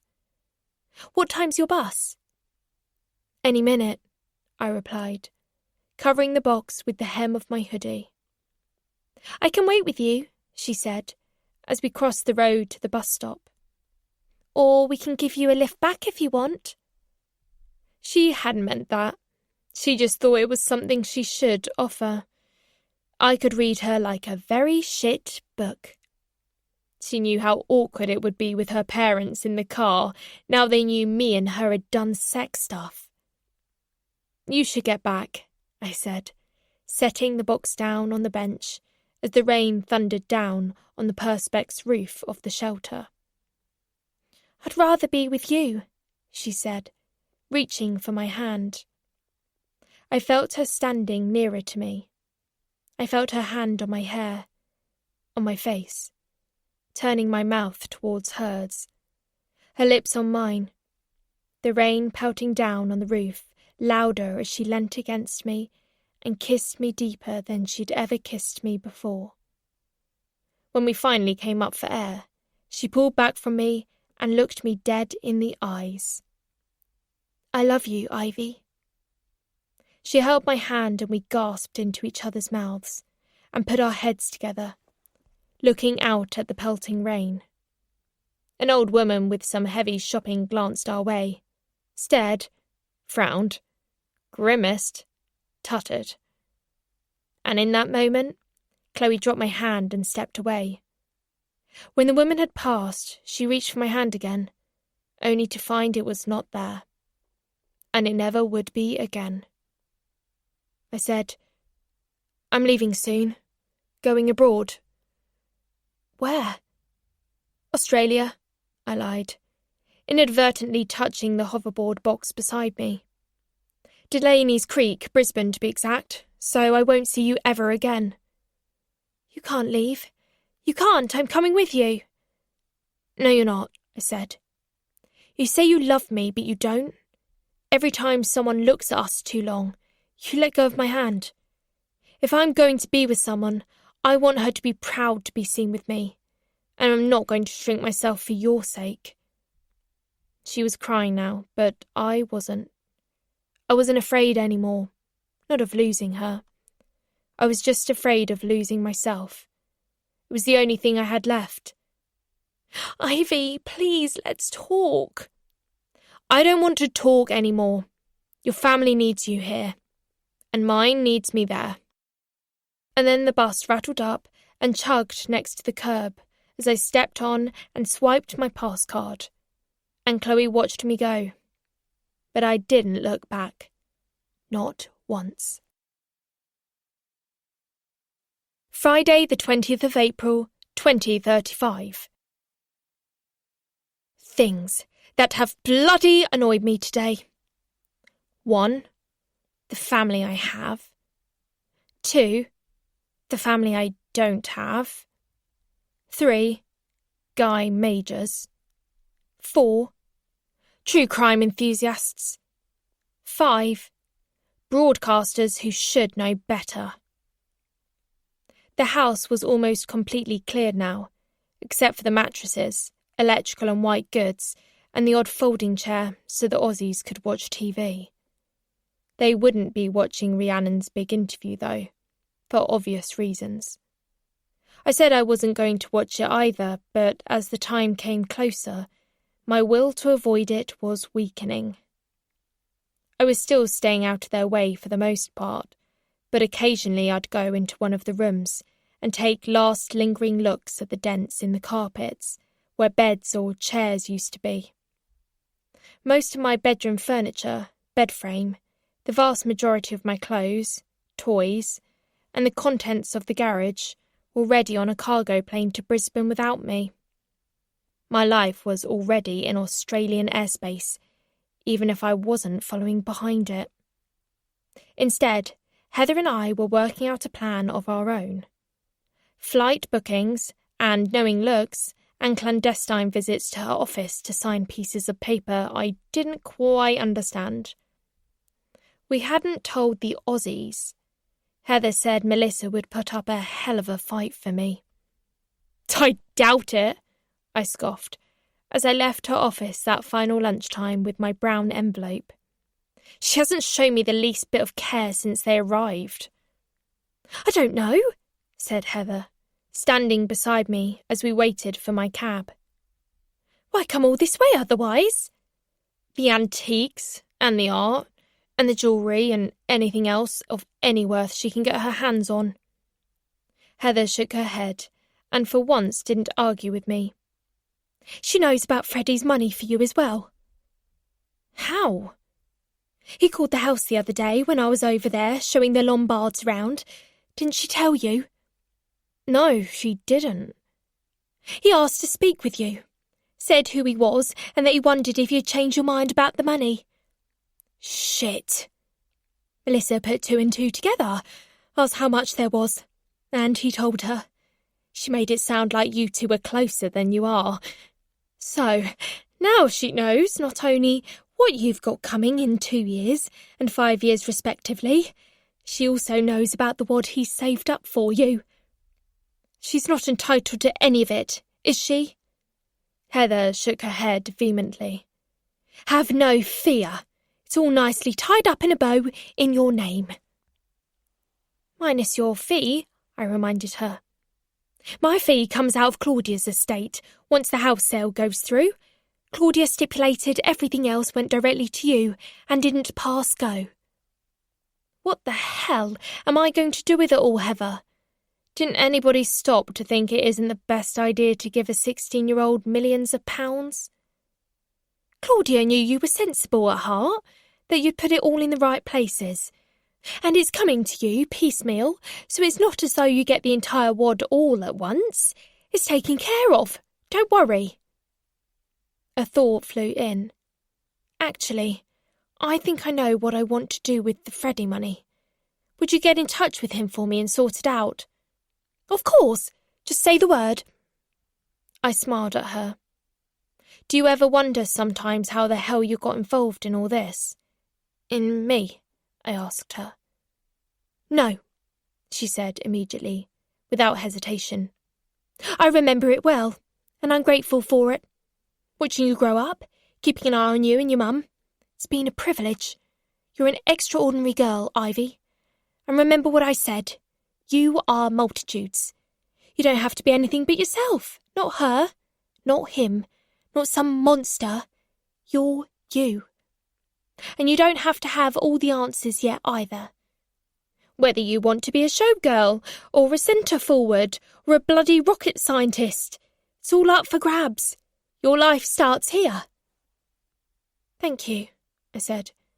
You've done everything for me, and I don't think I ever once said thank you for it. You have, she said, smiling. Many times. You just don't remember you did. She moved the curls away from my face, where a breeze had blown them. Are you going to watch the show tonight? I breathed in deeply and then out, my chest clenching with dread. I don't think so. I don't think it will teach me anything about Rhiannon I don't already know. Maybe I'll flick over if there's nothing else on. She smiled. Maybe I will too. My cab turned into the drive. Heather held out her arms. Remember what I said now? Yeah, I know. Make sure you do. She held on for longer than ever before and kissed my head. Please take care of yourself, Ivy. There's a good girl. The rest of the day passed frighteningly quickly, and about an hour before the TV special with Rhiannon was due to air, River paid me another visit. He stood, leaning on his car in the lane, just beyond the trees, and waited for me to come to the window as I was brushing my teeth. He flashed his lights twice. The Aussies were in the lounge watching Who Wants to Be a Millionaire, eating pie and chips off 3 lap trays as I crept down the stairs to greet him at the 5-bar gate. I wrapped my dressing gown tighter around myself, noticing he had a bag with him. I'd never seen him with a bag before. You going somewhere? Back to the States. Rhiannon told me to leave you alone. She said you went to see her? Yeah, I did. Wow, she actually listened to me. So what are you going to do now? River shrugged. I have no idea. I still got a month on my visa, but the high car has to be returned by Tuesday, so I thought I'd go back a little early. But where will you go? I asked him. He shrugged. You should have somewhere to go. Why don't you call your sisters? He didn't answer immediately, and when he did, he changed the subject. I'm gonna miss England. It's been nice. I've enjoyed meeting you. They'll welcome you with open arms, I know they will. Maybe. He seemed as spiky as a porcupine. I always got the impression they thought I was kinda, I don't know, dirty when I got back. Did they say that? He shook his head. I probably pushed them away, I don't know. I'm sure they'd love to see you. I know I miss my brother, and I've never even met him. He smiled. When do you leave? Whenever. Just wanted to say goodbye to you first, and say sorry again for not being there for you with the Bishopstons. Although, I've been thinking about it, and it's probably for the best that I wasn't in that instance. I'm a kinda act first, ask questions later guy. Definitely for the best. Listen, our flight's on Monday. Why don't you stay here with me, and then we can all go to the airport together? You'll fly out of Heathrow, right? I'm not supposed to contact you anymore, he said. I'm asking you to stay. Please. You'd be doing me a favour. I gestured at the house behind me and rolled my eyes. I'd rather go back with you than those three. Driving you crazy, huh? Big time. Larry's stressing about being back for some cricket match.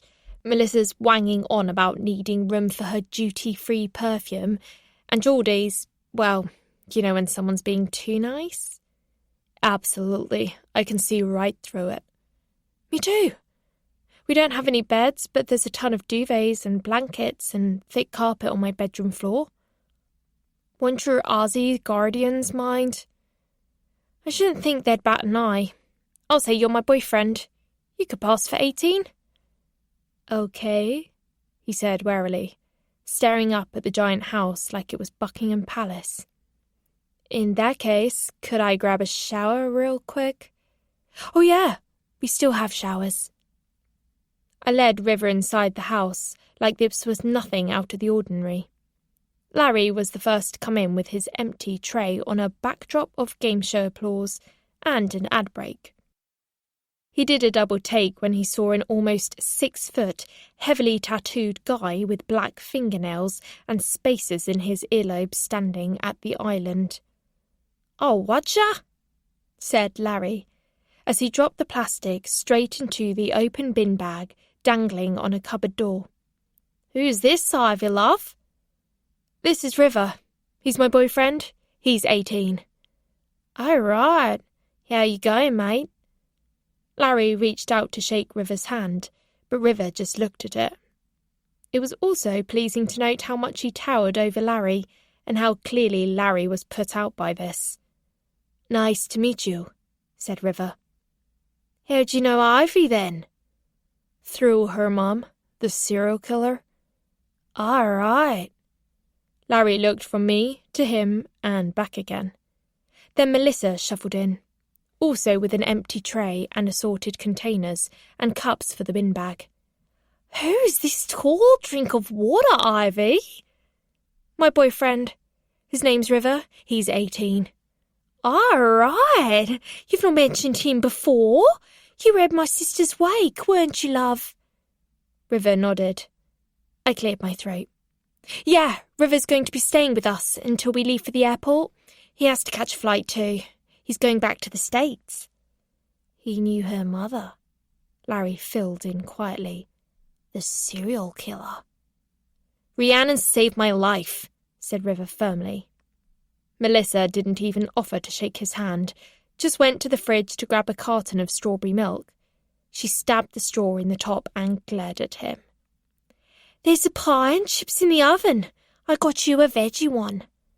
"Thanks," I said, as she and Larry went back into the lounge on whispered utterances of who and what. "Anyone else I need to introduce myself to?" said River, leaning on the kitchen island. Geordie trudged into the kitchen in their bunny slippers, yawning their head off. They also put down an empty tray of plastic containers onto the draining board and proceeded to scrape everything into the bin bag. "Christ alive, I thought you were the fucking crow." "Geordie, River, Geordie, Larry's kid." "Pleased to meet you, Riv," said Geordie, shaking his hand. "Hey, you're the one in the books, aren't you? The one Rhiannon saved." River looked at me, then back at Geordie. "You know who I am?" "I started reading them when I came over and met Ivy. I just got into them. I'm not the biggest fan in the world of Rhiannon, but I thought Ivy turned out okay, so she must have something about her. You and Ivy are..." "In a relationship," I told them, reaching for River's hand. River went with it. Geordie nodded and looked at River. "All right, good. I'm glad you're right now, Riv." "Thank you," said River, slightly taken aback as Geordie grabbed a cornetto from the freezer and went back out for the second half of Millionaire.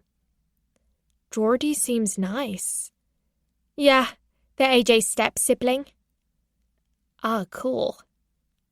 Just then we heard the TV boom out an advert for the Rhiannon interview with Guy Majors, which the Aussies were at pains to switch off straight away. Oh, shit! It's the interview tonight, isn't it? Cried River. We have to watch it. It's going to be historical. And knowing Rhiannon, hysterical. You are going to watch, aren't you? I guess so, I said, as I led him upstairs. It was a first for me, having a freshly showered, heavily tattooed, 6-foot goth lying on my bedroom floor, smoking a joint, and wearing one of Larry's oversized cricket shirts and navy boxers. Everything else he had with him stank of wood smoke and pot, and I didn't want to share a bedroom unless he was entirely fumigated. His head was propped up on sofa cushions, and his feet on my dressing table stool. It wasn't entirely unwelcome. It was like he was my older brother, and we just opened our stockings on Christmas morning. My chest panged with longing, thinking about Leo. Wondering if this Christmas we could do that, open our presents together before Dad got up. Shit. I'd called Raphael Dad in my mind. This was dangerous. This could still go very wrong, and the only one who stood to get hurt was, as usual, me. Still, the thoughts allowed me some respite from the dread of seeing Rhiannon again so soon after the visit. The ad break was endless, but it gave us time to make a huge bowl of popcorn and 2 fruit smoothies from all the random-ass fruit we had to eat up or let rot. I don't know why, but I'm nervous, I told River. He sat up. You don't need to be. She's amazing. You really love Rhiannon, don't you? With that, he hitched up the sleeve of the Aussie t-shirt to show me a very clear tattoo of her face, all in black, with the only coloured part her green eyes. It was perfect. Gave me goosebumps. I owe her everything, Ivy. We were not on the same page, but I smiled anyway, even though it didn't reach my eyes. I was watching the show merely because he wanted to see it. River was watching because Rhiannon was his god, and all the angels put together. His dad hadn't been killed, molested, chopped up and buried like mine had. You're so lucky having her as a mom, he remarked, as the ads came to an end and the music started. I was about to say something about what a moral grey area she was, and question how he could revere someone like her so completely, when the credits started to roll and he reached for the remote and shushed me. It's starting! Friday, the 20th of April, 2035. Continued. From the second the title music started up, with its atmospheric panpipes, I knew there weren't going to be any shades of grey in this interview. Guy Major's cringe face loomed into shot upon a series of stills of Rhiannon when she was little, and his reasoning for talking to her was clear. He thought she was the coolest thing on 2 legs. He was as in love with her as River was. It was obvious from the years he'd spent following her case. The man was obsessed. He looked different to when I'd seen him at the prison. Another layer of tan, more bling to his wrists and neck, and his hair had risen at least an inch off his scalp, so it was slightly bouffant. He began his introduction in the typical way, a blinding array of white veneers, and a self-aggrandizing welcome. Tonight on Guy Major's The Real Deal, I'm celebrating my 1000th show with a real-world exclusive. I have privileged access, the only journalist on the planet, to one of the most vicious, notorious, and deadly serial killers of all time, Rhiannon Lewis, a.k.a. the Sweet Pea Killer. River lay on his stomach, head towards my TV, mouth agape like he was trying to drink it in. The lights, the music, the extravaganza opening up before him. The camera pulled out to show Majors standing in a nondescript floodlit courtyard before the large, shadowy prison. This world-exclusive interview, where I will take you by the hand into the cold, calculating mind of one of the most evil women in the world, takes place tonight, exclusively live on ITV, here inside Haverfield, the Category A prison near Bristol, in which Lewis has resided for the past 5 years, and where she is serving a full life tariff for her unspeakable crimes. The first 20 minutes was stuff I'd seen before on other documentaries. Him, younger and paler, visiting her crime scenes, standing beside graves of victims, looking around mournfully, spliced into new footage of him. There was stock footage of Rhiannon at various points in her life, dancing at a hen party, smiling at her desk in the newspaper office, her hand cuffed and being led inside a police station in Thailand. There was footage of the bad seeds, crying outside the courtroom, the same ones waving banners as the secure van drove past and doing talking heads on the news the day of her sentencing. The woman was adored, worldwide. I reluctantly sat back against the wall with my duvet pulled around me. The start of the interview was predictably drawn out, as Majors waited with bated breath in a large, well-lit room, nothing like the one I met her in. This was like where you'd do an aerobics class. There were exercise balls and a stack of crash mats along the walls and tall windows with metal bars visible on the outside. When Rhiannon finally entered, alongside 2 prison officers, she was cuffed at the hands and feet. I asked River, "Why did they cuff her? They didn't when I met her." "To show the world how dangerous she is," he replied, eyes still fixed on the screen. "So he's some big, brave hero for being in the same room as her?" "Oh, right," I said. "But they're unlocking her cuffs now." "Yeah, well, that's Majors, isn't it? It's all for show." "Hello, Rhiannon," said Guy, reaching out to shake her hand in a moment that went to full close-up and meant to shock the world as much as when Princess Diana shook that AIDS patient's hand in the 80s. "Hello," she replied. Rhiannon spoke in one-word answers for the most part, giving little away that Majors didn't already know.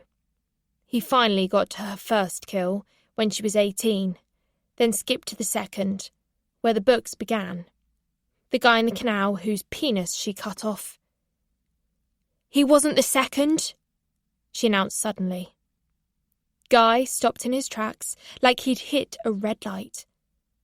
"I beg your pardon?" "Pete was the first, but Dickless Dan wasn't the second. He was the 5th. It was like the country held its breath. She was confessing to 3 more murders in real time that nobody knew anything about. Guy's face lit up like a fruit machine. "Tell us more, Rhiannon, if you will." "I can't remember the exact timings, but I was around 19 when I did the second. He was an Austrian university student in Raeburn Park. I think his name was Jonah or Jonas or something. I was supposed to get a taxi with a friend, but she fucked off without me, so I started walking, and this kid came out of nowhere and started pestering me at a bus stop, touching where he shouldn't. I led him into a park and it was literally, 'Good night, Vienna.'" "You said there were others you hadn't previously confessed to." "Yeah, about 4 years after that. So I'd have been 23, down by the canal. It's a good spot, that canal. No cameras, no witnesses. All sorts end up in that water." Majors looked like he was foaming at the mouth, but she wasn't done. "And another time, it was this drunk tramp. Again, beside the canal. He started calling me sexist names, and I pushed him like that." She did the action, and Majors visibly balked. "He hit his head, knocked himself out, and I just sort of kicked him into the water. Didn't make many waves in local press." Pissed, hobo, dead in canal. He gives a toss, right? There was a close-up on Guy looking horrified. He consulted his notes. And that brings us to 2018, when you murdered Dan Wells at the same canal? Dan the dickless man, yeah. Then a few days after, Gavin White in Victory Park? Yeah, and he deserved it. And then Julia Kidner, who you kidnapped and held captive for 3 months in your parents' old house. Indeed. Kevin Fraser, Martin Horton-Wicks, Derek Scud, Dean Bishopston. Yeah, I was in a bad place that night, with Dean Bishopston. Guy sighed and adjusted his reading glasses, going back to his list. Austin James Thompson, a.k.a. AJ, your baby's father. Guy waited for a reaction. River glanced at me and waited for my reaction. I held my breath and waited for what she was going to say. But all she said was, "Continue." So Guy did. Elderly fortune teller Gwendolyn Pell, Patrick Edward Fenton, Troy Shearer, your former colleague Lana Rowntree, whom you coerced into suicide. Hardly coerced. She was oven ready. I just waited for her to get to temp, then opened the door. Tim Prendergast? Technically, he fell. So did Fenton. You got away with it for a long time, didn't you? You fled the UK in 2018 after having your baby. Then you were finally apprehended in Thailand in March 2030. A total of 12 years on the run. How did you evade capture for so long? Luck, I guess.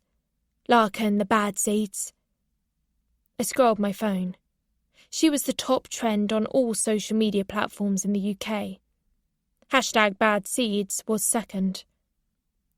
The bad seeds being your fans across the globe who started the hashtag keep her buried, meaning that if they ever saw you in public, they wouldn't raise an alarm. Yep. Do you think it's right that they kept you free as long as they did? No. Shouldn't be anywhere near freedom. Someone like me. I jolted at that. It was exactly what I'd said to her in the prison. Verbatim. My heart pulsed as she continued. A polite society doesn't thrive with someone like me in the mix. I have done unspeakable things, but most of the unspeakable things I've done were to unspeakable people. Still, I don't deserve freedom. Did you ever want to stop killing? When I was pregnant, my baby tried to stop me.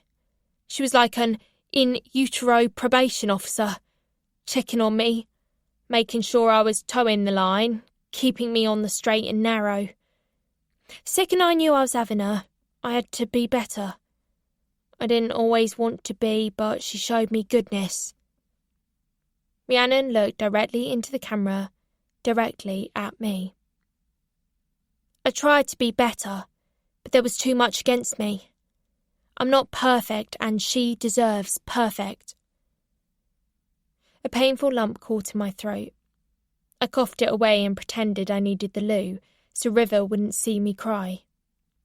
When I came back, Guy was asking her about regrets.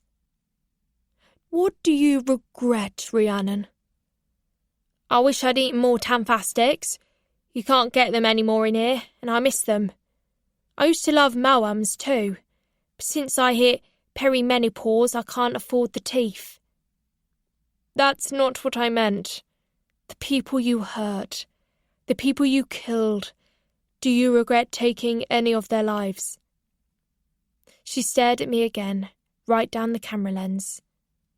Yes, I do. Which ones? Just one. I regret AJ. Why AJ especially? Because he didn't deserve it, and because I've seen the consequences of that murder. I've seen it in the eyes of my child who misses him dreadfully, even though she never met him. And I feel ashamed, knowing what I'd deprived her of because that kid deserves the world. Wow, said River. She really means that. No, she doesn't, I scoffed, quick to cool the fire burning in my throat. I didn't want to believe she meant it because that would mean she had a conscience. That would mean she was fully human and not some monster. What was she playing at? And then I remembered the 3 wishes she'd granted me during our visit. To let River go, to apologise for all her killings, especially my dad, and to tell me where my brother was. She'd fulfilled all of them. No side-eye, no manipulation tactics. She'd give me everything I asked for. Major's upper lip glistened. He's nervous, said River. You can tell. Do you still feel those same urges? Guy asked her next. Sometimes, she replied without blinking. I had never seen her blink. Have you wanted to kill whilst you've been in jail? No, get more goodies when you behave. Like seeing Ivy, your daughter, who visited you last week. They flashed up some stock pictures of me as a baby, a toddler, and now a teenager, which she'd taken from last year's school play, The Sound of Music, and I played Maria. My mouth was wide open in song, and I had a bowl haircut. It was the same pic they used in the local paper. It did not look good. Holy shit, there's you, said River, kicking his feet in delight. Yeah, there's me, I muttered. Guy handed his phone to Rhiannon so she could see copies of the pictures for herself. How do you feel looking at your daughter, Rhiannon? Her pause grew longer and longer as she stared, and then suddenly smiled and handed back his phone, staring at him. Was your mother a drinker, Guy? She asked. Guy's eyes widened. I beg your pardon? You have strabismus, slight eye misalignment, can be indicative of a prego mother who hit the bottle like Titanic hit that iceberg. Not to my knowledge. Majors blushed all up his neck in a major way. You didn't answer my question. She sat forwards in her chair. I don't have to, do I? Ooh, that face again. No, but we are having a frank conversation and you've already spoken about your killings. Why is it so hard to talk about Ivy, your little girl? She sat back in her chair. Have you had any more children since Ivy? There was a rumour you had a son in Thailand before you killed your husband, Raphael. Why did he have to die? He was your soulmate, the love of your life. It's all been reported previously. Why are you raking over old coals? We haven't heard your side of the story before. That's why. And that's why we're here, after all. This is your time.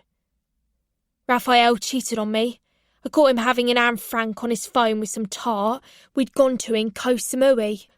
I waited till he got home, bashed his head in with a brick, stole a boat, dumped his body in the ocean, thin. How did that feel? Wonderful, ecstatic, joy itself. You killed the love of your life. That must have hurt a lot, didn't it? Once somebody crosses me, Guy, I'm not very forgiving. No. Didn't cause me any pain, and you're not getting any tears out me tonight, you useless sack of journalistic shit. River practically wet himself with adoration and sat up cross-legged to get his face closer to my TV screen. God, she is awesome. I said nothing. Rhiannon had a twinkle in her eye. She was up to something. I don't know how I knew, but I knew. Ad break. They'd barely been back for a second when Guy opened his mouth to ask Rhiannon a new question, but Rhiannon butted in first. Wrong feels right sometimes, doesn't it, Guy? You like doing wrong things sometimes, don't you? I've never killed anyone. I expect you've murdered a few careers in your time. Murdered a few people's enjoyment of watching the telly. I remember seeing you on Up at the Crack, where you called me, what was it? A depraved evil maniac who needs burying in a lead-lined box? I don't remember saying that. You also called me an abomination on the one show, I think it was, and there was that article in the Daily Mail where you called me Ripperella and advocated that women deserve to be put down if they fought back. I wouldn't have said that, Rhiannon. Now, let's not tell lies. Lies? You're one to talk about lies, Guy. Does the third wife know about you paying for sex with schoolboys? Major's mouth fell open like a trap door. River's mouth fell open like a trap door. My mouth fell open like a trap door. Rhiannon continued. I have it on very good authority that you're a happily married man, third time lucky, but none of them have dicks, so it's just not sticking, is it, Guy? Both River and I gasped. If I strained my ear, I might have heard half the nation gasping too. It was a mic drop moment. I don't think this is... Guy looked off stage for a cut to another ad break, but the camera stayed on. His face. His face! He was turning redder by the second. Now it was my turn not to blink. I couldn't believe what I was hearing. Rhiannon had the receipts. All of them. Paying schoolboys for sex. See, I have connections in here. Bad seeds will do anything for me. And they get information when I need it. Information on pervos, so I know what's what in the outside world. Who needs teaching a lesson, and who's been a good little boy for Santa? You are beyond sick, Rhiannon. These allegations are entirely fabricated, and I'm not going to entertain this line of questioning. 'Cause you can't deny it, that's why. She was doing that evil face again. And if you took me to court to make me take it back, you'd have to prove you didn't. Whereas I can prove you did. And you know I can prove you did. Well, I do deny it, most vociferously. And I'm not playing your game.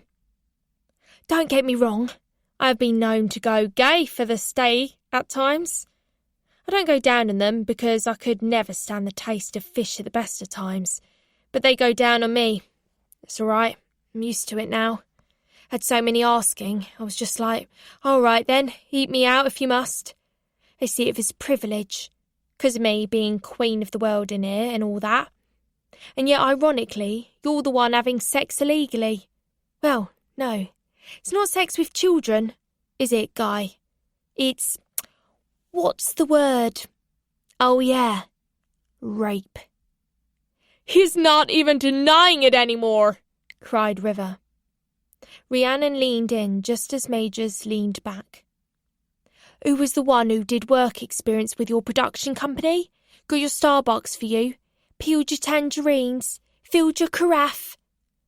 Rhiannon, this is not about... How old was he when he started working for you? 14, Max? I spat out a mouthful of smoothie on the carpet. River applauded. This interview is about you and your moral compass. Guy was clearly angry now. Red face, spittle flecks flying. You have done far worse things than me. You have no right to decide who gets to live and who gets to die, to play Lord High Executioner with people's lives. Do you? Rhiannon stared at him, unblinking. You just said the exact same thing in 3 different ways. She wasn't getting angry, just making a point. It didn't even look like her heart was beating. Guy's was.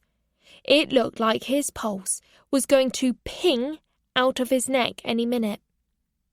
We do not compare, he said, shuffling his papers. You're lecturing me on my moral compass when you're the one raping kids, said Rhiannon. When your compass is the one pointing true cunt. The swear word was enough to cut straight to the ad break. Jesus Christ, said River, breathless, and glancing at me with his mouth wide open. She's really got him on the ropes. I can't believe they're letting this go out live. They must have known she'd swear. She swears all through the books. It's after 9, so I guess anything goes. When I came back from the bathroom, the show had already restarted, and Guy was pressing Rhiannon again on her childhood, and where her behaviour started to worsen. The Priory Gardens massacre. Do you remember anything about the attack? Yes. Do you think that's what contributed to your killing urge? Yes. What about the little dog at Priory Gardens who sat beside you while you waited for the police? Is that why you love animals? Probably. Did you enjoy watching your grandfather drown? Yes. Majors tried every trick up his sleeve to make her cry during the interview. Nothing worked. Not pictures of her mum, her dad, her as a child with Seren in a pool on holiday, how Seren died. But there was nothing. They went to another ad break. My phone had been ringing, a withheld number. I didn't answer it at first and let it ring out while I continued watching the verbal sparring between Majors and Rhiannon. But it rang again, and then again, and so I made my excuses and went out onto the landing. The TV was on downstairs. The Aussies were watching the interview too, quietly. "Hello?" I said. The line took a few moments to connect. "Ivy, it's Raphael." "Oh my God, is that really you?" "Yeah. Holy shit, Ivy, it's so good to hear your voice at last. I've wanted to meet you for such a long time. How are you doing? I was so sorry to hear about your mom, your adoptive mom. Hang on, could you prove it's you? I get a lot of cranks." Well, I guess you could go on FaceTime and we could see each other. You want to do that? As long as you're on your own, I'm kinda in hiding. Rhiannon told me. Okay, go to FaceTime. So we hung up and he called me back, this time on FaceTime, and within seconds, the picture warped and there he was, Raphael, sitting in an empty restaurant. The sun blazed in through the windows. "Hey, Ivy," he smiled. I walked into Mum's empty bedroom, flicked the light on and closed the door, sitting with my back against the fitted wardrobe. A warmth spread throughout my body. "Hi, where are you?" "In our restaurant. We're having some decorating done at the moment, so we're closed for a couple of days." "Business is good?" I said, unable to think of what to say. "Yeah, real good. We want to get this done quickly, so we're back up and running. Do you want to say hi to your brother?" My breath caught in my throat. "He's there?" "Yeah, he is here. Wait a sec." I heard him call out, Leo, ven aquí. ¿Quieres hablar con tu hermana?" "Your sister," he had said. "Do you want to talk to your sister?" My chest ached as a little face appeared next to his dad, basically a miniature Raphael with black hair, deep brown eyes and a smile. He even had the same eyebrows. "Hey, Ivy," said the smiling boy. "How are you?" I smiled, my eyes filling with tears. "Yeah, I'm really good," I said, swallowing my emotion. "So nice to see you." "You too. I can't believe it. I told Gus Herrera off. You'd be proud of me." "I'm already proud of you," I said. I wanted to hug the phone. "Can you put your dad back on for a sec?" Raphael took the phone from him and sent him into the back for a soda. "Did you speak to Heather?" I asked. "Yeah, it's all in hand. We just want you here now with us." I beamed. "I don't want to put you guys out, though." Leo was back with his drink and standing next to his dad, who had his arm around his waist. They both shook their heads. "We had your room ready since we got here," said Raphael. "We'd love you to stay with us if you wanted to." I started to cry. I couldn't hold it back any longer. "I'd like that," I said. "I'd like that very much." There were tears in Raphael's eyes too, but Leo was just smiling. Oh God, he had Rhiannon's smile. That's when I knew we were born from the same womb. He was 75% Raphael, but 25% was all her. Same mannerisms, same attitude, same impatience, same smile. 2 days is ages away, Leo whined to his dad. "I want Ivy here now." "All right, Veruca Salt," laughed Raph. "Ivy will get here when she gets here. We just gotta wait for her. She's coming, buddy, she's coming." We chit-chatted easily for a while about the restaurant and what kind of studying I might like to do there, and I asked Leo how he got Gus Herrera off his back. "Oh, that's all over," he said.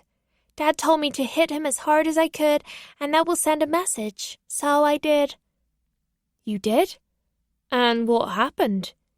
"He was out cold, and when he came round, he cried like a little bitch. It was awesome." Raphael admonished him for his bad language immediately. "Leo, te dije que no usaras malas palabras. Disculpate con Ivy." "Lo siento, Ivy," said Leo with his head bowed. "No worries," I said. Our conversation was coming to an end when there were gasps and yells from my room. We were saying our goodbyes when there came a deafening yell. "Jesus fucking Christ!" "I've got to go, guys. I'll see you soon, okay?" I said, stabbing the off button and running back in to see what was happening. I will forever wish I hadn't. River was on his feet and pacing the floor, hands behind his head. The sedate conversation between Majors and Rhiannon was done. That was clear to see from the chaos unfolding on the screen. Now there was a chaotic, wobbly camera view, like the cameraman was being chased, gasping, and there was all this yelling in the background, screaming, smoke. "What the hell's happened? I was only gone for 5 minutes." They went to look around her cell," said River breathlessly. "They were walking through the prison. It was empty, but she attacked Majors, beat the shit out of him, knocked him out. Then she knocked out 2 of the guards, stole their keys, and then fuck! She ran and unlocked 2 of the cells. They took down the other guards who ran in, blowing whistles. Then they opened more doors, and then it's a full-on riot. It's a fucking riot." "What's she doing now? Where's Rhiannon?"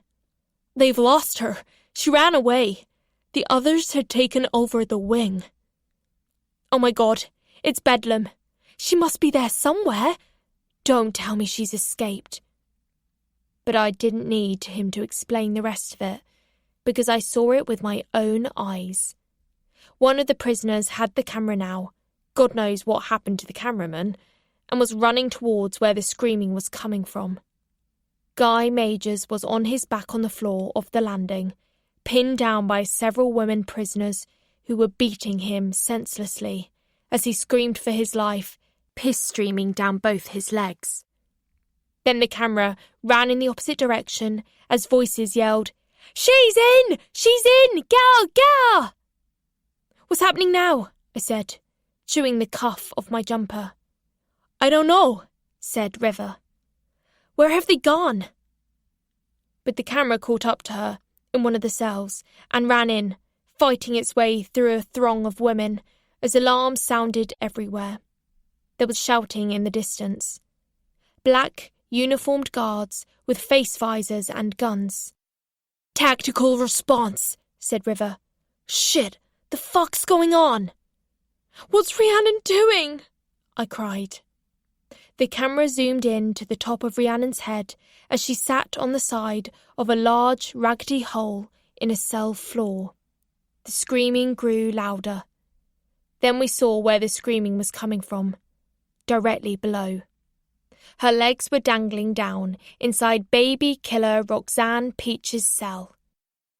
"No! No, please!" Peach yelled as the sounds of "Hopelessly Devoted to You" played at full blast.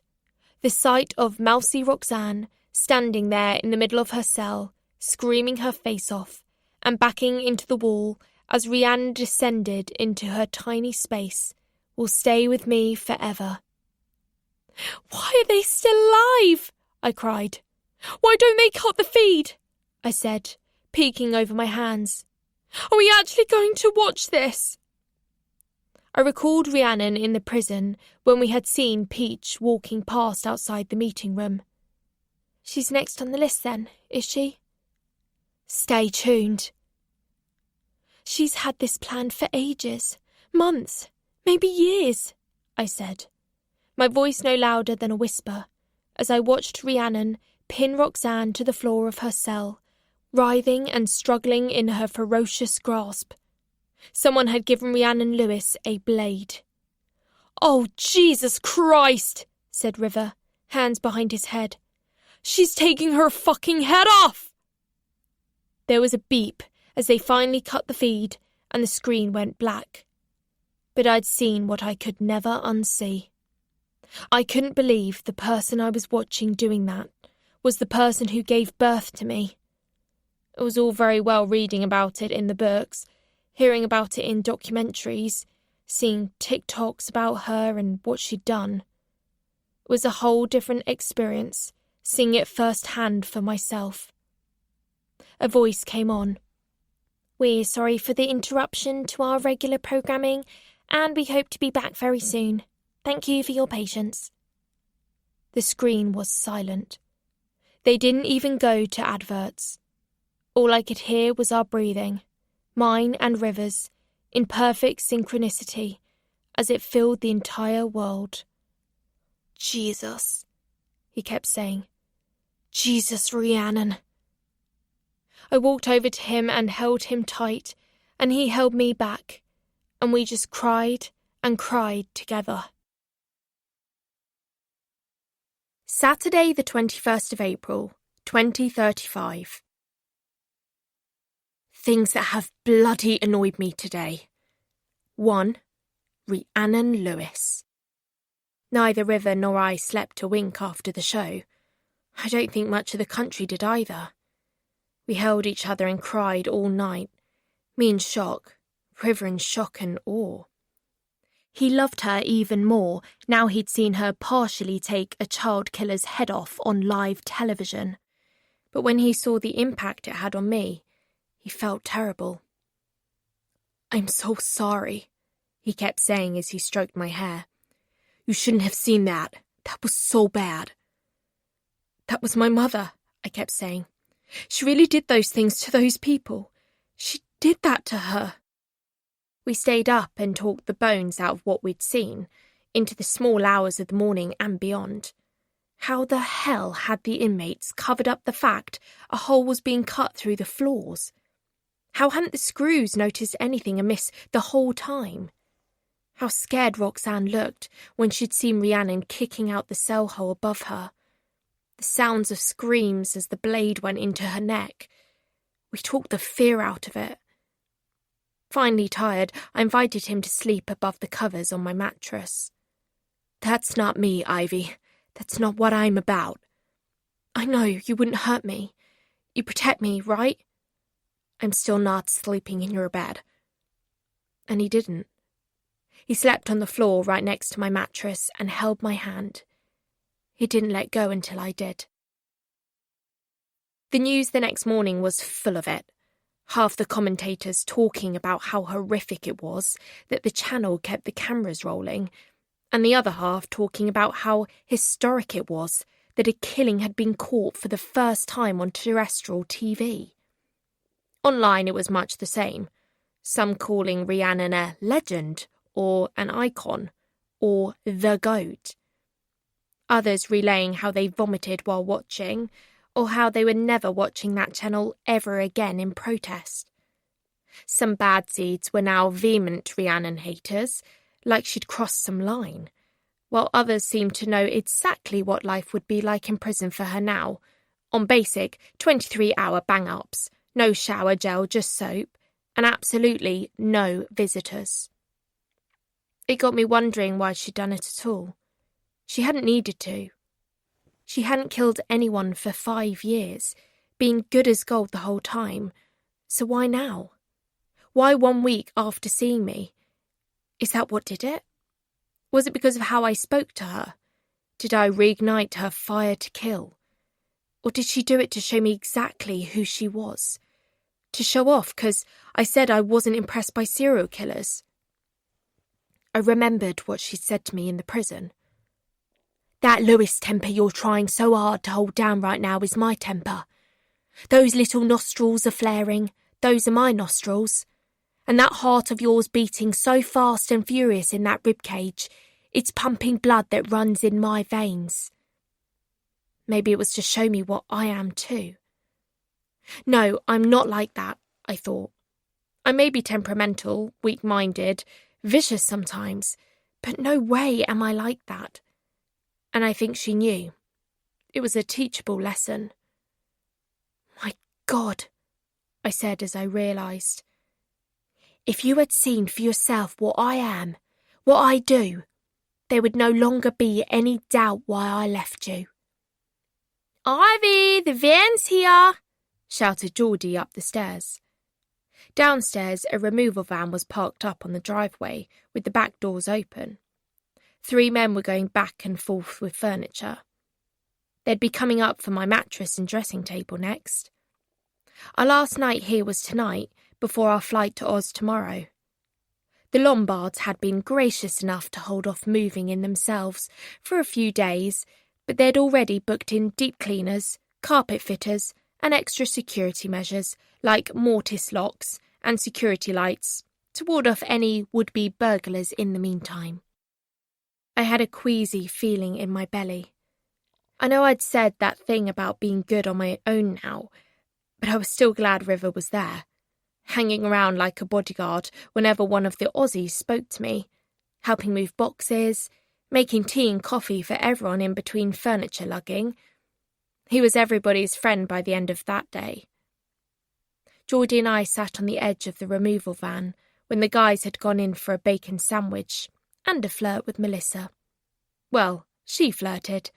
They just stood around trying not to gaze at her leathery tit overspill. We hadn't mentioned the interview yet, but Geordie brought it up as we swigged lemonade.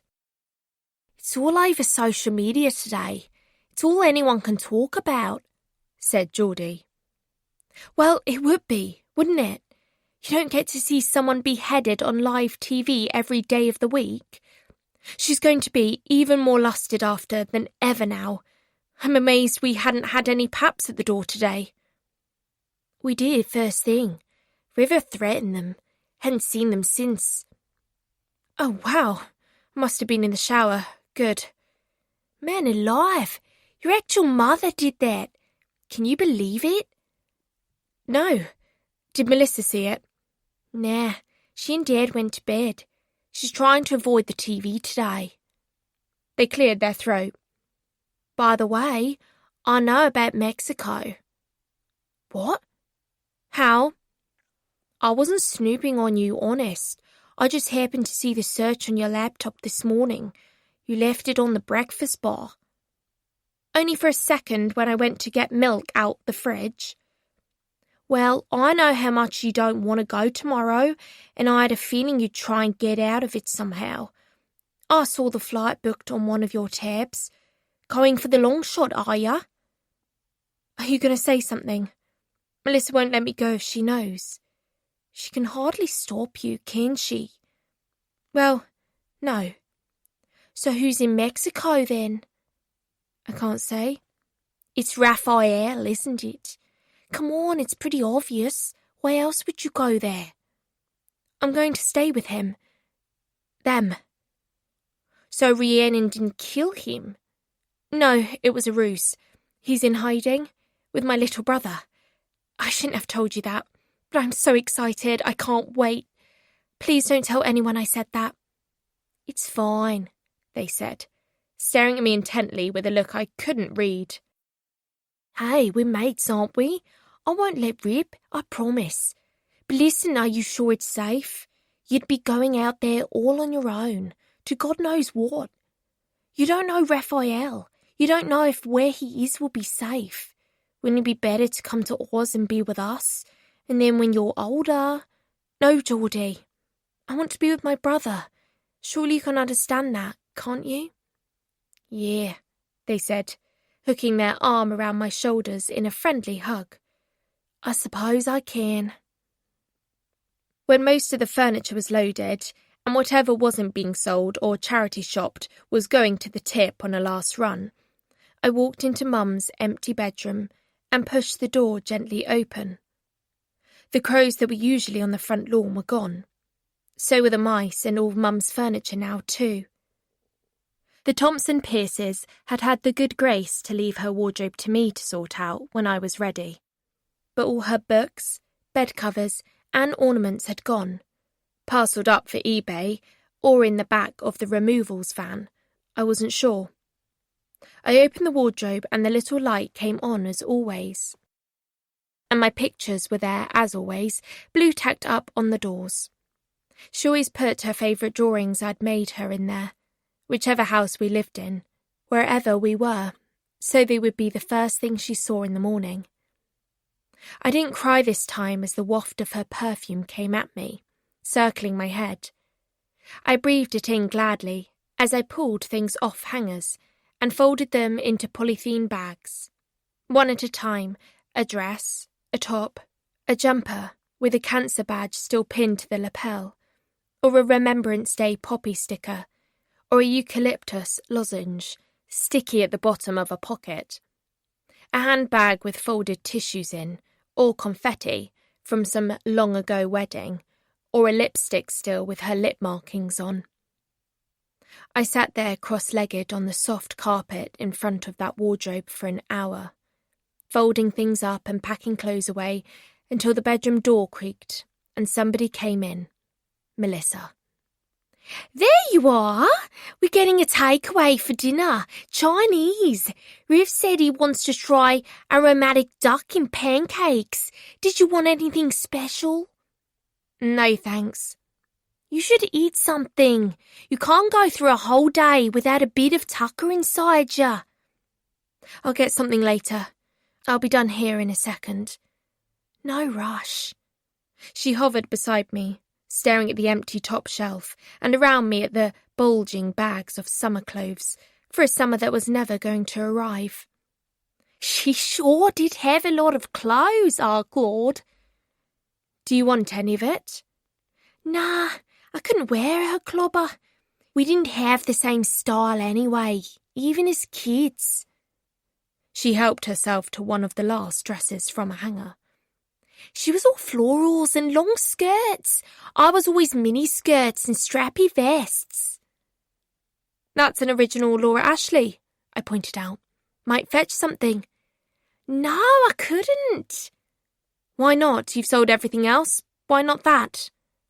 She sighed. "Your solicitor woman said the contents were fair game." "Yeah, and you've certainly played it." "What did you expect? We sit around staring at it all, like a shrine." "I expected you to wait until she was cold, that's what," I snapped, getting to my feet. Melissa stood back from me as I punched the last dress into the last bag and tightened the knot at the top. She was giving me that look again. I dropped the bag to the carpet with a thud. "Don't worry, I might verbally bite your head off, but the similarity ends there." She let out a breath as I took the bags, two at a time, to the landing at the top of the stairs. She followed me out with two more. "Once you get your residence permit, I thought maybe you might like to try journalism, like your dad. He enjoyed working with Claudia.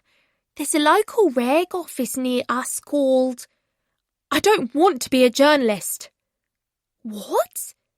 "I don't want to be a musical theatre star either. I think I only did all that for Mum, because she loved it. I had to get good parts in our school plays, because I knew how happy it made her. And I got into football because Mitch loved it, and I was good at it. I think I want to rescue animals, maybe street dogs or something.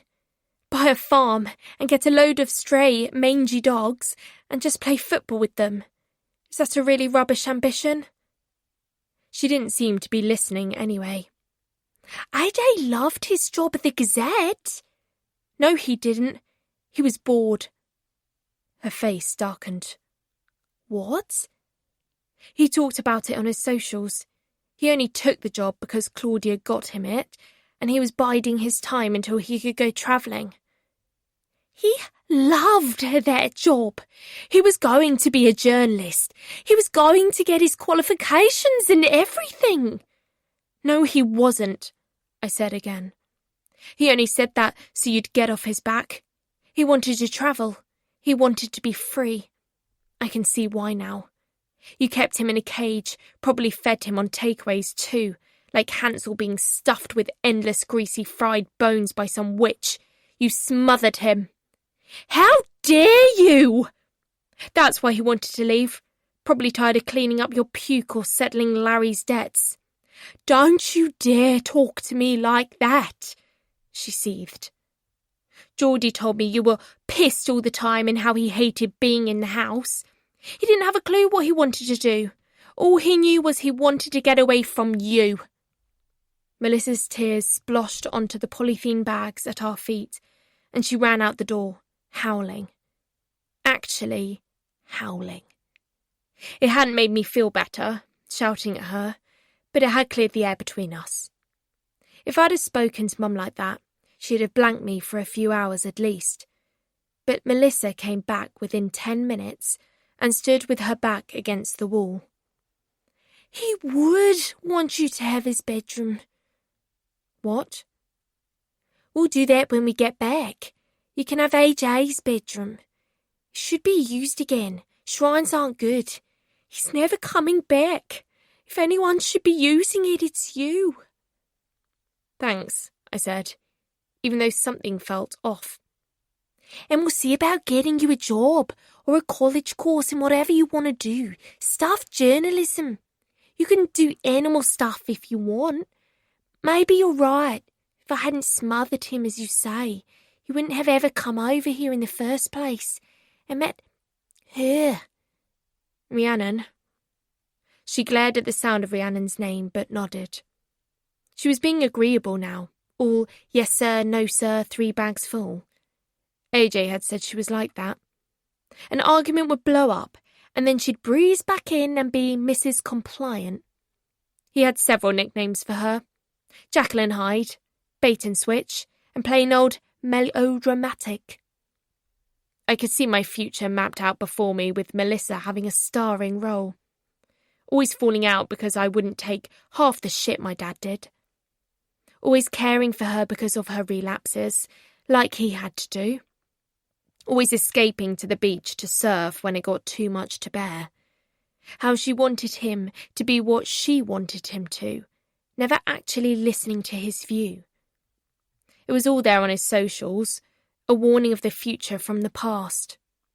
I thought about telling her about me not coming to Australia, but it seemed easier to get to the airport and disappear. That way she couldn't claw me back. We were interrupted by the sound of the crows on the front lawn, cawing and pecking at the wet grass. I walked to the window, counting them out.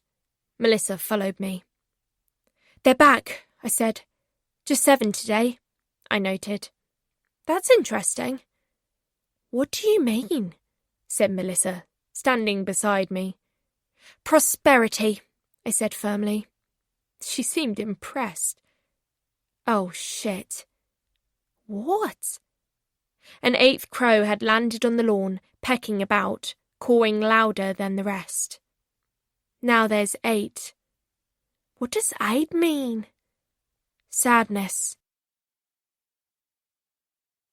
Sunday, the 22nd of April, 2035. Things that have bloody annoyed me today. 1. The man with no spatial awareness in the line for security. 2. The man with stinky feet in the line for security. 3. The woman walking too close behind me on the travelator. 4. People who can't fold pieces of paper edge to edge. Melissa. 5. The lighting in airports. 6. The advertising in airports. It's relentless. River booked his flight to Fort Worth for roughly the same time as mine on the Sunday we were due to fly. From Fort Worth, he would then go on to Wichita, whilst I'd head to Mexico City, so we'd be together as long as possible. He said he was going to meet his 2 sisters, whom he hadn't spoken to for years. That made me happy. I wondered about asking him to come to Mexico with me, just for a while. But the words wouldn't come out. I'd be the biggest hypocrite in the world if I told him I needed him to look after me again, now that Rhiannon had told him to back off. She had released him from that cage, and I didn't want to lock him back inside it. A cab ride and a flight together would have to do. But he could visit, I thought. Everything was set. The Aussie's e-taxi arrived early, around 4 a.m, and me and River loaded our bags into his hire car with warp speed. Despite Larry's general slobbishness and lingering smells the whole time I'd known him, he was laser-focused when it came to travel, and we had to leave dead on 4:10 a.m. in order to be there 2 hours before our flight to Perth, which was, quite coincidentally, a whole hour earlier than my flight to Fort Worth. How on earth had that happened? So it was a bit of a Home Alone-style rush to get everything and everyone loaded, with Larry hurrying everyone up like the taxi was going to explode if we weren't out of there in 10 minutes. I thought this was a little unnecessary, but he seemed to relish the drama. I was still going through the motions that I was heading to Australia with them, even though I knew damn well I was heading in a completely different direction. I hadn't had the chance to do any of the stuff I planned, take bark rubbings from the trees, or carve my name in my skirting board. I also got my period when I woke up, because obviously God still needs to punish me about calling him an arsehole at Mum's funeral. So then I had to set about finding which pocket of my bag I'd packed tampons and knickers in, and filling up a hot water bottle for my period pain. Larry was in no mood for women's problems. "Come on, you great gala. Look at the time now. 4:13 a.m. But as we were about to leave the house, I did a final check in my rucksack, only to find my passport was missing. It's gone. It's fucking gone. I put it in there, between my wallet and my book for the plane. River stood by my bedroom door, all dressed and booted, with his bag slung over one shoulder. "Try your pockets." "It's not in any of my pockets. I don't have it. I'm telling you. Can you just see if you've put it in with yours for some reason?" "Why would I have done that?" "Just check, will you? I'm panicking here." And he checked, and he rooted, and he emptied out the contents of his own bag on my bedroom carpet. But only his blue American passport was found. Mine had vanished. Shit, this is bad. This is so bad. What if it went on one of the vans? What if it went to the charity shop in one of the bags? River shook his head, staring at my rucksack. "That doesn't make any sense. I saw you put it in there last night with your e-reader." "I know!" We both stood there in a kind of trance, minds racing, my heart racing, utterly unable to comprehend what the next step might be. "Come on, it might be downstairs somewhere," he said, urging me through the door. "The engines are running." "What's the point? I can't go anywhere." We got down to the hall and did another search, but the whole place was empty. It wasn't anywhere.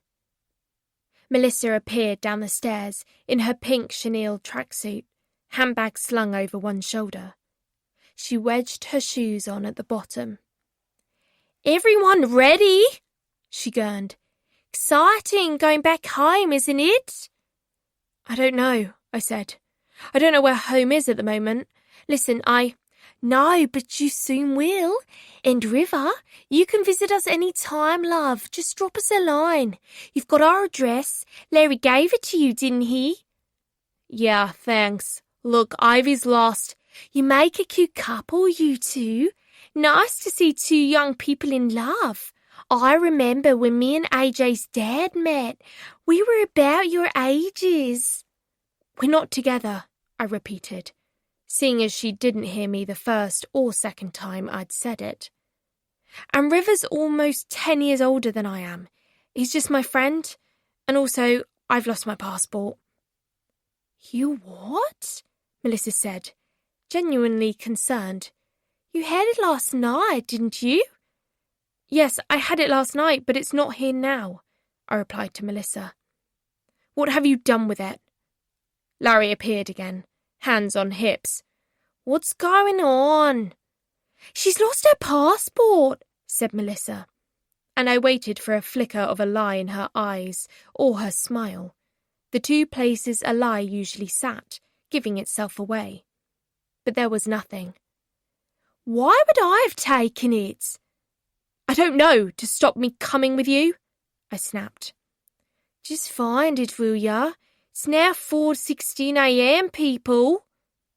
Larry reminded us, breezing on out to the taxi. Geordie lumbered down the stairs with the last of their bags and caught us mid-fracas. What's going on? Why would I have taken your passport? Melissa screeched. That doesn't make any sense. And she was right. It didn't make any sense for her to have taken it. She said herself she would drag me to that airport if she had to. Makes more sense you hid it yourself, so you didn't have to come. I thought about that. She was right again, but I knew I hadn't. What about Larry? Larry can't find his own arse with both hands, so I'm not going to go accusing him of anything. Right again. Strike 3. That only left one possibility. Geordie. The only person in the house, apart from River, who knew my plan to go to Mexico. They were being disconcertingly silent during this conversation and had lingered on the bottom stair where Maddox used to wait for me, like they too were waiting for some kind of bait, a reason to step down. A figurative carrot, perchance. The awkward silence was the carrot. Yeah, I've got it, they said, looking from Melissa to me and back again. I've put it with ours for safekeeping. That's all right, isn't it, Ive? You took it out of my bag. Nah, it fell out. It was on your bedroom floor. I thought I'd better look after it in case you lost it. It's all right. You can have it back when we get to Heathrow. Well, that's all sorted out then, thank heavens, said Melissa, taking the bag from Geordie and heading out to pack it in the taxi. Oh, right, I said. And at that moment I didn't have an argument set up against Geordie's idea. As long as they had it, and it was going to Heathrow with me, then my plan was still on. You sure you've got it? Yep, check, they mimed cheerfully, drawing a tick in mid-air and following Melissa outside. An uneasy feeling crept over me, though, and River could sense it. He stared at me as he loaded the last of my belongings into his car and slammed the boot shut. Larry posted the door keys through the letterbox and got into the taxi where Melissa and Geordie were already ensconced beneath a sea of holdalls. Terminal 3, Qantas QF10 for Perth, see you there, he called out and got into the passenger side. Yeah, I said. See you there. The whole ride to Heathrow, I had a bad feeling in the pit of my stomach. Even as me and River chatted and switched music stations and played I Spy with passing cars, all the time I felt like Geordie was not being honest with me. There was no good reason for them to take my passport. No good reason not to give it back to me right then when I asked for it. I kept remembering the look on their face when I'd told them about Mexico and my brother. You're quiet, River remarked, as we hit traffic getting onto the M4. Care to share? Not really, not yet, I said. A bleep came through on his phone. He started laughing as he swiveled the screen towards him in the hands-free. Oh my God, look at that! Guy Majors has been arrested. No, fuck! He's been charged! What? He unlocked the phone and handed it to me. I clicked open the breaking news article. World-renowned journalist Guy Majors, injured when a riot broke out at Haverfield Prison during his interview with serial killer Rhiannon Lewis on Friday night, has been charged with the indecent assault of a minor. I gasped. A source representing Majors, who is still recuperating in hospital from concussion and broken ribs suffered in the assault, says he will fight these allegations with every breath he has. More updates soon. Jesus. Rhiannon was right, River chuckled. Our chit-chat fizzled out somewhere around Swindon, and after downing a couple of ibuprofen for my screaming period pain, I was able to nod off against my bunched-up hoodie.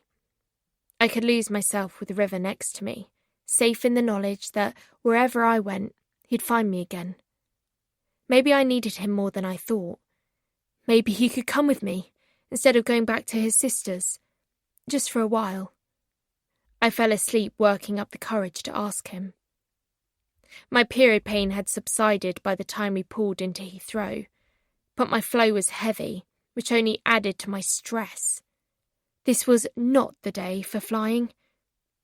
Terminal 3 was a mess of sound and light, and people in travel casuals shouting at running kids and dragging their lives behind them on multicoloured wheels.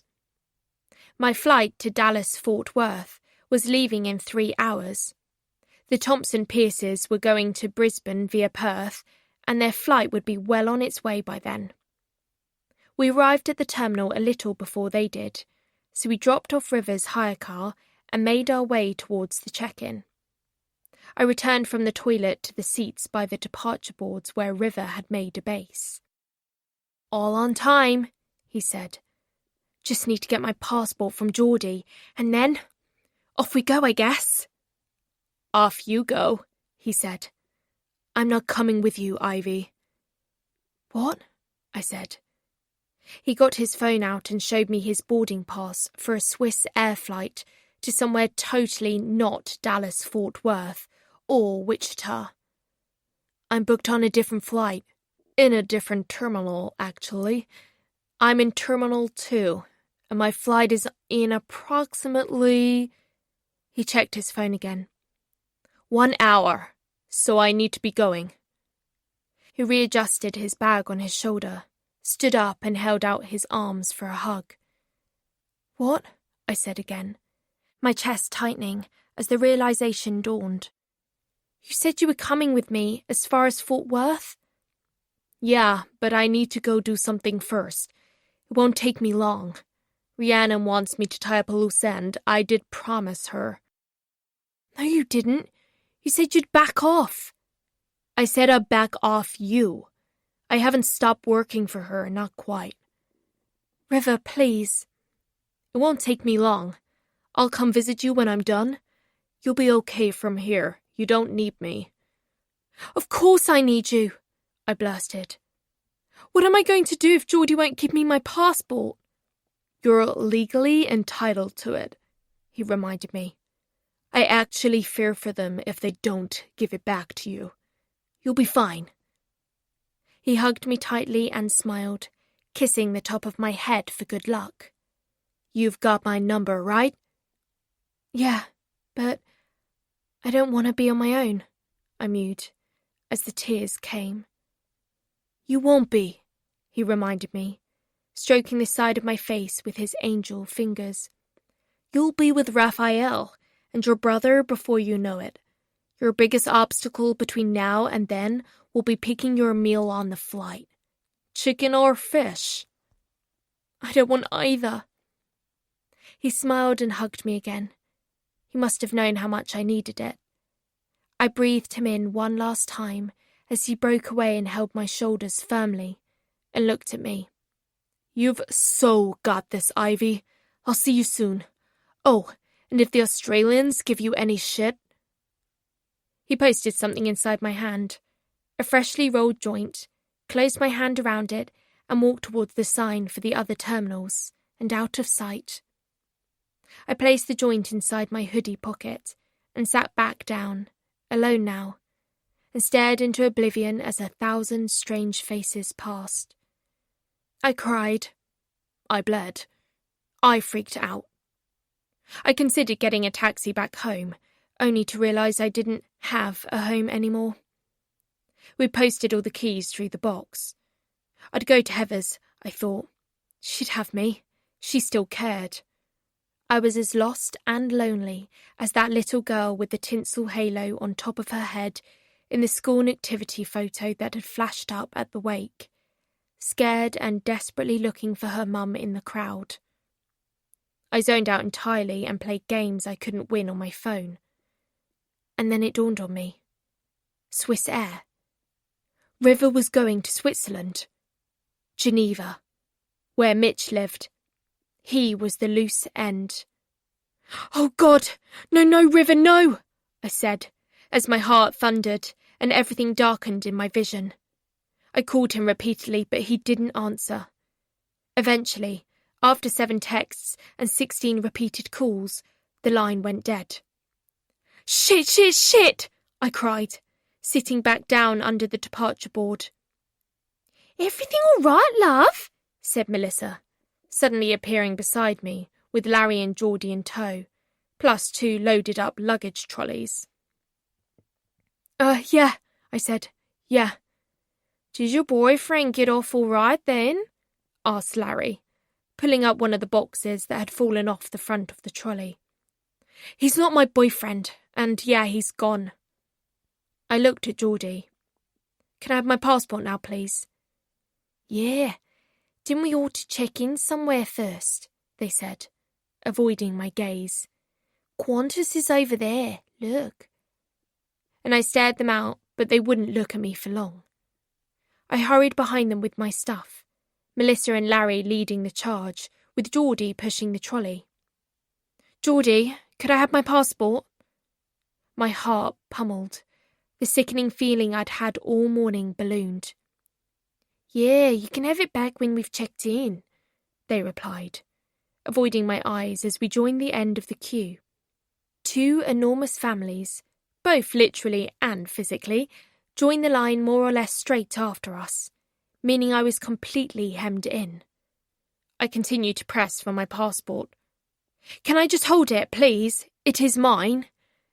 "In a minute," Geordie kept saying, but kept getting distracted by things, chatting to other people in the queue, enthusing about Delaney's Creek where they lived. I scrolled my phone. The check-in for the Dallas-Fort Worth flight was open in Zone D. I had to get that flight to make the right connection to Mexico City. I had to go now to give me enough time to find the gate. "Geordie, passport, now please," I said again, louder, trying to force eye contact by staring at them wherever they looked. "Probably best if Jord holds on to it, love," said Melissa, squeezing my shoulder with her tatty red-nailed claw. "It won't get lost again then." "It didn't get lost the first time," I asserted, voice rising. "You took it out my bag, didn't you? Admit it." "I told you it fell on your bedroom floor," Geordie replied. "Come on, Ivy, this is the best way. Just a couple of years until you're 18, and you can make your own decisions and live independently." "I can live independently now," I shouted, suddenly aware of how loud my voice was. People had started looking my way. "You're causing a scene," said Geordie. "No, you're causing a scene," I snapped. "Heather is my legal guardian, and according to this," I said, whipping out my brown envelope, "I'm legally allowed to go where I want. Now give me my fucking passport." I posted the envelope back safely inside my rucksack and continued to wait in front of Geordie with my palm outstretched and shaking violently. A security guard appeared beside us. "Is everything all right here?" Melissa smiled. Oh yes, officer, no worries. We're just having a little disagreement. Long days travelling, so we're all bound to get a bit antsy. I want my passport, I said again, loud enough for the guard to hear and silently pleading with him to do something. Anything to intervene. I'm 16 and they've stolen it. No, said Geordie. It's a bad plan, Ivy. It's for your own good that you come with us. We can look after you. Who knows where this Raphael has ended up? You said he was in hiding, for God's sake. It's not safe. I looked at Melissa and Larry. It was clear they knew what my plan was, and even clearer what Geordie had told them. You fucking Judas! I yelled, and Rugby tackled Geordie out of the queue and onto their back. We wrestled and I scrambled to grab their bag and tear it away from them. 2 more guards appeared and broke us up, red-faced and furious. You're being stupid, Ivy! Geordie yelled. It's for your own good. You don't know what the hell you're heading into in Mexico. Raphael's on the run, for fuck's sake. He's a serial killer. It's my choice, I yelled back, still trying to wrestle for the bag. It was then I remembered River's joint. I thrust my hand into my hoodie and pulled it out, shoving it mid-wrestle into Geordie's pocket instead. They're kidnapping me! They're fucking kidnapping me! They've stolen my passport! They're taking me to Australia when I legally don't have to go! Look! Look! I showed one of the guards Heather's guardianship document, and he stood there reading it, alongside another guard holding Geordie's flight bag. He fished out the British passport that had been secreted between the 3 Australian ones and liberated it. He checked the ID and handed it to me. Think this is yours, miss? Thank you, I said, almost bursting into tears at the sight of it. I posted it deep inside my bag, alongside Heather's letter. Can I go now, please? I've got another plane to catch. Come on, guys, let her go if she wants to go. You can't make the girl do what she doesn't want to, said Larry, acting the peacemaker, or rather, man who needed to catch this flight or he'd miss the cricket. No, she can't, said Melissa. She can't go. She's going to stay with a man who's on the run for murder. Yeah, that's right. She doesn't know what's good for her. She has to come with us, officer, right now. Melissa grabbed my elbow, and as I shook her away, I yelled, They're carrying drugs! And pointed towards Geordie's pocket. In there, look! The guard made Geordie empty their pockets, and along with 2 screwed-up tissues and some random coins, out fell the joint. That's not mine, I swear, that's not mine. The fuck? Yelled Larry. What the hell were you thinking? She put it there. I don't use that shit, I swear. Mel, come on, don't give me that. You know I'm clean now. The guards were satisfied with me, but detained the Thompson Pierces, all still arguing about the joint and how it got there, leading them out of the queue and off to some search area, much to their shame. Geordie threw me evils the whole way. I don't know why they'd betrayed me like they had. Geordie gave me no indication of what they were going to do, first becoming my friend, helping me, giving me advice, printing out flyers to find Maddox when he was lost, playing the good cop when Larry and Melissa seemed to be the bad ones. But it seemed they were all bad eggs in the end. And even if there was a shred of possibility that they'd done it for my own good, that they were saving me from some dreadful end in Mexico, I did not care. I just wanted my family, and my family was not them. Now I was free and alone, and I was not the little girl with the tinsel halo anymore. I was older, wiser, and motherfucking rich too. Well, one day. I could do anything I wanted to now, and although that thought was sometimes daunting, suddenly I realised it wasn't the worst thing in the world. The pain had gone from my womb, the anxiety had been lifted from my chest, and I started running towards Zone D for my flight, and I didn't stop until I got there. Warwickshire World. Sweet pea tragedy, lads. Scoop mystery windfall. A family whose beloved dad was tragically stabbed to death in Birmingham in 2018 by the notorious sweet pea killer have been gifted nearly £2 million by an anonymous benefactor. Sarah Bishopston of Lillington and her boys, Louis, 25, Matthew, 23, and Anthony, 19, became aware of the windfall one morning when Sarah opened a letter from a West Country solicitor. The letter contained just 5 words: for you and your boys.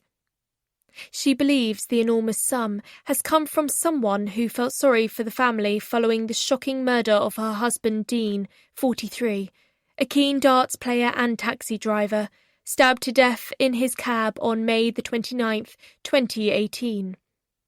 Dean's murder left a nation stunned and a family mourning the loss of a young dad who had his life ahead of him. His wife Sarah has never got over the unfairness of it all. She said, "It was just awful.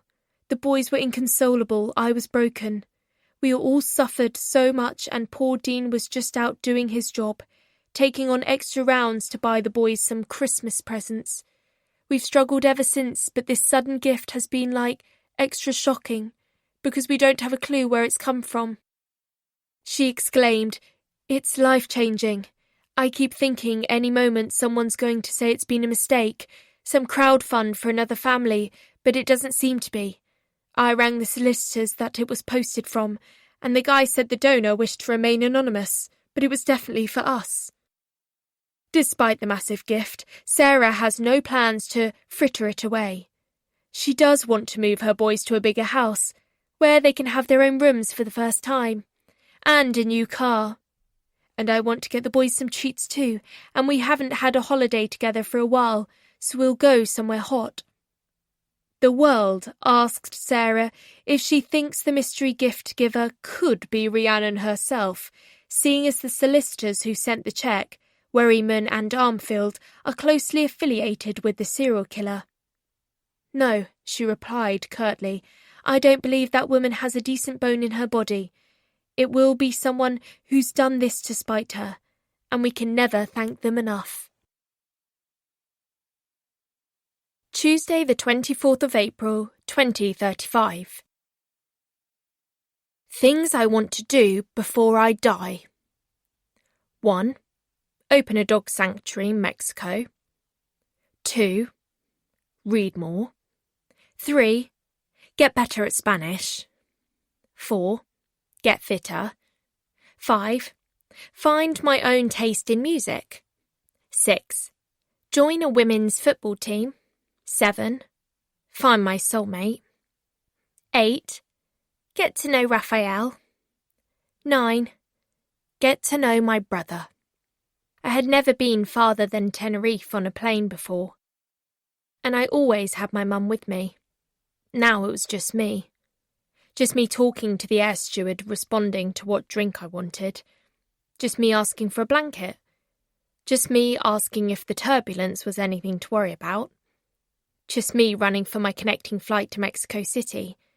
Just me, just me, just me. Well, me and John Hamm. A new worry had entered my mind during the second flight. The Thompson Pierces knew where I'd gone and could easily inform the authorities. I'd blown Raphael's cover. He'd have to leave. Move country even. Luckily, I hadn't given them the address or anything, and Mexico was a big place, but still, I'd compromised them. I hope Raphael wouldn't be angry with me. We came into land at Mexico City Airport at around 4:30 p.m. local time. It was only then I became certain that nobody was going to march me off the plane and send me straight back to the Australians, so I started to relax, feeling the pinch in my shoulder blades melt away. Every sign was in Spanish and I could read them. My heart thumped again as adrenaline kicked in. I could do this. Only one more flight and a half-hour taxi ride, and I'd be with them, my family. I could barely breathe for excitement. At Ruckus Airport, the first cab off the rank was half green, half white, and sparklingly clean. I stood on the curb after weaving my way through jostling, sweaty crowds and heaps of luggage, hoovering through a bag of limon cibritas, a mandarin chaparitas drink, and some vegetarian gummies to keep my energy up. I hadn't slept on either flight, so by the time I got into the taxi to Hiedra y Leo, jet lag was catching up with me. "¿A dónde quieres ir?" asked the driver. I checked my map again. Por favor, llévame entre Miguel Hidalgo y Morelos, Distrito de Arte, formerly called Salome. "Ah, sí, en el Distrito del Arte. I take you. Get in." The restaurant was situated in the town itself, a side street away from the beautiful stretch of Golden Beach, in an area known as the Art District, but which in recent years had given way to a load of art-themed restaurants and cafes, one of which Raphael owned. He'd inherited his Aunt Salome's art gallery and turned it into Hiedra y Leo about a year ago. The driver told me the town's name, Rocas Calientes, meant hot rocks in English. "I know," I said as we got underway, settling the hoverboard box beside me. "I've read about it." "You read about it?" he said, eyeing me in his rear-view mirror. "Yes," I replied, clutching my bag with one hand and the hoverboard box with the other. I didn't like how he looked at me in the mirror. Something about it got my spidey senses tingling. Rhiannon's evil look swooshed to the forefront of my mind. The freeway towards the coast was long and barren, bordered by deserted plains, full of scratchy-looking shrubland. The taxi wasn't air-conditioned, and the searing heat billowed in through the tiny crack in the window I'd been afforded in the back seat. I silently praised hour-ago me for going to the toilet, even though I wasn't desperate, because the drive was taking longer than I expected. I checked the route we were going on Google Maps, just to be sure. He was taking me to the right place, even if he was going slower than necessary. I needed to get there now and all would be well. But the driver kept looking back at me, every few moments, kept making conversation too in broken English. My stomach rolled over. "First time?" "Huh?" I said, using the hem of my last season Arsenal shirt to soak up the sweat from my forehead. "First time in Mexico?" "Yeah." "You like what you see?" "It's beautiful here. The people have been friendly too, up until now." "You like football?" he said, referring to my Arsenal shirt. "Yes," I replied. "Me too. We play game together, yes?" I said. I didn't know where to go with that one. "You like cake?" Yes. "There is a very good panaderia in Rocas Calientes. They have orejas, colladas, sopapillas, churros." "Ah, churros, yes, I love them." I clutched my little ashes bottle, silently begging Dad to guide me, to save me from doing what my mum would want me to do about this. I looked for him in the desert, in the bright blue sky outside, in the passing cars, but there was nothing. Only my own reflection in the window. My phone finally connected to a local provider, and a flurry of messages came through. Heather asking if I'd arrived, Raphael asking the same, Leo asking where I was, what time I was arriving, if I'd brought him a gift. That was some relief. I sent the same back to all of them. "Arrived safely, all is well. Kiss, kiss, kiss." The driver, Victor, went silent for a while, thankfully, and I found the sound of the engine and the hot breeze lulling me in and out of sleep. Maybe I was reading too much into his interactions. Maybe he was just being friendly. I was new here after all. I rested my head against my balled-up hoodie on the side of the car and tried to lose myself. We were still going in the right direction, 10 minutes away now, 10 minutes from my family. It would be okay. It was all in my mind. But then, Victor decided to have another go at a conversation. "You like cream pie?" he asked. My heart thundered into a new desperate rhythm. My spidey senses had been right. I knew he wasn't talking about pastries this time because of the lascivious grin he radiated in the rear view and the shock of black teeth he was now showing. I was suddenly very awake and my adrenaline was coursing.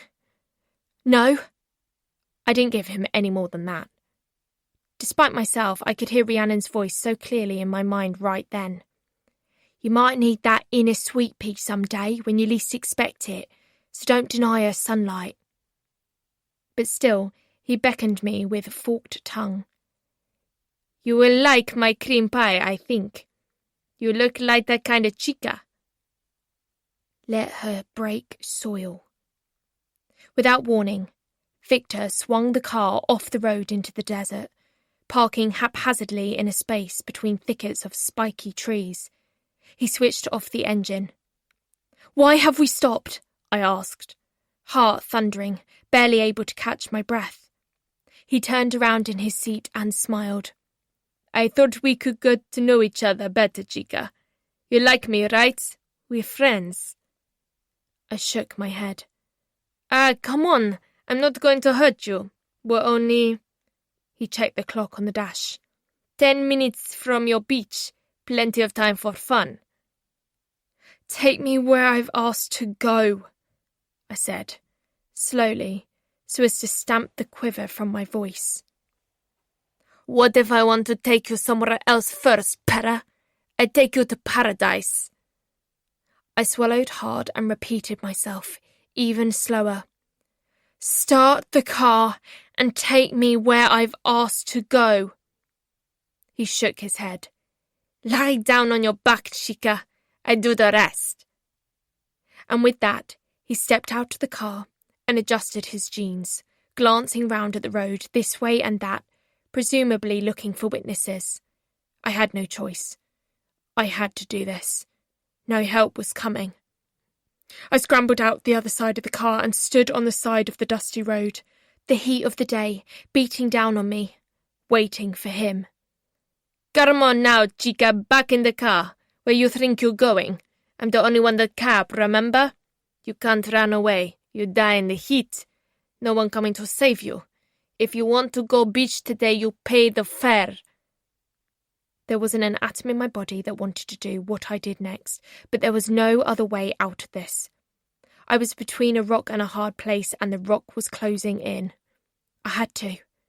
I swallowed a rising tide of nausea, and without another thought, slid my hands down into the front of my knickers and rubbed around, then pulled them out and held them up before me for him to see. He immediately jolted backwards. "The fuck you do?" I hadn't been advised what the next part of the threat should be, I realised. So I had to improvise. I breathed out, and with it came the rage I'd been holding down. "Yo soy la reina de la sangre!" I shouted at the top of my voice. "Y yo me doy un festín con la pelotas de los hombrecitos!" I am the blood queen, and I feast on little men's balls. Victor stepped back again and sort of laughed, sort of didn't. I caught the words pinche and puta, and I knew I was in deep trouble then. His eyes flashed with anger as I breathed in a mouthful of desert air and blew it out at him fully, like I was a dragon. "Roar!" I yelled, stamping towards him and again doing jazz hands with my period blood. He stumbled back further into the gorse and laughed. "You're crazy, chica, the fuck you do?" Another wave of nausea crashed against my shore as I bent over to throw up in the sand, but as I did, I saw a large hand-sized rock in the dirt, the biggest rock I could find, and lobbed it directly at his head. "Aye!" he cried out, but I kept going, continuing pelting him 2, 3, 4, 5 times with as many missiles as I could grab. Bigger, harder, hitting him where it hurt, hitting his face, his body, his face again. He yelled at me in Spanish, too fast for me to understand as I pushed him further back into the scrubby bush with my rocks and my bloody hands. And then, the killer shot. One of the rocks caught him on the side of his head, lobotomy area. I'd seen it in a horror film. And he dropped to the ground like a Halloween decoration fallen from a hook. I stood, staring, breathing the hot, fetid air and waiting for him to stand up. He didn't. "Fuck!" I breathed. "Fuck!" The blood on my hands was almost dry and dusted with desert sand, but even so, I couldn't believe what I had just done. I turned my worst fear into my worst rage, and I had won. Well, almost. A grumble emerged from the scrub as he started to come round, and I wasted no more time, running towards the front of the cab, sliding into the driver's seat, locking it from the inside, and starting the engine. I glanced back once. He was on his feet then, woozy but stumbling towards the cab. "Oh, thank fuck!" I gasped. "Hey! Hey, no! No, chica, no!" he yelled, running towards the car as I stuttered and bunny hopped back onto the main highway before finding my groove with the accelerator and rejoining the road. My hands were still red with my blood, but completely dry now. Blood wasn't so scary anymore. "Fucking hell!" I laughed as I sped up, glancing back but seeing him disappear out of sight, shouting into the empty sky. "Ha ha! I guess you were right, Rhiannon!" I pumped the accelerator harder as I passed a sign for the beach. A la playa. Sometimes you have to know when to hold 'em, when to fold 'em, and when to bite their fucking dicks right off. I ripped my head back and whooped with delight as I sped on, ever closer to my destination. Soon I was a mere 5 minutes from the coast road when the realisation hit me. I'd stolen a car. I'd nearly killed a man. I was a freak. Just like Rhiannon. I cried and laughed, feeling awful but at the same time exhilarated. Who the hell was I? "Free," I said. "I'm free." When I came off the freeway, I ditched the car in a derelict car park behind an old church, walking the rest of the way into the town centre with my belongings. Google Maps was telling me I was mere feet away from the restaurant. I was so adrenalised by that point, I didn't notice how tired I was anymore. It was like I'd pushed past it. By the time I reached the esplanade and saw the beach, the sun was setting and it sparkled off the wide open sea like a bucket of diamonds had just been poured in. There were a number of crows pecking at the sand on the water's edge too. 13 of them, though I couldn't remember what 13 meant. And I don't think they were my crows from home, but I was glad they were there anyway. I walked down to the water's edge, and they all scarpered as I weaved in and out of stray dogs and straw umbrellas, washing the remnants of blood off my hands as best I could. I guessed that was one thing that marked me out from my mother. I was washing off my own blood, not someone else's. I held up my clean, dripping hand, parallel to the horizon. It was still shaking. But the sight of a man sitting on a surfboard out in the ocean seemed to calm me. I shielded my eyes to see him better, and I couldn't be sure it was him, but he waved. And I waved back, clutching the ashes bottle against my neck, as though to preserve the moment inside it forever. I walked past the storefronts with their music and smiling store owners in chanclas and vests, waving to me, saying hello, offering me things to drink or eat. I thought I was heading in the direction of the restaurant, but I soon became lost, which made me even more flustered. I stopped to ask one of the vendors, a girl about my age. "Hola, señorita, ¿dónde está el restaurante? Hiedra por favor?" "Ah, sí, sí," the girl replied, pointing away from the beach towards a cobbled side street. She had the most beautiful face I'd ever seen, and she smiled when our eyes locked. "Yo soy Xochitl." "Oh, right. Yo soy Ivy." Xochitl es un nombre hermosa. Tu nombre también es hermosa, she replied. Como tu cara es hermosa. Your name is beautiful too, just as your face is beautiful. I blushed furiously. Muchas gracias. She walked with me to the edge of the curb outside the store and pointed me in the exact direction of Hiedra y Leo. Thank you, muchas gracias, I said again, and she smiled at me again. My God, she was breathtaking, and not just because the sun was setting in her eyes as she smiled back at me, because I fancied her pants off. Turned out she was a little older than me, 18 and a few months, and we started conversing about her job in the store and her parents who owned it. I bought some hand sanitizer, water and crisps from her, just so we could keep talking, and I asked her what there was to do around here. She said she liked hiking in the mountains and deep-sea diving on her uncle's boat. She asked me if I wanted to come with her one day. I hadn't felt the things I was feeling since the first time with Chloe.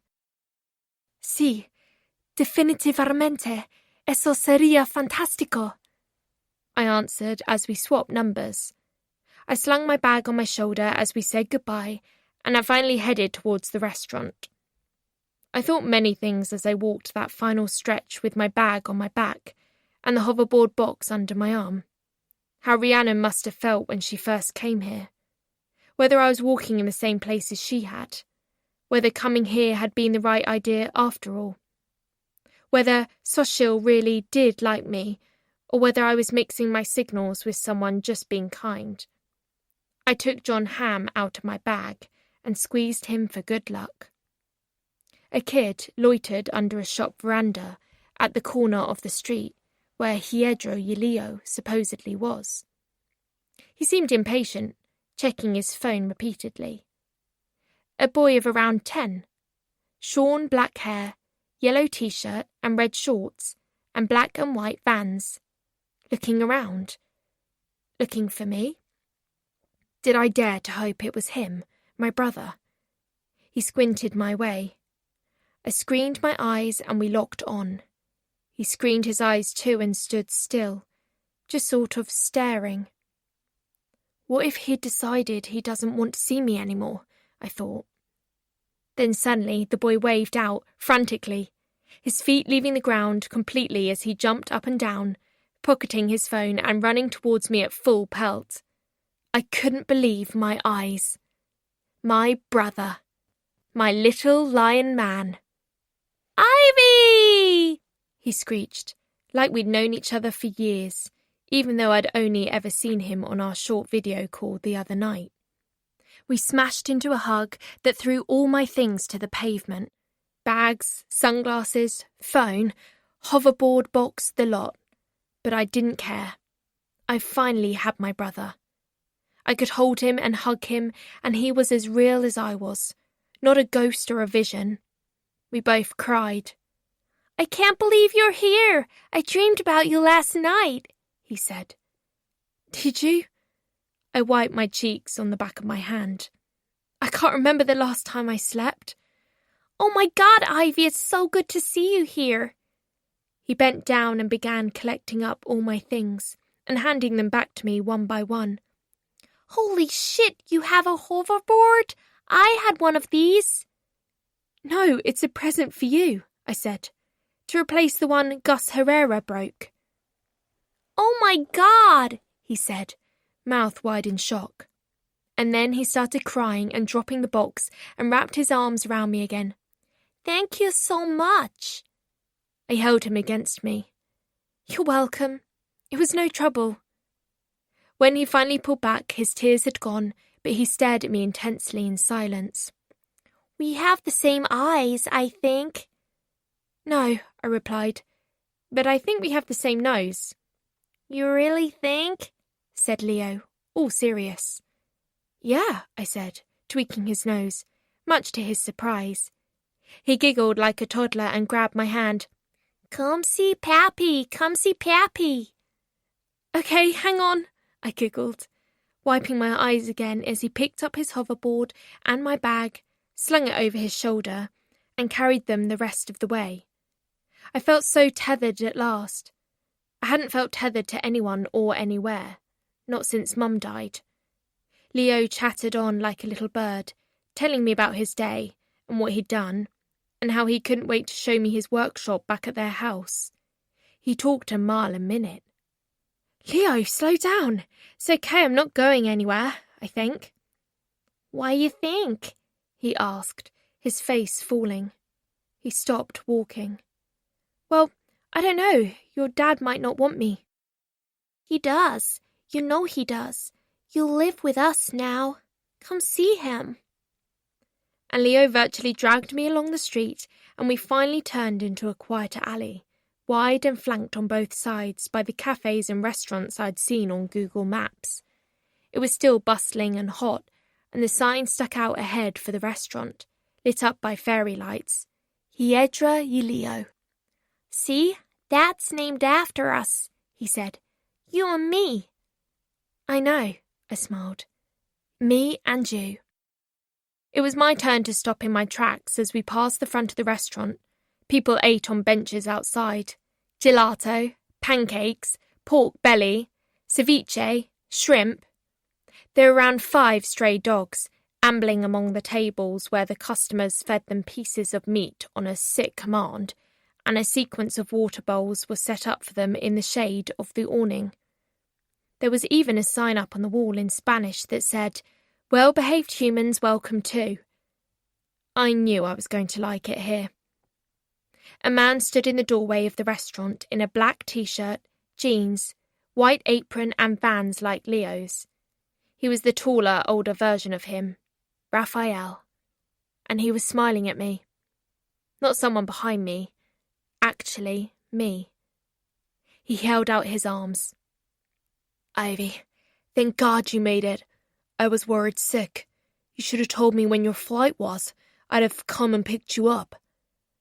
I wanted to surprise you, I sniffed. It's so nice to meet you, sweetheart. I've heard so much about you.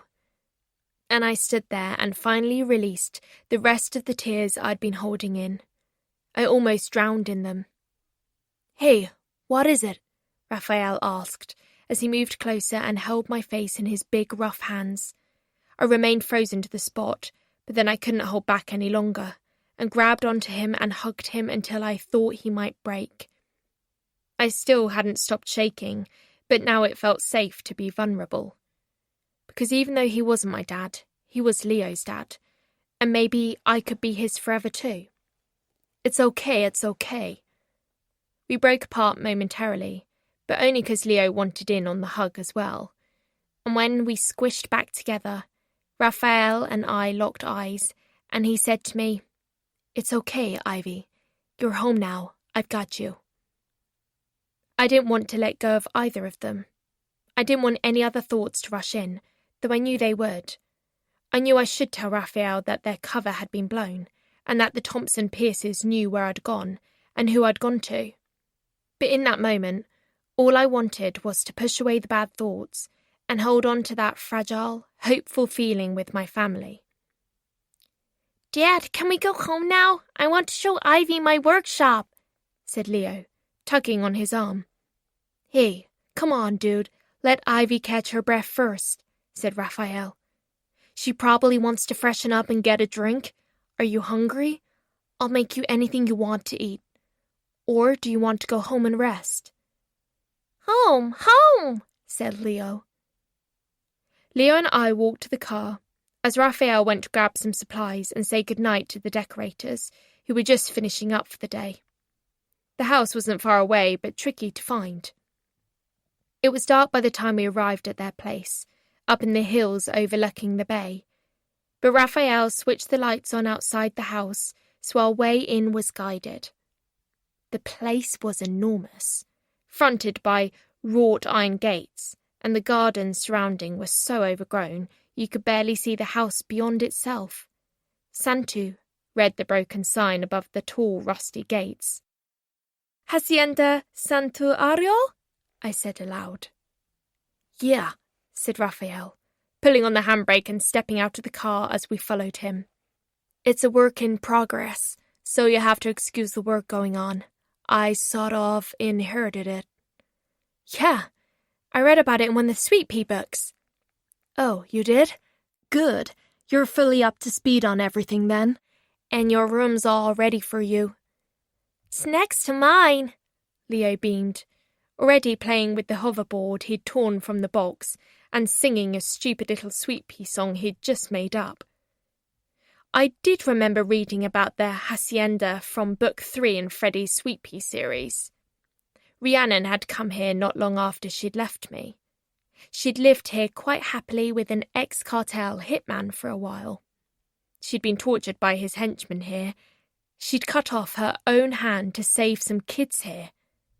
Raphael seemed to read my mind. It's quite safe here.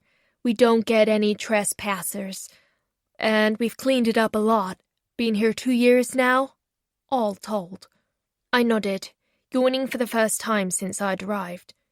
I did feel safe here already, even though I'd only just met Raphael. And Leo was just a bundle of delights, and loved me as much as I loved him. He kept hugging me and begging his dad to let him show me around the place. Can I show Ivy around the gardens? Asked Leo as Raphael gave me the tour. Please, Dad. It won't take long. It's too dark, Leo. Tomorrow, okay? No, now, Leo whined. Can you switch the outside lights on, just for a minute? Please, Dad, please. All right, he said. Just 10 minutes while I make Ivy something to eat. She's had a long day, okay? Okay. Leo bounced happily and dragged me bodily outside, through an avenue of spiky plant life into a huge garden with flower beds and a pool that looked more like a covered swamp. Lights came on little by little, all over the outside space.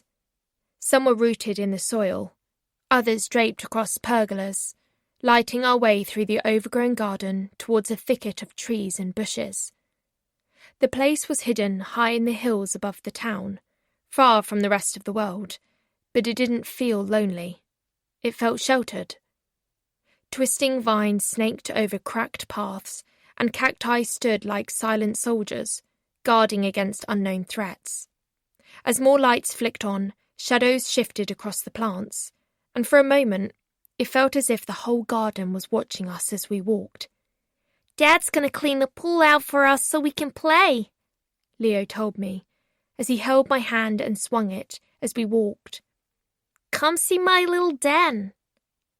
Okay, slow down, I laughed, as he tugged me through the long grass of the lawn, through a mass of trees and brambles to the very back, where there sat a small shed, nestled among the trees.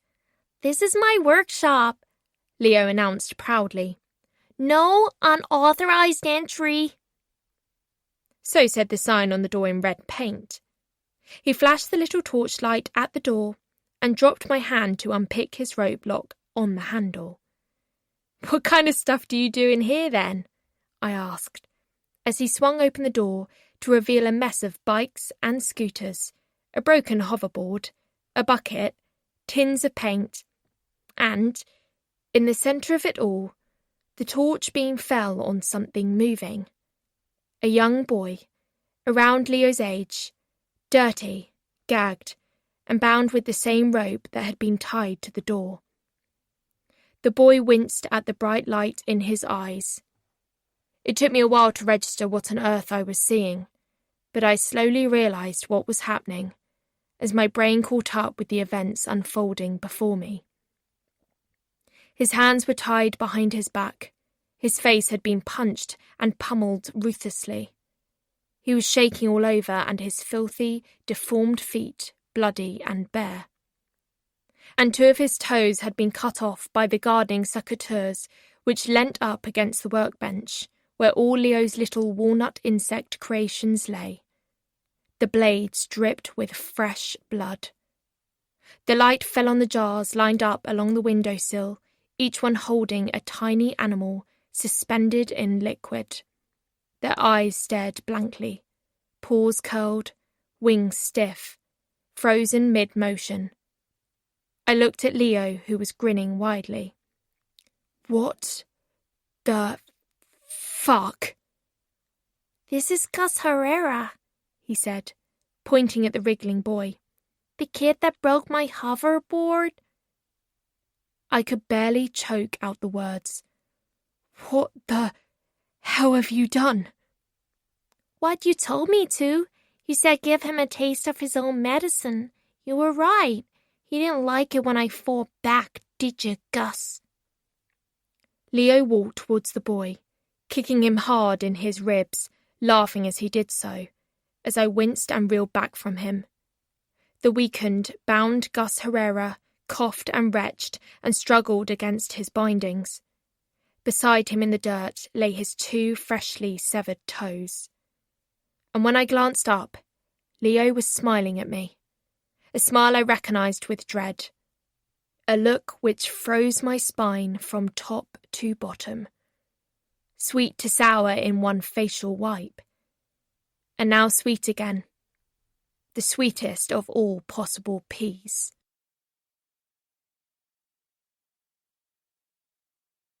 That was Darling Bud by C.J. Scoose, read by Emily Jackman. Produced with post-production by ID Audio, an audiobook from HQ, an imprint of HarperCollins. Text copyright C.J. Scoose 2026. Production copyright 2026 by HarperCollins Publishers. All rights reserved. No part of this publication may be reproduced, stored in a retrieval system, or transmitted in any form or by any means, electronic, mechanical, photocopying, recording, or otherwise, without the prior written permission of the publishers.